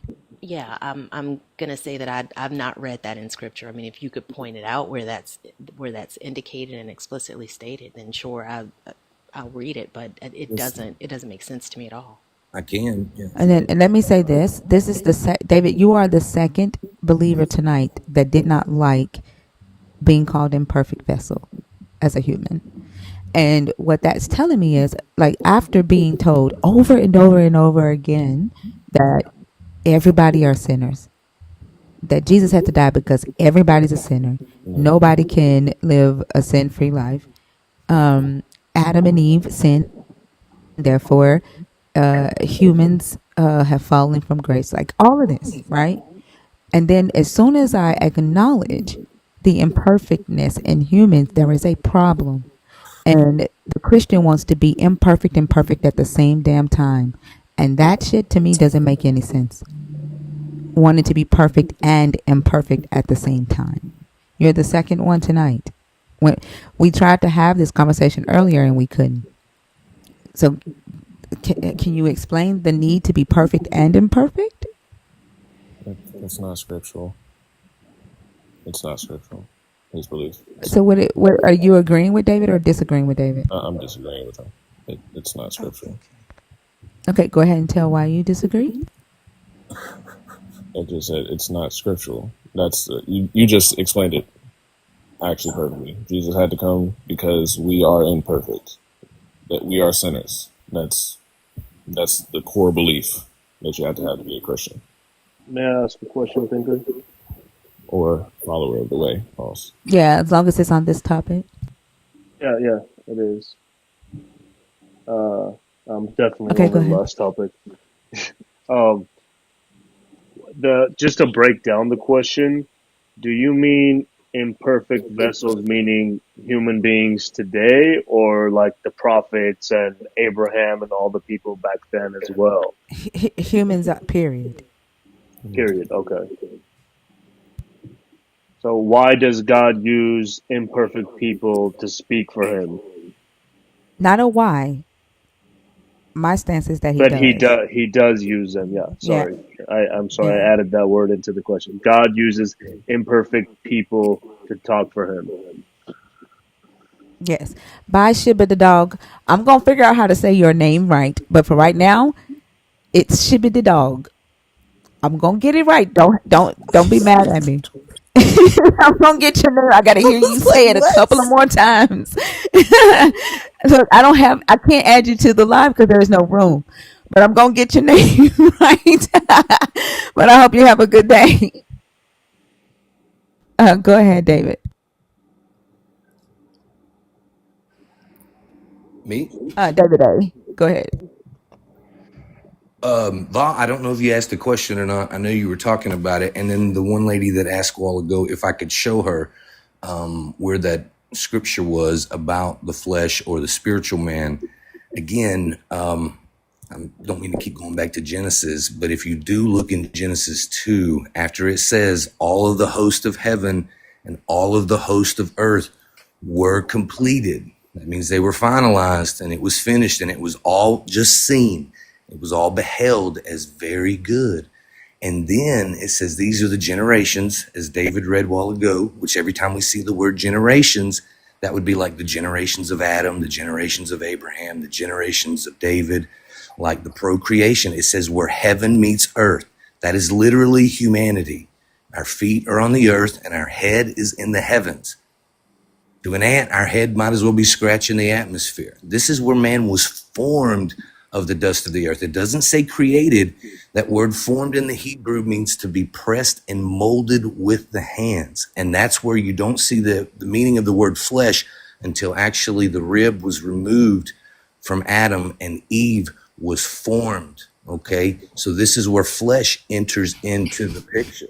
In the first chapter, it was just spirit. That's why man could eat from every tree. In fact, he was given every tree. Hold on, David, do you speak Hebrew? No, I can read the Strong's Concordance, though. So you don't speak Hebrew, you don't read Hebrew. I don't speak fluent Hebrew, but I can read how to read the Hebrew. Wait, do you speak, hold on, you do know how to read Hebrew? Yes, we can look. I think you had it on your screen a while ago. We could pull up the words. We can look up the meanings. We can pronounce them. No. I'm not asking if you know how to research definitions or concepts. I'm asking, do you read Hebrew? Do I read the Bible in just Hebrew language? No. So you don't know how to read Hebrew? Is that the topic of discussion about me being able to No, fluently read people? you brought up what that means in Hebrew. Like, Well, so I'm look it up. asking, You like, got do the you Strong's Concordance right hold there, on, right? hold on. What the reason why I'm asking is because you began to give a interpretation of what it means in Hebrew, right? Instead of just saying, okay, the word here is this, you began to give your interpretation based on a Hebrew interpretation, Do you have a Strong's Concordance right? right there? Hold on, Dr. Bowen. Yeah,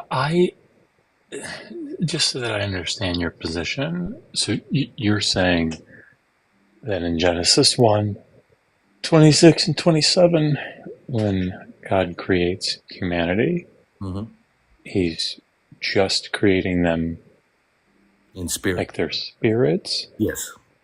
So the command in 28 to be fruitful and multiply, Well, it's a spirits have blessing. sex.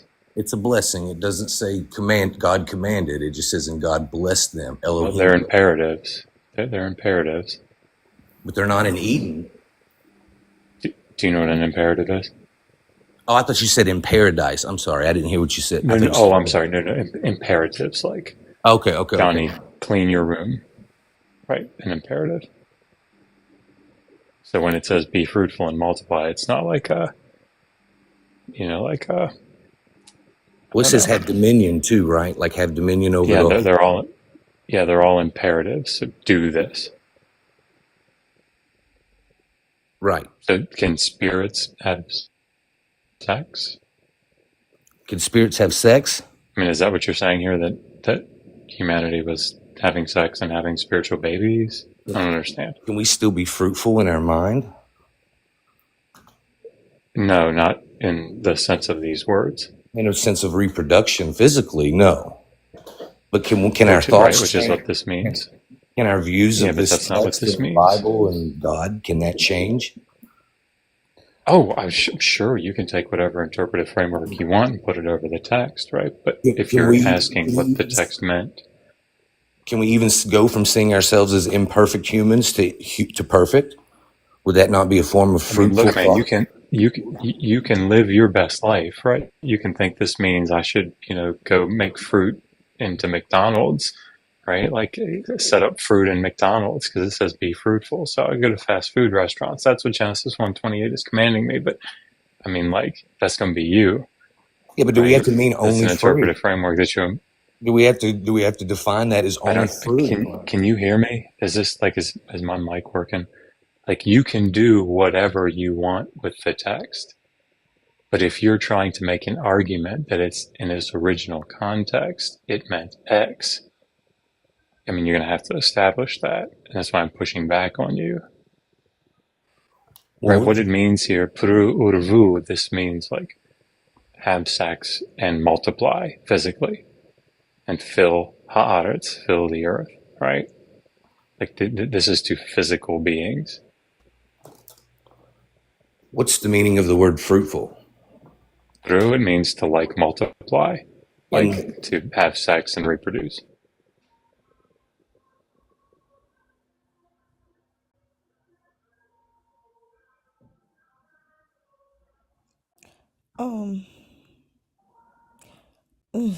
So sorry. I had a thought and it went away after the spirits means to bring forth, by the way. I just multiplying the spirits multiplying and things. You know what? I'll be back. Cause what?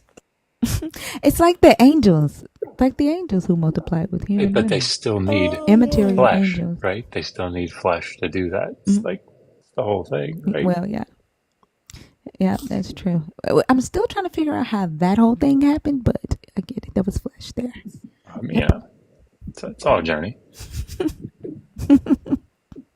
So was Christ formed of the Spirit in the New Testament? Was Christ formed of the Spirit? I know what each of those words individually mean, but I don't know what you mean by them. Doesn't Colossians say that God is a spirit, or that Jesus was the image of the invisible God? I mean, if you're asking what Orthodox Christian theology teaches is that Christ had a hypostatic union, So, right? He's a theanthropic person, but you seem to be like holding to a form of Docetism or something. right. So if man is made in the image of God, is that image going to be flesh, or is it the spirit of man that is made in the image of God? See, you're appealing to a later theological This is interpretation to discussing what I'm understand an trying to earlier prove is text. how Hey, I'm doing. David, You don't David, want to answer the questions, David, Doc. David, you're not going to believe this, but you ain't fucking with a rookie up here, right? So, like, please, I know I'm feeling on edge this morning. I'm feeling a little snarky. So, but like, please don't interrupt me when I'm trying to. If you ask me a question, right? And don't sit up here and say I'm dodging your questions because miss me with that shit. I mean, you kind of seem to be, but Well, I'm being very precise in my response. So what you're doing is you're reading something in, well, you're saying that you're using the Hebrew of Genesis 1, and then you're going, but doesn't it say in the New Testament? Well, look, that's a later theological interpretation of a text. And I've said to you now 4 times, if you want to do that, man, live your best life.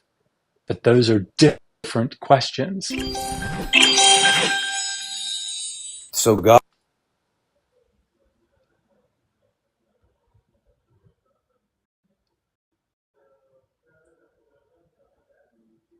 You're My muted. fault. My So finger God, slipped that time.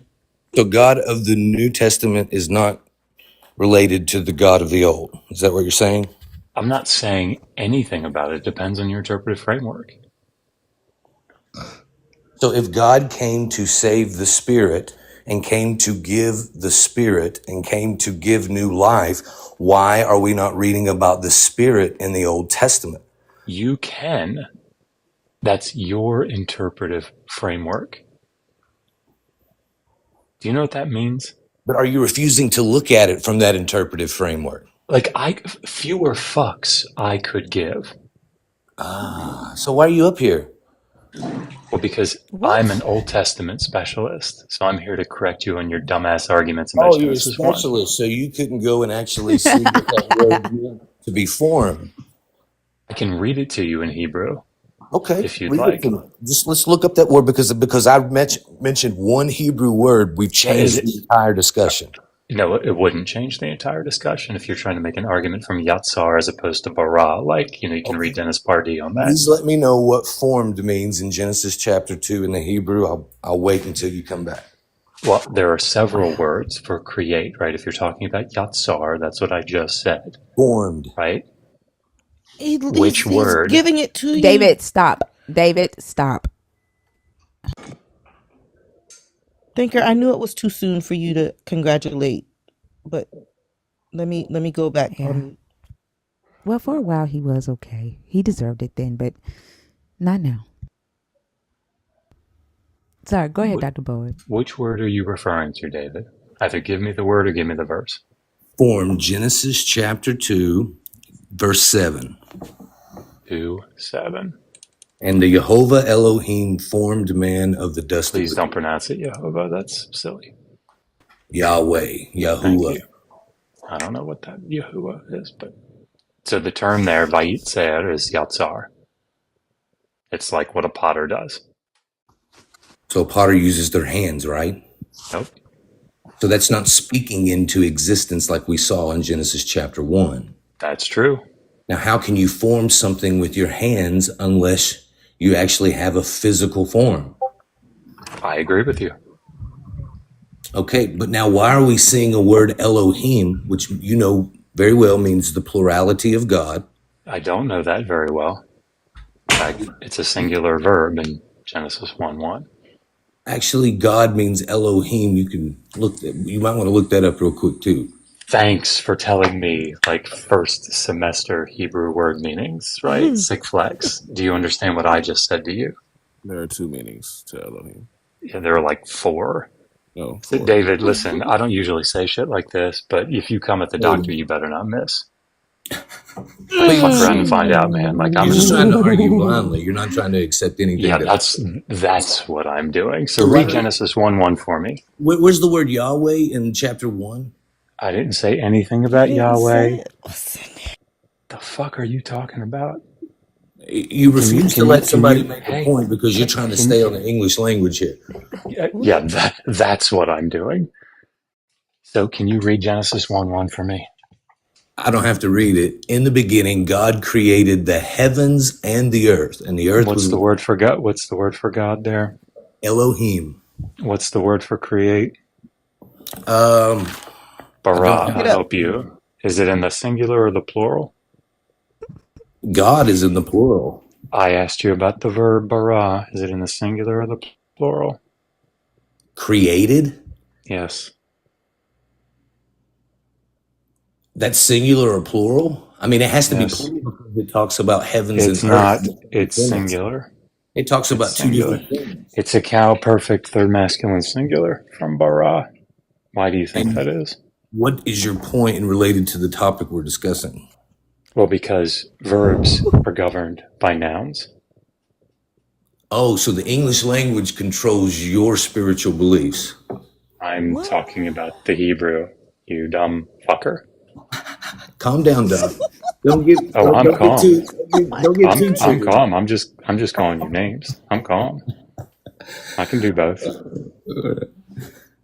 So heaven and the earth, is that singular or is that two different things? Those are objects. You know the difference between a subject and an object? But is that more than one? Can you answer my question? Do you know the difference between a subject and an object? Won't you help me here? Okay. The subject, Johnny hit the ball. What's the subject? Oh, we're back to English. Okay.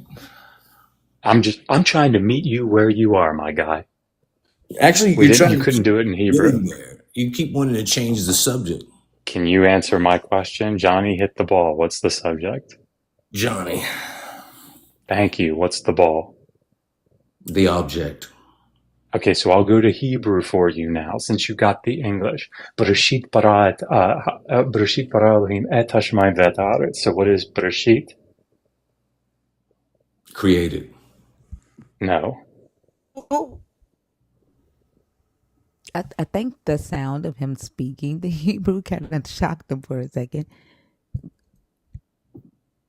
And you wanted me to go to the Hebrew, man. Like, here we are. You're not letting us get to a point. You're just sitting here saying that you know something. You're saying that Elohim has to be plural. And I'm telling you, just as I think David said, the other David, that Elohim in a context can be plural, can be singular. Here in Genesis 1, singular. Okay, well, let me ask you a question then. Who made the trees and the fruits and the herbs and the seeds and the living creatures that, like the cattle and the creeping things? Who made those? You talking about in Genesis 1? Yes.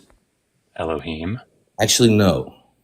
That's not what it says. Actually, yes. It says, and Elohim said, let the earth bring forth the living creature. And it says, do you know what a Joseph is? No, interrupt me before I make a point. That's a good subject. Hey, you don't get to. Hey, David, you don't get to interrupt him. He gets to interrupt you. No, it's cool. Do you know what a Joseph is, David?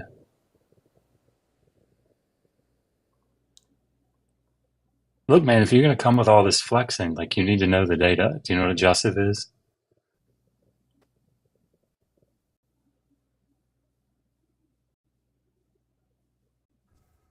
No. David, mute and unmute. Something's wrong with your mic. I'm here. I'm listening. Or with you. I don't know. Do you know what a Joseph is? No. If a king says, let there be a house built over there, what does that mean? Okay, but when it says Tom the builder built the house, who built the house? Oh. So does Elohim have little like builders running around building this shit? But what we're getting at is that God is. Oh my God! Do you have the ability to answer a question? This is why you guys stayed on Genesis for 4 hours. Because people right, because like we you have don't know how like to answer a question. So you guys get to ask the questions, but if I ask something that the doctor doesn't know, then we're going to be like, what question have you asked me that I haven't known? I actually just asked you who brought forth the living creatures. It was and I just said, if you would let me make I just said Elohim. So you think that under your interpretation, Elohim makes a Joseph declaration, let this be the case, and that somebody else comes in and does it? He's trying to say that the earth brought forth the vegetation by command of God, but That's right. By the command of it's God. Doesn't the mean they command made of it. That God. doesn't mean they made it. That's why I'm Yeah. saying you're wrong on this one, Dave. God Elohim created this stuff.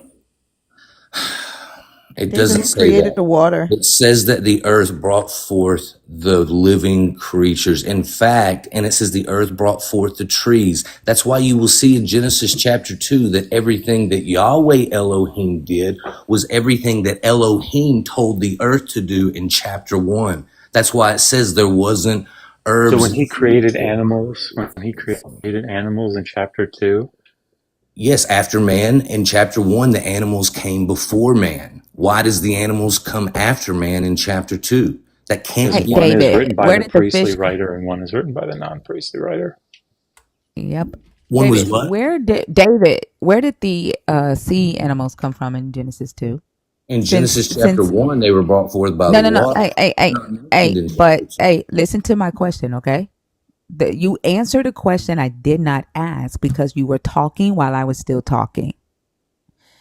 In Genesis 2, where did the sea animals come from? Since you said that uh, Yahweh Elohim did everything Elohim said to do in Genesis 1.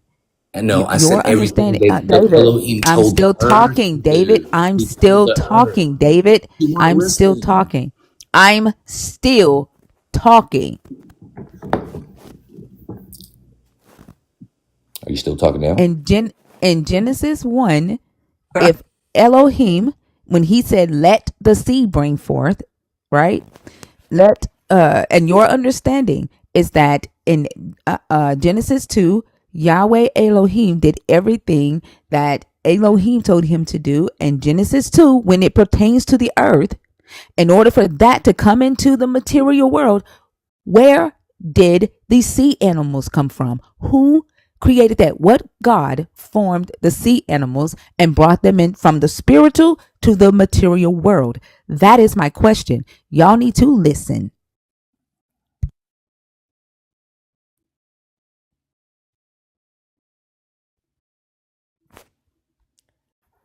And you know why we're back in Genesis? Because David wanted to talk about Genesis, which is why he sat there and waited all that time. And now we're back in Yeah. Genesis again. Yay. I mean, David, there's a very easy way to show you that your understanding is flawed here. Right, so if you go to Genesis 1:24, Vayomer Elohim totsei haaretz nefesh chaya lemina, right? So, and Elohim said, let the earth bring forth living creatures according to its kind. So your argument would be here that the earth created them? He said, let them bring forth. Yes. Is that a yes? The earth created them? Well, if you go to the next verse, it says, and God set it up to made the beast out of the earth and after his Yes. kind, cattle after theirs. Elohim did it. Vayas Elohim. God made. He's putting in the code. He's putting in the blueprint that whatever comes and reproduces, it will reproduce No, like he's itself. not. That's not what That's the Asa code that means. God puts in. That's not what Asa means. He's not using the earth as a 3D printer, bro. It's Okay. just Yeah, If you God. go, right. if Like, you go to look, verse 20, Genesis, listen, David, Genesis 1:26. Vayomer Elohim na'aseh, let us. It's a cohortative, right? It's the first plural of the Joseph, right? It's like the first person of the Joseph. It's called a cohortative, right? So let us do it. Then in the next verse, Vayivra Elohim. So God created, right? okay. Like, But did God speak to the waters, doctor? And did God speak to the oh my earth? God. So Just just answer leave that the question. I'm point just that asking, did he speak demolishes to your them? argument, Did right? he Is that what you're doing? did he speak to the heavens? Did he speak to the earth? Did he speak to the seas in Genesis chapter 1? Did he speak to himself? Could you answer my question? I'll be happy to answer yours. Well, you're not happy, right? Because I just asked you one and you moved right past it. You just rejected mine completely. After you didn't answer his, because you asked a question with the question, which, by the way, I have bingo because you asked the question with the question. You answered the question with Got the question. bingo? Thank you. I got bingo. You might want to replay Nice. that. Oh, wow.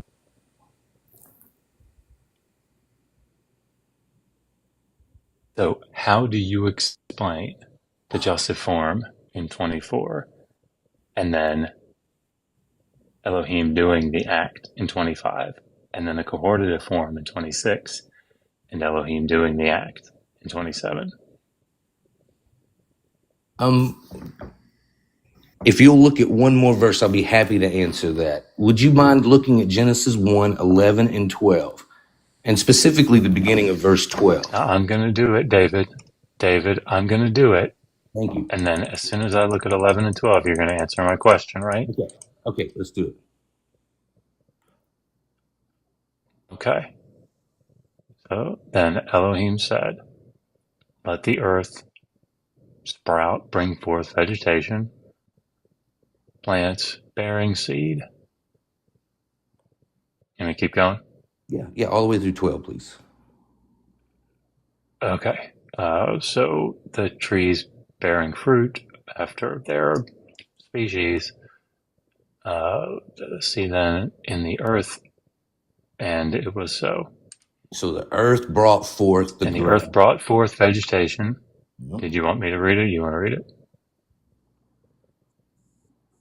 Go ahead if you want to do it. Oh, and the earth brought forth grass and herb yielding seed after his kind. So what does the Bible say? Who brought the herbs? Who brought the trees forth? Elohim. It just says the earth right there. Where does it say? It says eretz in the Hebrew, and the eretz brought forth grass and herb yielding seed. That doesn't say Elohim. Do you know what a jussive is? I feel like we're going in circles here. It doesn't say Elohim there, does it? Dr. Bowen, I think this is another example where you're having a conversation with someone who doesn't understand the difference between the syntax of one language compared to the other. And David, I think that's the piece that you're missing. You don't understand the syntax of Hebrew, so the things that Dr. Bowen is saying, it's going over your head because you're looking at it as though you can take one Hebrew word and then plug in what you think the English equivalent is, and that's just not how language works. Oh, so you guys are discussing the debater and not the actual topic at hand. Like how I debate or how I discuss something. It's not actually what I'm saying. It's how I'm discussing. David, I'm going to This is an educational platform, and she was trying to help you. Like what? Let me steel man your position, okay? You see if I got it right. You're making the argument that because in 112, the subject of the verb yatsa in the hifil is the earth, that means that the earth is the creative force behind this happening. It would be part of the earth is part of Elohim. The seas are part of Elohim. The heaven is part of Elohim. That's why it says, "Come to let us." I don't know where you're making, like, there's that does not necessarily follow at all. But God spoke to them and they responded. They understood what Elohim said to them. Did they not? According to that right. So, but that you can't get that from the earth being the subject of the sentence here. Okay. I mean, unless you want to demonstrate to me how. Well, I was trying to show you guys in Genesis chapter 2, in Genesis 1 and 11, and then all the way over there when it says, "And let the earth bring forth the living creature," in verse 24. You will find when you go to Genesis chapter 2 that it says everything that the Yahweh Elohim was responsible for was everything that Elohim told the earth to do in Genesis. Can you go back to 24? Can you go back to 24 for a second? What did you say about 24? Is God speaking to the earth in verse 24? Speaking to the earth? Sure, we can say it that way. That's fine. It's adjusted. And you read a while ago where God spoke to the earth in verse 11, correct? Right. Yeah. So we see that the earth was responsible for bringing herbs, trees, fruit, and creatures and creeping things. What does 25 say? So then what does 25 say? And God made the beast of the earth after his kind, and cattle after their kind, and everything that creepeth upon the earth after his kind. And God saw that it was good. Who made it? Who made it, David? Okay, again, that's where I'm saying God is setting the code. He is setting the Who made it? The order. Okay, To where what's your argument for that? a cow's not going to give birth to a donkey. It's not going to work that way. David, what's your argument for asa meaning that? To set the code? I'm not arguing that, brother. I'm not arguing that. I'm just telling I you mean, you are. that everything in chapter 1 is what Yahweh Hey, does. no. Come back. Verse 25. Vayas Elohim. Right? So can you make the argument that asa there doesn't mean to make, like it means in every other But goddamn what did case? he make? That it means here instead to program. Hey, listen to my question. Tough guy, listen to my question. Settle down. You like it when I say settle down to you? So Elohim Love it. Assad, I right? know.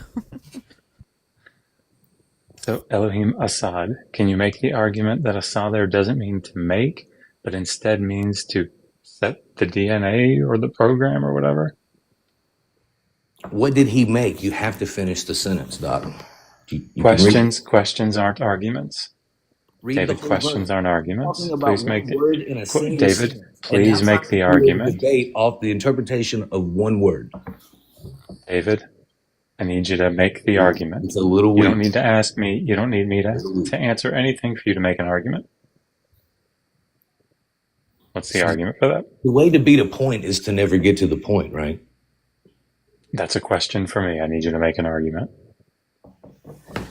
Well, I'd be happy to read the rest of that verse that you keep referring to, but you want to talk about the word made. What did he make? He made it to where the cattle will be after their kind, and the creeping thing will be after their kind. Do you know what a direct object is? But you're trying to say because he made cattle. Do you know what a direct object is? All the cattle.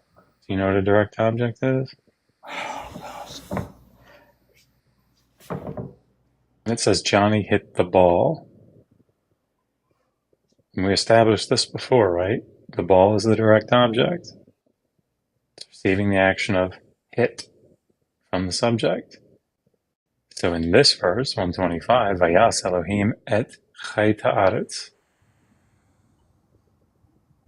What is the object? Chayat haaretz, right? What is it that Elohim Assad?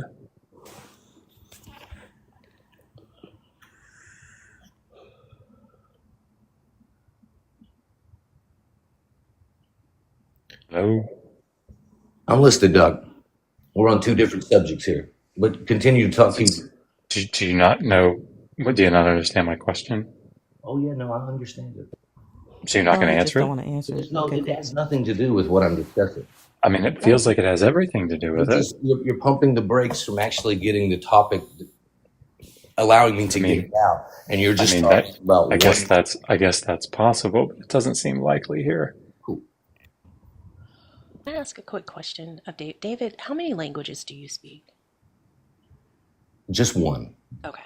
So one of the things that I think is getting lost in translation here is that languages are very different one from another. Like as Dr. Bowen was trying to explain earlier, there's a certain syntax that languages have and that they carry and that can change the meaning. So what you're doing is you're using English syntax for words that you know in Hebrew and pulling out a meaning that's just simply not there.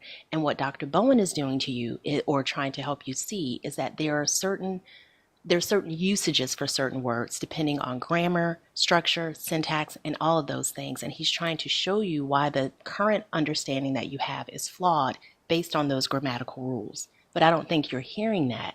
You're kind of going back and forth with him about the fact that it says what it says. But it doesn't say that if you actually read the language that it was originally written in. Does that make sense? But it does. But I mean, are you trying to suggest that in order to understand God, that we have to have doctors' intellectual understanding of the Hebrew language in order to comprehend? Yeah, she didn't say that at all. No, and I'm not suggesting that at all. I'm not suggesting that at all. But what I am suggesting that it would be intellectually dishonest to fight for a position in respects to a language you don't speak. And you're going back and forth with Dr. Bowen about. Does anybody remember the actual point that I was making before he got onto the word made? David, you did it again. Fee was like right. Fee was almost. She was so close to the end of her sentence, but you drove your car I right can't over give the me an tail end opinion of it. about how she felt that I was sitting. Listen, it doesn't matter. That does not matter. She was still talking. The rule Oh, does not say if someone is giving an opinion, you can jump in and say something over them. The rule says if someone is talking, you do not talk over them. And you're doing it. You've been doing it, and it's going to stop. Or you can just leave. Okay, thank you. Yeah, and it's more of an observation, right? Like I don't know that you realize that that's the argument that you're making, but you're arguing from a position that Dr. Bowen is not even remotely making, and in doing so, you're completely missing the point that he's trying to show you. That's all I was saying. I thank you, but Hold wasn't I on. the first one? Somebody in the comments just said this is a first that the Bible was written from Hebrew spirituals for people that don't speak it. Millie's And maybe been that's spouting yeah. stupidity all night. What does that But maybe mean? that's why Don't David preach. thinks I think that's why David thinks what he thinks. You say you agree, Dr. Bowen? I just said that'll preach. Oh. I think that's why David sees what he sees because he thinks it was written by Hebrew spirituals for him. That's what you Like, think. just forget the people that speak Hebrew.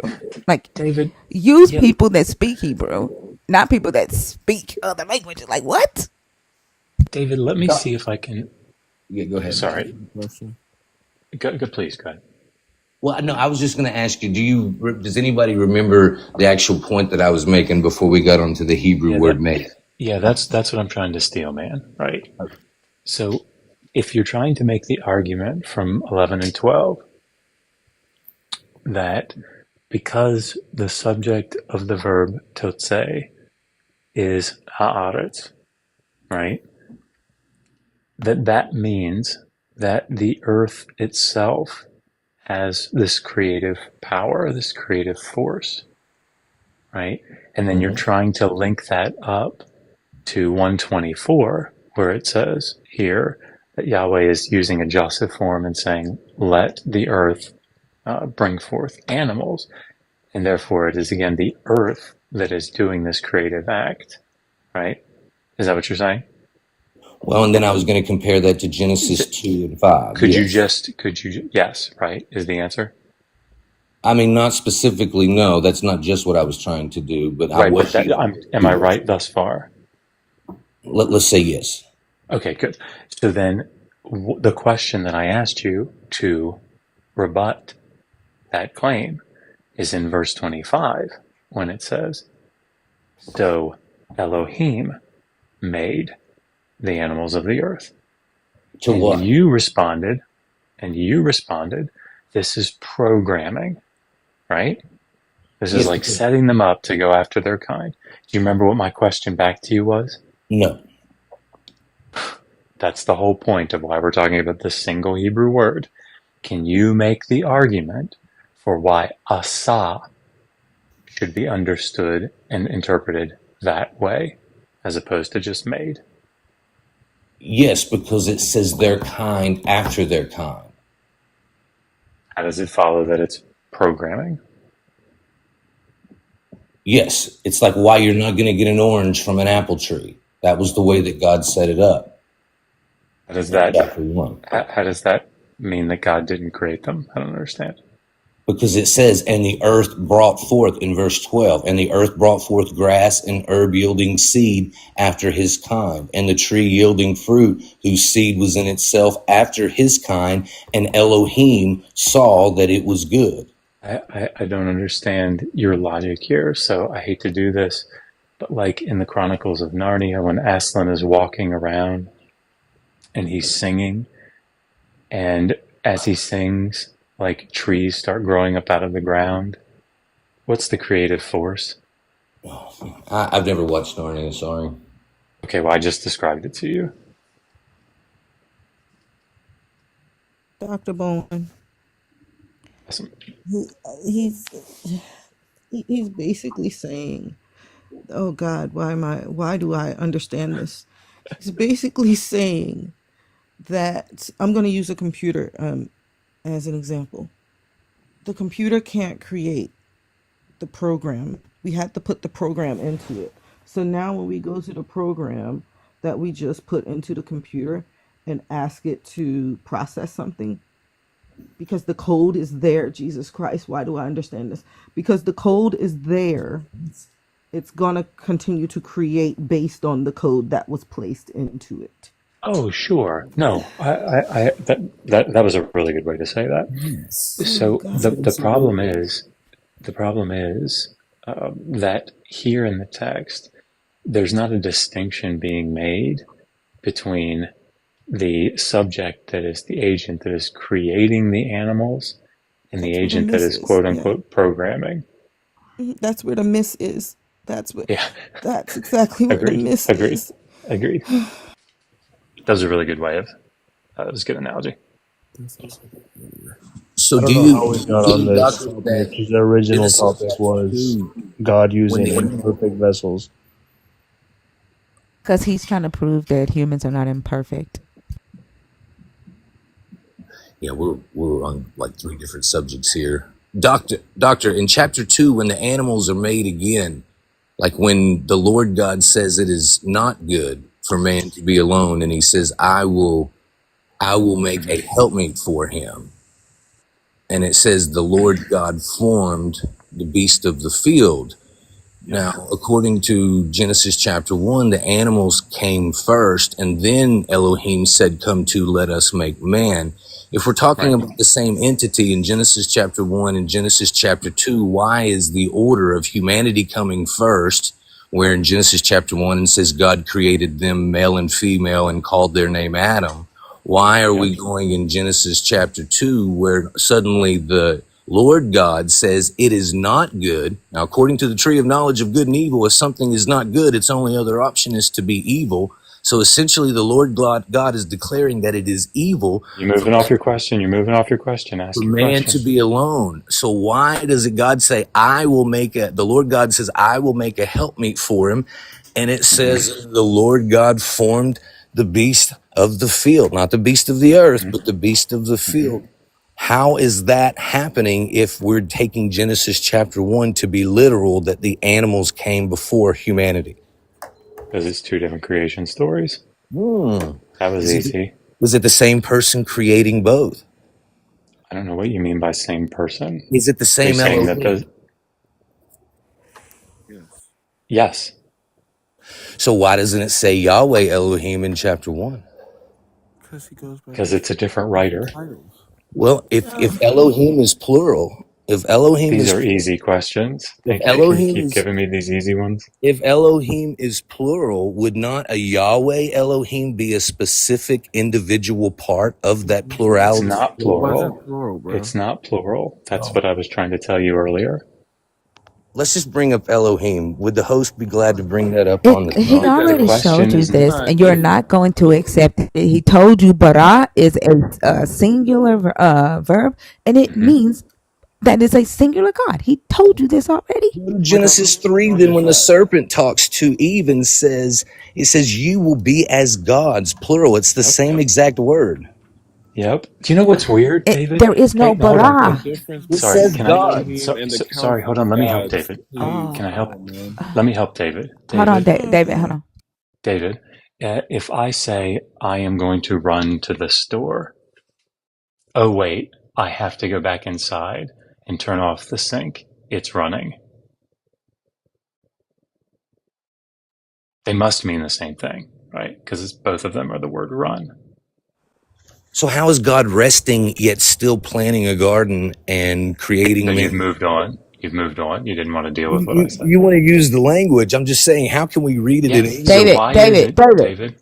David, why is it that run in one context can mean something different in another context? Why is that? I think you teach 7th grade English. That's what I'm starting to think. You Okay. need 7th grade English. David. Look at the screen, David. Look at the screen. Okay, we're gonna do this real quick because like you are like just my God, like you're not proving the point, and you're very circular. Okay, wait, I went back too far. Okay, Genesis 1:1. Hmm. Okay? All right. Here we go. In the beginning, God, you see that? Created. Elohim bara. Do you see that? Yes. This is what Dr. Bowen has been telling you. If you click on this this green bubble right here in your blue letter Bible, David, click that. Okay? Scroll down. It will explain to you that it is a verb, right? Third person masculine singular. That means that Elohim is used in a singular form in that context, right? Elohim bara, singular God. That is what Dr. Bowen has been telling you. It's right there in your face, Okay. in your blue letter. You're clicking on the word bara, but what does God mean in Oh my 26 where he God. says, Oh let my us? God. Oh my God. Oh That's my the God. Oh my divine God. counsel. Thank you.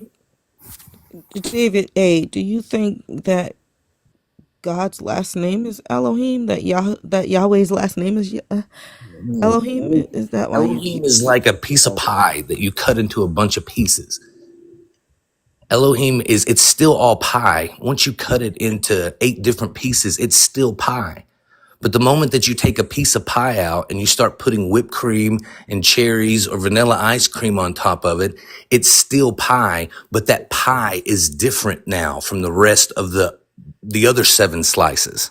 Would you David, can I ask agree? you a question real fast? Hang on 1 second, brother. Hang on. I'm talking to 4 people here. Do you see what I'm saying? It's still pie, but it's now once you I take would that like, plate out.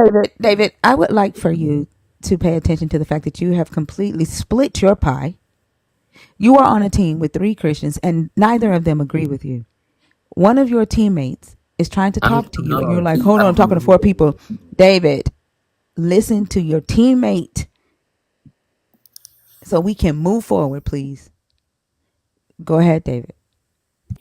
Okay, I just wanted to ask you this question. Do you believe that God is his creation? What? That because that's exactly what you're trying to explain.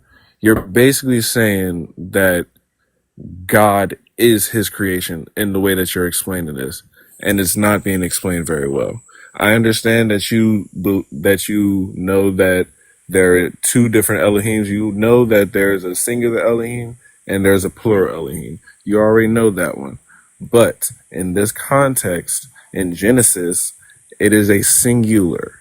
It is in the singular, meaning So Yahweh. This one right here is does meaning God? Yahweh. What you're Does talking about, what Jesus said, hold on real fast, real fast. What you're talking about when Jesus said, he was talking about the divine council, talking about angelic beings being named as Elohim, does lowercase. That's not what I'm And saying. then let me say this to the Christians in the comments that are saying he can believe whatever he wants. And you're absolutely correct. That is also the reason that you should not be trying to force this shit on anybody else. Because if you believe that you can believe whatever you want without actually understanding the text, stop spreading the shit. You're not supposed to believe what you want to believe. It's a congruent thing. It's the Bible, bro. Do you think Nobody's so? Let's actually say what, acknowledging the David? questions. They're not even acknowledging why we're doing things in a different order. If we're still talking about the same God creating the same man and the You same woman, realize that I answered your we do it in question immediately completely different orders. and And thoroughly, right? you answered a question, Duck, not this question. Yes, that question instantly. They are 2 different creation accounts. Okay, Thank so you. how is That's it 2 the different answer. creations? One is by a priestly writer, one is by a non-priestly writer. What So else you got? this has to do with the writer of the book of Genesis? Yes. So you don't think Moses wrote chapter 1 and No, of chapter course 2? not. Nobody does. But That's a subject matter when expert. were chapters added to the Bible? That's totally irrelevant to the question. In fact, there Moses weren't has 5 chapters wrote throughout the in the Bible. If Bible. you look at the scrolls, there weren't chapters. Those were You added have by the no prophets. idea what you're talking about. So let's go back to something that you can actually engage with. They're So not when in you there, said, bro. hey, focus up. The question that you asked, did Moses write it? No, no subject matter expert thinks that. Now what?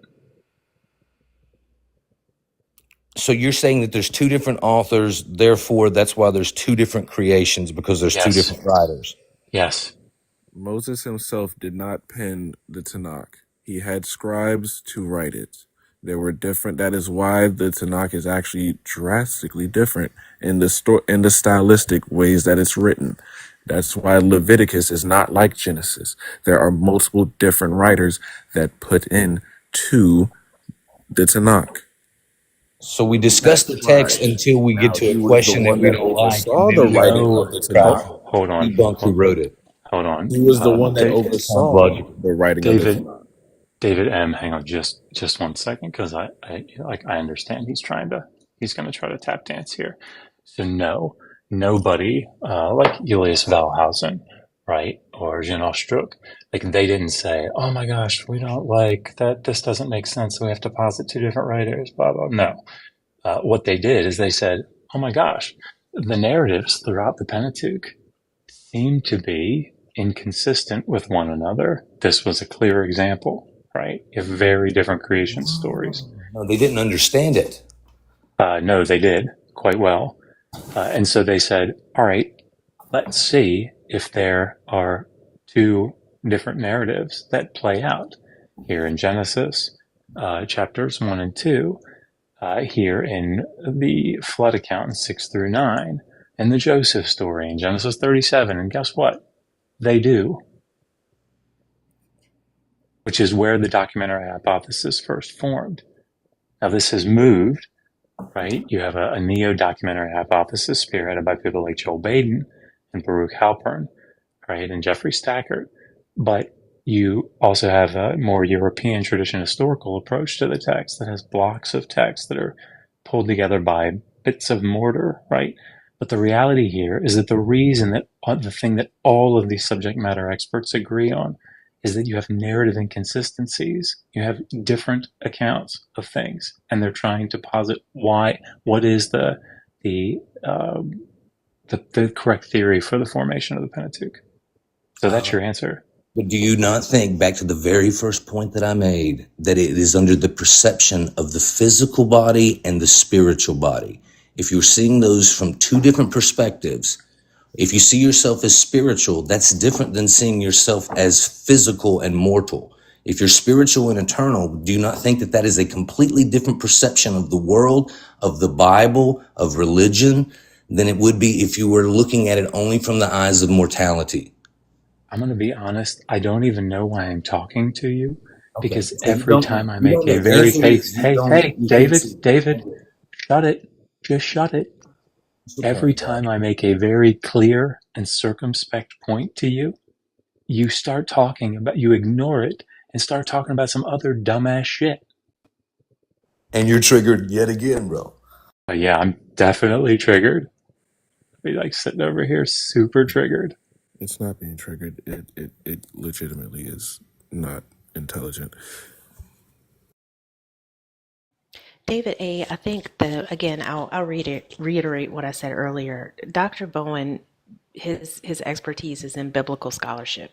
So it could just honestly be that the level with which he critiques scriptures is just not the same as the level with which you consume them. You're trying, in an effort to justify your faith or make it make sense, you're reading this book through a specific lens, and then you're plugging in meanings to make it all cohesive. And scholarship just doesn't support that. You read the text, you do the work, you see where the inconsistencies are, and you find out why they're there, as opposed to finding justifications for them being there in order to make your position correct.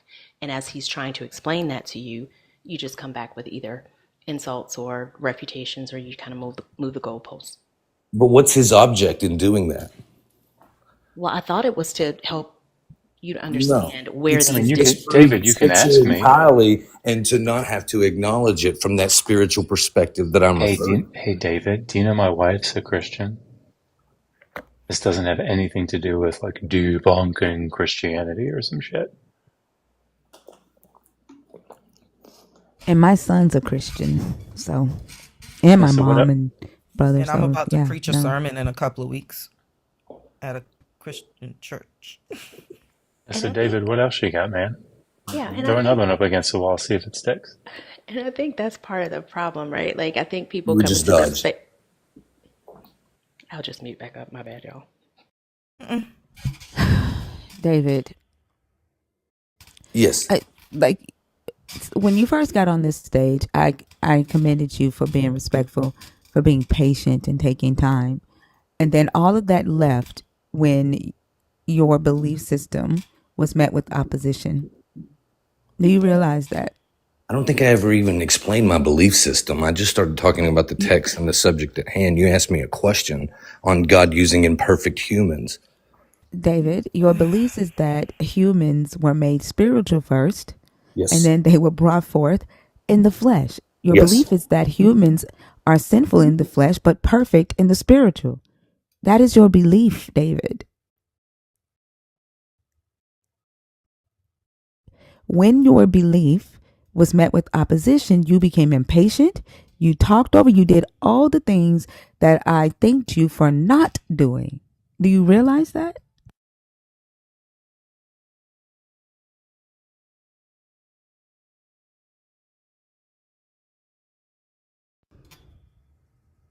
So you're not going to respond? Sorry, I actually just responded, but I didn't realize I was muted. What did you say? I said we were discussing the points, but then the doctor would interject and jump to a David, I single didn't word. ask you that. I said, do you realize that your behavior changed when your belief was met with opposition? Why That's are what I we asked you. discussing my behavior? We're not actually discussing the text. It's like you guys are afraid to Because discuss I'm going to the tell you text. why. I'm bruh, going to You if tell want to you go why. talk Go on about mute. the Go words. on mute. I'm going to tell you why. Go on mute. Topic, David, is God uses imperfect vessels to talk for him. And David, you have sat here and argued that humans are not imperfect while at the same time being imperfect. At the same time, not being able to say, you know what, I did do that. I'm sorry, right? Your ego, your pride, your inability to listen to scholarship when it's right in front of your face, your inability to grow because you think you have figured it out. And you, David, have become the physical example of point number 3 and why I do not believe in this God. There is no way in hell So you're not that I being would used by believe God right that now. Is an that what you're saying? imperfect human, there is no way, David, that I would believe that an imperfect human speaks for a God or knows what a God wants. There's no way in hell that I would let an imperfect human tell me that my life is worthless, that I was born in sin, that I am incapable of being good, and that I will burn in hell when I die. You are the physical example of that. Have I told you that? you just did not listen to Have I anything have I she told just you that? said, Has That's she anybody that's said not that you to you? that's not what she said. I think that's you completely literally not missed. what. Yeah, you completely missed the point that she was making. She kind of did associate him into a way bigger group, though. Definitely. No, I Would you say? didn't. I said, this is why I don't believe in a God, because there is no way in hell that I would let a human tell me. I didn't say David. I said a human. All of you are humans. All the people in this book were humans. The people who wrote the book were humans. The people who decided what scriptures would go in the book were humans. The people who told you that the book was from God, inspiration, were humans. The people who preached the book were humans. The people who interpreted the book were humans. Would you let a God tell I you? did not rope him into I did not rope him into a larger picture. I said humans, not David. You said you won't allow a human, but would you allow God to tell you those things? God ain't saying it though. When a God speaks, yes. Yeah, but what? How does a God speak? Through imperfect humans, Through which is the point. Like, that's Wait. Okay, literally so what you're we're talking saying, wait a about. minute, wait a minute. So you're saying you won't allow a No, human no, no. to But like speak to you? the legitimate question is, how would you accept God to speak to you? Yes. When a Legitimately. God speaks, let a God show up and speak. how would You you But you guys are interpret admitting that your God is limited by humans. Your God needs humans. In you asking that question, in you feeling so surprised that I expect a God to speak for himself, you yourself are admitting that you are your God's creator and that you are your God's God. I am made in the image of my God. And tell your God to speak for his damn self. He tried to, but he said you just won't listen. Because I he's think you should coming, because just. he's Man. I think using your mouth. Because he's using your mouth, David. That's you why. should. You should. In your mind. You should drop David A because he's upsetting you, and you shouldn't get No. frustrated, thinker. It's fine. I'm not upset. I'm not upset. Maybe Y'all know me. Yeah, like this ain't new. right. Maybe you should send the donkey. Maybe maybe the Or donkey David, if should you come could back. just learn Hebrew and use, speak Hebrew Uh to us, maybe that would be helpful. If it can't get me past a single verse, man, I don't want to be stuck on a verse that long, Doc. But I maybe mean, no, like, it would you'd help be able to if, move past it. No, you guys have been in Genesis how long today? see, the thing is, like, if you You're the learned one who Hebrew, took us David, back. if you learned Hebrew, you wouldn't make these dumbass arguments. So. Exactly. You would know exactly what the text means. David, have you Because read the Bible from beginning to end? Several times. You To understand it perfectly? Have you ever read the Nag Hammadi library? No, I have no idea what that is. You don't know EELUD. what that is? That was I'm the sorry. in Nag I'm sorry. Hammadi Egypt. One second.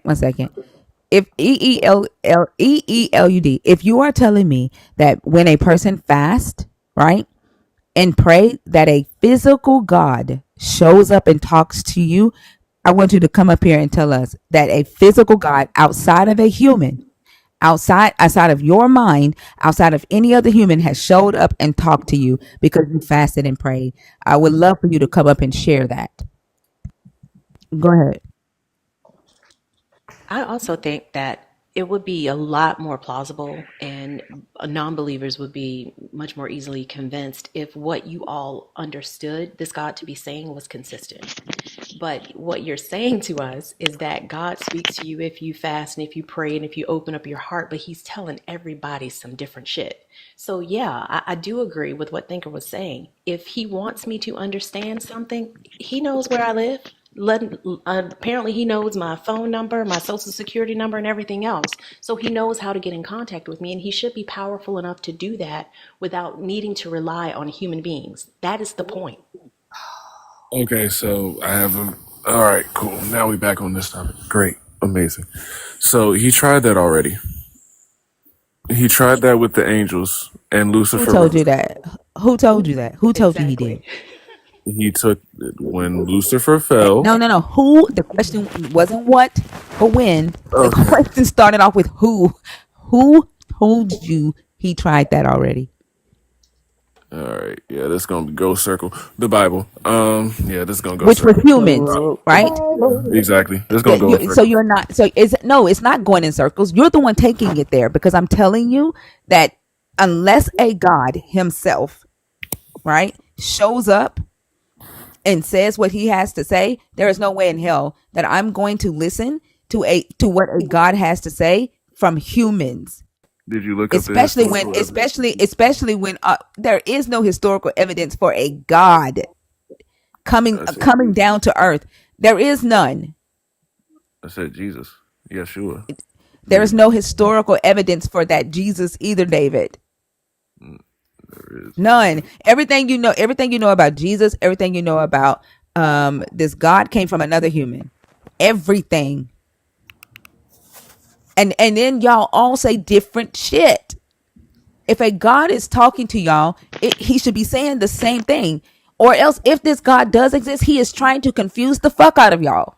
He's a personal God, so he comes to We're the different ones that people So don't at then know the different he's your times. times. own God. If he's a personal God, that means he's your God, your own God. He talks to only No, you, not David. not personal as in personal for me. I'm Then saying he tell him comes that. Then to he knows how everybody to. Then he individually knows how to reach me, as David. himself He, David. because Then he he knows how to created reach me. I'm everybody. talking. I know you don't like what I'm saying. Like I'm. Your God is your God. I'm saying for me, if he is real, then he knows what would convince me, and it ain't you. It's not another human.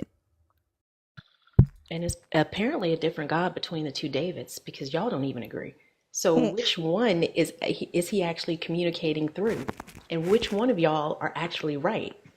And it's interesting that you said, oh, this is going in circles. And that pattern should be recognizable because that's the shape of most of the logic that believers use anyway. May I say something before I go to sleep? It's really just a belief, like kids believe in Santa Claus. When I was a kid, my mom would tell me if I ate watermelon seeds, a watermelon would grow in my stomach, and I was terrified. I believed her. It's just a belief, It happened and to me though, Va, and you can't prove otherwise because that so watermelon was personal to my stomach. right, right. But it's like kids believe in Santa Claus, kids believe in the Tooth Fairy. It's just a belief. It's a story that's been told over time, over and over again, and then comes an age where your parents break the news to you. Santa's not real. I'm the one getting you the gifts from wherever they buy it from, you know? So it's really just a belief, guys, and unless God has personally spoken to you and you can verify that, then it's going to be hard to convince atheists and deconstructors otherwise, you know. And I respect everyone's religion. I really do. More power to you, but just like the Santa Claus story, it's just a belief. So I would tell you just look up the accuracy of biblical prophecy. That's one thing that kind of What accuracy? What biblical prophecy is Something accurate? that people have written over and over and translated it um 20,000 times. Which I prophecy is accurate? Like Ezekiel uh 26 thinker. yeah, Ezekiel, you can go to Yeah, Daniel, you can go to Ezekiel 26. Isaiah. Hold on. Let's look at, hold on, David. Let's look at Ezekiel 26. Let's go to Ezekiel 26. And while Thinker's going to Ezekiel 26, Va, the reason why the belief of God is not exactly like the belief of Santa Claus, which is, I'm cool with that, but it's the dangers that it's brought. Like right now, people are trying to live their lives, and because we've read in the Bible that being living your life in a certain way is an abomination, or even that your race is right, inferior, right, it causes harm. So that's absolutely, why, and that's why for people who wonder, oh, why are you doing this? That's why, because colonialization, colon, my tongue is heavy right now, but all these things that we are going through, women can't even have autonomy over our own bodies, because even though there's an elixir in this same book that can cause an AB, they want to tell us, no, you can't do that because it's against God, but it's in the book. right, He gives the formula for how to make bitters to make a woman who is thought to have had outside relations from their husband. But anyway, that's neither here nor there. I just wanted to say that. Let me go ahead and let right, Thinker right. do her thing. Yeah, true. Also, I I agree. don't I don't want any of y'all's prayers. I don't want to know your God. So stop saying that you're going to pray for me. I don't want it. If you say that you're going to pray for me to get to know your God, I'm going to pray that you get to know Satan, and see how offensive that feels, and see how offensive that sounds. Right. And also, God, real quick, God is against anyone who's not in His perfect description. So anyone like lesbian people, gay people, bisexual, we're all going to hell just because He created us this way. so is the adulterer, so is the fornicator. Right, but I'm bisexual, so do you think I deserve to go to hell? Absolutely not. But the Bible says I will. It also says anybody that cheats on their wife will. It's sexual immorality. Anything that falls under sexual immorality, that's So basically, I deserve to go to hell because I was born liking a certain thing. no. You also said you're bisexual. I mean, Right. God, he also does like But there are cases. if I lay with another man, I'm going to hell. All sins are actually equal in the eyes of God. So if somebody were to tell a white lie, it would be equal as if you were to lay with a man. So everybody has sinned. So everybody would go to hell by that standard. That's why we needed Jesus. It's not that bisexuals or gay people or transgender people are this evil set of people and they deserve to burn in hell and they're fuel fire for hell. Like, no, But that's what the Bible says. Yeah, it actually that's the doesn't. crazy thing because it does say that. Especially, It it does says say it that. even It after says it your in Jesus, certain. It David. says It it in says it certain even after places. your Jesus died, David. It says it. Paul says it even after your Jesus died. Again, with all sexual immorality, it's included. Yes. It never was included at first, but somebody added it in 1945 or 1947. But yes, your book does say it even after your Jesus died. So it does say it. So telling him that it doesn't say it, it's not true. I didn't. Well, my bad. I'll rephrase it. It says that all sinners, which means everybody that has sinned, deserves hell. That's it. It doesn't It make. actually It lists. doesn't. It It actually doesn't make lists out. It actually homosexuality. lists out. It does. It actually lists out Yes, it specific does. sins, It lists right? out And specific that, sins, hey, including David, all you are sexual and invalidating sexual him. immorality. David, you are invalidating him. All the trauma that this religion has done to him and people who are like him by minimizing it. It says it. That is by far what I'm trying to do. Actually, I'm not trying to minimize him Say at you all. were trying. I didn't use the word try. I didn't I say am you're not trying, minimizing him David, at all. David. I did not say you're trying to do it. I said you are doing it. By Okay, saying say that it again in everybody, chat, sweetheart. I'm okay. I apologize if you feel invalidated. I did not mean to do that. Wait, But what do you what mean? I'm Yes, saying she's. is what the Bible. Sorry. Dang it. Sorry, my finger slipped I'm again. I'm saying so what the sorry. Bible says. It's okay. But So again, I hold on. if So I could be a perfect person, live a Christian life, do good things, pray all the time, but because of that one thing about me, even if I ask for forgiveness, I'm still going to hell. How is that fair? no, if you ask for forgiveness, God is willing to forgive you. He does But not I have to have stop doing it and get with a female in order to go to heaven.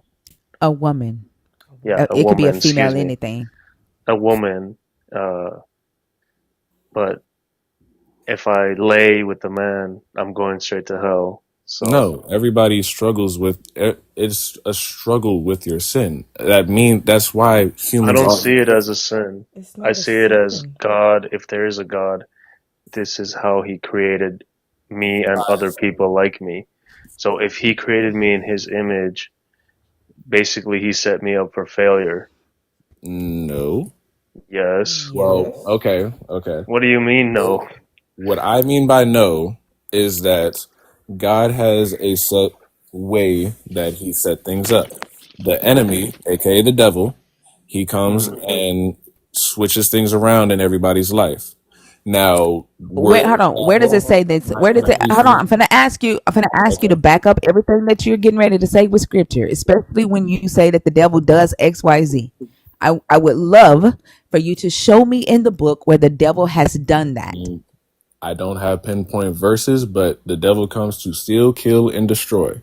The only If the you only go, entity in this book, the only entity in this book that has stolen, killed, and destroyed is the God in the book. That's Ask the Job. only entity that's done that in the book. There is no devil in this book stealing, killing, or destroying. Lucifer, the serpent, Where does he do it in the book? Leviathan, huh? Where does he do? Where in the book is he killing, stealing, and destroying? In Job. There we go. And who told him to do it? No. In Job, I'm Who a told prophet him to because do I it? said, watch he me ask said Job. you can do, Yeah, who told him to do it? huh? Who told him to do what he did? God said, "I will lift my hand of covering over him." No. Whose idea was it?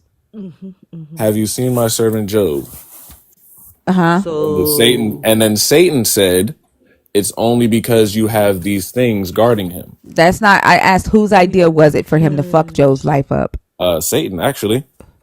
Okay. no, He bro, what? still persists in his integrity, although you incited me against him to destroy him for no reason. That's your God talking.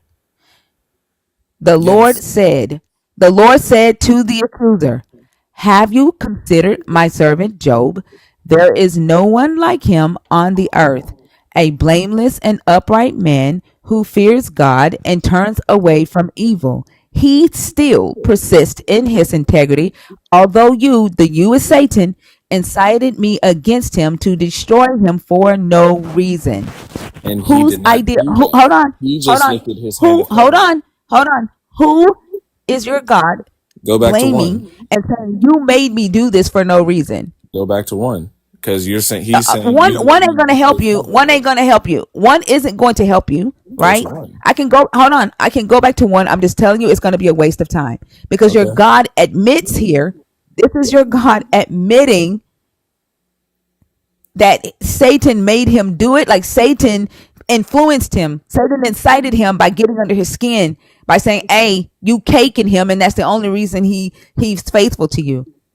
Your God's self-esteem got broken by Satan, by the No. accuser, and your God said, "I He bet." said, I allow you Let's to tell. test me He said, "Hold because on, he I'm finna knew show that he you. would I'm still be finna hold upright. on, David. I'm finna show you." Your God said, "I bet I'm gonna give all the power in your hands, and do what you do." But don't Satan kill said, him. "If Satan told exactly, but it was your God's idea. It was your God's idea for Satan to do it. Satan It's told your not. God to do it. Satan said, if you, he didn't say do it. He said, if you were to take everything from him, he would curse you to your face. So He then didn't whose tell him to implication do is it. that? Hold on. Whose implication is He, that he, then? when he Whose accused initial him, implication is that? hey, David, he accused Job and your God said, do it then. Whose initial implication is that? Whose initial idea Was is your that? God. Satan. No, It wasn't God. he Whose first accused idea him. was it? If you were to take your hand from him, David, if I come to you and I say your wife is using you because you give her everything, if you were to take everything away from her, she would cheat on you. go down. Go down in the lesser Then verses. what? How, no, Hold on, answer hold the on, hold question, on. David. Because I If I got a come, perfect answer to you. David, Myself. answer the question. You don't have to announce your departure, sunshine. We didn't know you were here. David, answer the question, okay? If I come to you and I say, David, your wife is using you because you cake daddy her. She ain't faithful. And if you were to take everything away from her, she's lying on the next D. Now, am I telling you to take everything away from her? Do you have to do it? Can you answer that? Do you have to do it? You know what? You're not gonna answer that, David? Nope. Nope. I said no. Did I just not say Right. no? You don't have to exactly. You don't have to do it. Now I'm gonna go to Job 1 for you because that's exactly how the conversation went. But I figured going to Job 2 where your God admits that 112. Satan I listen, David, I'm gonna tell you that one of the reasons why I get so riled up is because y'all keep talking when I talk, and then I got to get loud. Because you're rambling. Don't tell. Sir, Cause this what? is her stage. She can do whatever the hell. What did he say? Cause what? What did he say? He said you're rambling, but there Cause was That what? you nothing. He said you're rambling. rambling. However, she's reading the Yeah, he book. don't like what I'm saying. Yeah, I He mean, don't like what I'm saying. That's if it okay. sounds like rambling, it's coming from the book you believe in. That should say more Yeah, about you than but her. and the crazy thing is, he could sit there and he could listen to David A. ramble about bullshit because David A. is a Christian.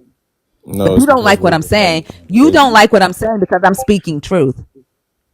You don't like it. No, you were Yes, she Yeah, directing the did. yeah. conversation Yes, Look, to she look, David look. A. We did. So look. I We would can say go, that you were directing it like how you were David. saying We're he gonna was go wrong. straight, We was talking about David. that With first. David, we're gonna read it. We're gonna read it.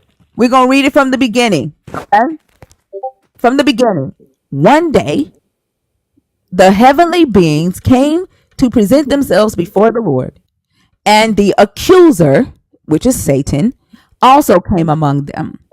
The Lord said to the accuser, where have you come from? The accuser answered the Lord, from going to and fro on the earth, from going to and fro on the earth, and from walking up and down on it. No mention of Job. The Lord said to the accuser, have you considered my servant Job? That's your God bringing up Job. That's your God putting Job on the table. There is no one like him on the earth, a blameless and upright man who fears God and turns away from evil. Then the accuser answered the Lord, does Job fear God for nothing? Have you not put a fence around him and his house and all that he has on every side? You have blessed the work of his hands, and his possessions have increased in the land. But stretch out your hand now and touch all that he has, and he will curse you to your face. That's me saying, if you take away everything that you give your wife, she'll slide on the next D. It's no different. Then the Lord said to the accuser, very well, all that he has is in your power. That is your God saying, all right, bet. Everything that he has, I'm going to give to you. Just don't kill him. Just like you said you didn't have to do it. If I accused your wife, neither did this God, but he did. And then in Job 2, he admitted that he let the accuser incite him against Job to destroy Job for no reason. You wanted to read, let's see, was that verse 12? The Lord said to the accuser, very well, all that he has is in your power, only do not stretch out your hand. So the accuser went out from the presence of the Lord. That's the only thing I didn't read of 12. What did you want to say about 12? Thanks, Maud, for that fun game of mute tag. Yep. So I'm saying Satan was walking to and fro on the earth, correct? He's the accuser, is he not?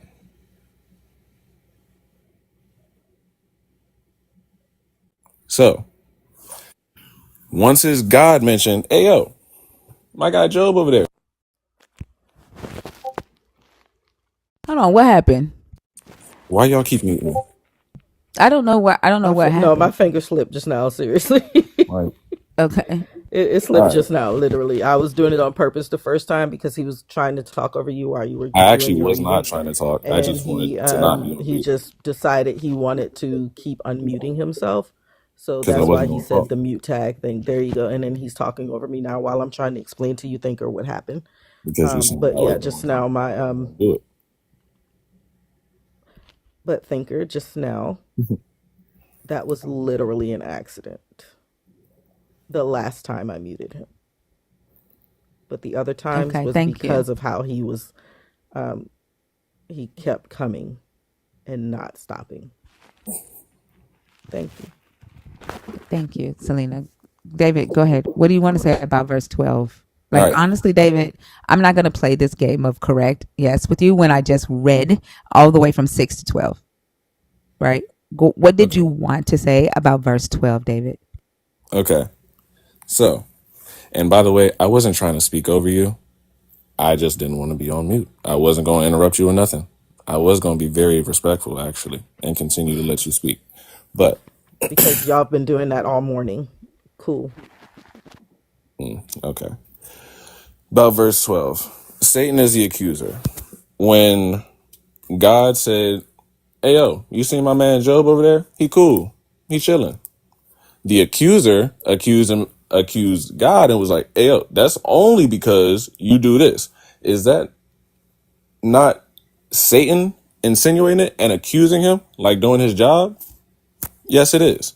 Now, every human must be tested. God realized, you know what? I did keep a covering over him his whole life. Every human must be tested. And I actually do got to test him. That would be fair, right? So go ahead. You know what? Can you He's show had me the in the most text blessed where life. that sort of editorializing that you did there? Can you show me that in the text? Every human must be tested. So yeah, this isn't fair. David, you can't. I can go to the Gospels when Jesus said, Right, but I mean, There will like we're be struggle. trying to stay in Job, right? But that's what I'm saying. I mean, the Bible is all.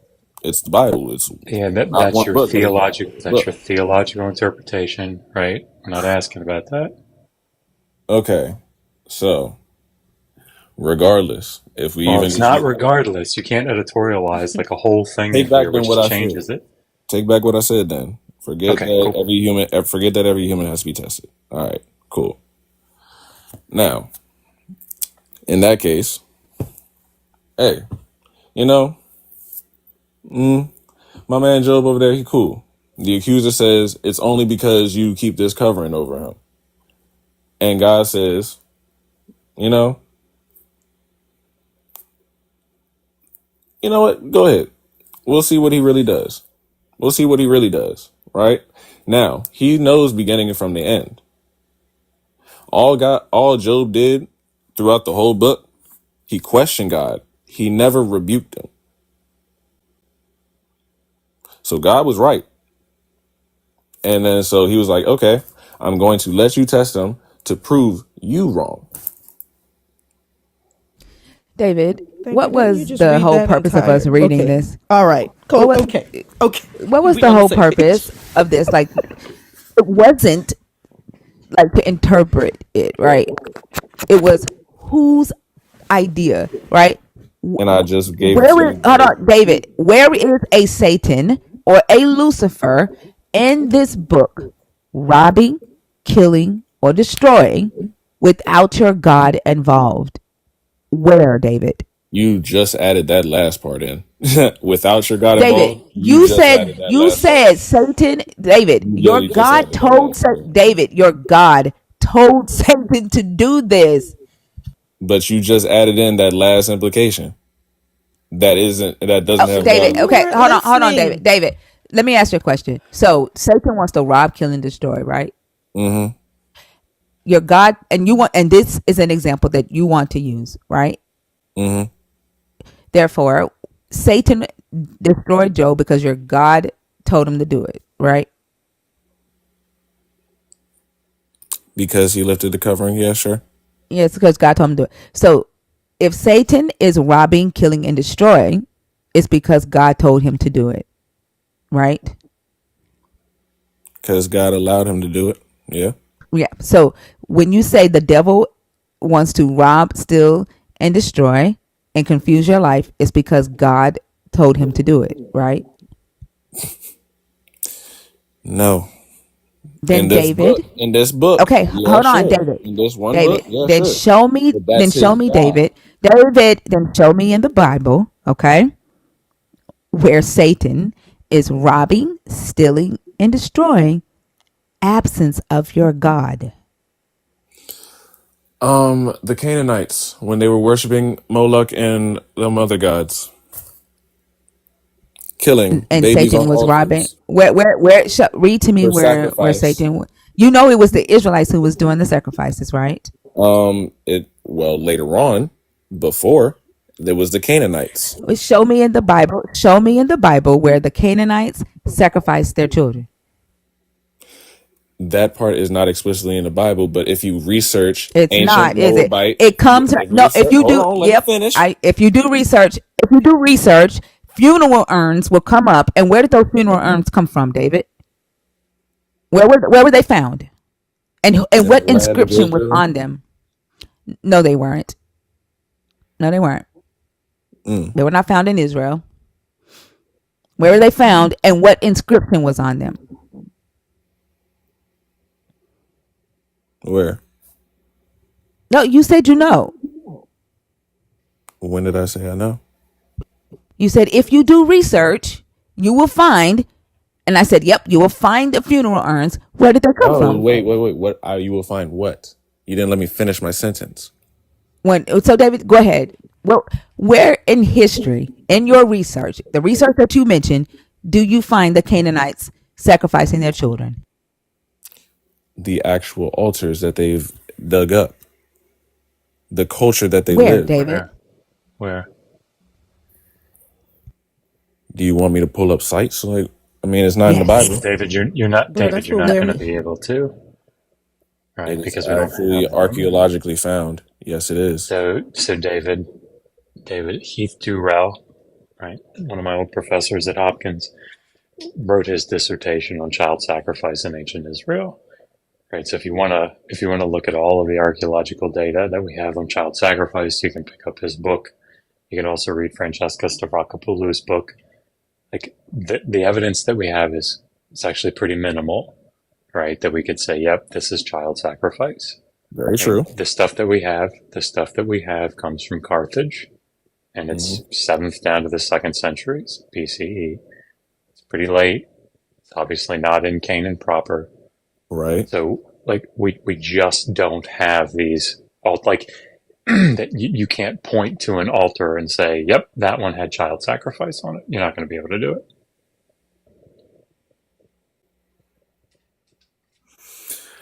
I don't know the exact site sources.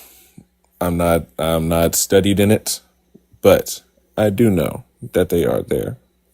Can't take word of mouth, so I Okay, lost all. Cool. so David, I'll concede I that. am right. I am Heath Durrell is Francesca Stavrakopoulou is.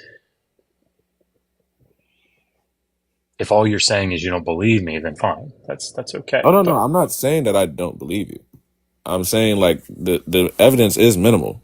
I'm not gonna lie. It is definitely newly found evidence. I will be super excited to hear about the new archaeological evidence that confirms that altar was used for child sacrifice. And I'm Yeah, curious David, too. can you go on hold and find that evidence for us, please? We will wait. I actually do have a few things to do, but I'll go ahead and try to find it right quick. But didn't he just say he wasn't studied in it? Mm-hmm.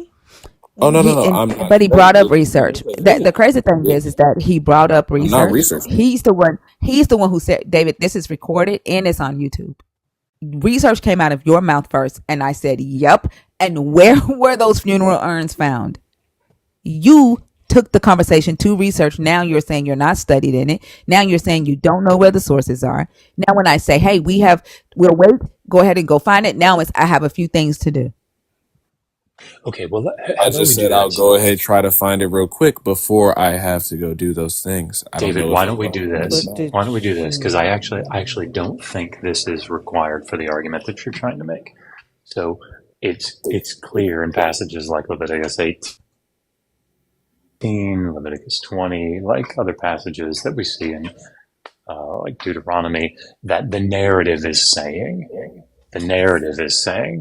that the Canaanites were sacrificed. So why don't we just? Can everybody agree? Why don't we just go with that? So from the internal logic of the text, yes, the argument was that the Canaanites were sacrificing children. How does that connect to Satan? Mm-hmm.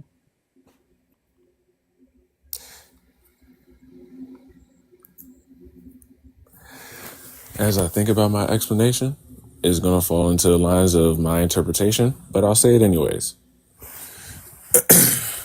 So, how it connects to this.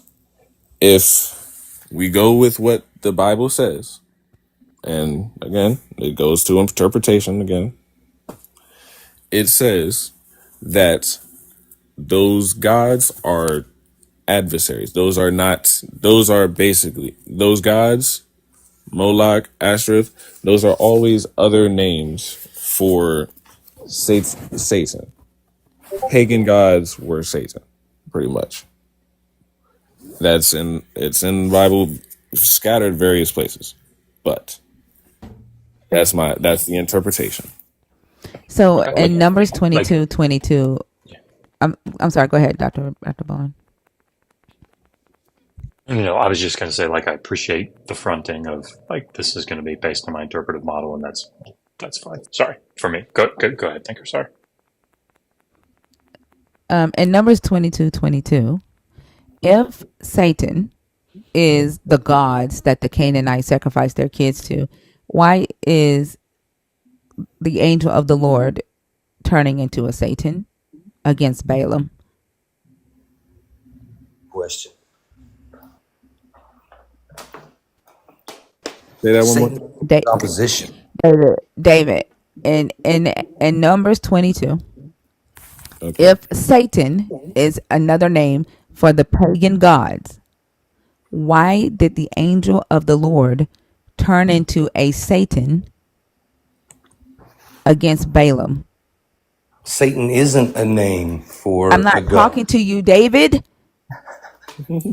You I'm said talking to David. David Fine. Moses. That's I'm so talking. funny. You You know David. this you whole you weren't time. in this. You That's know so that we're that's not I talking wild. to know. you. I was just trying to help him out. Y'all getting pretty hard. No, you've talked enough.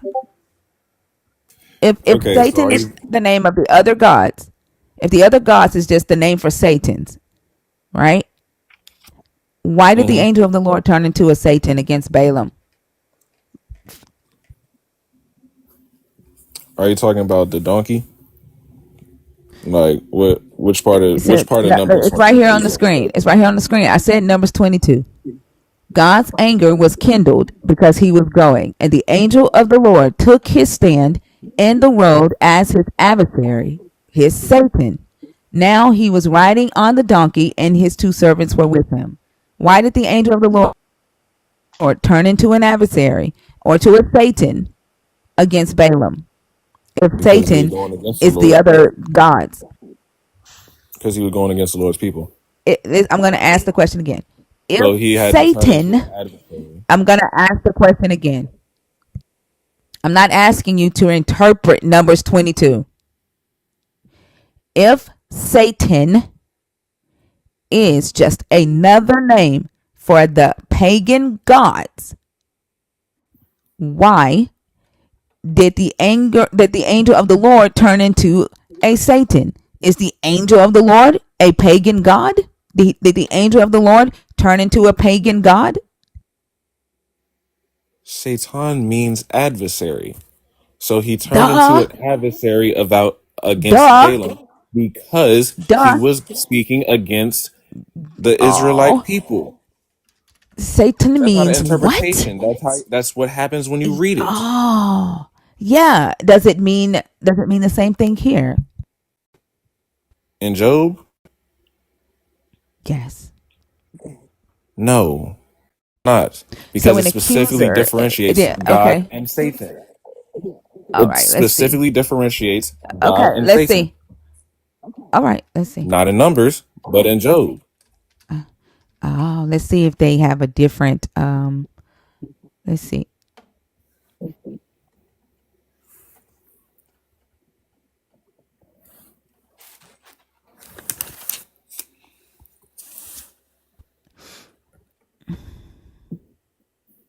Is Theodore Same still damn awake? word.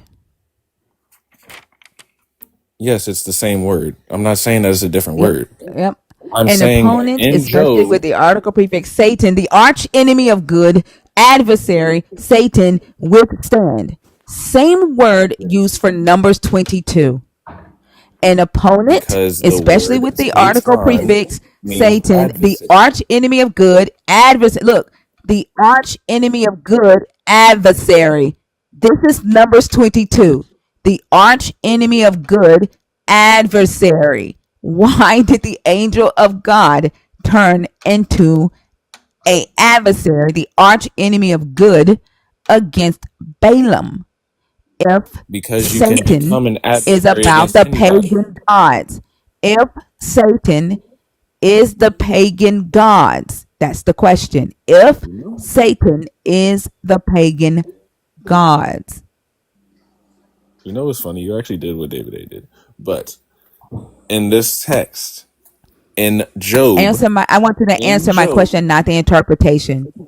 because you can be an adversary, if you name someone as, oh, Satan, you're calling them an adversary. God became an adversary against Balaam because he was going against his people. He became an adversary And because he was trying to okay, curse and the now Israelites. show me. Okay, now show It's right me here in where there is a Numbers. different. Okay, what I want you to do is show me how you can tell the difference when this word is used to mean the devil. There's not a difference. This one Ah, is in Job, right. it's giving him a Show me in the title. text In where. Show Job, me it's in the giving him a text. title. Okay, show In me in the text where Numbers, this word it's is giving him used. an attribute. Show me in the text where this word is used to refer to the gods that you believe that the Canaanites were sacrificing their children to, and that this isn't something that you're pulling out your ass.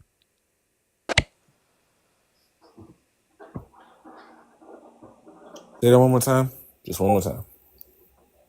Show me in the text where this word is used towards the pagan gods that you believe the Canaanites sacrificed It's their not. children to. No, So it's this is not. something that you made up. Specifically, you're not going. Didn't I just say that before I said it? You said that you made Dr. up Bone, that you can actually Satan. attest. Hold on, You no, can no. no no You no. said Hold, that hold you on, hold no, on, no, no. hold on. Wait. Dr. Bone, You you can no. attest We're that I talking about the already word said that. Satan. We're talking about the word Satan, not your interpretation. The word Satan pertaining to pagan gods.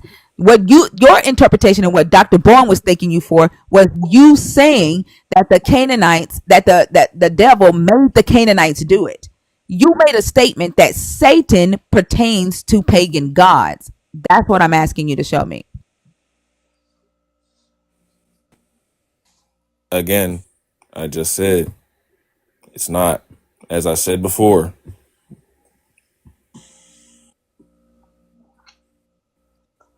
I already said in the beginning, before I even started talking, interpretation. So Satan does not equal pagan gods.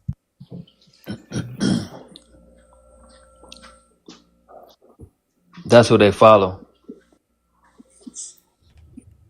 Show Where it did in the you come from? text. Thank you, Show, bruh. Thank show you, it in the bruh. text. All right. Show it in the text. Well, Show it in the text. the Baal god that you speak of, that it really he Huh? Baal really is a demon, and it originated from Okay. the union that Job had when Job had sex with his daughters, and and and and Moab was created, and Baal was the god of the Y'all, Moabs. Oh You my almost had it, God. bro. Like you've You I never almost had it, know. been bro. more confused Thank in you, your bro. You life. almost had it. Well, That's how that's interpretation kind where of happened. Oh my God. the demon of the demon You spirit. are so wrong. Okay, First So off, well, Bob, Job did not have Theodore. yeah, I appreciate you trying to help me, bro. Theodore. Brother. Don't ever do that again. If I mute you, stay muted, or I'm gonna drop you. Or you can go ahead and go get the things done that you need to get done. I understand that you don't like that I don't let you bullshit me. Theodore, hmm Job did not have sex with his daughters. You're I thinking didn't say about Job Lot. did. You did say Job, Oh well, I Theodore. you misspoke. I meant did. Lot. Yeah, I you meant said, Lot. yeah, yeah. I'm sorry. I meant Lot. I know Job didn't. I didn't mean Job because I got stuck with. I've been sitting on the phone for hours listening, so my mind is trying to get back. I meant Lot Okay, after now Sodom and hold Gomorrah. on. Okay, hold on. Let me ask you a question. So the children from Lot's and Lot's daughters, the Moabites and the Ammonites, you're saying they're demonic? Yes, the son that she made, that was the beginning of the creation of the Baal god, of the Okay. worshiping of the Baal, the And son okay, of the union. all right. Are you aware the shoot of Jesse is a descendant of that line? Who Are the you heck is in the aware that bathroom? Jesse, Sorry, probably the I'm one who not I muted. asked I'm not to sorry. I'm unmute not muted. again? It's So probably yeah, David. can I? David's trying to Can I? get dropped. It Yeah, wasn't go me, ahead. actually. You want to mute it again after I asked you not to. Are you aware that Jesse is the daughter of Ruth and Boaz, and Ruth is a Moabite, and Jesse is David's father? Like, are you aware of that? Yes, but So then you're saying, hold on. So then, wait. It doesn't matter. We're talking DNA. We're not talking about. Hold on. Let me finish talking. okay. All right. I'm not talking about converting to Israelite. Okay. Okay. There is a belief. That Ruth was one of the first converts to Israelite cultism, right? Okay. But by blood, Mm-hmm. Ruth is a Moabite, correct? Correct. Okay. By blood, Jesse has Moabite blood, correct? No. Jesse is Ruth's grandson. No, you mean Jesse, the father of David, of the It's Ruth's grandson. Jesse is Ruth's grandson. yeah, but Jesse didn't come from Ruth. I mean, Jesse was through the line of Judah, not through the line of Moab. Jesse is Ruth's grandson, Yeah, but correct? you don't get the Hold on. bloodline from your mother. So David, do she you not did. have your grandmother's blood in you? Yes, but I You don't said have your grandmother's blood. bloodline. Okay, David, Bloodline. I didn't say David. I didn't say anything about a bloodline. I'm not Okay, talking well, yeah, about I would agree I'm with you. not Yeah, talking I'm not. about I'm not. metaphorical shit. And I said that like 12 times already. No, I didn't hear you say that. I said DNA. Yes, he has. He has that blood in him. Yes, he does. Okay. David has Moabite blood in him. Yes. Jesus comes from the line of David, Yes. correct? Mm-hmm. Therefore, Jesus also has Moabite blood in him. Yes. Therefore, Jesus has demonic blood in him. The blood is not demonic. You just said the Moabites were demonic. You said I didn't that say that. from I that didn't. incest. So you backtracking. You know this is recorded. You You said can go from back. hold on. Yes. You said Yes. from the incest of Lot and his two daughters, the Right. Moabites and the Ammonites Right. were demonic. Do you remember saying that? I said, are you saying that the Ammon, people are demonic? The Moabites and Ammon. the I said Ammonites Ammon. and the Moabites. Those two lines that came from Lot's daughters sleeping with their father. You did say that. Now you're backtracking because it leads to Jesus. And they would hear what they say if they would stop talking over you, because he's trying to get an answer out to a question you haven't even finished answering, which is why they get tied up in knots. When I'm actively in a conversation, I wait so that I'll know the question or I'll know the statement that's being asked or said to me so that I'll know what I'm going to answer. It gives me time to think about my answer or time to look up my answer. But no, y'all want to be able to talk over. Y'all want to be the smartest person in the room, proving that you are not. You may come off mute. Somebody in the comments said Jesus didn't have blood in a sense. So Wait. Jesus had spiritual blood. He didn't have oxygen. He didn't have blood that oxidated. None of that. His blood was spiritual. He was human without blood.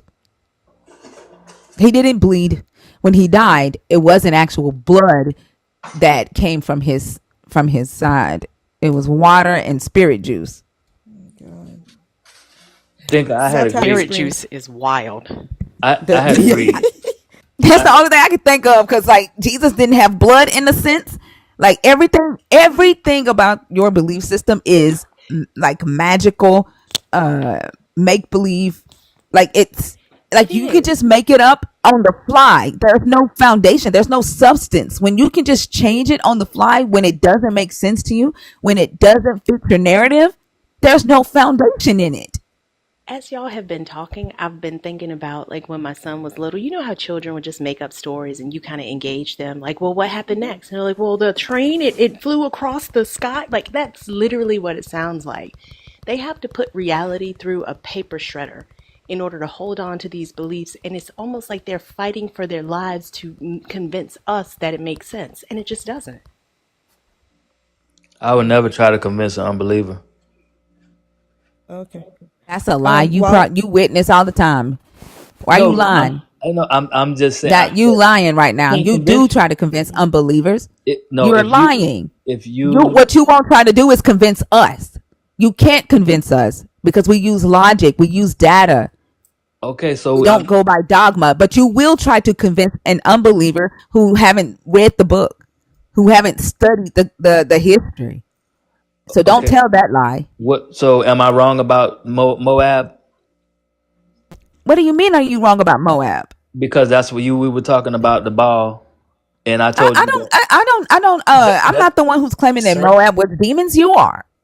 yeah, but that's what I'm no, saying. are you trying to That's where I suggest that? got it from reading the Bible. Are you trying to suggest that are you trying to suggest that the Moabites are the ones that invented Baal? No, I'm not saying that. I'm saying that that's who they worship. That Oh, was you said that's where a the custom. deity came from. You said Well, Yeah, that's they where the deity came from. from Stop Ammon, lying. well The first demon came from Ammon, and they worship the Moabites worship Chemosh. Tamash. Okay, You know where Baal was? Okay, but that's Baal was very a part different of it. from Baal. Okay, Timash Oh and my Baal, God. both of them were in their culture. They both worship both. No, no. Baal is a Canaanite. Baal is a Canaanite deity, right? You can see it Yes, probably Baal. most Yes. prominently in the text from the site. Yes, what? What was I going to say? You can see it most prominently where? No, I was saying yes. That it's a Canaanite deity. I was agreeing with you. Okay, then shut up and let me finish my goddamn sentence. I just said You can yes. see it most prominently at this. I'll wait for you to get all your angst out. Dr. Bowen is waiting for him to get all his angst out. You guys can get your angst out by tapping the screen. So you can see Also, Baal David worship. Oh, Mosley. sorry. Go. Sorry, just really quickly. David Mosley. Whatever link you're saying that you put in the chat for evidence, TikTok doesn't allow links in the chat. Go ahead, Dr. Bowen. So And can somebody it's like block the evidence of Shabazz the Bible, not for of the script. spamming? Thank you. So Baal worship is seen very prominently at the site of Ugarit. It's if you're familiar with the Rosh Hashanah inscriptions, like the texts that are found there, like Baal, El, Astarte, Asherah, like all of these deities, Anat, Motiam, like these are all part of a pantheon that is a very standard Canaanite pantheon, which is why they show up in the Hebrew Bible. So, like, I don't understand your argument here that somehow the Moabites are the ones that either came up with or exclusively worshipped. I don't even know what you're arguing there. It was Timash, but they also worshiped the Baal god also, the Baal. Who the fuck is Timash? Or I'm not pronouncing it right. I'm not a Hebrew scholar like you. I think it's Timu's cousin. You talking about Tiamat? Yeah, close enough. Wait, are you trying to say Chemosh? Tiamat? Yes, Kimash, the god, the deity. Oh, okay, yeah, all right. Sorry, Timash sounds similar to Tiamat, which is a Mesopotamian deity. Okay, I'm with you now. But my So whole you're saying that because they worshipped a deity that came from the Canaanite pantheon, that means that they're devils? no. I'm not saying that. I'm saying that No, was the deities are devils because they that's came from the Canaanite pantheon. they're demons. All the gods that come from the Canaanite pantheon are demons. Yes, Good. all You of do them. realize Period. that you're Theodora. Yeah, You do yes. realize You that asked you're a me what I god. believe. You do realize that your god came Mm-hmm. from the Canaanite pantheon. No, I don't Yes, he realize did. that. Well, explain that. But he did. Your god, Yahweh. Yahweh, Okay. was adopted into the Canaanite pantheon of gods. He then took on the identity of the supreme Canaanite deity named El Elyon, also known as the Most High, who was originally a Canaanite deity. God is not a deity. Or El Do you know Elyon, what a deity is? a God, Do you know what a Yes, so your a God is capital, not a god? No. a No, lowercase it g. doesn't matter. No, it doesn't matter whether it's a capital G or a lowercase g. A deity is a god. And your God came from the Canaanite pantheon of gods. So are So you? if all the gods from the Canaanite pantheon are demons, so is your God, No, Theodore. no. It's only one true God. That's he And was. he came from and he came from Canaan. He He came came from the from meaning what they Canaanite. created him. That's what you mean when you say they came from. Unpack I, that. Theodore, I do believe gods are man-made, but I'm saying your God came from Canaan. The Hebrews, right, were living in Canaan. Yeah. The gods and Canaan, the Hebrews adopted and made their own. So they weren't worshiping the God in pure form, or he wouldn't have got a people to worship him called the Hebrews or the Israelites as you call them. So that's I why he don't. got a That's not even the people. point. I don't care why they got a people. That's not even what we're talking about right now. That's a completely different topic. The fact is We're talking that you about the made. God. Yeah, the fact is that you made a statement that all of the gods from the Canaanite pantheon were demons, where your God originated. That's the topic. He didn't originate from there. How could a creator originate from He anywhere? He never. did. And hey, Yes. Theodore, there are clay tablets that are older than this Hebrew Bible with your God originating in the Canaanite pantheon of gods as El What does he Elyon. look like? Well, they have images of them, and I had one. I literally had one on my TikTok studio, and then they revamped everything when I had to download new drivers. But they had images of what Yahweh looked Well, it like. was a lie. They had images of what Yahweh looked like. Actually, you know what? Let's do this. We're gonna do a Google search, and we're gonna do images of Yahweh in the ancient Near East. Thinker, I write screenplays, right? I write scripts. Mhm. And in those scripts, when Mhm. we have characters and dialogue, so we have action items. We have the action, which it says um, the action, for instance, for what you're doing. Thinker types in the search bar and looks up ancient Near East. And then it would have the character's name and then their dialogue.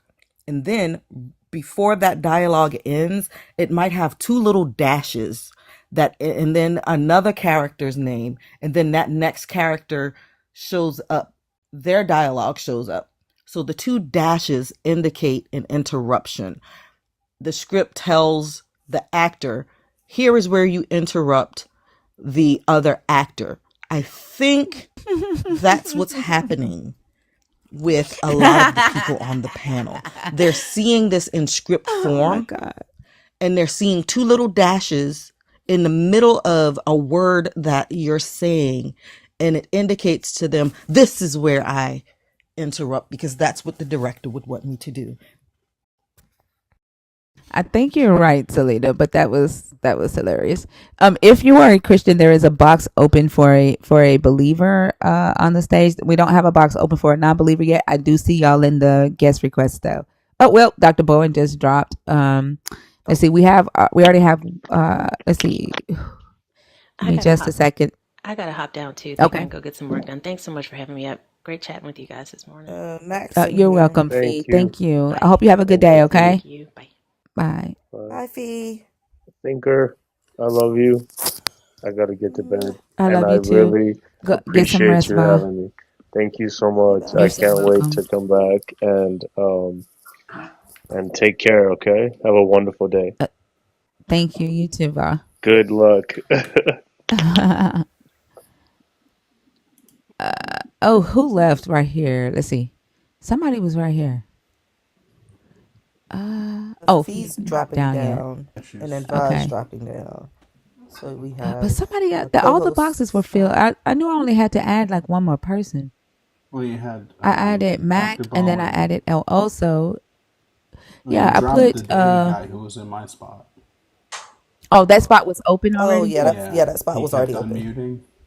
Okay. Shibade. Shibadog. Are you still in there? I can't say your name.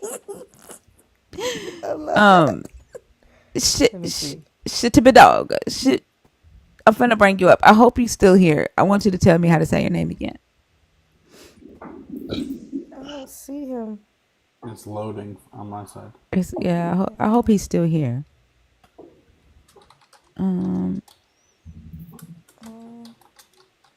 See. Okay, he's not gonna connect. Damn. I know he's been waiting all night. Okay. I wanna say his name right. Hopefully he comes back in here. Okay. Two more. We need one more believer and one more non-believer. Right? Yeah, one more believer and one more non-believer. If you're in the guest request box, comment believer or non-believer so that I can bring you up. All right.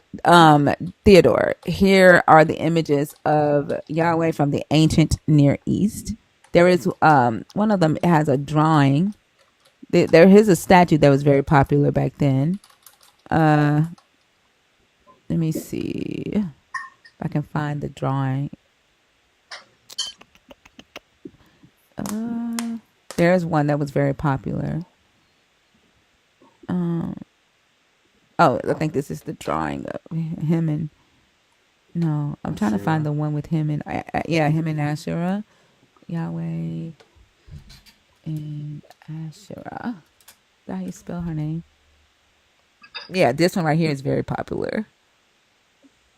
This drawing here. You see what they did? Look at that. Look how long they made his schlong. Yeah. Hey, look. You see I'm that? sorry. I'm childish. Y'all see that? Look. He's a god. That like he had like what the fuck? That look like the Red Like Sea why is it getting smaller the more I try to make it bigger? Like I'm trying to make it big. Not as long, but I'm trying to make the picture big. There you go. You see, look what they did. Like what? Oh, so did you do this? She said, it says somewhere in Deuteronomy that Yahweh lays pipe. But that this is to symbolize the sacrifices that they would do. This is Asherah. This is them being joined together.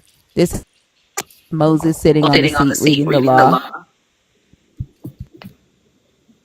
But there were images of your God before I think it was Constantine who went through and made everybody destroy their statues. Because somebody, I can't remember which emperor I think it might be the emperor whose name starts with the letter D. Domitian, I think his name is. How you say his name? Is it Domitian? Domitian or something? Oh, no idea. He was a Flavian, but he wrote an edict that it was now illegal to have an image of the god, and so they went through and they burned a lot of stuff and they destroyed a lot of stuff. Man, who dropped? Oh, David A. dropped. Another David. Yeah, David A. David. Yeah, David A. dropped. Yeah, Domitian. Yeah. Domitian, is that how you say his name? Yeah. But there you go, Theodore. But how would they get a picture of him when they never seen him? Is that a serious question? I'm very serious. Who saw him to make a depiction of him? Who saw Thanos? Or Zeus? Dog. Well, those gods were seen, but the Most High God wasn't. Are you okay, man? No. I just named a fake god from Marvel. I'm not talking. Well, the characters that you speak of, they Greek changed some of the names. They were around way in Samaria. Do you think they existed? Yes, they existed. I'm pretty sure you read the Book of Enoch, so you got a sense of other gods, other deities. And I read a book, so I think that the book is true. I don't know what you think. I'm just saying that there were other deities that these people wrote about. No, but you said it like it's the most obvious thing. Yeah, well, I mean, you're the scholar, so you should know more than me, right? No, I'm not a scholar. I'm just not a dupe. Okay, well, whatever. You have the degree, so I'm just. Do you think you're talking to the same guy? They don't all look alike. Theodore. Okay, well, I Yeah. might have We don't the sound doctor. alike I thought you either. were the doctor. I thought you were the doctor, but okay. Well, Are you I looking had at the screen? Yeah. no. He's even in a totally You're different not. Okay. box. He's not. Okay. He's not I looking think at the Okay. All I screen. right. All right. sound generally white, yes, but I don't think I sound anything like Dr. Bowen. Now that I hear you, you don't. Okay. But my Okay. point. Okay. Give me this. Let me make this quick announcement. If you are a Christian, please come up and join Theodore. Or he's up here by himself. The last two boxes that are available are for believers. Okay, so please comment in the comments, believer, so that I can bring you up. Go ahead, Theodore. Yeah. So I was just wondering how. I mean, you can have a picture, but it wouldn't be accurate or a No, depiction. no, it wouldn't. It wouldn't. But this is what they when they worshipped Yahweh in the Right. ancient Near East, prior to Yahweh being adopted by Christians, each nation had their own pantheon of gods, and they had statues that they would worship. They had pendants with the images of their gods on it, right? That people would create, Right. right? Yahweh did not belong to the Hebrews, nor did he belong to the Christians at first. And prior to that, this is what the worshippers of the Canaanite deities saw, this El Elyon god, right? And Right. Asherah, his wife, next to him. It wasn't until the uh, the Roman emperor decided that nobody can have an image of the god, and he went through and re- took any image that anybody had, burned it. Nobody was allowed to have an image of the god in the Greco-Roman era. But prior to that, this is what they believed El Elyon in the human mind, right? Because before that, the God was not spiritual. Like there was no spiritual concept in ancient Israel or ancient in the ancient Near East until the Hellenistic period, when the Greeks practiced spirituality and prophecies that could be reinterpreted in a very vague way, right? The anointing of the Spirit, that was Greek religion. And then when the Jewish people came back into the Levant area after Babylonian exile, a lot of them that came back began to adopt Greek spiritual practices and became Hellenized. So then the God goes from being a anthropomorphized God that's close to humans, right? That's close to human nature, that can interact with humans, to being this mystical God that gives prophecies that need interpretation, right? And then eventually, after the the Seleucids ran off and Rome occupies Jerusalem, after 70 AD, the God then becomes hidden, right? Everything is within. It's spiritual. It's about a personal relationship, and it's about rewards after you die, right? So that's the evolution of the God in for he from Christianity.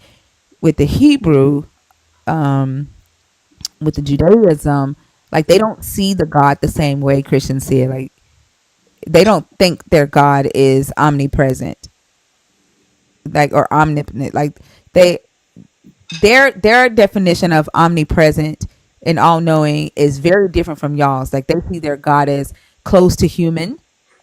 The only difference between them and their God is that their God has immortality. They don't. He has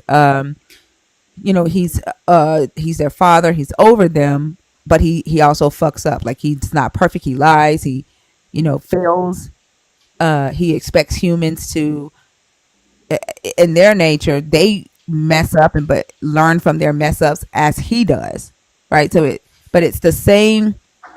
It's supposed to be the same God, but it's not. It's two different natures. But that's the evolution of the God over time. So are you speaking of the Israelites? They believed in that God who made mistakes? The Jewish people, Yeah. yeah, they knew that God wasn't perfect. Like Abraham literally talked the God out of killing all of Sodom. Like he's like, "Are you really about to do this?" and just kill innocent people without checking first? They weren't Moses innocent, talked the God out of killing all the Israelites. Like they knew that God wasn't perfect in this book. but that was not innocent. They were not innocent. Everybody in the town, What does that have to everybody do in the with town them was being guilty. innocent? Because if he wouldn't kill them for no reason, that's what I'm saying. This is your apologetics, right? What she's No, no, trying to no. It's not my explain. But even Yes, apologetic. why does that That even would be an matter? Like why unjust did you God. jump to That why would did be you an jump to hold on, why did you jump to trying to defend the reason that God wanted to kill them and just totally looked over the fact that they knew their God wasn't perfect, and that's represented in Moses talking your God out of doing that act. Is represented in Abraham talking your God out of doing the act. That was the point.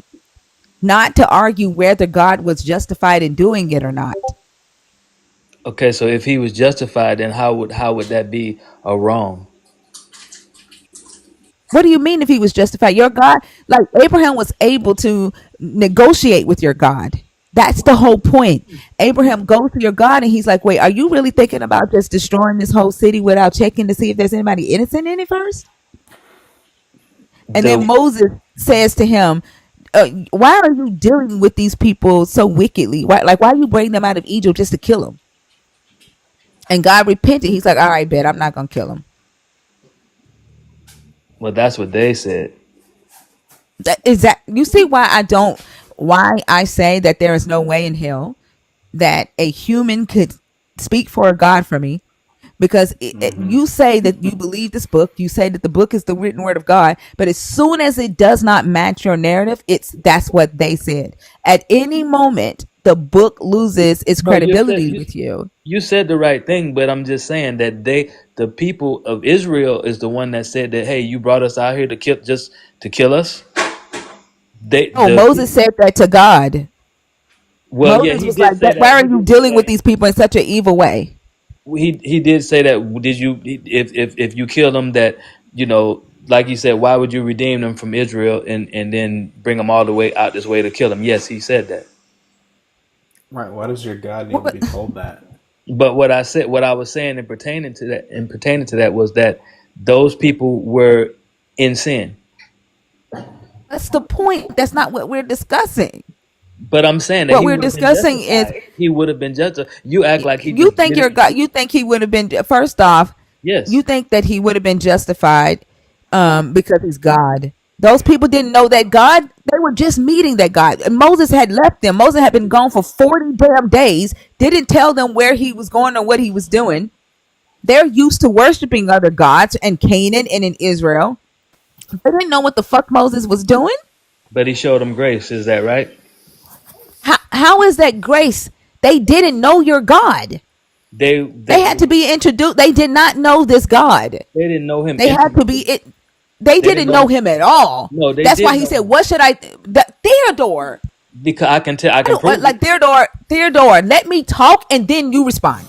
Okay, I've already explained to y'all like what makes me have to like raise my voice and stuff. Like talking but it's just me and you. at the same time is ridiculous, dude. You're constantly over They talking didn't us. know the Stop. God. That's why Moses said to him, "What should I tell the people who you are? What should I tell the people to call you?" Because they already had their own God. They didn't know him.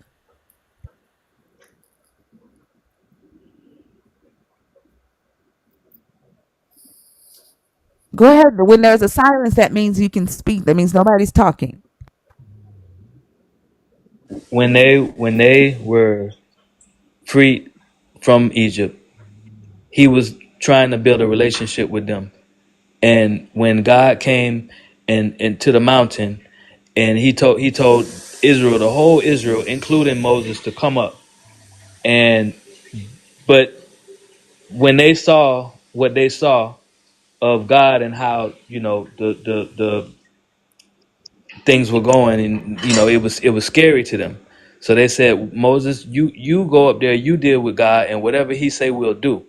So he gave them the opportunity, but they just neglected the opportunity, and Moses went.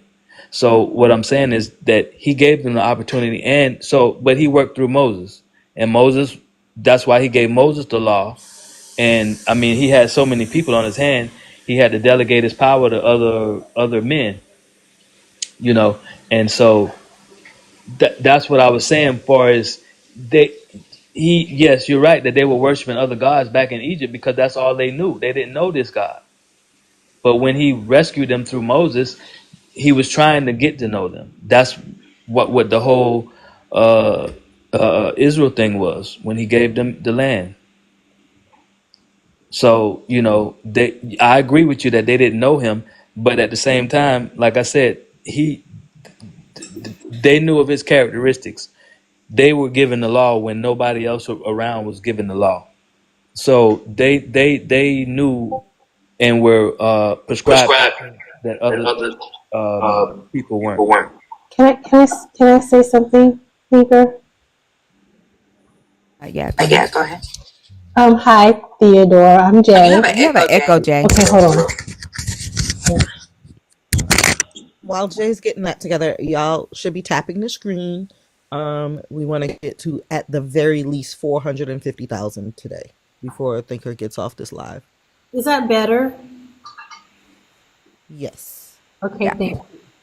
So, I've been listening, and I just want to ask. May I ask? Are you married? Are you in a relationship? Yes. So, when you were getting to know your wife, did you know your wife through her friends, and then you met her and married her, or did you get to know her personally? The second one. Yeah. So think about it this way. You are in a relationship with your wife, okay? Mm-hmm. And she wants you to get to know her family. So you go to her family's house, and her dad's there. But her dad goes off for 40 days and leaves. But you're supposed to be there to get to know him. How would that make you feel? And I'm just trying to put some context into this because I think a lot of times when you guys think of the Bible, you think of something outside of the norm of what you can think of. If you bring it back into like reality and logic, these people didn't know God. They did not know the God. Right. Moses left for 40 days. He disappeared. They didn't know what had happened. There was no cell phones, no cell phone towers.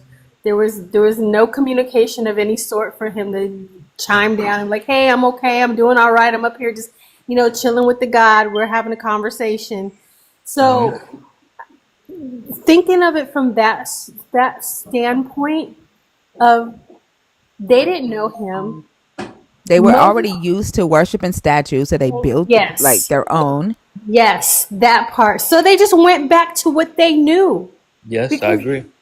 They didn't know, and that's the point I'm trying to make. So my thing is, how is it grace for something they didn't know, somebody they didn't know? Do you not see how convoluted and how fucked up it is? Okay, you know what I'm saying? Okay, I hear you. I'll tell you why that I said what I said. Because for one, they were, like I said, they were courting. They were getting to know. Like, I didn't know my wife like the first day or the first week. It took time. Okay, and then in the process of time, you learn things. You learn things about a person. You know more in 6 months than you knew in 2 weeks. So it takes time. They were in the wilderness for 40 years. Okay? No. When he was about to kill them, Theodore, stick to the time frame.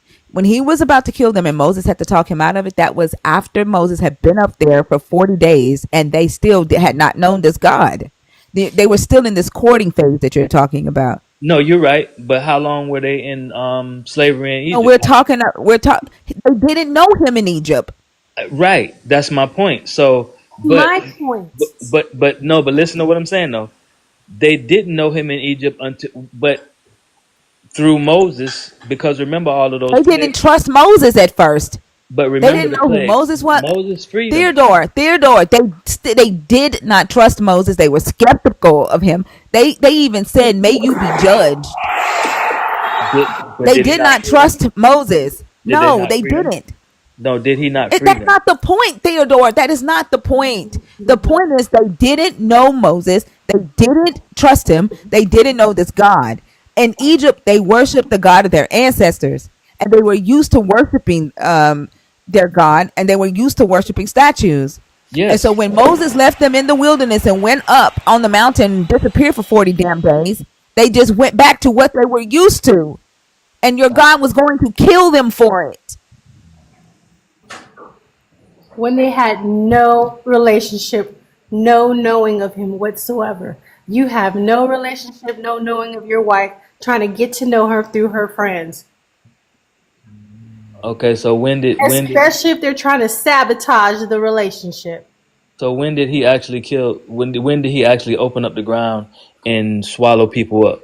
Because he When they did were at that time. talking against Moses, when he did that when they were had formed a group, like a group inside with a different leader, and they were talking against Moses. That was well after that, Was that and not he after killed the a whole law? bunch of them. Was that not after the We're law? not talking about that. No, This but is what why. I'm trying to get you to see No, I'm something. not going. Nope. I'm not going there with you because we are not talking about that. We're talking about the relationship they had with the There God. was no And no, we're relationship. not. But We're talking about no, we're not. We're not talking about the relationship that grew. No, we are not. We are this is at talking the about time. the This is in what beginning. time No, frame? we're not. No, we're not. We're Okay, what are talking we about the talking about? beginning of the relationship when he That's what was I'm going to talking kill about. them for that calf. No, you're not. You're talking about something completely different. What you're trying to do is combine two different events. He's trying to justify the God, the violent and the ego and narcissistic God. That is Then Nina, get the fuck out of here. Like, there's no point. If you think that what we're talking about is nothing, why the fuck are you here? Like, I'm gonna tell you what's crazy is you feeling that you need to come in here and comment that we are talking about nothing. That's crazy. That means that you don't know how to mind your own damn business. There are thousands of lives happening right now on TikTok, and you could be in one of them instead of being in here. Go check out like the toilet scrubbers. Nobody gives a fuck if you're a god. If you believe you're a god, go and scroll. Be God. that part. And I like the point that Selena made earlier. We're here because this whole ideology, this mindset is damaging, it's dangerous. That's why we do this. Can I make a point? I treat people how they teach me to treat them. And you If think I'm rude because I don't deal with bullshit. Don't come in here with bullshit. You won't get bullshit back. Go ahead, Theodore. Her find where she messed up at and give her the right turn. Yes, ma'am. I was saying that we're agreeing to most of the things, but what I'm saying is that okay, God will not punish you if you don't know what you're doing. He never does that. So in the situation where Moses came pleading them, don't take their life. Well, part of the reason was because they didn't know. Like you said, they were worshiping other gods. They were used to that, and they just reverted back to what they were doing for 400 years. But you just made the argument. You just made the entire argument. I didn't. You just said that God Give me does just a not second. punish. One I didn't second. finish. One second. 1 second. I'm sorry. To the mods, anybody that comes in here from now on and refers to the cursing, go ahead and block them. Just get them on out of here if they can't handle the language in here. And we're gonna make that rule for them to protect them. That's for their All right, go safety. ahead. So I was saying that when when Moses made the plea to him, he gave the people grace. He didn't unalive them. But the first time that people were unalived is after he gave the law. So when he went up the second time and brought down the tablets and gave the people the law, and then they transgressed, then that's when you saw the people get swallowed up because now they know. Now they know that when you run a red light, you get a ticket. But before they had the green light to do whatever because they had no knowledge of it. And that's my point. So God didn't punish them unless they knew why they were being punished. So after the law was given, then you seen Israel get dealt with the way they got dealt with. And that's why you got Deuteronomy and Leviticus and all of those laws to explain to the people, okay, well, I'm your God and you'll be my people. But there was like a contract that they had to abide by. But You had I'm not sorry. I'm a Moses, little frustrated right now because yeah. this conversation has absolutely nothing to do with what we were talking about. And I don't like the fact how you just slid right into justifying this God, which was not the topic. But you said that he just was killing people, like, or he. I didn't. No, I didn't. You said No, I about didn't Moses. say that. You said he was No, I gonna didn't kill. say that. He was Theodore. It's in the book, and Okay, we were but I talking didn't. about I a didn't very disagree with you. Theodore. Stop. We're talking about a very specific time. You Yes. want to go and you want to justify the God wanting to kill them by bringing up other times.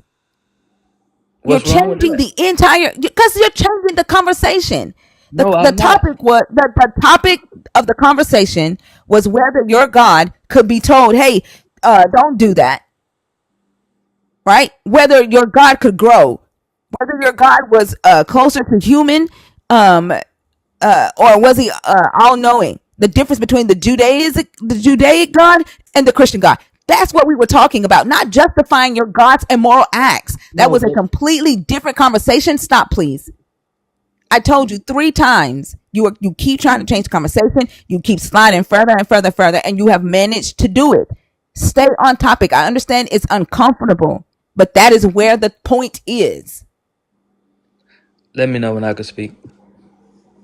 You As don't do long as that. you stay on point, you can speak. If you start sliding again, I'm gonna bring your ass right back. Okay, well, just bring me back. But I'm not trying to slide off point. I'm trying to go off of what we spoke about. First, before all of that, we were talking about the Okay, Canaanite. what I need you to do is start off by saying that God cannot grow, or God is not close to humans, because Moses or Abraham could negotiate with him out of killing the Israelites or killing Sodom because XYZ. Start your sentence off with that and then go. Okay, I said Moses. Uh, when God, when Moses had plea for their lives, right, and he did not unalive the people at that time, and the only time that he did that was when he basically had a contract with the people, which was the law. How does that prove, right, or disprove that your God is able to be negotiated with? How does that disprove Abraham and Moses negotiating with your God? I wasn't really saying negotiating. It was just the fact That's the point, Theodore. I've said this over and over and over again. I even gave you the beginning sentence to start off with. that he negotiates or doesn't negotiate. I wasn't arguing with you about that if he negotiated. Theodore, what were we discussing? Whether the Judaic God, the Jewish people saw their God the way Christians see their God. Were we not discussing that? Yes, but that's the And beginning, the right? point that I made, right, Hmm. was that the one of the things that they say is that their God is not all knowing, and that their all knowing is a different type of all knowing, not the type of all knowing that Christians believe. And one of the examples is that when Abraham is able to negotiate with the God before the God destroyed Sodom and Gomorrah, he's able to get the God to slow down and see if he can find anybody innocent in the town. Hmm. And then Moses is able to is able to get the God to change his mind before killing the Israelites. That's how we got on this topic. You Okay. wanted to focus on justifying the God wanting to kill the Israelites, and I kept saying that's not the point.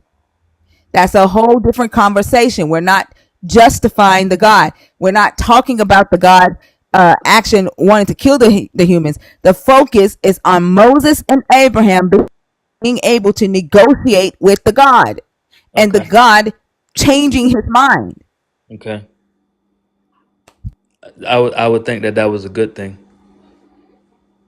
I would think that would be a good Nobody thing. said it was a bad thing. No, we I can't. I'm No, sorry. no, no. I'm too I'm just frustrated. No, saying. I'm. Where do we? I mean, is it not a good thing that he did what he did, or the way he did it, I mean, even the people Let that me ask you something, Abraham was Theodore. negotiating it. Okay, let me ask you something. Okay. Is your God all knowing? Yes. Your God is all knowing. Mm-hmm. So does your God change? He changed his mind. He has changed He does change his mind. or changed what he was So, going to do. okay, so for your God to change his mind, then that means that there was something that he previously did not know, right? Okay. If a human can change his mind, then he's not all knowing, then, right? I wouldn't agree with that. Why would he need to change his mind if he knew everything? Change his mind if you how you say, if you're giving leniency or grace, then what is it that you don't know as a God? You don't know how you should handle a situation That's what you because then think. you later you But yeah how can later you prove that? you asked me the question. You can't just say that's what you think. Of course, it's what I think. It was my answer How could you prove it? That he didn't know what because he you was doing. didn't. You had he had a course in mind at the outset, and then changed course, which means what he thought was no longer what he thought best. He changed to do what he thought best. Well, okay, in that situation, okay, when God he told the Israelites that they were supposed to marry in their tribe, but we had talked about that Moab was a Canaanite. She got into the bloodline. Ruth, not Moab, but Ruth and Ruth got into the bloodline. Rahab, she got into the bloodline. She was a Canaanite. So these are people that God said that we don't really deal with. But at the same time, he got, like she was saying earlier, that they got into the family, and that blood was in Jesus' blood himself. So Yeah, I don't know where this is going. If I were to I have say to no idea. you, Like, this is the weirdest thing. But who yeah, did Rahab marry? Who did Rahab marry to get into the bloodline? Rahab was the mother of was she married? She married into Israel. I can't remember right now, Who but did she marry? I Who? can't remember right now. She married into Israel when she hid the slaves. Not the slaves. The when she hid the Israel when they came in. messengers. Yeah, the messengers. She hid them, and after that was all over, when the wall came down and everything, she was wifed by one of them. I forget, but the point is, she made it into the line. She. She was in the genealogy. We saw it in Matthew that Do she you was. know who? Do you know who? Do you know who she married? I can't recall right now, but I know she married. That's the whole point. Yeah, according to Matthew, she married Salmon. Salmon is whose father? I can't remember right now. Boaz. Okay.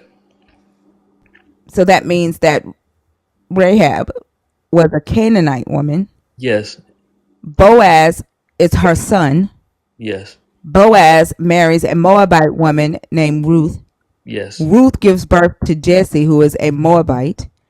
Jesse gives birth to David, who is part Canaanite, part Moabite, converted Israelite. How could And you say then Jesse Jesus was a comes. Moabite?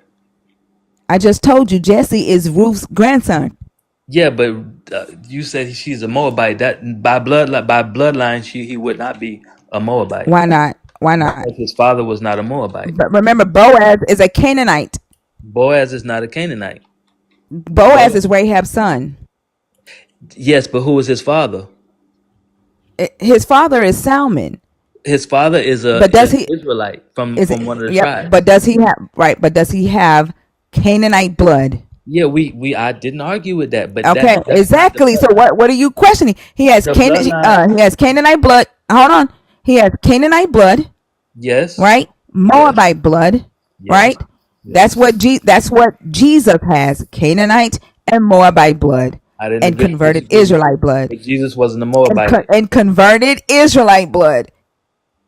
But Jesus wasn't a Moabite. Jesus was an Israelite. I said he Boaz has was. Moabite blood.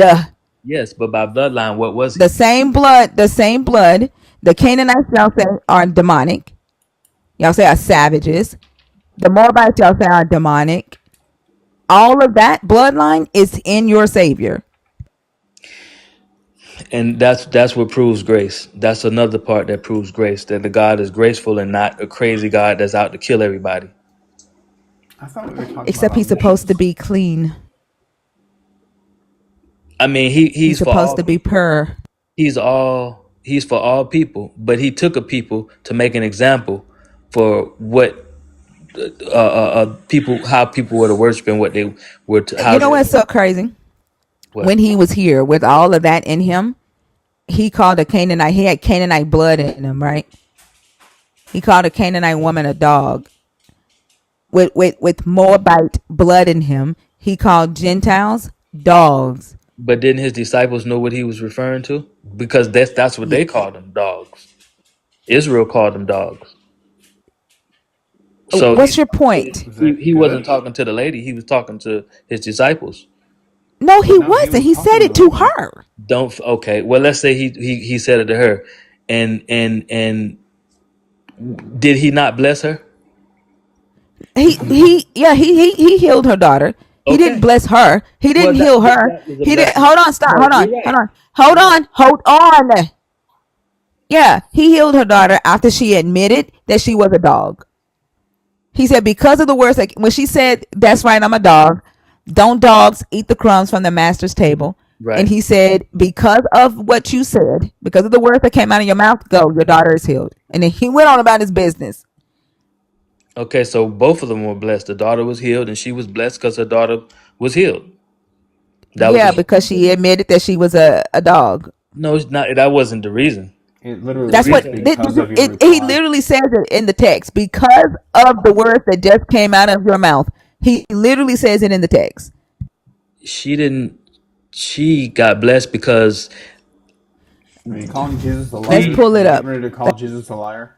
Yep. No, I didn't say that. We, He said what he we're going to said, pull it and we up. all agreed on that. I just said she was blessed because she wasn't phased by what That came ain't out of what her. Jesus said. That No, is not what Jesus said. you just said you weren't going to call Jesus a She was liar. phased out of what came out of his mouth. She wouldn't have got blessed because she would have been like, "Oh, you called me a dog. Oh, forget you." But Oh she yeah, didn't she do that. allowed herself to be dehumanized because she loved her daughter enough. Jesus just didn't. Okay, but Jesus didn't love her daughter enough. Not hold on, I'm talking. okay. Yeah, she allowed herself to be degraded, dehumanized, debased, insulted because she loved her daughter enough. Jesus didn't. Jesus needed her to agree that she was less than an Israelite before he would heal her daughter. And again, thinker, I'm going to keep saying it until I turn blue. If we can literally make these people human, you guys can get it. That's the problem. You have put them in this, I don't know, ethereal, out of touch, unreachable space. And if this was your mom pleading for you to get healed, how do you think that would make her feel? That's what I'm saying. Make it real so that you can logically think through this. That didn't phase her because they've always been called dogs by the Israelites. What Oh, the so fuck? it didn't hurt her because she should be known. So when someone calls you the N word, that's okay. That was different. No, How? how is it How? different? How is there how is them in ancient times being called slurs different from you and your ancestors being called slurs? Please make that Okay, shit make okay. Well, sense. okay. All right. We'll say okay. I'll eye to eye with you on that. Okay. It was a slur that they called them, but that wasn't that was a normal thing. How does that make You it said that okay? twice already. How does that make it You not said that bad? twice already. Well, what do you? I mean, they didn't get along with the Israelites either. They didn't get along with each other. Okay, so neither did the Europeans get along with black people in America. That made it okay because it was No, I'm not normal for saying it made it Europeans to okay, call. but So then make it. How is it different, Theodore? no, I didn't say. I'm saying what would be the surprise if somebody that don't like you call you a slur? I could see if somebody who, So Theodore, if somebody calls you the N word today, then you just gonna shrug your shoulders and say that's the normal thing. if it's my friend, What? And then Theodore, if we a call white person we walked up call to each you other that today, all the time. Theodore, stop, because you are irritating me by like you're being dishonest right now, and then you keep changing the topic. Like we shouldn't even be talking about Canaan when we were talking about Abraham and Moses. Does the white man know me that's going to call me that? No, he doesn't know me. So, of course, that would be taken negatively. Well, Jesus knew this woman? No, he I didn't. can't And I even. just Oh, said it was okay. negative. So probably should be negative, right? Probably not a good thing for him to say. Okay. But what did I say? So, it's not a good thing for him to say, but he goes and blesses her anyway. Because she said it. If she But, had stood up for herself and her people, he wouldn't have done it. well, you could read the text like you were going to, but you say that he was saying it to her. His disciples was right there. Okay, So, I'm gonna read it because Wow. it's The just driving circles me you run fucking yourself nuts. in are just insane, Man, dude. it's freaking Like, just ridiculous. find a okay, way to be honest. I'm going to listen. And, It's and embarrassing. this is why I stick to the text. All this interpretation, like y'all just be making up stuff on the fly. Well, okay. If you read the text out, From there, he set out. I'm gonna read both of them. Hold on, Lord. Can somebody bring up Lords? I'm gonna read both of them. I'm gonna read the one in Mark and the one in Matthew. Because in Matthew, he completely ignores her as she's calling after him. From there, he set out and went away to the region of Tyre. He entered a house and did not want anyone to know he was there. Yet he could not escape notice. But a woman whose little daughter had an unclean spirit immediately heard about him, and she came and bowed down at his feet. Now the woman was a Gentile of Syrophoenician origin. She begged him to cast the demon out of her daughter. He said to her, "Let the children be fed first, for it is not fair to take the children's food and throw it to the dogs." But she answered him, "Sir, even the dogs under the table eat the children's crumbs." Then he said to her, "For saying that, you may go. The demon has left your daughter." And when she went home, she found the child lying on the bed and the demon gone. So he said, for saying that, for saying that means this is why I'm doing it. Or, okay, I will do it because you said that. And that she said was, even dogs under the table eat the children's crumbs. Even Gentiles, even Canaanites, even Moabites, even Ammonites eat the Israelites' crumbs.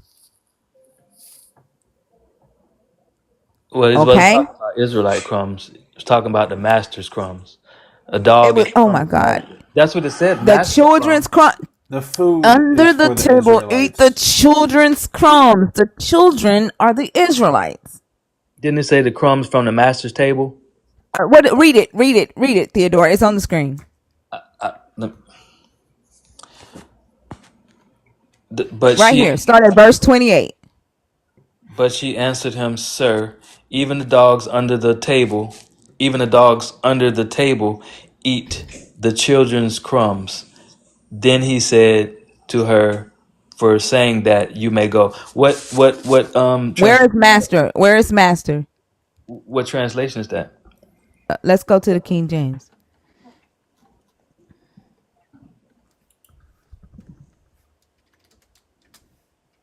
It don't matter the translation. You gonna fight against it anyway. No, I'm not fighting. What he's thinking about is Oh, Matthew. okay. That's what he's thinking Mm-hmm. about. Yeah, there's different, Okay. slight differences in those. Lord, I don't see you in the Oh, there you go. No, it says yet the dogs under the table eat the children's crumbs. No, Lord, I don't see you. There we go. What does it say? Tables. It keeps coming in and out. She keeps coming in and out. Yes, Lord. Yeah, the dogs eat the under the. Yet the dogs under the table eat of the children's crumbs. Children's crumbs. This is the King James. This is the King James version. That's Okay. Mark 7:24-35. What you are thinking about is Matthew, the second time this story is written. And then it's changed from a Greek Phoenician woman to a Canaanite woman. I think it starts at verse 26 in Matthew, or is this verse 16? I can't. I always forget where it starts in Matthew. Verse 26 maybe. Yeah, 22. Yeah. Wow. Oh, 22. That's where Yeah. the woman appears. Okay. But I want him to see how Jesus ignores her this time. Then Jesus went thence and departed into the coast of Tyre and Sidon, and behold, a woman of a woman of Canaan came out of the same coast, and she cried unto him, saying, Have mercy on me, O Lord, thou son of David. My daughter is grievously vexed with a devil. But he answered her not a word. And his disciples came and besought him, saying, Send her away, for she crieth after us. So you do realize that it says he answered her not. He ignored her. Oh, thank you for the thank you, inward. You realize that says he ignored her, right? Yes. After she came, right? Okay. Yes, he didn't say anything. No. He All wasn't right. ignoring her because he heard her, but he just didn't say anything. Keep reading. But he answered, Hold on. And his disciples came and said what? Send her away, for she crieth to us. Okay. Why didn't he answer her? But he answered and said, I am not sent unto the lost sheep of the I am not sent but unto the lost sheep of the house of Israel. Why did he ignore her? Because he was sent for a different purpose. He was sent unto his people, not the Canaanites. So what was the reason you gave a minute ago of why he ignored her? Why he ignored her? Yeah, a minute ago, before you read verse 24, you said something I else. said that they What? all considered them, the Israelites considered them as dogs. No. Listen, before you read verse 24, when I said Oh, this the is saying master? he ignored her, right? Right. No, David, Theodore, let me get it out and then respond, okay? Okay. All right. Before you read verse 24, when we were here, right? And I said, you do realize it's saying that he did not answer her. And you said, yeah, he didn't answer her because he realized what? Because he already knew what? I said, keep reading. I said something about the disciples, which wasn't in the first two, but it's in this one because they all read different, like you said. You never mind. I don't think you. I think before you said that the reason why he ignored her is because he already knew that what he was going to do. And I said, keep reading. And Now that you know why he ignored her, you can't even remember what you said at first. You can't even remember the reason that you gave for him ignoring her, because now you know that the reason why he ignored her is because he said he didn't come for her. He didn't come for the Gentiles. He only came for the lost sheep of Israel. Right. Yeah. Go ahead, read verse 25. Then came she and worshipped him, saying, Lord, help me. But he answered and said, It is not meet. It is not meet to take the children's bread and cast it to the dogs. And she said, Truth, Lord, yet the dogs eat of the crumbs which fall from their master's table. There you go. There's the masters that you was looking for. Yes. All right. Then Jesus answered and said unto her, O woman, great is thy faith. That's why he healed her. But that's what Matthew said. Hold on. That's what Matthew said. Yes. Right? What did Mark say was the reason that he did it? I don't recall. If you bring it up. It's right there in front of you. Then he said to her, for saying that you may go, the demon has left your daughter. And Matthew takes Mark. Matthew was written after Mark, right? Mm-hmm. He takes Mark and then he makes it about faith, right? Matthew rewrites the story. He changes it from being a Greek Phoenician woman to a Canaanite woman, right? Which is the same, right? The Greek Phoenician woman? A Greek woman is the same as a Canaanite woman? A Phoenician is the same as a Canaanite woman. It says Is a Greek Greek Phoenician. Phoenician woman? Well, she could be Canaanite. I mean, but his whole thing here is that she was a Canaanite slave. Yeah. The Phoenicians weren't slaves. Well, I didn't see what he said that he called her a slave. The whole point here is that the Canaanites were slaves of the Israelites. When? Throughout the whole entire text with Matthew, his whole point is that the Canaanites were slaves with Israelites. Matthew uses slavery in the parables with Jesus throughout the whole thing. I never read that the Canaanites were slave to the Israelites. I never read that. What did you think they did when they went into Canaan? What did you think they did with the Canaanites that still existed in Canaan? They just lived together? The ones that still existed. Well, Yeah, the ones they did not kill, they did not they devote didn't. to destruction. They What did didn't they do with necessarily. the Canaanites that they did not devote to destruction?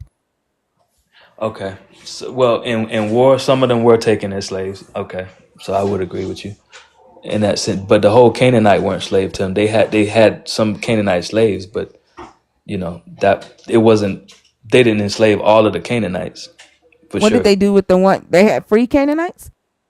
No, I said all, meaning all of the Canaanites weren't enslaved. They had Yeah, some well, where were the rest of them?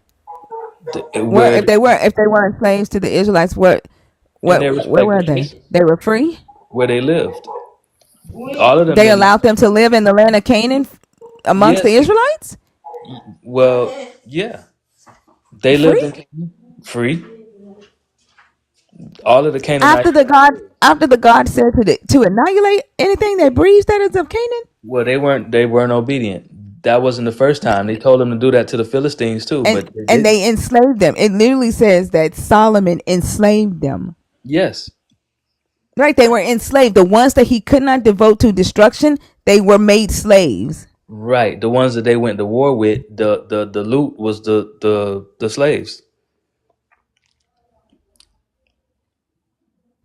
That's what they that's What that's what the and spoils and were. the rest of them that they were supposed to annihilate lived amongst them for free. I mean, free, roaming about And as they the unclean thing. and they became thorns in their side also because they disobeyed. What text is this? Show me in the text, When huh? when in the Old Testament when Can I Joshua can I read Matthew 15? Can you show it again? Because I want to read it. I want to read something It's because on the he screen right here. okay. Uh is this the part where he comes and says that my this is the dog and your Hmm. my stuff is not for the dogs? Yeah. Yeah. This is the Okay. end of that story. This is Okay, can you go Jesus' back to response. where he says that to the woman so I can read it? Okay. Um I don't think we've got to it yet. No, no, it's Yeah, this is right here. Here we go. it's before Yeah, that. there you go. Where okay. he says, oh, Yeah, Yeah. where he his calls her first. a dog. I just Yeah, want to it's read not it. me. So can He's you saying it's scroll not down me. while I read it? Um Right here. Yeah. One up yeah. Wait, right Um there, right here. 26. Yep.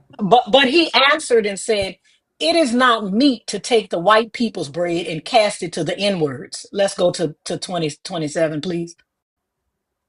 And she said, "Truth, yet the inwards eat of the crumbs which fall from their master's table." Then Jesus answered and said unto her, "O woman, great is thy faith, be it unto thee even as thou wilt." And her daughter was made. So imagine, Theo, if you went to the doctor and the hmm doctor told you, "My health care is not for you niggas, it's for white folks." hmm And you had to say, "Oh, but even the niggas eat the crumbs from our master's table." Would you say that? Because you just tried to pretend like it wasn't the same. So I read it maybe in a way you can understand. Would you say that? Well, if you went to the hospital and say, "My daughter is sick, my son is sick," and a doctor told you, "I don't serve you, nigga. My talents are not for you. They're for white folks." And you Okay. say, But even niggas eat from the master's table. Right. Okay, so I'll respond to what you said. Um, what if the doctor wasn't really calling her that in a derogatory No, way? no, but how do you not call somebody the N word in a derogatory way? A white person. If a white doctor Because told you, if and that's what they listen, okay, no, we're going to deal with just the text.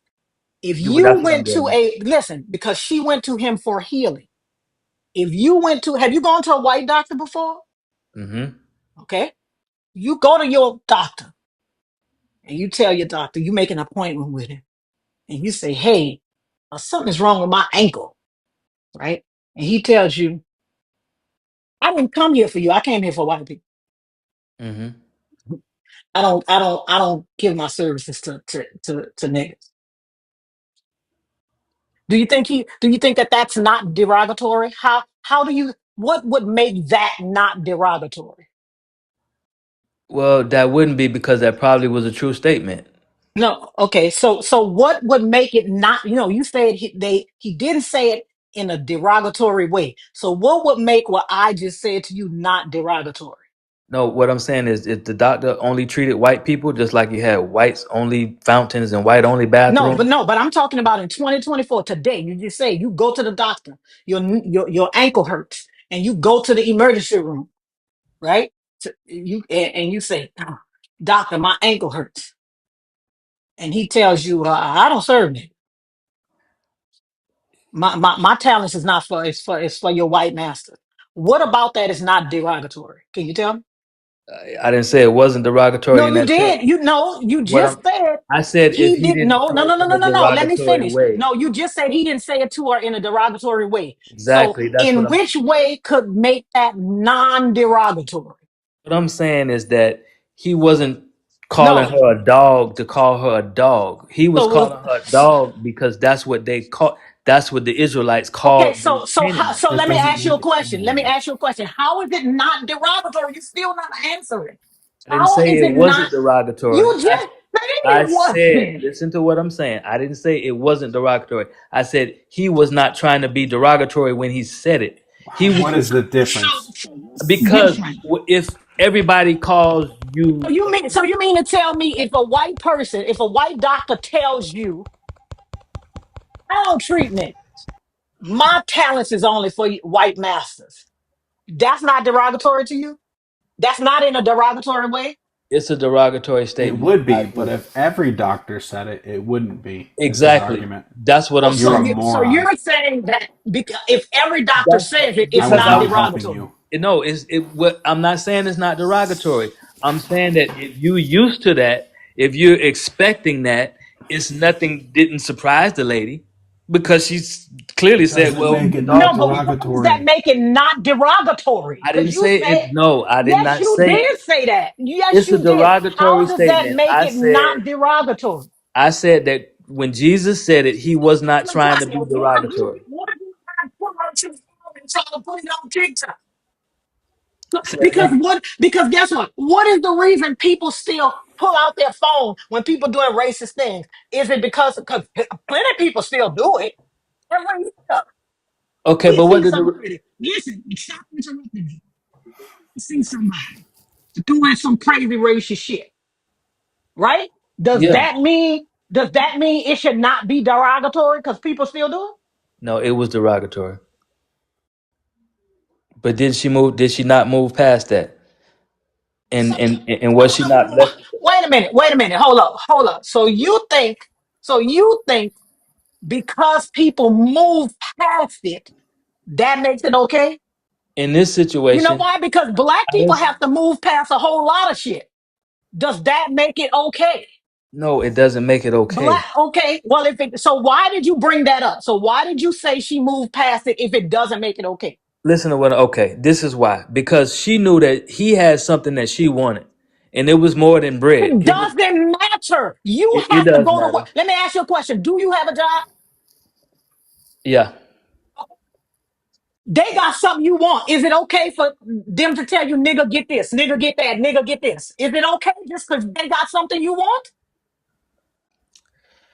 Is it It, okay for them to call you out your name because they have something you want? no. Is it the people at the shoe store got something you want? But The how many people at people the swallow that? listen, How many the people people at the swallow that? the people at the grocery store got something you want. Is it okay for them to say, nigga, we ain't got it? Nigga, come on in here and get it because they got something you want? Sometimes there's exceptions. That's what No. exceptions are. I'm asking you, is it okay for them to say that to you because the grocery store got the fruit that you want? No, but can you stop it? Fucking right. What you talking about? Can Would you you stop worship them someone from who did calling it? them you? Can you stop Would somebody someone who from did that be worthy calling of you a name? worship? Well, first of all, Yeah, and that's a good question. no. So that's a question for you though, because you worship a motherfucker who would call you a nigga and you accept it because he would heal your child. You the one that don't have standards. So that's a question for you. It's not a question for us. That's a question of how much disrespect you would take. That's not a question for us. That's a question for you. And it God sounds like it's a lot. God is a And That God is of then a question. justice. That is a question for you. Theodore, think about because Lawrence just said something really prevalent there. Okay. Like you're saying that she accepted it because, and we're saying the same thing. She accepted it because that was something that she needed, right? What we're pointing out to you is that your Jesus, as God of everybody, that's your belief that he's God of everybody and he loves everybody, needed her to accept this debasement before he would heal her child. The fact that she accepted it and then you're saying that you would accept it and turn around and worship the person who debased you, right? And so what Lois is saying, if this was a white person calling you the N-word and you accept it with whatever exception and then turn around and praise the white person for doing it, that's the equivalent. I know people don't like to hear me say this, If and maybe I'm gonna keep it to myself. if he gave me ultimately what I needed, No, but that's what I'm saying. So you will grovel to anybody as long as they have what you need, right? it's That's what not you're saying. no No, because that is groveling. Because let me tell you it's something. not in every Let, situation. let, let me tell you something. Let me tell you something. My child has thyroid problems, right? Mm-hmm. If I brought my child to a doctor to treat her thyroid problem, and they told me something like that, you think I would just stay there? You think I would stay there? You think I would stay there? Even if you knew that they could fix the problem, You think I will stay there? I'm You're asking not you. disrespecting me because you have something I want. You're not disrespecting me because you have something I need. You're not disrespecting me because you have something I need. What? Okay, but see, Theodore, would you sell out black people? sell out Would myself you or sell out black people. no with black people? Would you sell out black people if somebody came to you with something that you needed? Somebody from a foreign country come to you with something that you needed and they wanted you to sell out black people. Would you do it? No. But they have what you need. When you say sell out, what do you mean? Like if they had do I needed some money or something like that and they gave me money? Whatever it is that you needed, if you needed it, whatever Sell out my you said people if though. they got you said hold on, you said they got what you need, right? You Yeah. said that earlier. If they got what I need, then yeah, I would let them call me the N-word, right? Mm-hmm. If they came to you and they got what you need and they Mm-hmm. they wanted you to set up your people, right? Do something against the black community to That. send us back 100 years, Yeah. would you do it? I don't know. I personally I wouldn't. Mm-mm. So if you if you wouldn't do that, why would you do this? Why would you allow yourself to be called the N-word if they had something that you need? But would you call that selling out? To do that is Yes. that what the lady did? She sold out. To turn around and worship? But To turn around and praise them for it? but are you did she just worship anybody? Was he just No, anybody? did you hear the question, Theodore? Did you hear the question? Did you hear me say Lord said something very prevalent? Did you hear me? Do you remember that part of the conversation? Yes. Okay. And then turn around and worship the person that debased you, that dehumanized you, or needed that, in order to give you what you needed, instead of just giving it to you out of respect of your humanness, out of love, whatever. They needed you to debase yourself and remind yourself and admit that you are lower than them and lower than their people. Can I? Well, I studied this before, and we read 3 accounts, and this one right here, it said the disciples came near, and and he said what he said. And first of all, it didn't even say in the other 2 that the disciples was trying to send her We away. only read 2. This story is only in here twice. What other account are you referring Well, I to? thought it was 3 times that we read it. You gave me 3. I No, thought maybe it was. no. I thought it was Mark 3. and Matthew. This story isn't in this book anymore. Okay, well It's in maybe it Mark, was and 3. then Matthew takes it and adds to it. And Okay, then so Matthew changes it, right? Matthew makes it more about faith, right? About more about he makes it very adamant that it's for the Israelites, that Jesus was here for the Israelites, right? And then he right, changes the Greek Phoenician woman to just a Canaanite woman. He removes the Greek right. ethnicity from it, So did right? so he So added her. you can't be calling a Greek woman a dog in Matthew's eyes. You can't call a Greek woman a dog in Matthew's eyes. But he called her a dog, And Mark, he did, but in and Matthew's story, he did not. Matthew removed the Greek ethnicity and just yeah, made it no, but straight I'm saying Canaanite. he still called her a dog. Listen, Oh my do you not god. understand what I'm saying? Yeah, you said one he called her a Canaanite, the other one he called her a Greek Canaanite. No, No, he called the woman a dog. In the first story, she was a Greek Canaanite. In the second story, they took out the Greek part because he didn't want him calling a Greek person a dog. Did he not call her a dog in both instances? Dude, No, but was she she Greek wasn't in both Greek instances? in both instances. Okay, but it doesn't matter. He still called her a It dog. does It matter. does Why? hurt your Damn, dude. argument. He still called her a dog. How could you take that away? No, The because what slur. she's saying is it was changed because you couldn't call a Greek woman a slur. So that's why he changed it But from he Greek did, didn't he? Phoenician to No, no, she that's wasn't why Greek in the second she story. wasn't Greek in the second story. I understand that, but he still called her a You dog I like know, don't but that's understand not the it. point we're making. The point is the reason they changed it is because you couldn't call a Greek woman a dog. So he let had me to oh address that's the change it. yo, so honest you that's thing. why but it wasn't a different account. It was just a Hold different on, pause, It's pause. literally a different account. It's Mark and Matthew. But to the yes. honest is, hold on, Theodore. To the honest is, you keep spamming my chat over and over. Jesus did not call her a dog. Jesus called the Gentiles, the Canaanites, a dog. He called them dogs. He's talking to a Gentile, to a Canaanite, and saying, I'm not giving you the Israelites' food to dogs. It's not fair for the Israelites' food to be given to dogs first. He is calling her a dog. These are 2 different accounts.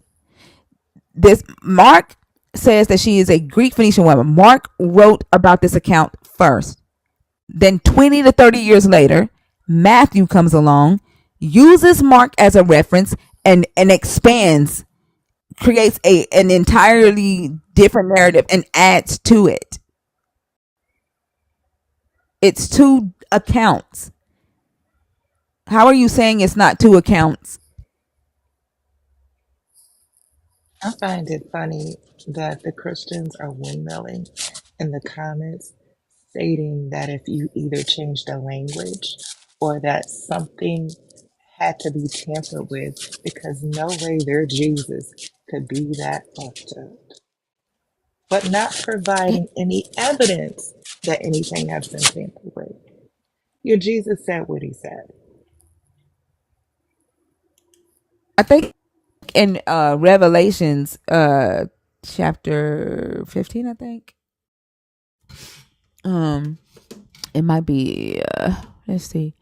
He says it again in Revelations. I think it's either 15:22 or 22:15. Hold on. Oh, so it's gonna be It's 22:15. 22:15. Outside are the dogs. I mean, look how many are willing to sell us out behind $1,200 they got 4 years ago. Oh, Yep, I don't like it They that either. gave me is true. $1 million. That's three That's hundred true. dollars a year. I'm rich. That is true. Then they're gonna be crying if he get in it because he ain't gonna do shit.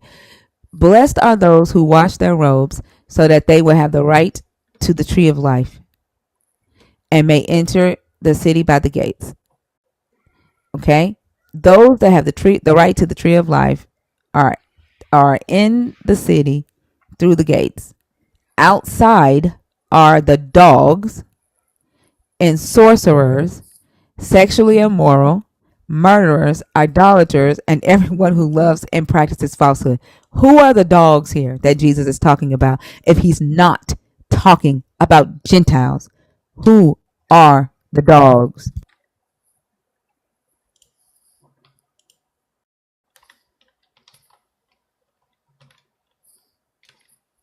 Theodore.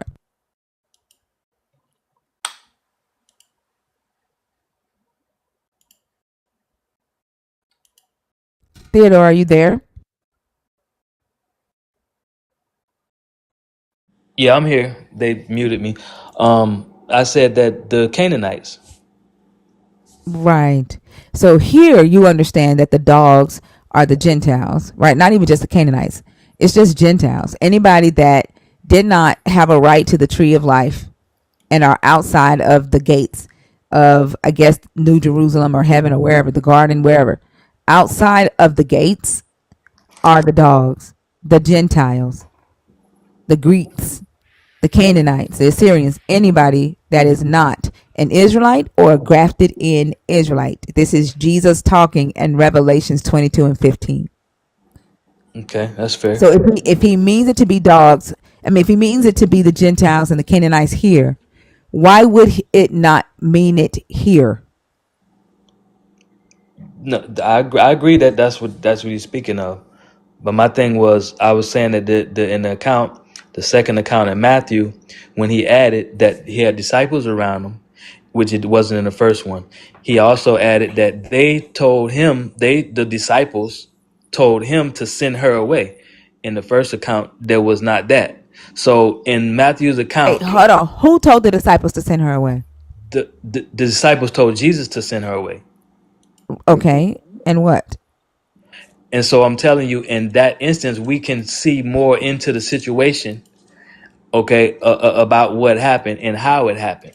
How does that make him calling her a dog? Does that lessen him calling her a dog because he didn't to say to send her away? Does that change the fact that he called her a dog? No, it doesn't change the fact. But what it changes is that when his disciples heard that, because remember now, they told him to send her away. Why didn't he send her away? He could have just said, yeah, she's a dog. I'm gonna send her away because this not what we do. Because he said she's insignificant. He said, I didn't come for her. Sent for Right. what? He He said, he they wasn't said, what hold on. And his disciples came and besought him, saying, send her away, for she crieth after us. Like, hey, send her away. She's crying after us. For what? I didn't come for her no way. I'm not sent to her. I only came for the lost sheep of Israel. I got shit to do. but Let's just keep walking. he didn't take heed to what they was saying to him about send her away. They said For that fucking what? he ignored them. He could have just walked away, and she would have never been blessed if he would have walked So away. let me ask you a question. Do they have a right to put their hands on her and make her leave? Like she's following behind them in the city. Do they have a right to turn around, put their hands on her, and drag her away? No, Huh? no, they don't have a right to put their hands Okay, on so her. then how did Jesus do a favor? How did Jesus do a favor by saying, I didn't come for her no way? If anything, he's doing his disciples a favor, saying, don't even put your hands on her. Like they don't have a right to. What right would they have had to even send her away? They, they asked him to send her away. Like she's What right did bothering them. he Send her have? away. What right did he have to put his hands on her? Who? Jesus or the disciples? Jesus, what right did he have to put his hands on her and drag her away? He didn't have the right to do that. That's not what he was gonna So, do. okay, so how did he do her a favor?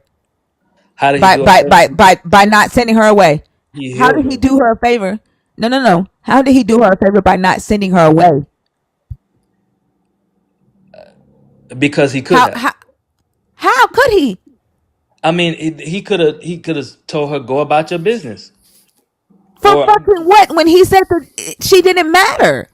okay, what I'm saying is he didn't have to heal her or her daughter. No, but what And she's saying is He did say why? go about your business. Yeah, but what she's saying is why would he have to tell her anything if he could just ignore her? Like, He did I'm gonna say, he just said, ignore you. I'm not wasting my works on you. He just said that we don't basically he's just saying we don't deal with Canaanite people. You guys are dogs. We don't Yeah, it I sounds like a came good I guy. came for the lost house of Israel, not for the Canaanites. This is not what I'm here for. And then she responded with her statement, and basically he was rewarding her because of her faith. I mean, No, because he that wasn't the first time that he it was rewarded because somebody for their because of faith. her self degradation, not because of her faith. You say that, but She the didn't Bible doesn't profess say faith. that. She The said, Bible "Yes, I'm didn't a say that. dog." The Bible didn't say that. The Bible said because of what you said. No, Yeah, the Bible didn't say that in Mark, but the Bible yeah. didn't No, say he it in just one said place, but he it said said it it in right another, because of what you Yeah, right? it said. said because of what you said in both places. But what she said was what it came out did of it. faith. No, it didn't. No, it I No, didn't. it think he's didn't. wrong No, Not about it in that. both didn't. places. It didn't say Matthew that. changed it. Matthew changed it and made it about faith, just like he changed it from a Greek woman being called a dog to just a Canaanite woman being called a dog. Yeah, but I'm saying in both situations she was called a dog. In both situations she said dogs eat the crumbs Do, out do the you? from out the But do table. you realize the significance of the changes? The Why would significance of the Matthew changes. I mean, listen? Fuck. Why would Matthew not want a Greek woman being called a dog? Why would he remove her ethnicity? That ethnicity. Why would he move the Greek? what what difference does it make if he removed the Greek? Do you think he did that If on it purpose, said, or was it hey, just the if writing it, oh, that did that? Matthew said it one way, Mark said it another way. It's Matthew used Mark, Theodore, Matthew literally used Mark as a reference when he wrote his gospel. He even changed some of Mark. He went back and changed some of Mark to so the you point saying to that that's where not what happened. scholars today have to even update the book of Mark. They have to take out pieces that were never originally part of Mark. They have to update where the ending of Mark was added. So did he add the fact that the disciples were there when the other account didn't?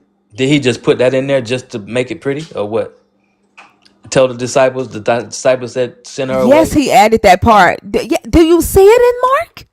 No, Do I you see don't see it it? in Mark, but I'm So then, asking. yes, he added it. Okay.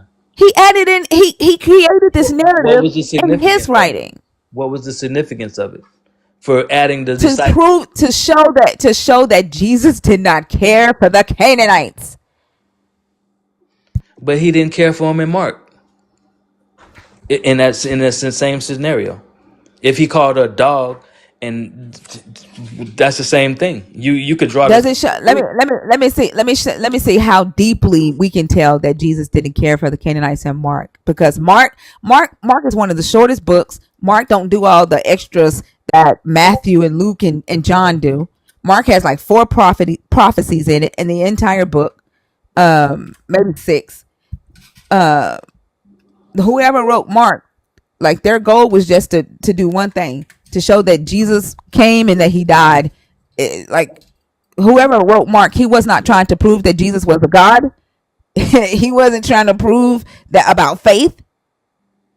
One thing and one thing only was that the Jewish Messiah came. That's it. Let's see. He says, but a woman of an unclean spirit came, bowed down at his feet. Now the woman was a Gentile of Syrophoenician origin. She begged him to cast the demon out of her daughter. He said, let it, like he immediately talks to her. This one, and here at Mark, she came and bowed down at his feet. He entered a house and did not want anyone to know he was there. Yet he could not escape notice. So at this one, the woman is at the house. Let's see. And Matthew, let's see. Then Jesus thence departed into the coast of the Tyre and Sidon. And behold, a woman of Canaan came out of the same coast and cried unto him. Let's see. Did Jesus enter a house? Are they in a house? Let's see. And he answered not a word. Came into the coast and cried unto him, saying, have mercy on me, Lord. Send her away, for she crieth after us. To me, this sounds like they walking. And Mark, he's in a house, and the woman is in the house, and she's bound down before him. And he says whatever he says, and then he says, for saying that, your daughter is healed, and that was it. And Matthew, they walking along the coast. The woman is crying after them, and Jesus is ignoring her. It's a completely different narrative. But you said Mark came first, and Mark was the one that said about the house. Yes. Okay, so if Mark said it about the house and it didn't mention like a house in Matthew, like, so, what's the difference there? So what? I'm asking you, what's the difference What? there besides what we could see? What do you mean? What's the difference? Be plain. No, I'm saying one has a house. One he was in a house, and one he was not. That's the difference. What else do you want me to say about that? It didn't state it. It didn't state what? That she was in the house in the second one. Exactly. So what's your point? I'm just saying that there are different accounts given different ways, but yes, one would add more. Just like the disciples weren't in in Mark, the disciples weren't in there, but he walked with the disciples. The disciples went with him everywhere he went. So what's your point? So the disciples were with him. So why didn't Mark say about the disciples? Since Mark wrote first. Matthew used Mark. Okay, but in Matthew and Mark, if Matthew used Mark, then why didn't Mark put the disciples in the book? You should be asking why did Matthew? You should be asking why did Matthew add onto Mark's narrative? Mark was in rotation first for over 30 years before Matthew was written. So what would be the significance of him adding the disciples? Since you already said that they took away the Greek because they didn't want to call a Greek a dog, what would be the significance of adding the disciples? What do you mean the significance of adding the disciples? It says that he was traveling with them. Right, but on the coast of Sidon. Mark didn't say that. Mark just because Matthew's whole entire purpose is to prove that Jesus is the Messiah, the Son of God. Mark's the purpose is not. So they have a different agenda. Did one lie?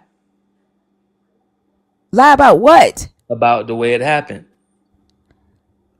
I'm not saying they lied. No, I'm just asking you. I didn't say you said they lied. I'm asking you because you're saying that one. I get what you're saying. One has another point and whatever. But they both said the core was the same, but the story was different. So I'm asking you, the one Matthew, did he add it? Was it true? Was it not true? Do you accept it as true, or does it matter? Or it doesn't matter what? How do you feel about that?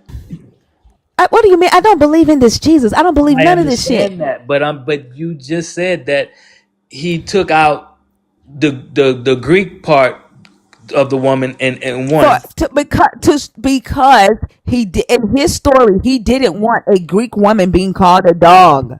Okay, so we established that means that the writer of Matthew was most likely Hellenized. They were either a Greek philosopher, right, or they were a Hellenized Jewish person. Okay. Whoever wrote Matthew did not want a Greek woman being degraded in the story. Well, so they removed the Greek. I believe Matthew was Greek, but what I'm okay, so I'm going back to what I'm asking you. So you established that they didn't want to call a Greek woman a dog. Okay, so that's why one was added to it, or one was taken away. So what about the other parts that was added? Did that have any significance? I told you already, the writer of Matthew, his goal was to prove that Jesus was the Messiah and that he was fulfilling prophecies, that his disciples could tell that he was fulfilling prophecies as he was doing it. So wherever his disciples would need to be with him in order for them to be recognizing that Jesus was fulfilling prophecies. So it was true, basically, yes. What was true? That the disciples were with him, and they told him to send her away. True? I mean, that's what it said. Unless you don't No, believe it. no, I'm not. No, I don't. What do you mean? Unless I don't believe it, I just literally said I don't believe none of this shit. It's in the story. Is Well, it? why do you Is it believe in it? the story of Matthew? Is it Yeah. in the story of Matthew? Yes, it's in. The disciples are in the story of Matthew. Is it true? That's for you to decide. Okay, so what I'm telling you in that case is that when Christ was calling her a dog, you guys are trying to make it like he's trying to just like be derogatory or whatever. What I'm telling you is that because Theodore, what is the point? Theodore, I'm telling let's you the say point. you said Theodore. You just said that you believe that the writer of Matthew is Greek, correct? Yeah. All right. Now, if the writer of Matthew is Greek and he removed the Greek ethnicity from the woman that is being called a dog, Okay. I wouldn't why disagree would with you. he do that? What that means that he does not want a Greek person being degraded or dehumanized, being called a dog, It's possible. correct? It's possible. So then that would mean, right, that the writer of Matthew knows that this story is that this term is a derogatory term, and that Jesus is being derogatory towards the Greek women. Therefore, remove Greek, because we can't have a Greek person being debased or dehumanized by this Jesus. And I'll just tell you that it's possible. That doesn't mean that that's the reason. But What's the other reason? What's the other reason, Theodore? no, it could be. It could be. I What's the won't other reason, though? What's the other that they took possibility? it out. Maybe just because he Yes. left it out. Just for no reason. Maybe just because he left it out, just like Mark left out other details. What did Mark wrote first? I understand that, but Everybody else expanded upon and came up with stories okay, that so nobody even knows where these stories came from, Theodore. if he expanded on it, then the part about the disciples and all of that was not true. Then, if he expanded on it, Did Matthew the disciple write Matthew? so you say he didn't. I'm asking you. Do you believe that the disciple Matthew wrote Matthew? That's what I believe. Unfortunately, love bug, no. All four of the gospels are unknown authors. They are all written at least 40 to 100 years after this Jesus would have lived. None of the gospels are written by any of the disciples. None.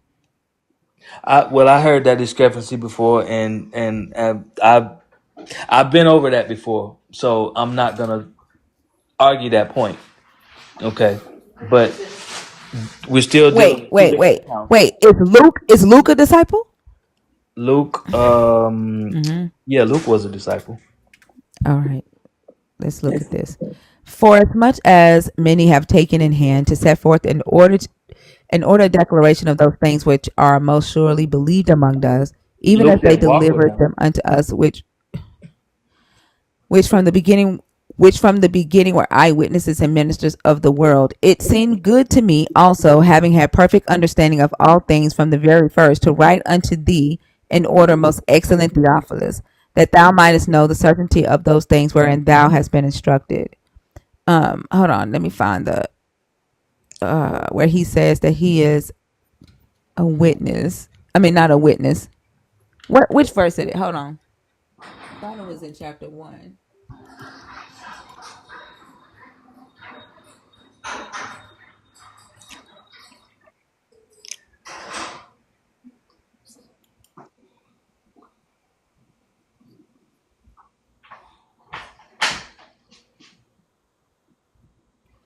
Yeah, so it says just as they were handed to 1 us. through 3. I'm It looking seemed at the good to me. NRSV. It says Perfect just as they were understanding. handed onto us by those from the beginning were eyewitnesses and Is he servants believing? of the word. Is that what you're thinking? Yeah, it says, "For as much as many have taken in hand to set forth in order a declaration of those things which are most surely believed, a declaration of those things which are most surely believed among us, even as they delivered them unto us, which from the beginning were eyewitnesses and ministers of the word." It seemed good to me also, having had perfect understanding of all things from the very first, to write unto thee in order, most excellent Theophilus. So Luke is writing to Theophilus, and he's saying that I'm getting ready to share with you the things that uh that we believe, right? Mhm. And that those that were eyewitnesses shared with us from the beginning and were ministers of the word. Luke was not a witness. Luke was not a disciple of Jesus. He's writing from oral tradition, things that they he has been taught and passed down orally, and then using the letters of Paul, using the Septuagint, the Josephus's writings, using the book of Mark and the book of Matthew as a reference, things that were passed down, that they were taught, that they believed from who were eyewitnesses. Luke was Right. not an eyewitness, I understand that, but he did write the book. but he was. So Do you get the whole point of that? He's writing from oral tradition and from other sources. Yes. It can't be both. Can be both of what? He can't have been there and then later written the book. I said he wasn't eyewitness. Okay. And he's writing. Luke has things in his story that Matthew don't have, that Mark don't have. Where did Luke get them from? Yep. Where did he get them? I don't know where he got them. I can't answer that question. But just like we saw in the other passage, that one had something that the other didn't have. So that's why I was asking. Mark and Matthew, the writers of Mark and Matthew, are claiming to be eyewitnesses. Luke is not. Where did Luke get the additional stories from? He got them from other places, What other places? other sources of the Bible, other writers, other oral traditions. Where in the Bible does it say talk about Jesus doing things in the Bible? In the New Testament, Yeah, what are the sources in the Bible does it mention Jesus outside of Matthew, Mark, Luke, and John? And then the Pauline letters don't talk about any of the miracles that Jesus did. It don't talk about Jesus's life. So where outside of Matthew and Mark would Luke have gotten anything about Jesus and what the miracles Jesus did, Jesus' life, anything? okay, so yeah, he would have to get them from the 4 books or the 3 books. He is. John wasn't written yet. There was one book. I mean, maybe two. It was Mark and Matthew. But like I said, from the books and the oral traditions, he would have had to get it from. He would have had to have a biblical source of some sort. There He there didn't was make no it up. Bible. No, not a Bible as we have it, but it was still scrolls and You sitting there saying he didn't make it up, like you are for sure he didn't make it up. Then what I am asking you he for got it is from where somewhere did else. He he, didn't make it up. where? Because scholars today don't know. Well, there's a lot they Scholars don't today know. don't know. There's a lot they don't Right. know. So then Theodore, where did Luke get these other stories from? I'm not sure. I'm not gonna sit here and tell you that I know where he got the stories from, but I read them. Exactly. So okay, hold on. So Matthew did the same shit. Where did Matthew get his extra stories from? You said Mark, No, Matthew has a lot of stories and a lot of parables that Mark don't have. but you said Luke has parables that Matthew don't have. then you said Where did that they Mark get these came first. conversations from?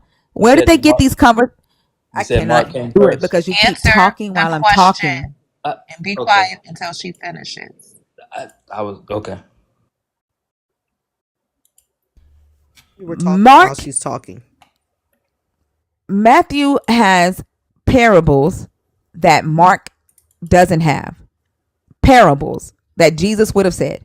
Luke has parables that Matthew and Mark don't have that Jesus would have said. Okay?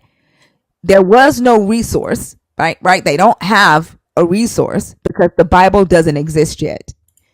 The letters of Paul do not talk about Jesus's life. They don't talk about any of Jesus's parables, any of Jesus's miracles, his birth, none of that.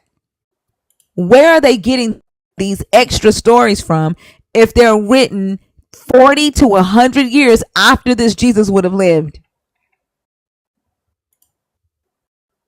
That's my question.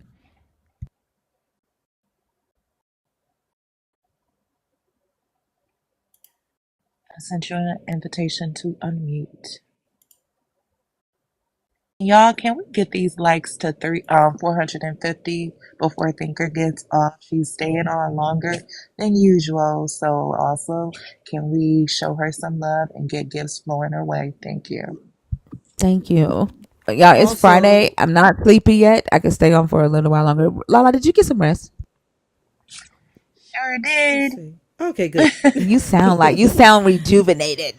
So refreshed. Also, if you want to argue with the mods about the no caps rule and decide to do it again anyway, that's an automatic block. We will not be arguing back and forth with people in the comments because you can't follow a simple rule. Thank you. And so it is. Theodore, I think it would do some good for you to study the history of the Gospels, right? Allow yourself to actually just like research it. One thing that Dr. Bowen says is just because, right? Dr. Bowen and Bart Ehrman and all them say, just because the stories were written like after the fact, and there are stories that nobody knows how the authors got the stories. Matthew changes Mark, and then you got to go back and fix what Mark did to Matthew, and blah blah blah. Accepting these issues with the text, right? The 4 different accounts doesn't necessarily invalidate your belief or your faith or your Jesus, right? Mm-hmm. It doesn't invalidate it, right? That's for you to decide, but at least allow yourself to actually research and understand it. The Bible is changing right before you because they're putting the reference notes in there. Hey, this was never in the original text. This was added 400 years later. A scribe added this. Like literally in Mark, where it says Jesus was counted towards the transgressors, it skipped from like Mark, I think it's Mark 15:28, 50. Hold on. And literally verse 28 is gone because Matthew changed it and they had to go and fix it. He added it to it, and then when they get the older version of Mark, it's not there. When they find like the oldest copy, they realize it's not in it. It was added at a later date, so they have to go and they completely removed it. And now I think Mark 15:27 through 29, verse 28 don't even exist in the updated Bibles. Right. I know about that one. Yeah, it ain't even 15. Is it Mark 16? I can't remember which one it is. But allowing yourself to research and just accept, right, the truth of the text gives you the opportunity to make to see your faith, right? You're the only one that can decide whether you believe this or not. But you don't have to lie to yourself to believe it, because if you have to lie to yourself, then you're believing a lie.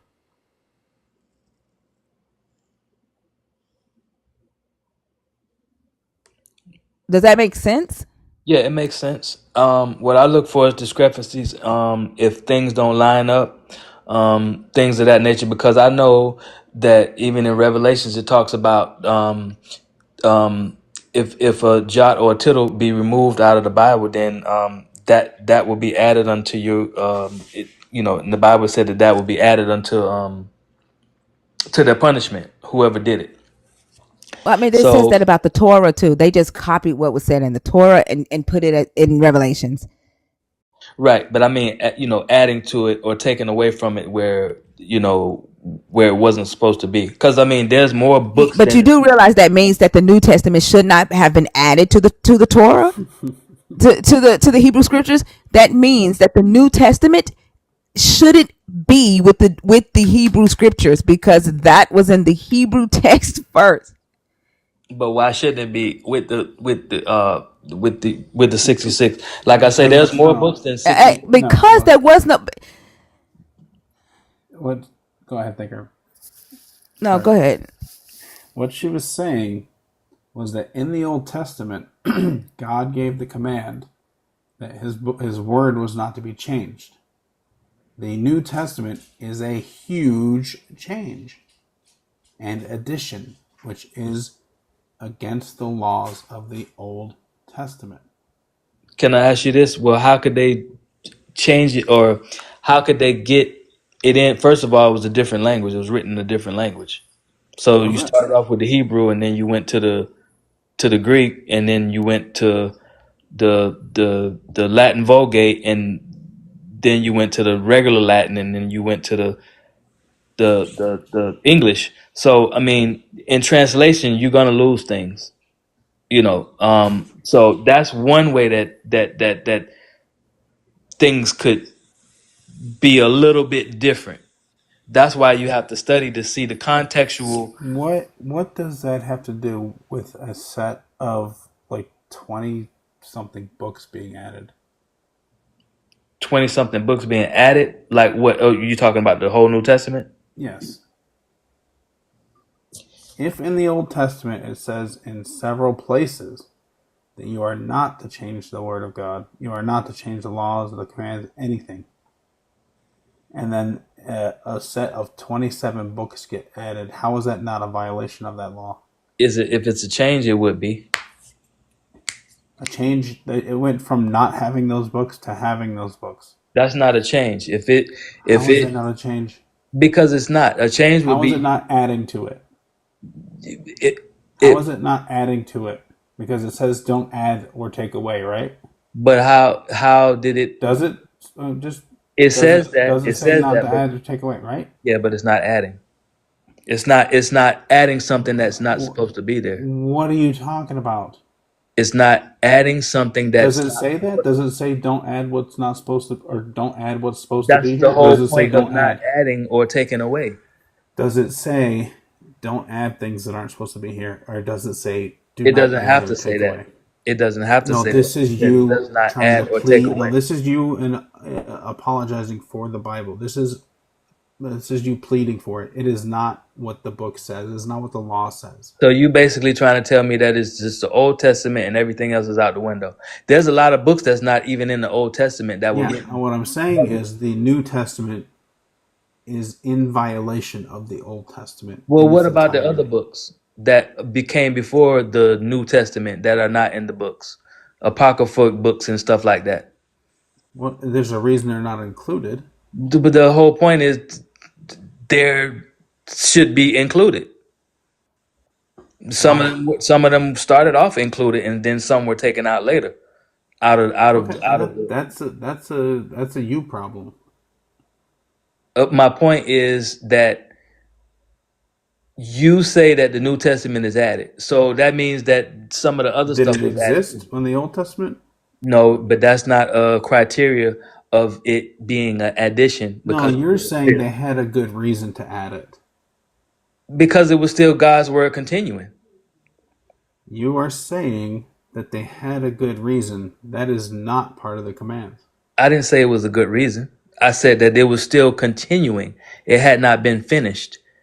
When it was written, It they wasn't had finished. it for centuries before the New Testament came around. Okay, but then you had New Testament saints. You had things that were still going on and things that were still being written about after the fact of Christ, before Christ and after Christ. That's why we have BC and AD now.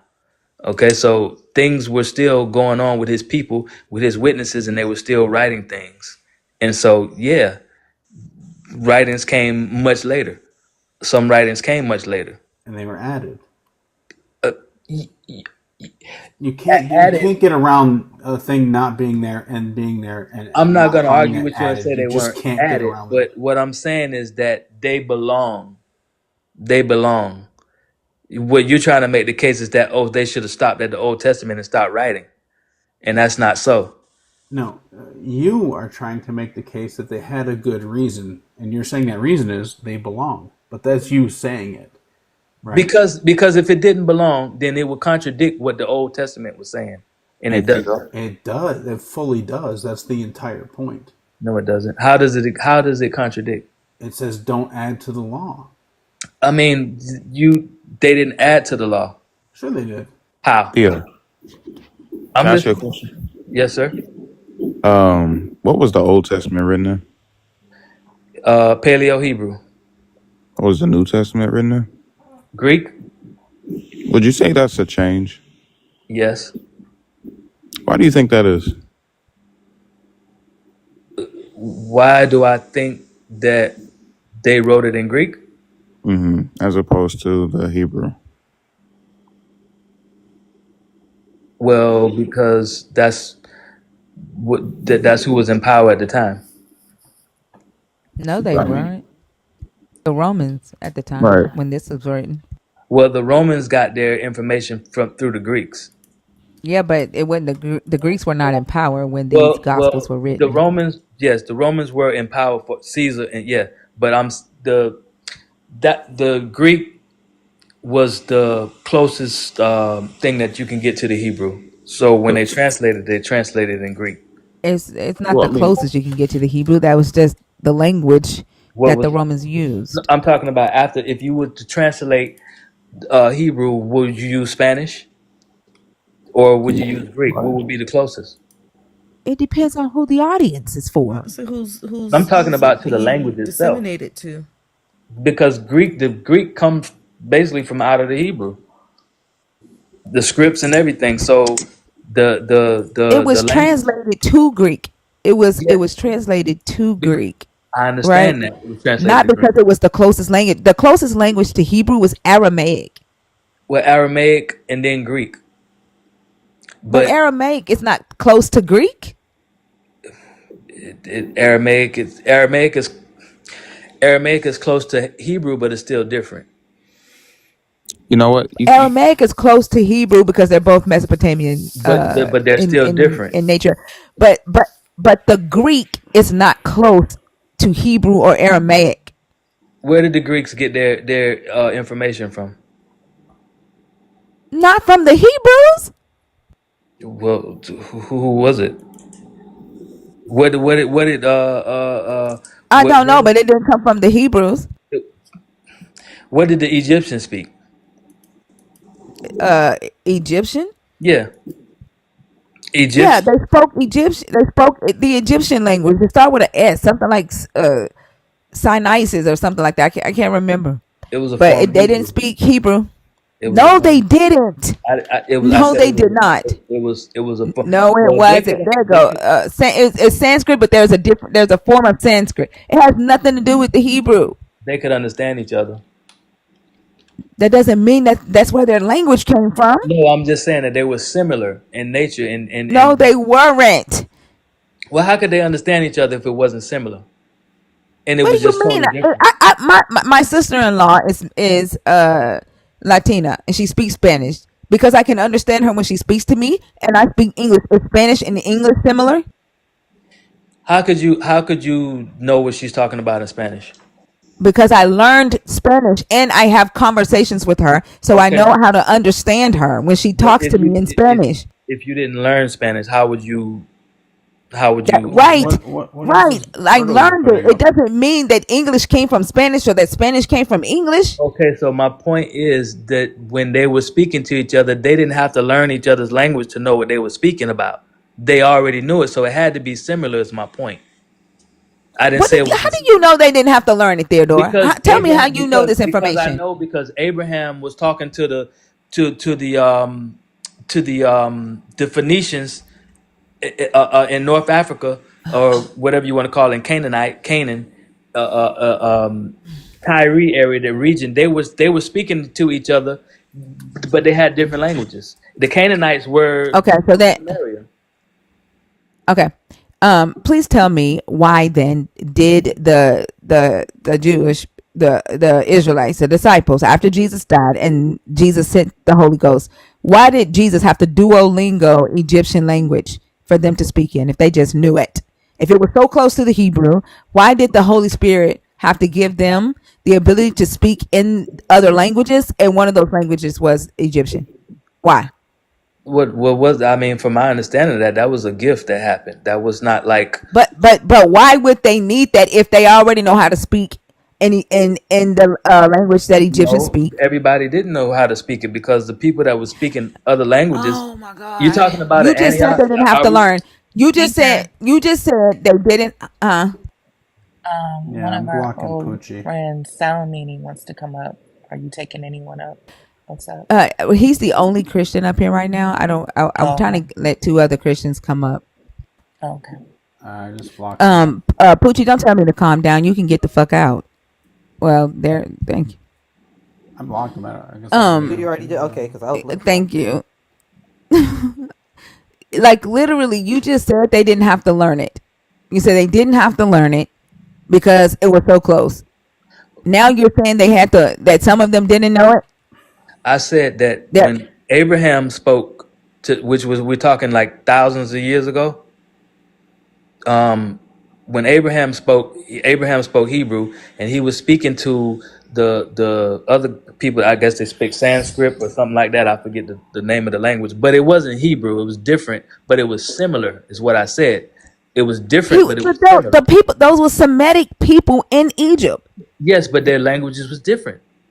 But they, what I'm saying is, No, the you don't Canaanite, know that. That Egypt I has know that Semitic people by, working for Theodore. Egypt has Semitic people that worked for them, right? They had Semitic people living in Egypt that worked for them, that were not enslaved, but they worked for Egypt. Semitic languages is what Abraham spoke. Abraham is from Ur. You but don't know what language they spoke, what Theodore. Abraham spoke to other, to the Canaanites, and they were speaking different languages. What language did the Canaanites speak? I'm not sure what you call it, but I know that it wasn't what Abraham spoke. It wasn't his language, but they understood each other. What language did Abraham speak? Abraham spoke in Hebrew. How when Hebrew didn't come around to 1000 BCE and Abraham lived 1,000 years before that. So how did Abraham speak Hebrew? So what was Abraham speaking? You tell me. You know. You said you know. Abraham was a Hebrew, so didn't he speak Hebrew? He is from Ur. Yeah, I know he's from Ur, but he's a So then Hebrew. he He's Semitic. spoke the. Does that mean he speaks Listen, Sephardi? Abraham left Ur in 2100 around 2100 BCE. Okay, think about that number. He left Ur around 2100 BCE. Mm-hmm. Paleo Hebrew or archaic biblical Hebrew is not used until 1000 BCE. That is 1100 years after Abraham would have lived. 1100 years. How would Abraham have been speaking Hebrew when the language did not exist? Okay, well, I might be. I don't know the exact language, but all I know is that whatever he spoke, that they didn't speak. That wasn't their language. And my point is that they still could communicate, and they were different people from different regions. No, you said they didn't have to learn other people's languages. He didn't. He I'm didn't have to asking. learn So it I'm asking, how do you know that? because he didn't. Because he spoke to them. How do you know he didn't have to learn it? He spoke to them in his language. How do He, you he know? wasn't. How do you know that? Bec- I just told you he spoke in the language of his How do tongue. you know? How do you know what language he spoke in when he spoke? Does it say Abraham spoke in such and such language to the soldier, to Not in the Pharaoh's soldier? Bible, not in the Bible, but I read. So how do you know? How do you know what language he used when he spoke? Because I read the languages that he spoke, and I read the language that the other that the Canaanites and I don't If remember the if I language. call my sister-in-law today, right, and I say, "Hola," right? I just say hello. I say hola, right? And then somebody write down later and say, Thinker called her sister-in-law and immediately said hello. How do you know what language I say hello in? Please tell me. You would have to learn that.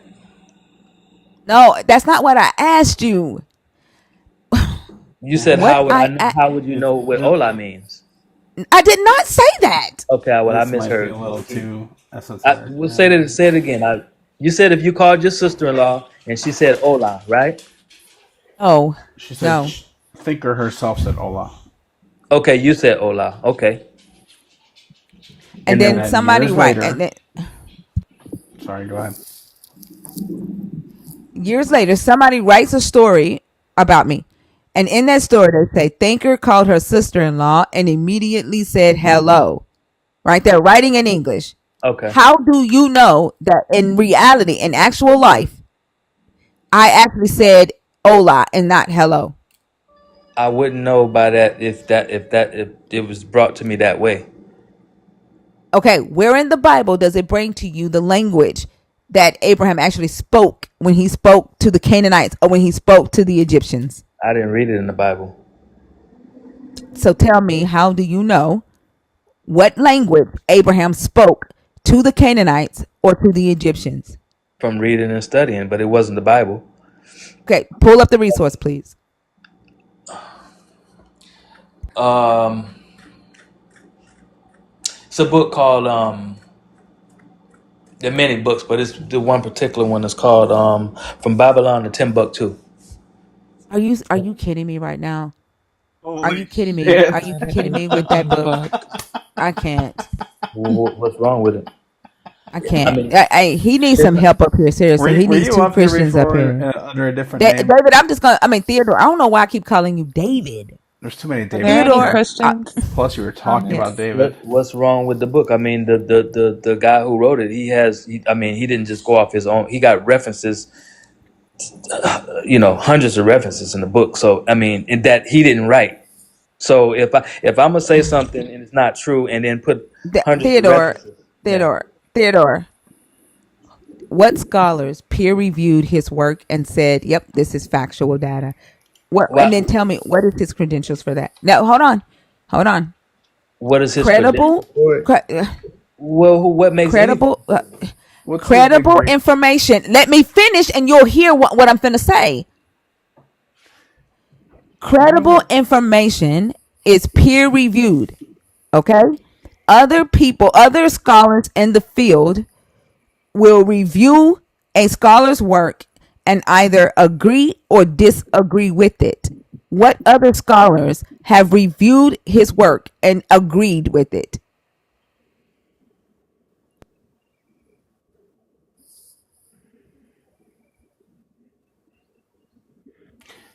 Yeah, I think Mezzo called this earlier. He might have been up here because there was another guy I remember talking about this same book and author and everything. You know, the author got his degree from the University of Metaphysics. Oh, wow. Interesting. The University of Metaphysics. That I sounds remember that guy. legitimate. Mm-hmm. I remember that guy. Yeah. Also, Theo, I've been listening pretty much all night, and you've been doing a really good job. And I understand you're probably a little tired because it's been a long night. But you know what I'm saying? Let's keep the peace until we get back. Royal Priest, can you mute for me, please?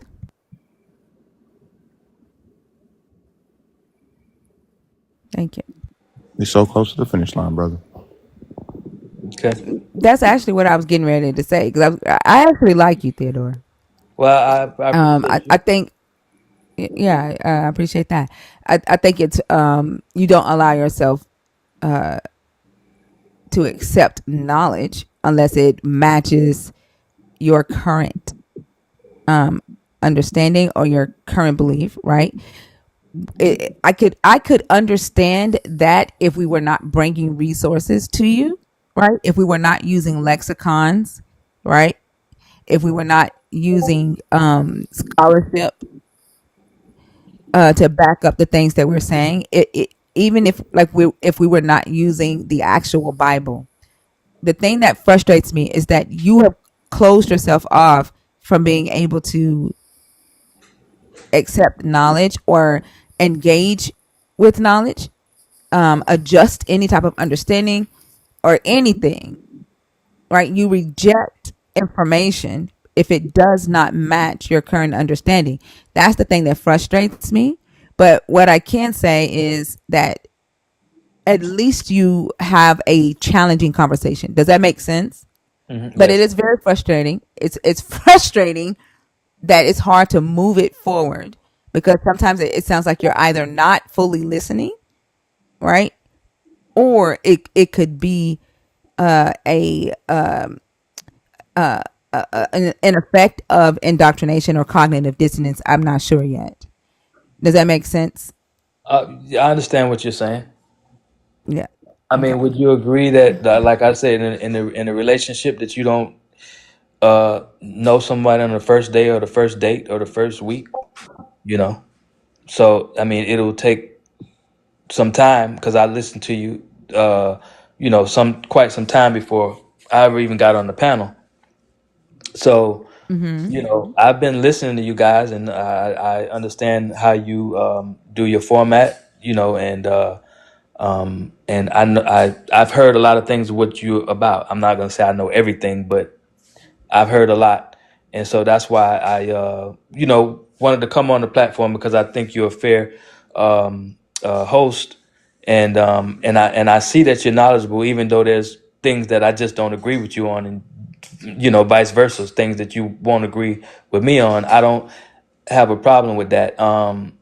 But what it does do is it will help me to go back into to study because I don't claim to know everything. And just as I may come up with some arguments that may be compelling or challenging, you do the same for me. So I have to go back and study, like the part you're talking about, Matthew, Mark, Luke, and John. They didn't write the Bible or their books and this and that. Well, I've been through that before, not even not with you, but I've heard that. I've even What did you research it and then what did you find? well, And then if you've been hold on for a second, okay? okay, If you've been listening to me, right? And if you've been paying attention to this entire conversation, you know that I bank on resources, on you being able to back up the shit you say, okay. right? So I'm not gonna come to you and say Matthew, Mark, Luke, and John did not write Matthew, Mark, Luke, and John, and not be able to show you multiple scholarship that backs that up. If you said that you've been through that before, what I'm asking you now is to show me the research, right? The scholarship that backs up your point that Matthew, Mark, Luke, and John wrote Matthew, Mark, Luke, and John. Right. Well, that's what I mean. I will have to do more studies. I've been abreast on the subject. I haven't really studied it all the way out. But I mean, for example, okay, they didn't write Matthew, Mark, Luke, and John. Paul, which I heard you guys the other night say, like, who is Paul? Like nobody knows Paul. Okay, fine, nobody knows Paul, but Paul wrote like 75% of the New Testament. So if you got Matthew, Mark, Luke, and John that don't count or that didn't I write didn't it. say it don't count. Well, I won't say it don't count, but you say that they didn't write it. So, I mean, I don't know where you guys, okay, they didn't write it, Do but you remember me telling you that just because Matthew, Mark, Luke, and John did not write Matthew, Mark, Luke, and John, that Dr. Bowen and Bart Ehrman and other scholars say that it does not necessarily invalidate the stories? Do okay. you remember me saying that to you? I think I do. I think I do. Yeah. Yeah. So you don't have to lie to yourself, right? Or believe misinformation in order to keep your faith. That's what I'm saying. A lot of people are scared to engage that information, right? Because it's not what they were taught. At the end of the day, it's up to you to decide when you do your research if this is something that you believe. Dan McClellan is a scholar, and he will tell you that half the shit in this book never happened, but he still would call himself a Christian too.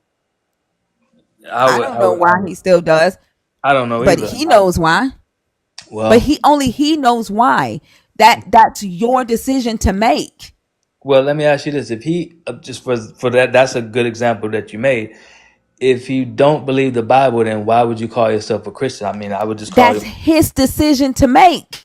It is, but it's not. It's not true. It's I not don't know valid. his answer. I don't know his answer, Theodore. No, I'm I not cannot pushing you to answer have for it. Dan. But I'm just saying, just like in that type of situation, and the Christian believes the Bible. So if Not you, every Christian believes the Bible. Dan is one of them. Like so you're putting your stipulations on him. The fact that you can think that you can now say, "Oh, he's not a Christian because he doesn't believe the lies in the story." no, what would you call a Muslim a Muslim if he didn't read the Quran or believe the Quran? Would Yes, if they say but that they are a Muslim. you can say whatever you want to say, but But you if don't you don't have a believe, right to question them. You don't know no, what I'm they've not been through. questioning You them. don't understand their faith. I'm You're not. not with They don't. them. The That's faith comes exactly out of what the you're book. doing, though. The faith comes out of a book that you don't believe. So That's where is your faith? exactly A what you're Mormon is doing. a Christian. I understand Sorry, that, just Lala. Go like ahead. Catholics are. I wasn't talking to you. I was talking to somebody in the comments that said they thought Oh, Dan was a Mormon. A Mormon is Christian. oh, Theo, do you Go ahead, believe? Lala. yes, sir. No, Do you I'm believe? done. Do you believe that donkeys can talk? I believe that a donkey talked once. Really? Yeah, You believe snakes can talk? Serpents? uh, once it happened. So anything in the Bible you believe, right? Is that what you're saying? I believe the Bible. Yes. When you say anything in the Bible, I mean there's some discrepancies that I have read in the Bible that didn't invalidate the Bible or did not make it untrue, but it made it incorrect. Let me ask you. In translation. Let me ask you a more pointed question. Then, Hmm. how is it that you become saved? How is it that you become Mhm. saved? Yeah. What saves you? Well, in the Christian doctrine, the the way that you would get saved is to confess your sins, meaning that you would confess that you are a sinner, and you could only do that to God through Christ. So faith is what saves you. Faith is a part of it because So you faith can't and works. say it again. So faith and works. Faith and works, yes. So the part of the Bible where it says you're saved by faith alone, is that wrong or you No, don't believe that's not that? wrong, but it does also say that your works count. But that's what It's I'm not saying though. You're saying that it's faith and works, but that, there's a part of the Bible that says it's just faith. Do you believe that too, or yeah. Well, the faith, yes. The faith is what comes along with it. You can't. It says it's impossible to please God without faith. That's why we were talking about the Canaanite woman got her blessing because she had faith, and that's what moves him. In other stories, other pagans had faith, and they got. Even Christ Himself said that He told His disciples that He hadn't seen more faith in Israel. He's seen more faith outside of the people out of Israel than in Israel, because other people had so faith it's faith more than alone? the Israel. Huh? So it's faith alone then, right? It's not faith alone because your works count. So it's faith and works. It's faith. Yes, it's faith and works because you can. So I it's mean, your not faith faith. alone. Say it again. So it's not faith alone. No, I wouldn't say it's faith alone. That's It's what I'm saying. There's a